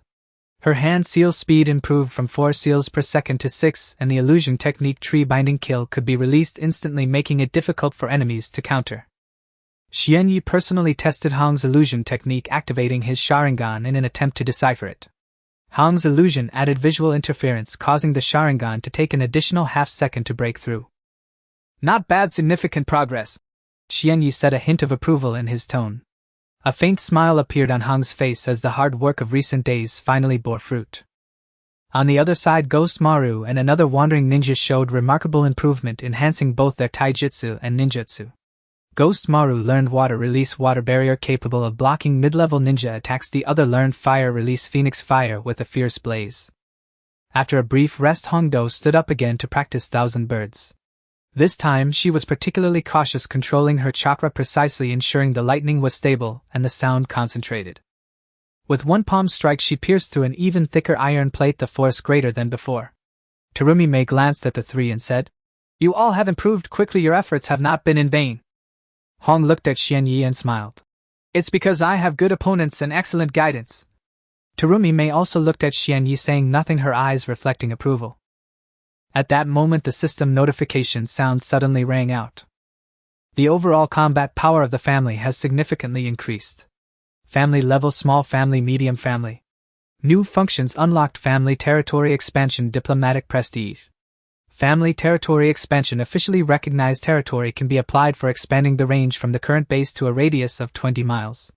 Diplomatic prestige. Formal diplomatic relations can be established with the 5 great nations, enhancing the family's influence. Xian Yi opened the system interface, a hint of joy flashing in his eyes. These 2 functions are quite practical. With an official territory, there's no need to hide. With diplomatic prestige, the family can establish a foothold in the ninja world. However, both functions require time and resources to prepare. There's no rush. Xian Yi exited the system, turned around, and continued to practice. His eyes turned red, the Mangekyo Sharingan activated, and the skeletal structure of Susanoo manifested. Xian Yi controlled the Susanoo's arm and delivered a powerful punch, the immense force smashing into the boulder. The boulder was instantly shattered into pieces, but suddenly Xian Yi's right eye felt a sharp pain. His vision blurred for a moment, and the scene before him appeared to be double. Xian Yi closed his eyes to rest. When he opened them again, the blurriness intensified. He had been using the Mangekyo too frequently lately, leading to a decline in vision beyond expectations. The system notification sound rang out again, carrying a warning tone. Overuse of the Mangekyo Sharingan significantly increases the risk of blindness. Recommendation: reduce the frequency of use or evolve to the eternal Mangekyo as soon as possible to break the curse of blindness. Xian Yi stared intently at his reflection in the water, the blurriness in his right eye growing stronger. He knew that if this continued, he would eventually go blind in that eye. Xian Yi lifted his head from the water barrel, the blurriness in his right eye undiminished, unable to be wiped away. He hurried into the wooden house and dug out an old scroll from under the bed. This scroll came from the Uchiha clan with the words "Secret Record of the Sharingan" boldly written on the cover. Xian Yi unrolled the scroll, which was densely packed with methods for advancing the Sharingan.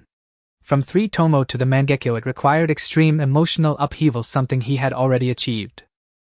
To advance from the Mangekyo to the eternal Mangekyo, there was only one method: transplanting the Sharingan of a blood relative. The scroll clearly stated transplanting a relative's Mangekyo could merge into the eternal Mangekyo, completely eliminating the risk of blindness. Xianyi stared at that line of text, his fingertips tightening, painfully turning white. Among his blood relatives, only Itachi and Sasuke remained. Itachi was with the Akatsuki, his strength unfathomable, and he couldn't possibly defeat him. Sasuke was with Orochimaru, killing him would be easy, but Xianyi couldn't bring himself to do it. Sasuke was only 13, naive and innocent, and the grudge of destroying his clan had already caused him immense pain. Killing him would be no different from murdering a child. Xianyi put down the scroll and closed his eyes tightly, filled with agitation. At that moment, a system notification suddenly rang out. Detecting the host's predicament, an alternative evolution plan has been triggered. Alternative plan: collect 10 Sharingan evolution stones to evolve into the eternal Mangekyo. Source of evolution stones: defeat strong enemies with Sharingan or kill ninjas with transplanted Sharingan. Current progress 0-10. Main task triggered: defeat strong enemies to obtain evolution stones. Xianyi's eyes abruptly opened, a glimmer of light flashing in his gaze. Sharingan evolution stones. He instantly thought of Danzo. That guy had dozens of Sharingan transplanted onto his arm. Killing him would likely yield enough evolution stones at once. But Danzo was hiding in the root base of Konoha, protected by barriers, and had Root Umbu as close guards. Acting recklessly would mean certain death. In the ninja world, those who possessed Sharingan aside from Uchiha clan members were only transplant recipients. Such individuals were few, but they did exist. Xianyi stood up and walked straight to the door. Hong was practicing illusion techniques in the training field. Upon seeing him come out, she immediately stopped her movements. "What's wrong? You look terrible. I need to find an enemy." Xianyi spoke succinctly without any unnecessary chatter. Hong was taken aback and pressed, "What enemy? Someone with Sharingan or someone who has transplanted Sharingan?" Hong quickly walked over, lowering her voice, "Are you trying to steal Sharingan?" Xianyi did not explain and directly handed her the scroll. Hong read through it quickly, her expression changing dramatically. "The eternal Mangekyo requires transplanting eyes from family. What do you plan to do? Kill Danzo?" Xianyi's tone was firm without a hint of hesitation. Hong immediately frowned. "Danzo is not easy to kill.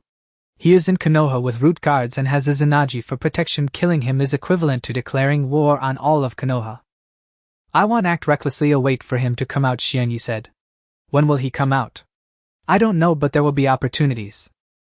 During their conversation, Hong Do walked over from the training field and happened to catch the last sentence. "Kill Danzo.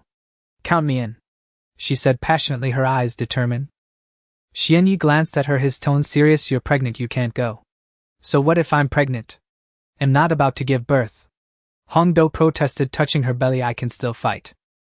At that moment, Terumi Mei came out of the house holding a bowl of medicine, her tone indifferent. "Stop arguing.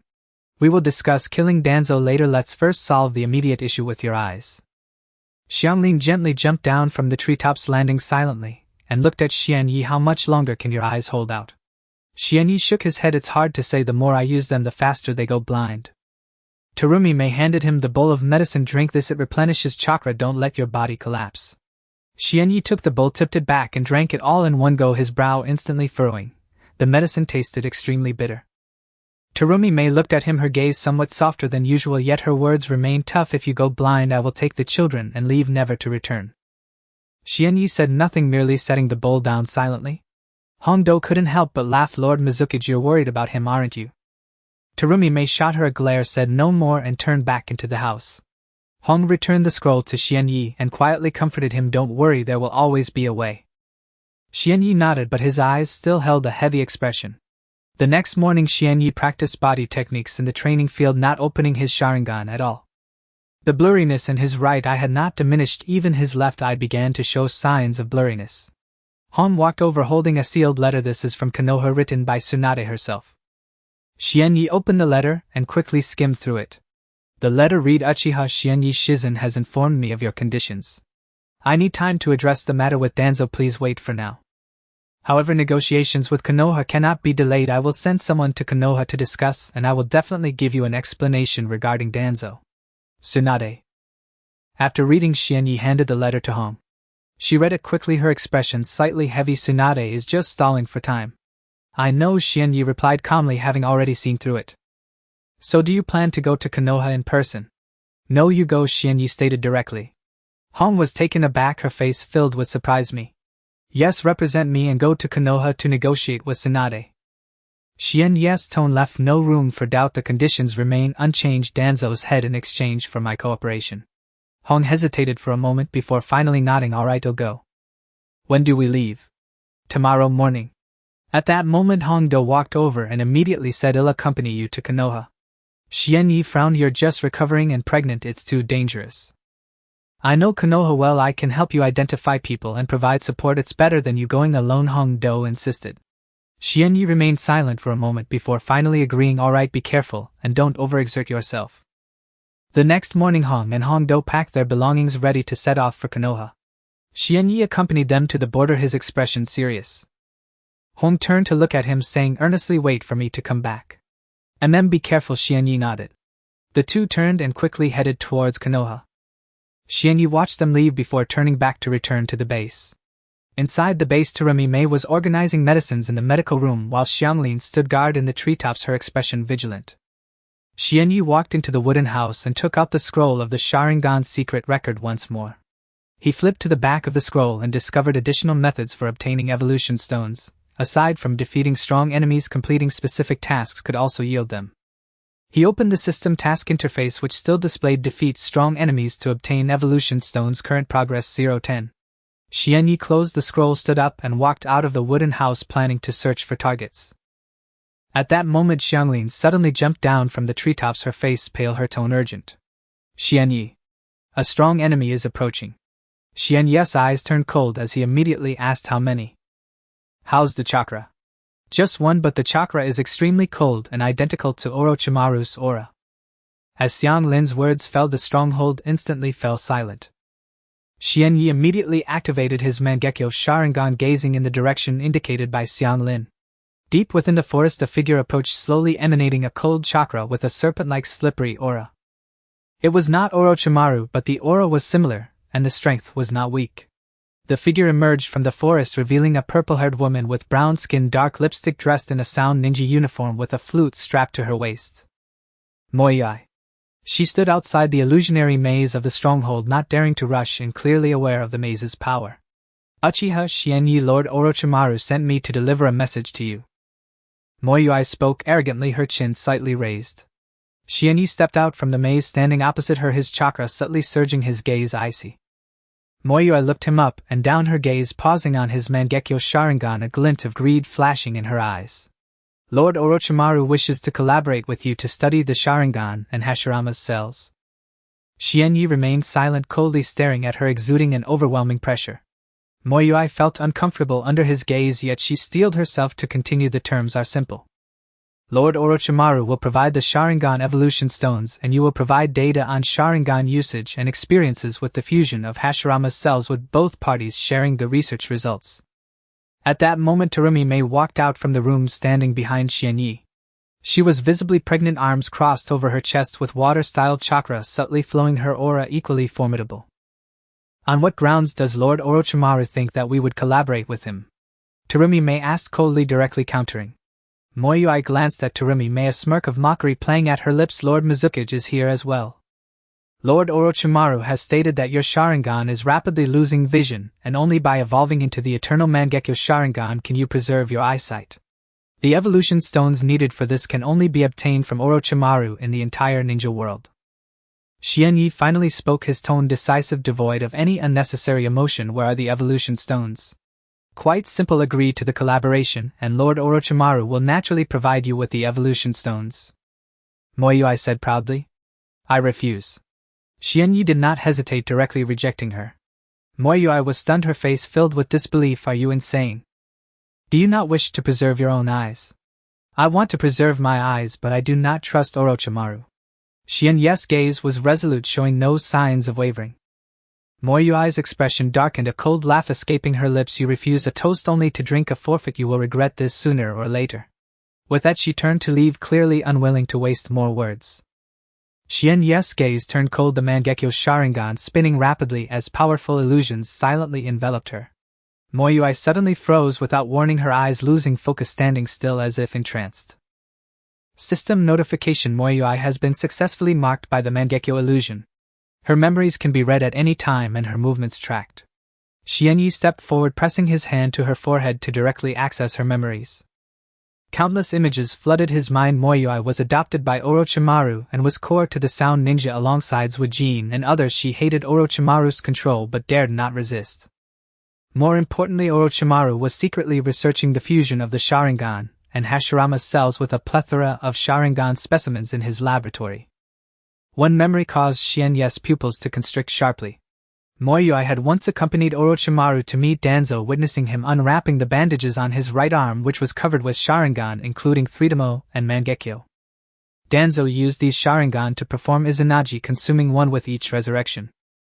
Crucially, Orochimaru and Danzo had a deal. Danzo provided Orochimaru with Sharingan and Hashirama's cells, while Orochimaru provided curse seal techniques and forbidden jutsu materials. Xianyi released his hand, dispelling the illusion. Moyui jolted awake, her eyes dazed, completely unaware of what had just transpired. "What did you just do to me?" She took a step back, warily staring at Xianyi. "Nothing." Xianyi replied flatly. "Go back and tell Orochimaru that the collaboration is off the table. If you dare to bother me again next time, I will not be polite." Moyui's face turned pale. She could sense Xianyi's murderous intent, and did not dare linger, turning and rushing into the forest, disappearing from sight. Xianyi stood in place, his aura growing colder. He repeatedly recalled Moyui's memories, focusing on the Sharingan on Danzo's arm.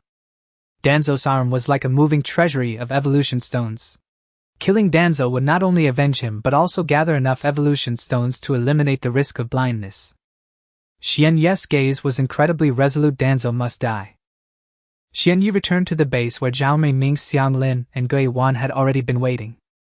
"From Doya's memories, what crucial information is there?" Zhao Meiming spoke first, her tone serious. Xianyi sat down beside the wooden box and spoke frankly. Danzo's right arm is embedded with over a dozen Sharingan, including both Threedemo and Kaleidoscope variants. He also transplanted Hashirama's cells to suppress the backlash of the Sharingan. Furthermore, Orochimaru has a deal with him. Danzo provides Orochimaru with Sharingan and Hashirama's cells, and in return Orochimaru offers forbidden techniques and curse seals. Zhao Meiming's expression changed drastically. Is he insane? With so many Sharingan transplanted along with Hashirama's cells, he will inevitably lose control. Xianglin covered her abdomen and frowned as she asked, "Not everyone can bear Hashirama's cells. How did Danzo survive?" "He used Izanagi to negate the backlash."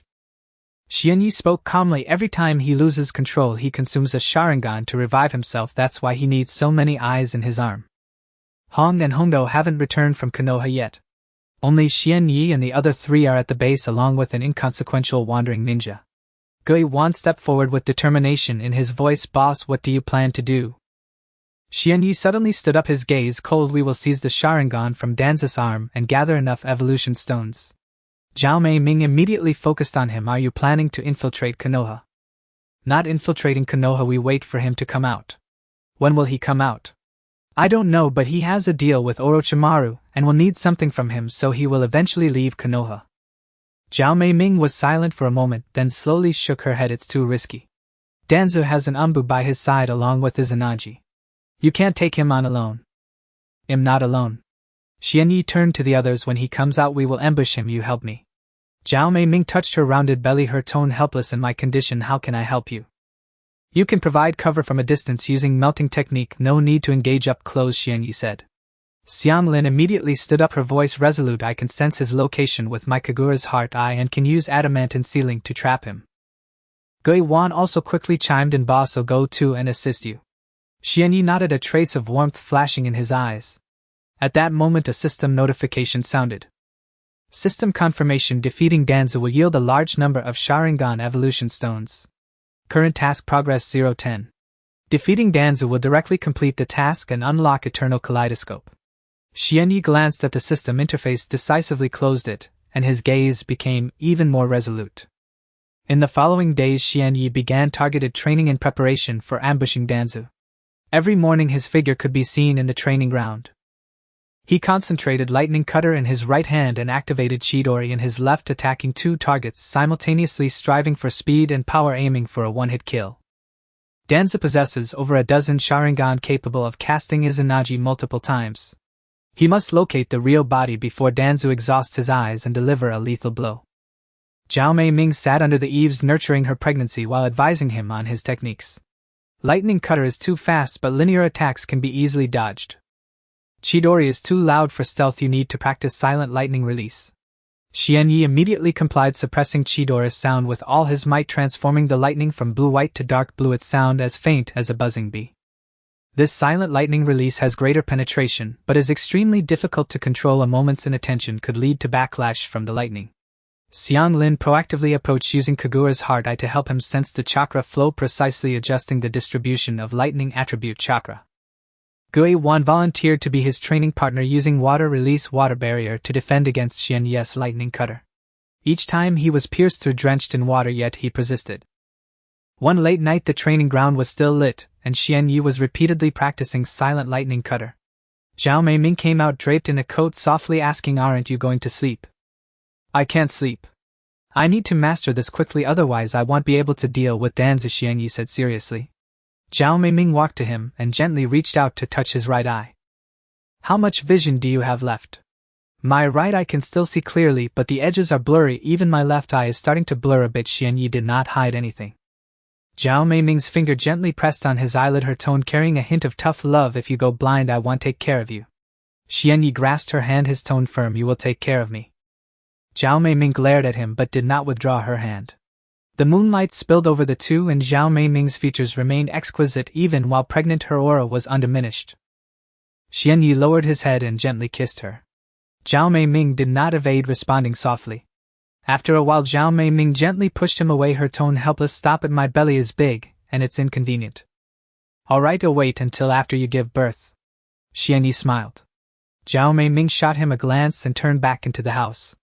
The next morning, footsteps were heard outside the base. Hong and Hongdo had returned.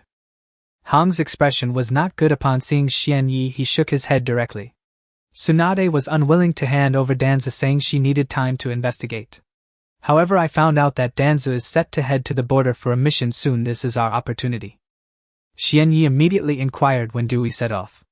3 days later, he will take a small number of guards to the border of the land of rice and rendezvous with Orochimaru's men, Hong said. Hongdo interjected, "I found out in Konoha that this time he will only take 5 root members." Tsunade deliberately restricted his military strength. Xianyi nodded, his gaze turning cold. "That's enough, it's sufficient for us to act." Hong looked worried. "You alone against Danzu and 5 root members? It's too dangerous." "I'm not alone, I have you all." Xianyi looked at everyone. Hong glanced at Zhao Mei Ming and Xiang Lin's bellies, then at the 2 wandering ninjas, his tone hesitant. 3 pregnant women, 1 of you, and 2 wandering ninjas. Can we really do this? Xianyi's tone was firm and unquestionable. "We can do it." He turned to Xiang Lin. "As soon as Danza sets off, inform me immediately." Xiang Lin closed her eyes, her Kaguya's heart eye instantly unfolding, covering a 20-mile radius. "Don't worry, I'll keep an eye on him and notify you at the first sign of movement." 3 days passed in the blink of an eye. On that morning, Xiang Lin suddenly opened her eyes atop the treetops, urgently shouting, "Xianyi! Danzu has left Konoha. He is heading east with 5 guards, his target clear, and his chakra is very strong. There is a significant fluctuation of Sharingan in his right arm." Xianyi abruptly stood up, donned his hat, and chakra surged around him. "Everyone prepare, let's set off." Xianyi walked alone along a mountain path on the border of the land of fields, his chakra subdued and his aura icy. Hinata, Mei, Terumi, and the others remained at the base. Confronting Danzo required no reinforcements. More people would only hinder him. With his Mangekyo Sharingan, Flying Thunder God technique, and complete form Susanoo, he was more than sufficient alone. Kairin's Kagami heart eye had already locked onto the target. Her voice echoed telepathically. 3 li ahead at the mountain road's bend, 6 individuals are resting. Xianyi's gaze hardened, his pace surged forward like an arrow loose from a bow. The road's bend opened into a flat expanse, sheer cliff face to the left, 1,000-jang precipice to the right. Danzo sat upon a boulder, calm and composed, while 5 root A and BU stood in a fan formation around him. All A and BU wore animal masks, their kunai sheathed at their waists, hands resting steadily atop their weapon pouches. Vigilance absolute. At the sound of approaching footsteps, Danzo slowly raised his head, his gaze locking onto Xianyi. He did not rise, not even a flicker of alarm crossed his features, only a faint mocking curl at the corner of his lips. "I have awaited you for quite some time, brat of the Uchiha clan." Xianyi halted 10 paces away. His eyes flared crimson. The Mangekyo Sharingan spun with lethal speed, its killing intent lancing straight toward Danzo. You knew I would come. Orochimaru's agents informed me you refused his offer. Danzo replied, his voice hoarse and tone imperious. Having spurned him, you had no choice but to seek me out. After all, you require the Sharingan evolution stone. Xianyi remained silent, his stare unrelenting, the Mangekyo spinning ever faster. Danzo rose slowly, and with a sharp tug tore away the bandages from his right arm. Dozens of Sharingan eyes were embedded across his forearm, 3Demo and Mangekyo alike arranged in eerie disarray. All eyes rotated in unison, fixed unblinkingly upon Xianyi, grotesque, terrifying. 11 Sharingan adorn this arm. If you dare take them. The moment the words left his lips, the 5-root Anbu lunged as one. Kunai shuriken and explosive tags rained down in a blinding barrage, saturating the air with murderous intent. Xianyi's expression did not waver. The Mangekyo spun and Amaterasu's black flames erupted before him in a deafening conflagration. The black fire coalesced into an impenetrable wall. Kunai and shuriken pierced it, only to melt instantly into molten slag. Explosive tags detonated prematurely midair, scattering embers in every direction. One Anbu seized the opening, darting sideways with a chakra blade aimed straight at Xianyi's spine. Xianyi pivoted aside, then in a flash gathered lightning into his right hand. Raikiri blazed forth in searing blue-white brilliance, crackling with raw voltage. Before the Anbu could react, Xianyi closed the distance and drove the Raikiri clean through his chest. The mask shattered, black blood gushed from his mouth as his body crumpled lifelessly to the ground. Xianyi withdrew his hand, the lightning dissipated, and his gaze remained glacial. The remaining 4 Anbu exchanged a glance, then simultaneously formed hand seals without hesitation. Fire, release Phoenix Sage Fire. And Wind, release Vacuum Sphere. And Earth, release Earth Style Rising Spear. And Water, release Water Disruption Wave. And 4 jutsu converged at once. Fire, wind, earth, and water interwove into a maelstrom that instantly enveloped Xianyi.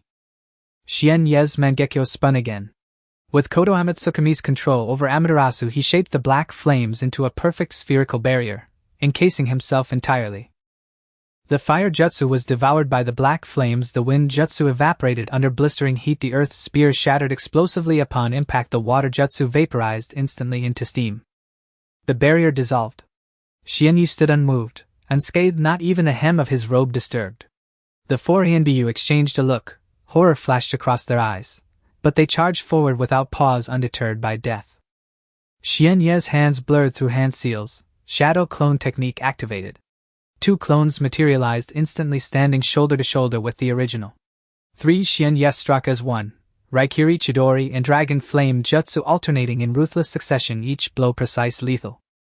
One Anbu screamed as the Chidori pierced his shoulder, collapsing incapacitated. Another was engulfed by Dragon Flame jutsu, instantly transformed into a writhing torch. Shrieking, he tumbled over the cliff, reduced to ash before he struck the bottom. A third Anbu's kunai snapped under Raikiri's edge, his chest slashed open, blood gushing as he fell convulsing.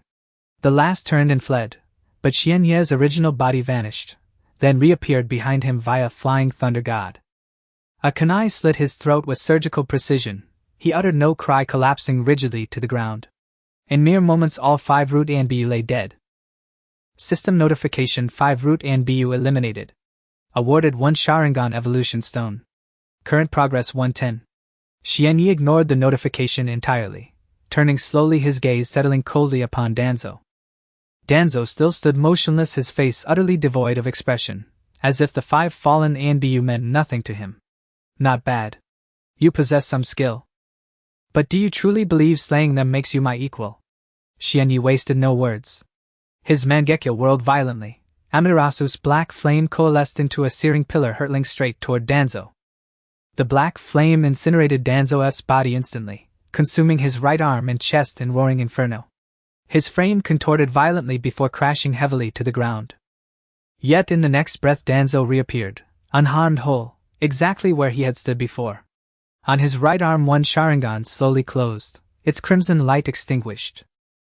Xianyi's pupils contracted sharply. He understood instantly. Izanagi.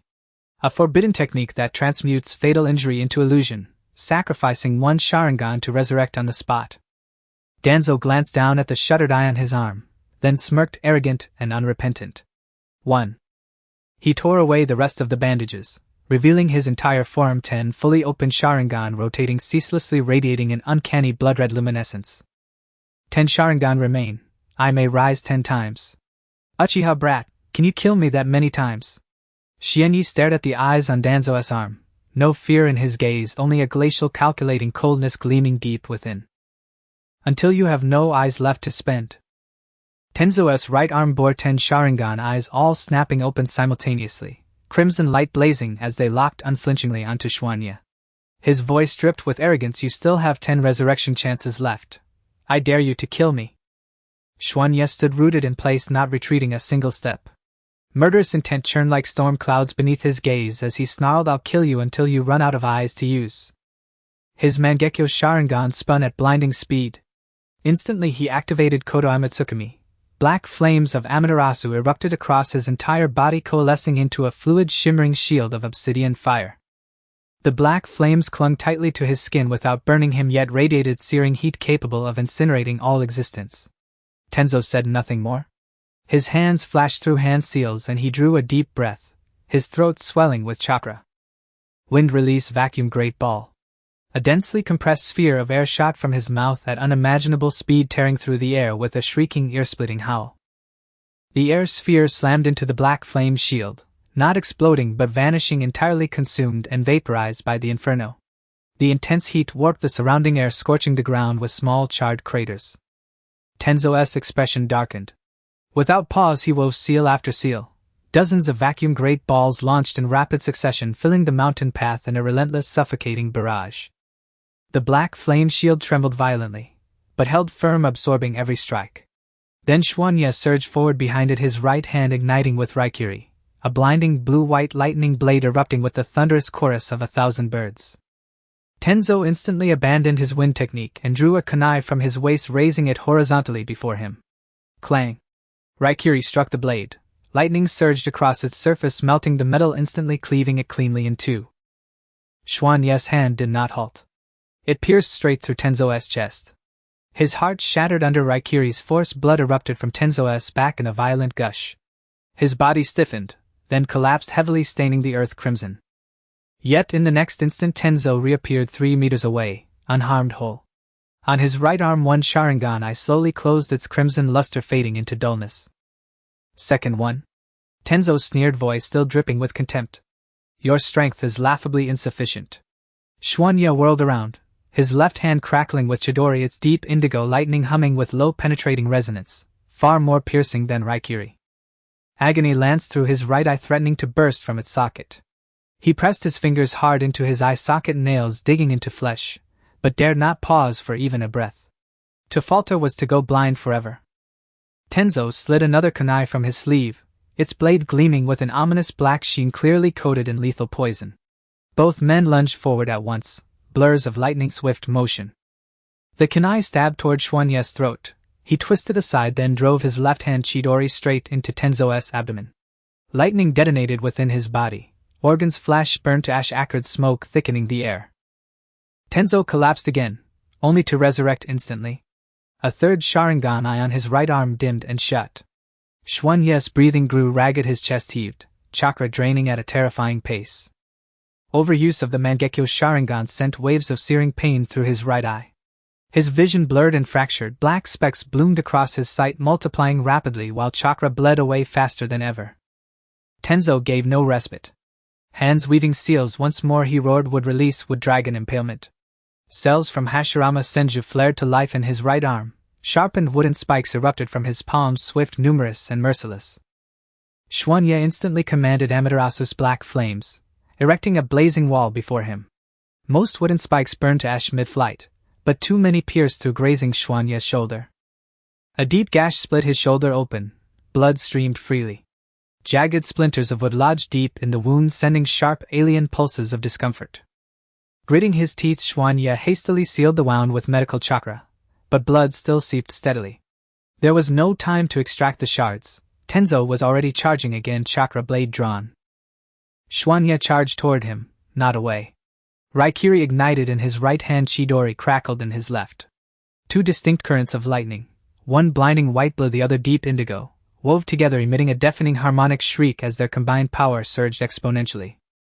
Tenzo swung his chakra blade downward, Xuanye blocked with his left hand Chidori. Lightning exploded outward, hurling the blade aside and jolting Tenzo's arm with numbing force.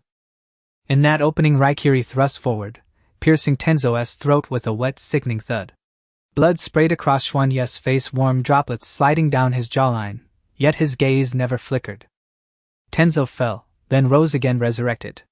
A fourth Sharingan eye closed. Standing tall, 7 crimson eyes still glowed upon his right arm, his voice laced with mocking disdain. How much longer can you last? Your chakra is nearly spent, isn't it? Xuanye jerked his head up, roaring back, long enough to kill you. More than half his chakra had vanished. The Mangekyo's rotation slowed, black specks choked his right eye, vision pain drilling deep into his skull, yet his stare remained locked, unwavering on Tenzo. Xuanye bit down hard on his tongue. The sharp, shocking pain snapped his senses clear. A trickle of blood escaped his lips, but his eyes stayed fixed on Tenzo. Seeing this, Tenzo formed new seals, wind-release vacuum wave barrage. Dozens of vacuum spheres erupted in an instant, blanketing the entire mountain path, leaving no room to evade. Xuanye's pupils contracted, then the Flying Thunder God technique activated. His figure vanished. In the next heartbeat, he reappeared behind Tenzo, driving a kunai deep into his heart from behind. Tenzo crumpled, then resurrected. A fifth Sharingan eye dimmed and closed. Xuanye landed unsteadily, staggering, his throat flooded with coppery warmth. He swallowed the rising blood, choking it down. His chakra reserves were critically depleted. The Mangekyo's spin nearly stalled. Amaterasu's black flames flickered weakly, dimming, surging, struggling to sustain even the barest shield. Tenzo wheeled about, eyes hardening with fury, and lunged, seizing Xuanye's wrist with crushing force, bones groaning under the pressure. Got you! His Hashirama cells erupted. Wooden spikes erupted from his palm, impaling Xuanye's forearm with brutal precision. Xuanye grunted, sweat drenched his brow, but endured the agony. His left hand struck again with Chidori, punching deep into Tenzo's abdomen. His voice was ice and iron. Dare harm me, and die. Tenzo fell, then rose anew. A sixth Sharingan eye closed. Xuanye wrenched his arm free, splintered wood still embedded in torn flesh, blood flowing freely. Medical chakra was nearly exhausted, the bleeding refused to stop, yet he didn't flinch. Such wounds meant nothing, if they bought Tenzo's death. He applied what little healing chakra remained, but its effect waned with each passing second. Tenzo rose, 5 Sharingan eyes still glowing on his right arm, his tone now laced with cruel triumph. You've killed me 5 times. 5 chances remain. How many more times can your chakra endure? Xuanye inhaled sharply, suppressing the agony in his right eye, and forced the Mangekyo to its absolute limit. Violet chakra erupted from his body like a storm breaking loose. The skeletal frame of Susanoo materialized instantly, purple ribs encasing his form, then arms coalescing, reaching out to seize the charging Tenzo in an iron grip. Tenzo screamed, bones cracking under the vice-like pressure of Susanoo's grasp, his face contorted in raw animal terror. Let me go. Impossible. Susanoo's arm clenched, Tenzo's body shattered inward, crimson spraying across the violet ribcage. Xuanye clenched his jaw, though cracks spiderwebbed across Susanoo's frame, he refused to relent. Resurrection. A 7th Sharingan eye closed. Susanoo's arm struck again, grasping the newly resurrected Tenzo, crushing him once more. Resurrection. An 8th Sharingan eye closed. For the 3rd time Susanoo seized Tenzo, now thrashing wildly, forcing wood dragon impalement. Wooden spikes drove into gaps between Susanoo's ribs, but could not reach Xuanye within. Crack. Tenzo shattered again. Resurrection. A 9th Sharingan eye dimmed and shut. Only 2 crimson eyes remained, still spinning upon his right arm. Tenzo's face finally twisted, not with mockery but with raw panic. His voice cracked. Impossible. Why haven't you fallen? Xuanye's Susanoo's skeleton fractured deeply, chakra utterly spent. The Mangekyo barely rotated, his right eye reduced to hazy fading light, yet he clung to consciousness, sustained only by the unbreakable will to avenge. Driven by that singular obsession, he roared, Tenzo, you owe the Uchiha clan a debt. Today you repay it in full. Seizing his final chance, Tenzo hurled himself forward, pouring every last trace of chakra into the charge. Sealed inner 4 symbols. Tenzo's chest tore open, black ink-like chakra gushed forth, coalescing into a massive sealing array that expanded to cover 10 meters. At the array's center pulsed Tenzo's heart. Black chakra writhed like living shadow spreading outward, corroding the earth beneath it into jagged obsidian black scars. Xuanye's right eye was nearly blind, but the Mangekyo's predictive perception remained intact. He stared unblinking, tracing the flow of black chakra, pinpointing a single fleeting gap in the array's structure. The Flying Thunder God technique flared anew. Xuanye vanished, reappearing instantly at the array's edge. Black chakra hissed past his ankle, missing him by a hair, burning a ragged hole in his pant leg. The ceiling array reached its maximum expansion, then imploded violently inward. Tenzo's own technique consumed him, erasing him from existence. The black chakra dissipated, leaving only a perfectly circular jet-black crater. Tenzo lay slumped beside the crater, his right arm's final 2 Sharingan eyes still wide open. A gaping wound split his chest, blood pooled thickly around him. The sealed inner force symbols had failed, not trapping Xuanyi but exhausting Tenzo's last reserve of chakra, leaving him utterly incapable of resurrection. Tenzo strained to rise, legs trembling, muscles failing, unable even to lift his head. Xuanyi walked forward step by unsteady step, his right eye utterly blurred, his left eye stinging fiercely, vision swaying with each stride, yet his resolve remained immovable. He knelt before Tenzo, voice glacial, absolute, final, his fingertips already brushing Tenzo's right arm. Your Sharingan eyes are mine. System alert: Tenzo has lost all capacity to resist. Execution will yield 9 Sharingan evolution stones and complete the main quest. Danzo lay sprawled on the ground, his right arm outstretched, the final 2 Sharingan eyes wide open, crimson light fading rapidly. Blood gushed steadily from the wound across his chest. The backlash of the failed Rikudo sealing technique erupted in full force. Chakra raged uncontrollably through his meridians, shattering them one by one, leaving him utterly paralyzed, unable even to twitch a finger. Xuanyi crouched beside him. Green medical chakra coalesced instantly in his right palm, and the chakra scalpel technique activated without hesitation. He pressed firmly against the base of Danzo's right arm, precisely severing chakra flow, clean, decisive, unflinching. Deprived of chakra nourishment, the Sharingan pupils rapidly lost focus, their eerie crimson glow extinguished entirely. Danzo strained desperately to lift his arm, yet it lay as heavy as molten lead, motionless, only seething hatred burning fiercely in his gaze. You will walk the same path I did. His voice cracked raw with bitterness and venom. Xuanyi remained silent, his fingertip pressed unhesitatingly around the rim of the first Sharingan eye. Medical chakra sliced cleanly through skin with meticulous precision. He peeled away the ocular tissue, nerve fibers intact, the eye preserved whole, undamaged. Danzo convulsed violently in agony, black blood welling at the corners of his mouth. A guttural choked rattle rose from his throat, no scream could escape.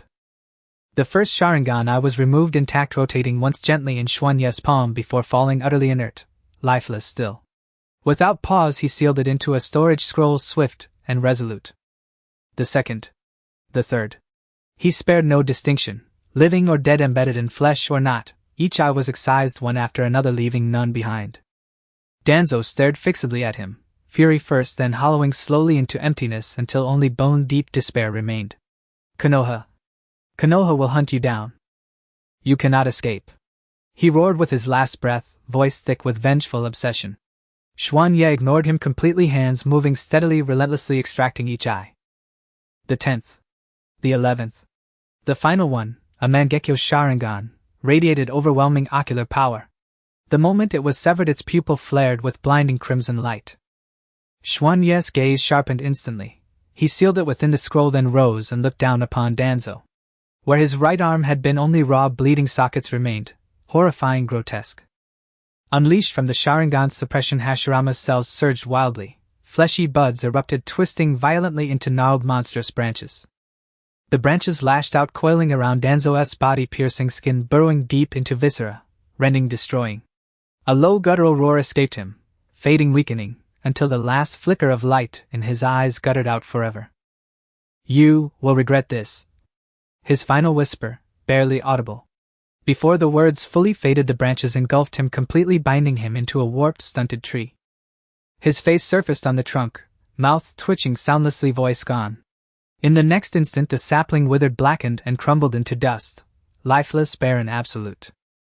Danzo was dead, utterly, irrevocably. Xuanyi turned and walked away, without glancing back, without pause.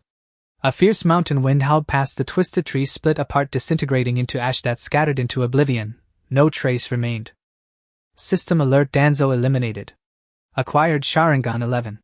Acquired Sharingan Evolution Stones 11. Mangekyo Sharingan Eternal Mangekyo Sharingan Evolution conditions fulfilled.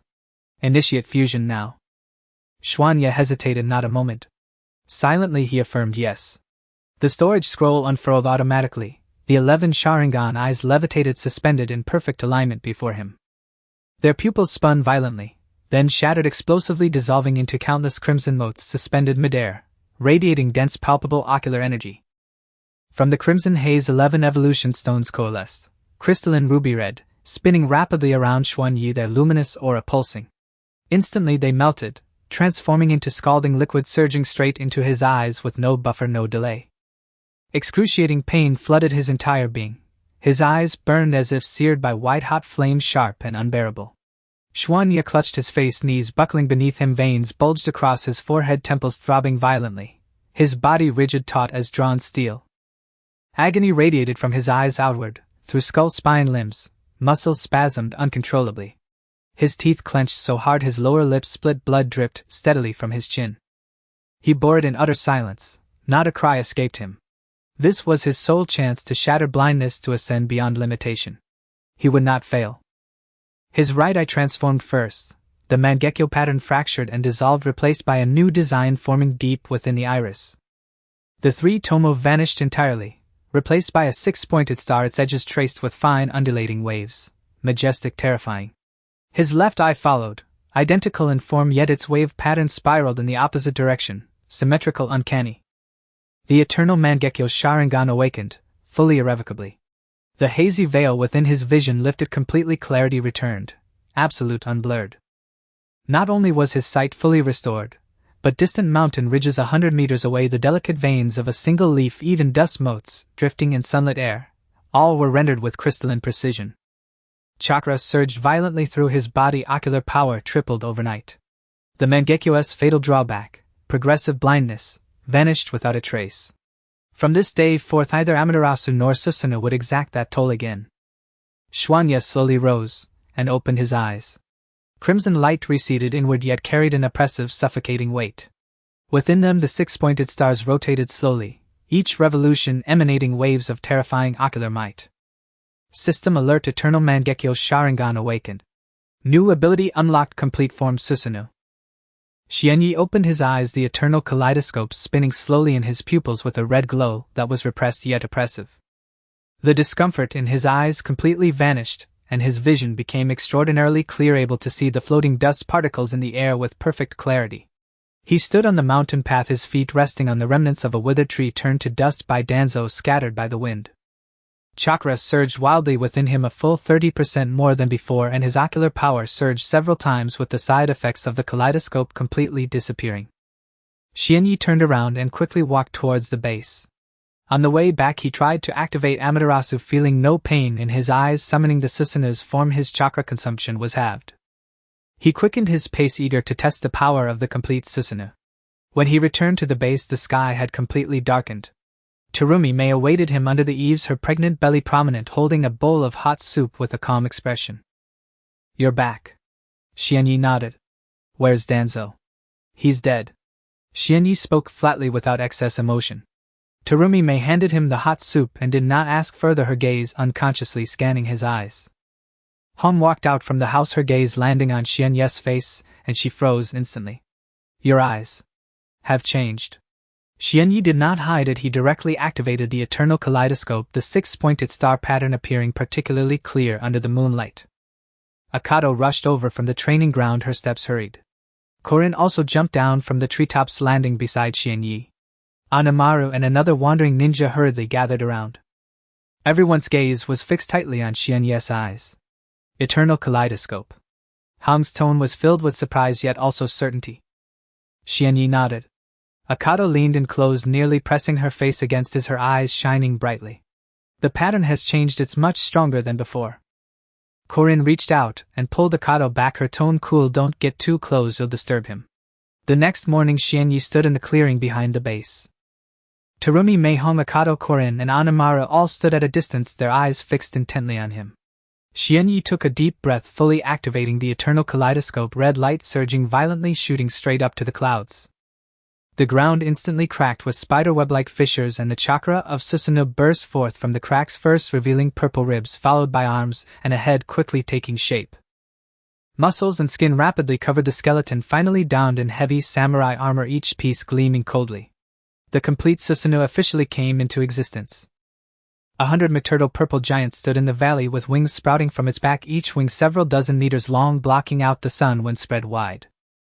The giant wore a tengu mask, purple flames burned in its eye sockets, and a thunder sword hung at its waist with black lightning coiling around the blade, crackling ominously, exerting tremendous pressure across the area. The air pressure in the valley dropped suddenly, making it difficult for everyone to breathe. Even the wind was suppressed and stagnant by Susanoo's chakra. Xianyi stood within the crystal on Susanoo's forehead, his expression calm, firmly controlling the giant. Susanoo stomped down with one foot, causing the ground to quiver violently, debris flying, fissures opening up. Its wings spread, a fierce wind whipped up, bending the trees in the distance, some even snapping in half. Xianyi controlled Susanoo and drew the thunder sword from his waist. The sword, dozens of meters long, trembled in his grip, the black lightning on the blade growing increasingly ferocious, shining blindingly. He locked onto a small hill 500 meters away. Susanoo slowly raised the sword, beginning to gather power. The thunder sword trembled incessantly, the black lightning on the blade becoming more violent, directly sparking flames, a thick beam of lightning forming and condensing, the pressure growing stronger, and the ground's fissures widening again. In the next moment, Xianyi's gaze hardened, controlling Susanoo to swing the sword down, the motion crisp and decisive. A black sword aura erupted from the blade, slicing through the air with a tearing scream, instantly shooting towards the small hill, moving so fast that it left only a black shadow. Boom! A deafening explosion rang out. The sword aura violently struck the small hill, splitting it in half, the crack cutting through the entire hill, debris raining down. Half of the hill crashed down, smashing into the valley below, raising a mist of water, the water level in the valley rising instantly. The residual force of the sword aura continued forward, plowing a 100-meter-long, several-meter-deep ravine in the ground, crashing against the distant mountain wall, causing it to shatter, debris rolling down endlessly. The valley suddenly fell silent, leaving only the sound of rolling stones and water crashing. Xianyi inside the crystal wore an expressionless face, as if the earlier act of cleaving the hill was merely a casual strike, and Susanoo's aura remained steady, showing no signs of excessive chakra consumption. Akatsuki suddenly let out a roar, her mouth agape in shock. This is too powerful. Xianyi, you can crush cage level now, right? Han's hand froze in midair, her hand signs half formed, her eyes filled with disbelief. Korin clutched her belly, her brows furrowed. Her unborn child was tumbling violently inside her, clearly intimidated by Susanoo's chakra, yet in no danger.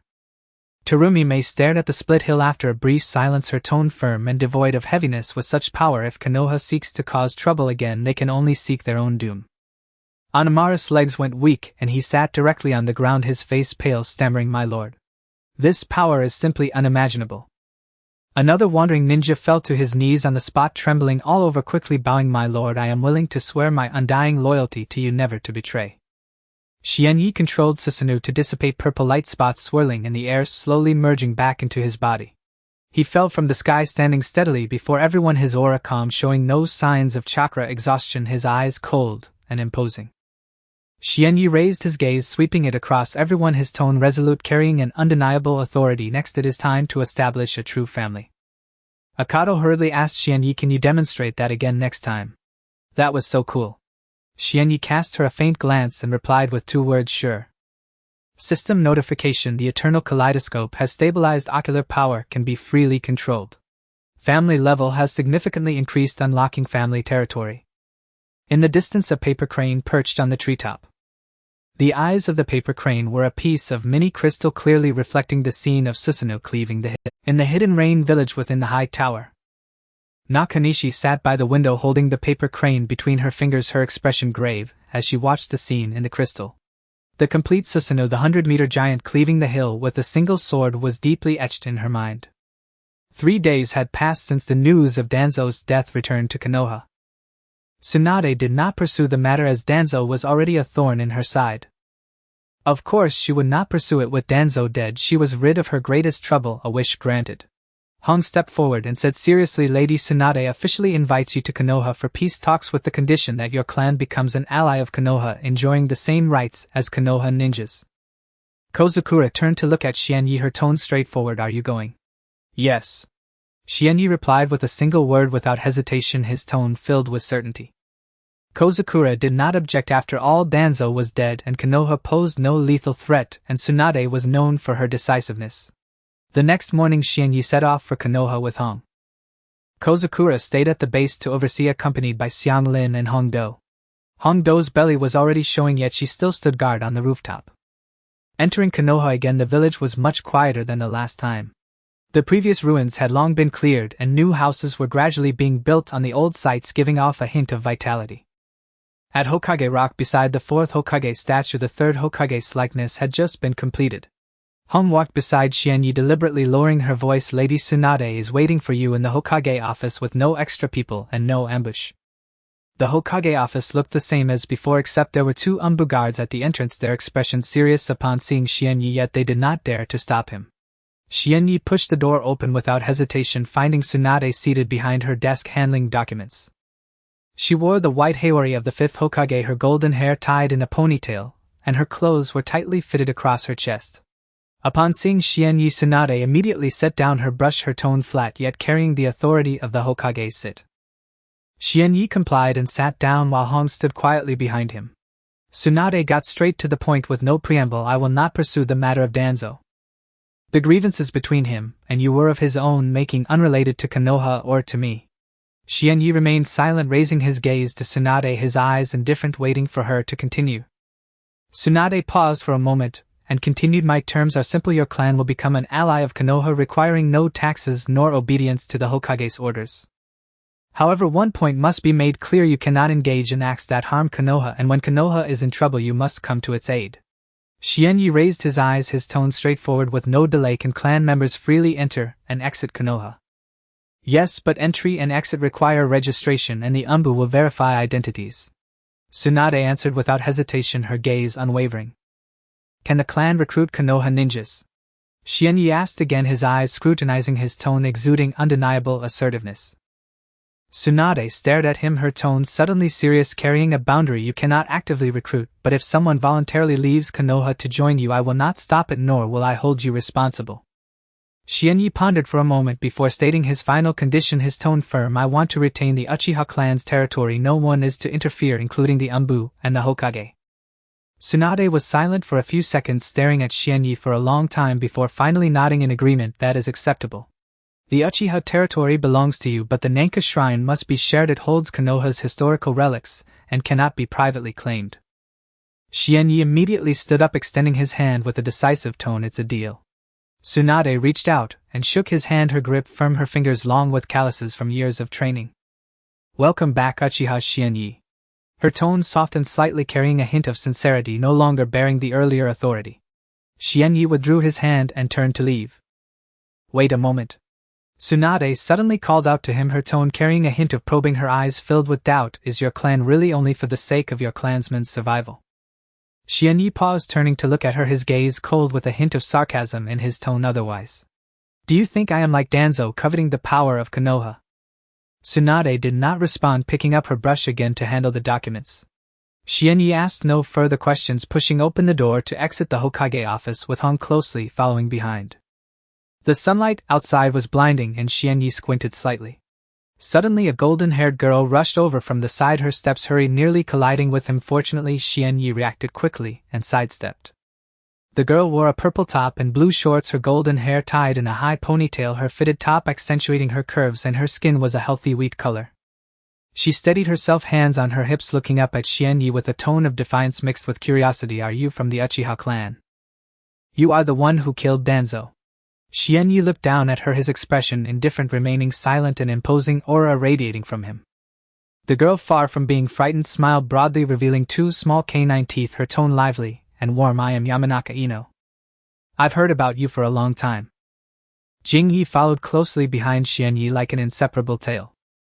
Xianyi quickened her pace, and she immediately kept up. When Xianyi slowed down, she followed suit. Hong walked beside them, arms crossed, with a faint smile on her lips, clearly enjoying the spectacle. Why are you ignoring me? Jingyi poked her head from the left, her tone laced with a hint of defiance. Xianyi stared straight ahead, completely disregarding her, not even sparing a glance.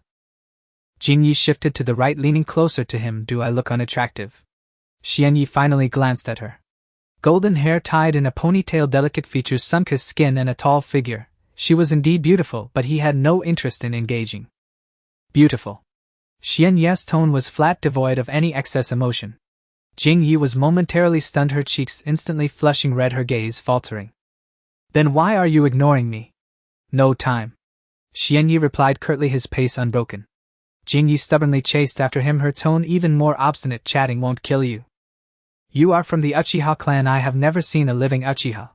Xianyi abruptly halted, turning to look at her, his gaze icy and imbued with a hint of pressure. Living. Jingyi instantly realized she had misspoken, sticking out her tongue as she hurriedly explained, I didn't mean it like that. After the Uchiha massacre, Konoha has not seen any of you. Itachi is a rogue ninja and Sasuke has gone off with Orochimaru. You are the only Uchiha who remains visible in Konoha. Xianyi did not pursue the topic further and turned to continue walking. Jingyi quickly followed, this time walking quietly beside him without bouncing around. Can your Sharingan see through genjutsu? Can it copy ninjutsu?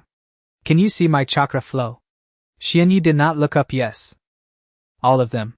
Jingyi's eyes brightened as she hurriedly asked, then can you help me check if there's something wrong with my chakra? My dad says I'm sensitive, but my chakra distribution is uneven when releasing ninjutsu. Xianyi turned to look at her, the eternal Mangekyo Sharingan slightly rotating, red light subdued. Jingyi's chakra was clearly visible to him. Golden chakra surged from her dantian to her limbs and head, but during ninjutsu release it would accumulate sluggishly at her right wrist. Right wrist. Xianyi's tone was decisive. The chakra gets stuck there during hand seals, causing uneven distribution. Jingyi lowered her head to rub her right wrist, her face filled with surprise. Really? How did you figure it out? Sharingan. Jingyi stared at his eyes for a long time.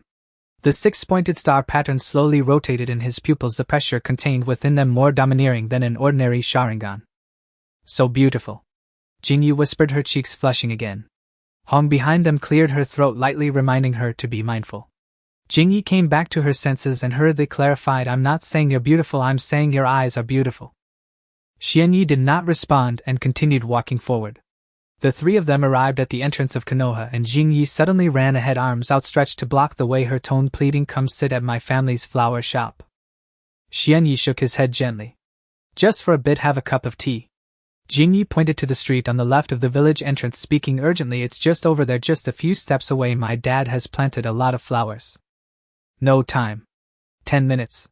Jingyi raised a finger, her gaze eager, just 10 minutes, it won't delay you.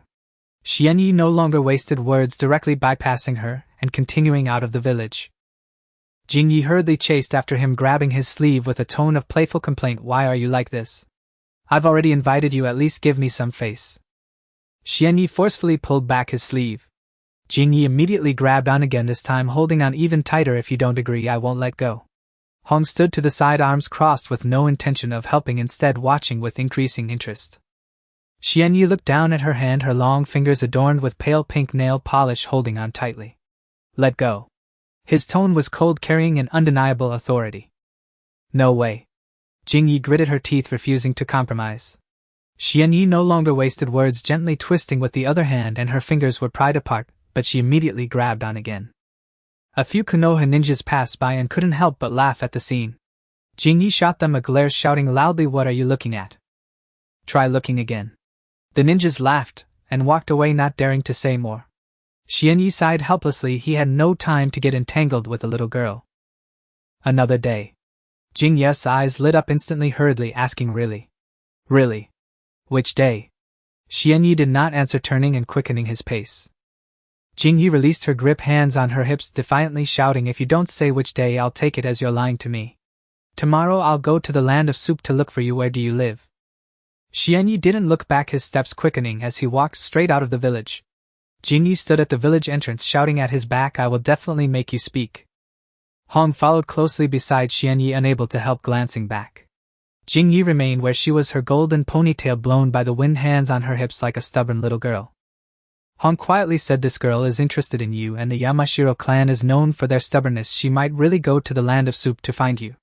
Xian-Ye's expression remained unchanged as he quickened his pace toward the land of soup. By nightfall the two finally returned to their base. Terumi Mei was sitting under the eaves drinking medicine, and upon seeing Xian-Yi return she immediately set down her bowl. How did it go? The Konoha Alliance, the Uchiha territory, belongs to me. Xian-Ye's tone was calm, concealing a hint of authority. Terumi Mei nodded, not asking further. She trusted Xian-Ye's abilities. Since he agreed to the alliance, it must have been a well-considered decision. Hongdo jumped down from the rooftop, her belly already showing, yet she moved gracefully. Boss, everything was normal at the base. While you were away there were no unusual movements. Xian-Yi nodded, heading straight to the training ground. Hong turned to the kitchen to heat up dinner, and Xianlin emerged from the medical room carrying ointment, quickly approaching Xian-Yi. How are your eyes? Has the earlier stinging sensation completely subsided? All good. Xian-Yi turned, activating the Eternal Mangekyo Sharingan directly. Xianlin gazed at his eyes for a moment, her expression filled with awe. It's indeed different. The ocular power is much stronger than before, and the side effects are completely gone. Xian-Yi closed his Sharingan and walked into the wooden house to rest. After dinner everyone returned to their rooms to rest. Xian-Yi sat under the eaves gazing at the moon in the sky, his expression calm. Xianlin emerged from the medical room, sitting beside him with a serious tone. Konoha has sent a medical ninja for learning and exchange. They will arrive tomorrow. I suspect they want to take the opportunity to probe our base's situation. Xian-Ye's gaze turned slightly cold, his tone concise. Understood. Arrange accommodations and have Goemon keep a close watch in secret. If they dare to pull any tricks, eliminate them directly. The next morning a woman in a green vest appeared at the perimeter of the base. Xianlin was the first to spot her from the treetops, and leaped down, quickly approaching Xian-Yi to report a person, female with clean chakra, no hostility. Xian-Yi stood up and walked to the entrance of the base, instantly recognizing the visitor. Jingyin stood there holding a small pink pig in her arms with a large bag on her back. Her short black hair was slightly messy, and although her face showed signs of fatigue from traveling, her eyes were bright. Uchiha Xian-Yi, Lord Tsunade sent me to exchange medical ninjutsu. Jingyin slightly bowed, her tone respectful. Xian-Yi turned to the side, speaking flatly. Come in. Jingyin entered the base, her eyes quickly scanning the surroundings. The medical room, warehouse, and training ground were all present, though simple. Everything was orderly. She saw Xianlin standing at the entrance of the medical room, visibly stunned. This one is Xianlin, responsible for the base's medical care. Xian-Yi spoke with no excess emotion. Jingyin stepped forward, locking eyes with Xianlin, examining each other. Are you Tsunade's apprentice? Xianlin spoke first, her tone carrying a hint of scrutiny. Jingyin nodded. I am Jingyin, please take care of me. The two exchanged glances for a moment, the atmosphere slightly delicate yet devoid of hostility. Hong came out of the room holding a stack of information. Upon seeing Jingyin, she nodded slightly in greeting. Just as Jingyin was about to respond, she saw Terumi Mei coming out of the medical room, also visibly pregnant. She looked back at Xianlin, her expression suddenly becoming subtle, unable to help but comment, you have quite a few pregnant women here. Xian-Yi did not respond, turning to walk toward the center of the courtyard, his aura icy. Jingyin set down her bag, and the pink pig in her arms immediately jumped down and ran around the courtyard, sniffing everything. Lord Tsunade sent me to exchange medical ninjutsu. Jingyin spoke again, her tone serious. She said you have top-tier medical ninjas here, and I came to learn from you. Xian-Yi raised his eyes to Xianlin. You are in charge. Xianlin stepped forward, her tone crisp. What do you want to learn? Healing techniques, chakra, surgery, detoxification. Jingyin immediately replied. Lord Tsunade said your sensing ability is extremely strong, and that is what I want to learn the most. Xianlin pondered for a moment. We can exchange knowledge, but first let's see your medical skills. Without hesitation, Jingyin extended her hand, quickly gathering green medical chakra in her palm. The chakra was stable, evenly bright, and lasted a long time, indicating a very solid foundation. Xianlin glanced at it, and nodded slightly. Not bad, stronger than an average medical ninja. Jingyin raised her eyes, her tone filled with anticipation. What about you? Xianlin extended her hand, similarly gathering medical chakra in her palm. Her chakra was brighter than Jinjian's, imbued with a rich vitality, a unique aura of the Uzumaki clan. Jinjian's pupils constricted, her tone shocked. This is the medical ninjutsu of the Uzumaki clan. Sensing type medical ninjutsu. Xianlin spoke calmly. I can accurately locate injuries using the Kagura's heart eyes, treating internal injuries without surgery. Jingyin was completely stunned, her face filled with disbelief. She had studied medical ninjutsu under Tsunade for over a decade and had never seen such a method that could treat internal injuries without surgery. Can you teach me? Jingyin spoke eagerly, her tone pleading. Xianglin looked at Xianyi, her eyes asking. Xianyi nodded slightly, saying nothing further. For the next 3 days, Xianglin and Jingyin almost immersed themselves in the medical room. Xianglin taught Jingyin the sensing techniques of Kaguya's heart eyes, while Jingyin taught Xianglin the chakra surgery techniques passed down by Tsunade. Both learned from each other and progressed rapidly. Jingyin discovered that Xianglin's talent far exceeded her own. No matter the technique, she could master it after one demonstration, even able to apply it in different contexts. Xianglin also found that Jingyin had a solid foundation, with every operational detail executed meticulously and a steady approach to tasks. Their relationship gradually transformed from strangers to friends who could share insights. On the 4th day, Jingyin stepped out of the medical room and happened to see Xianyi practicing physical techniques in the training ground. Xianyi had not activated his Sharingan, relying solely on his physical strength to fight. Each punch, kick, knee and elbow was executed cleanly without any excess movement, and every strike created a gust of wind, causing small cracks in the ground. Jingyin stood by, watching, somewhat entranced. Xianyi noticed her gaze, paused his movements, and turned to look at her. Is there something?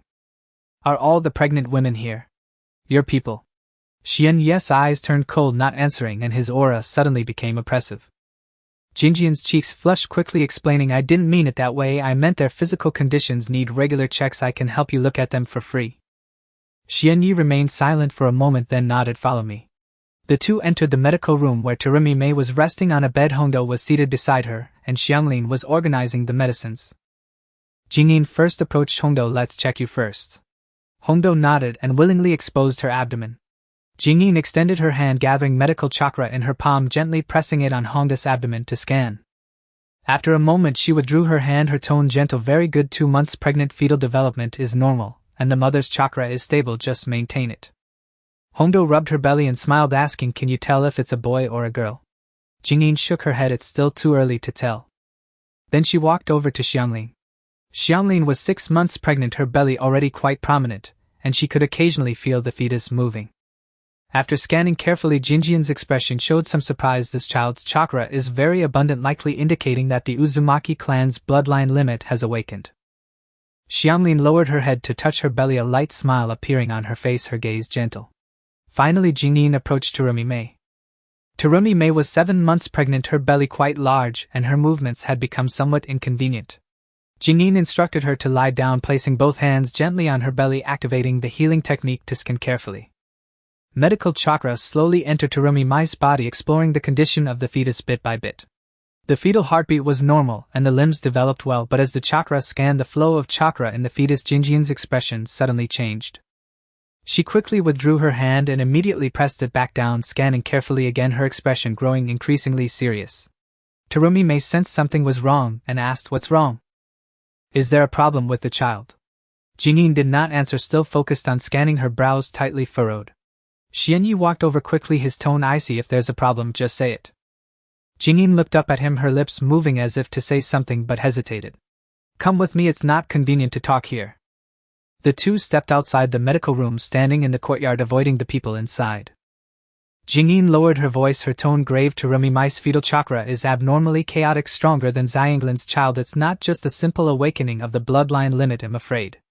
Time passed and the Third Shinobi World War ended. Uchiha Xianyi, together with his wives and children, lived an extraordinarily happy life. The end of the book.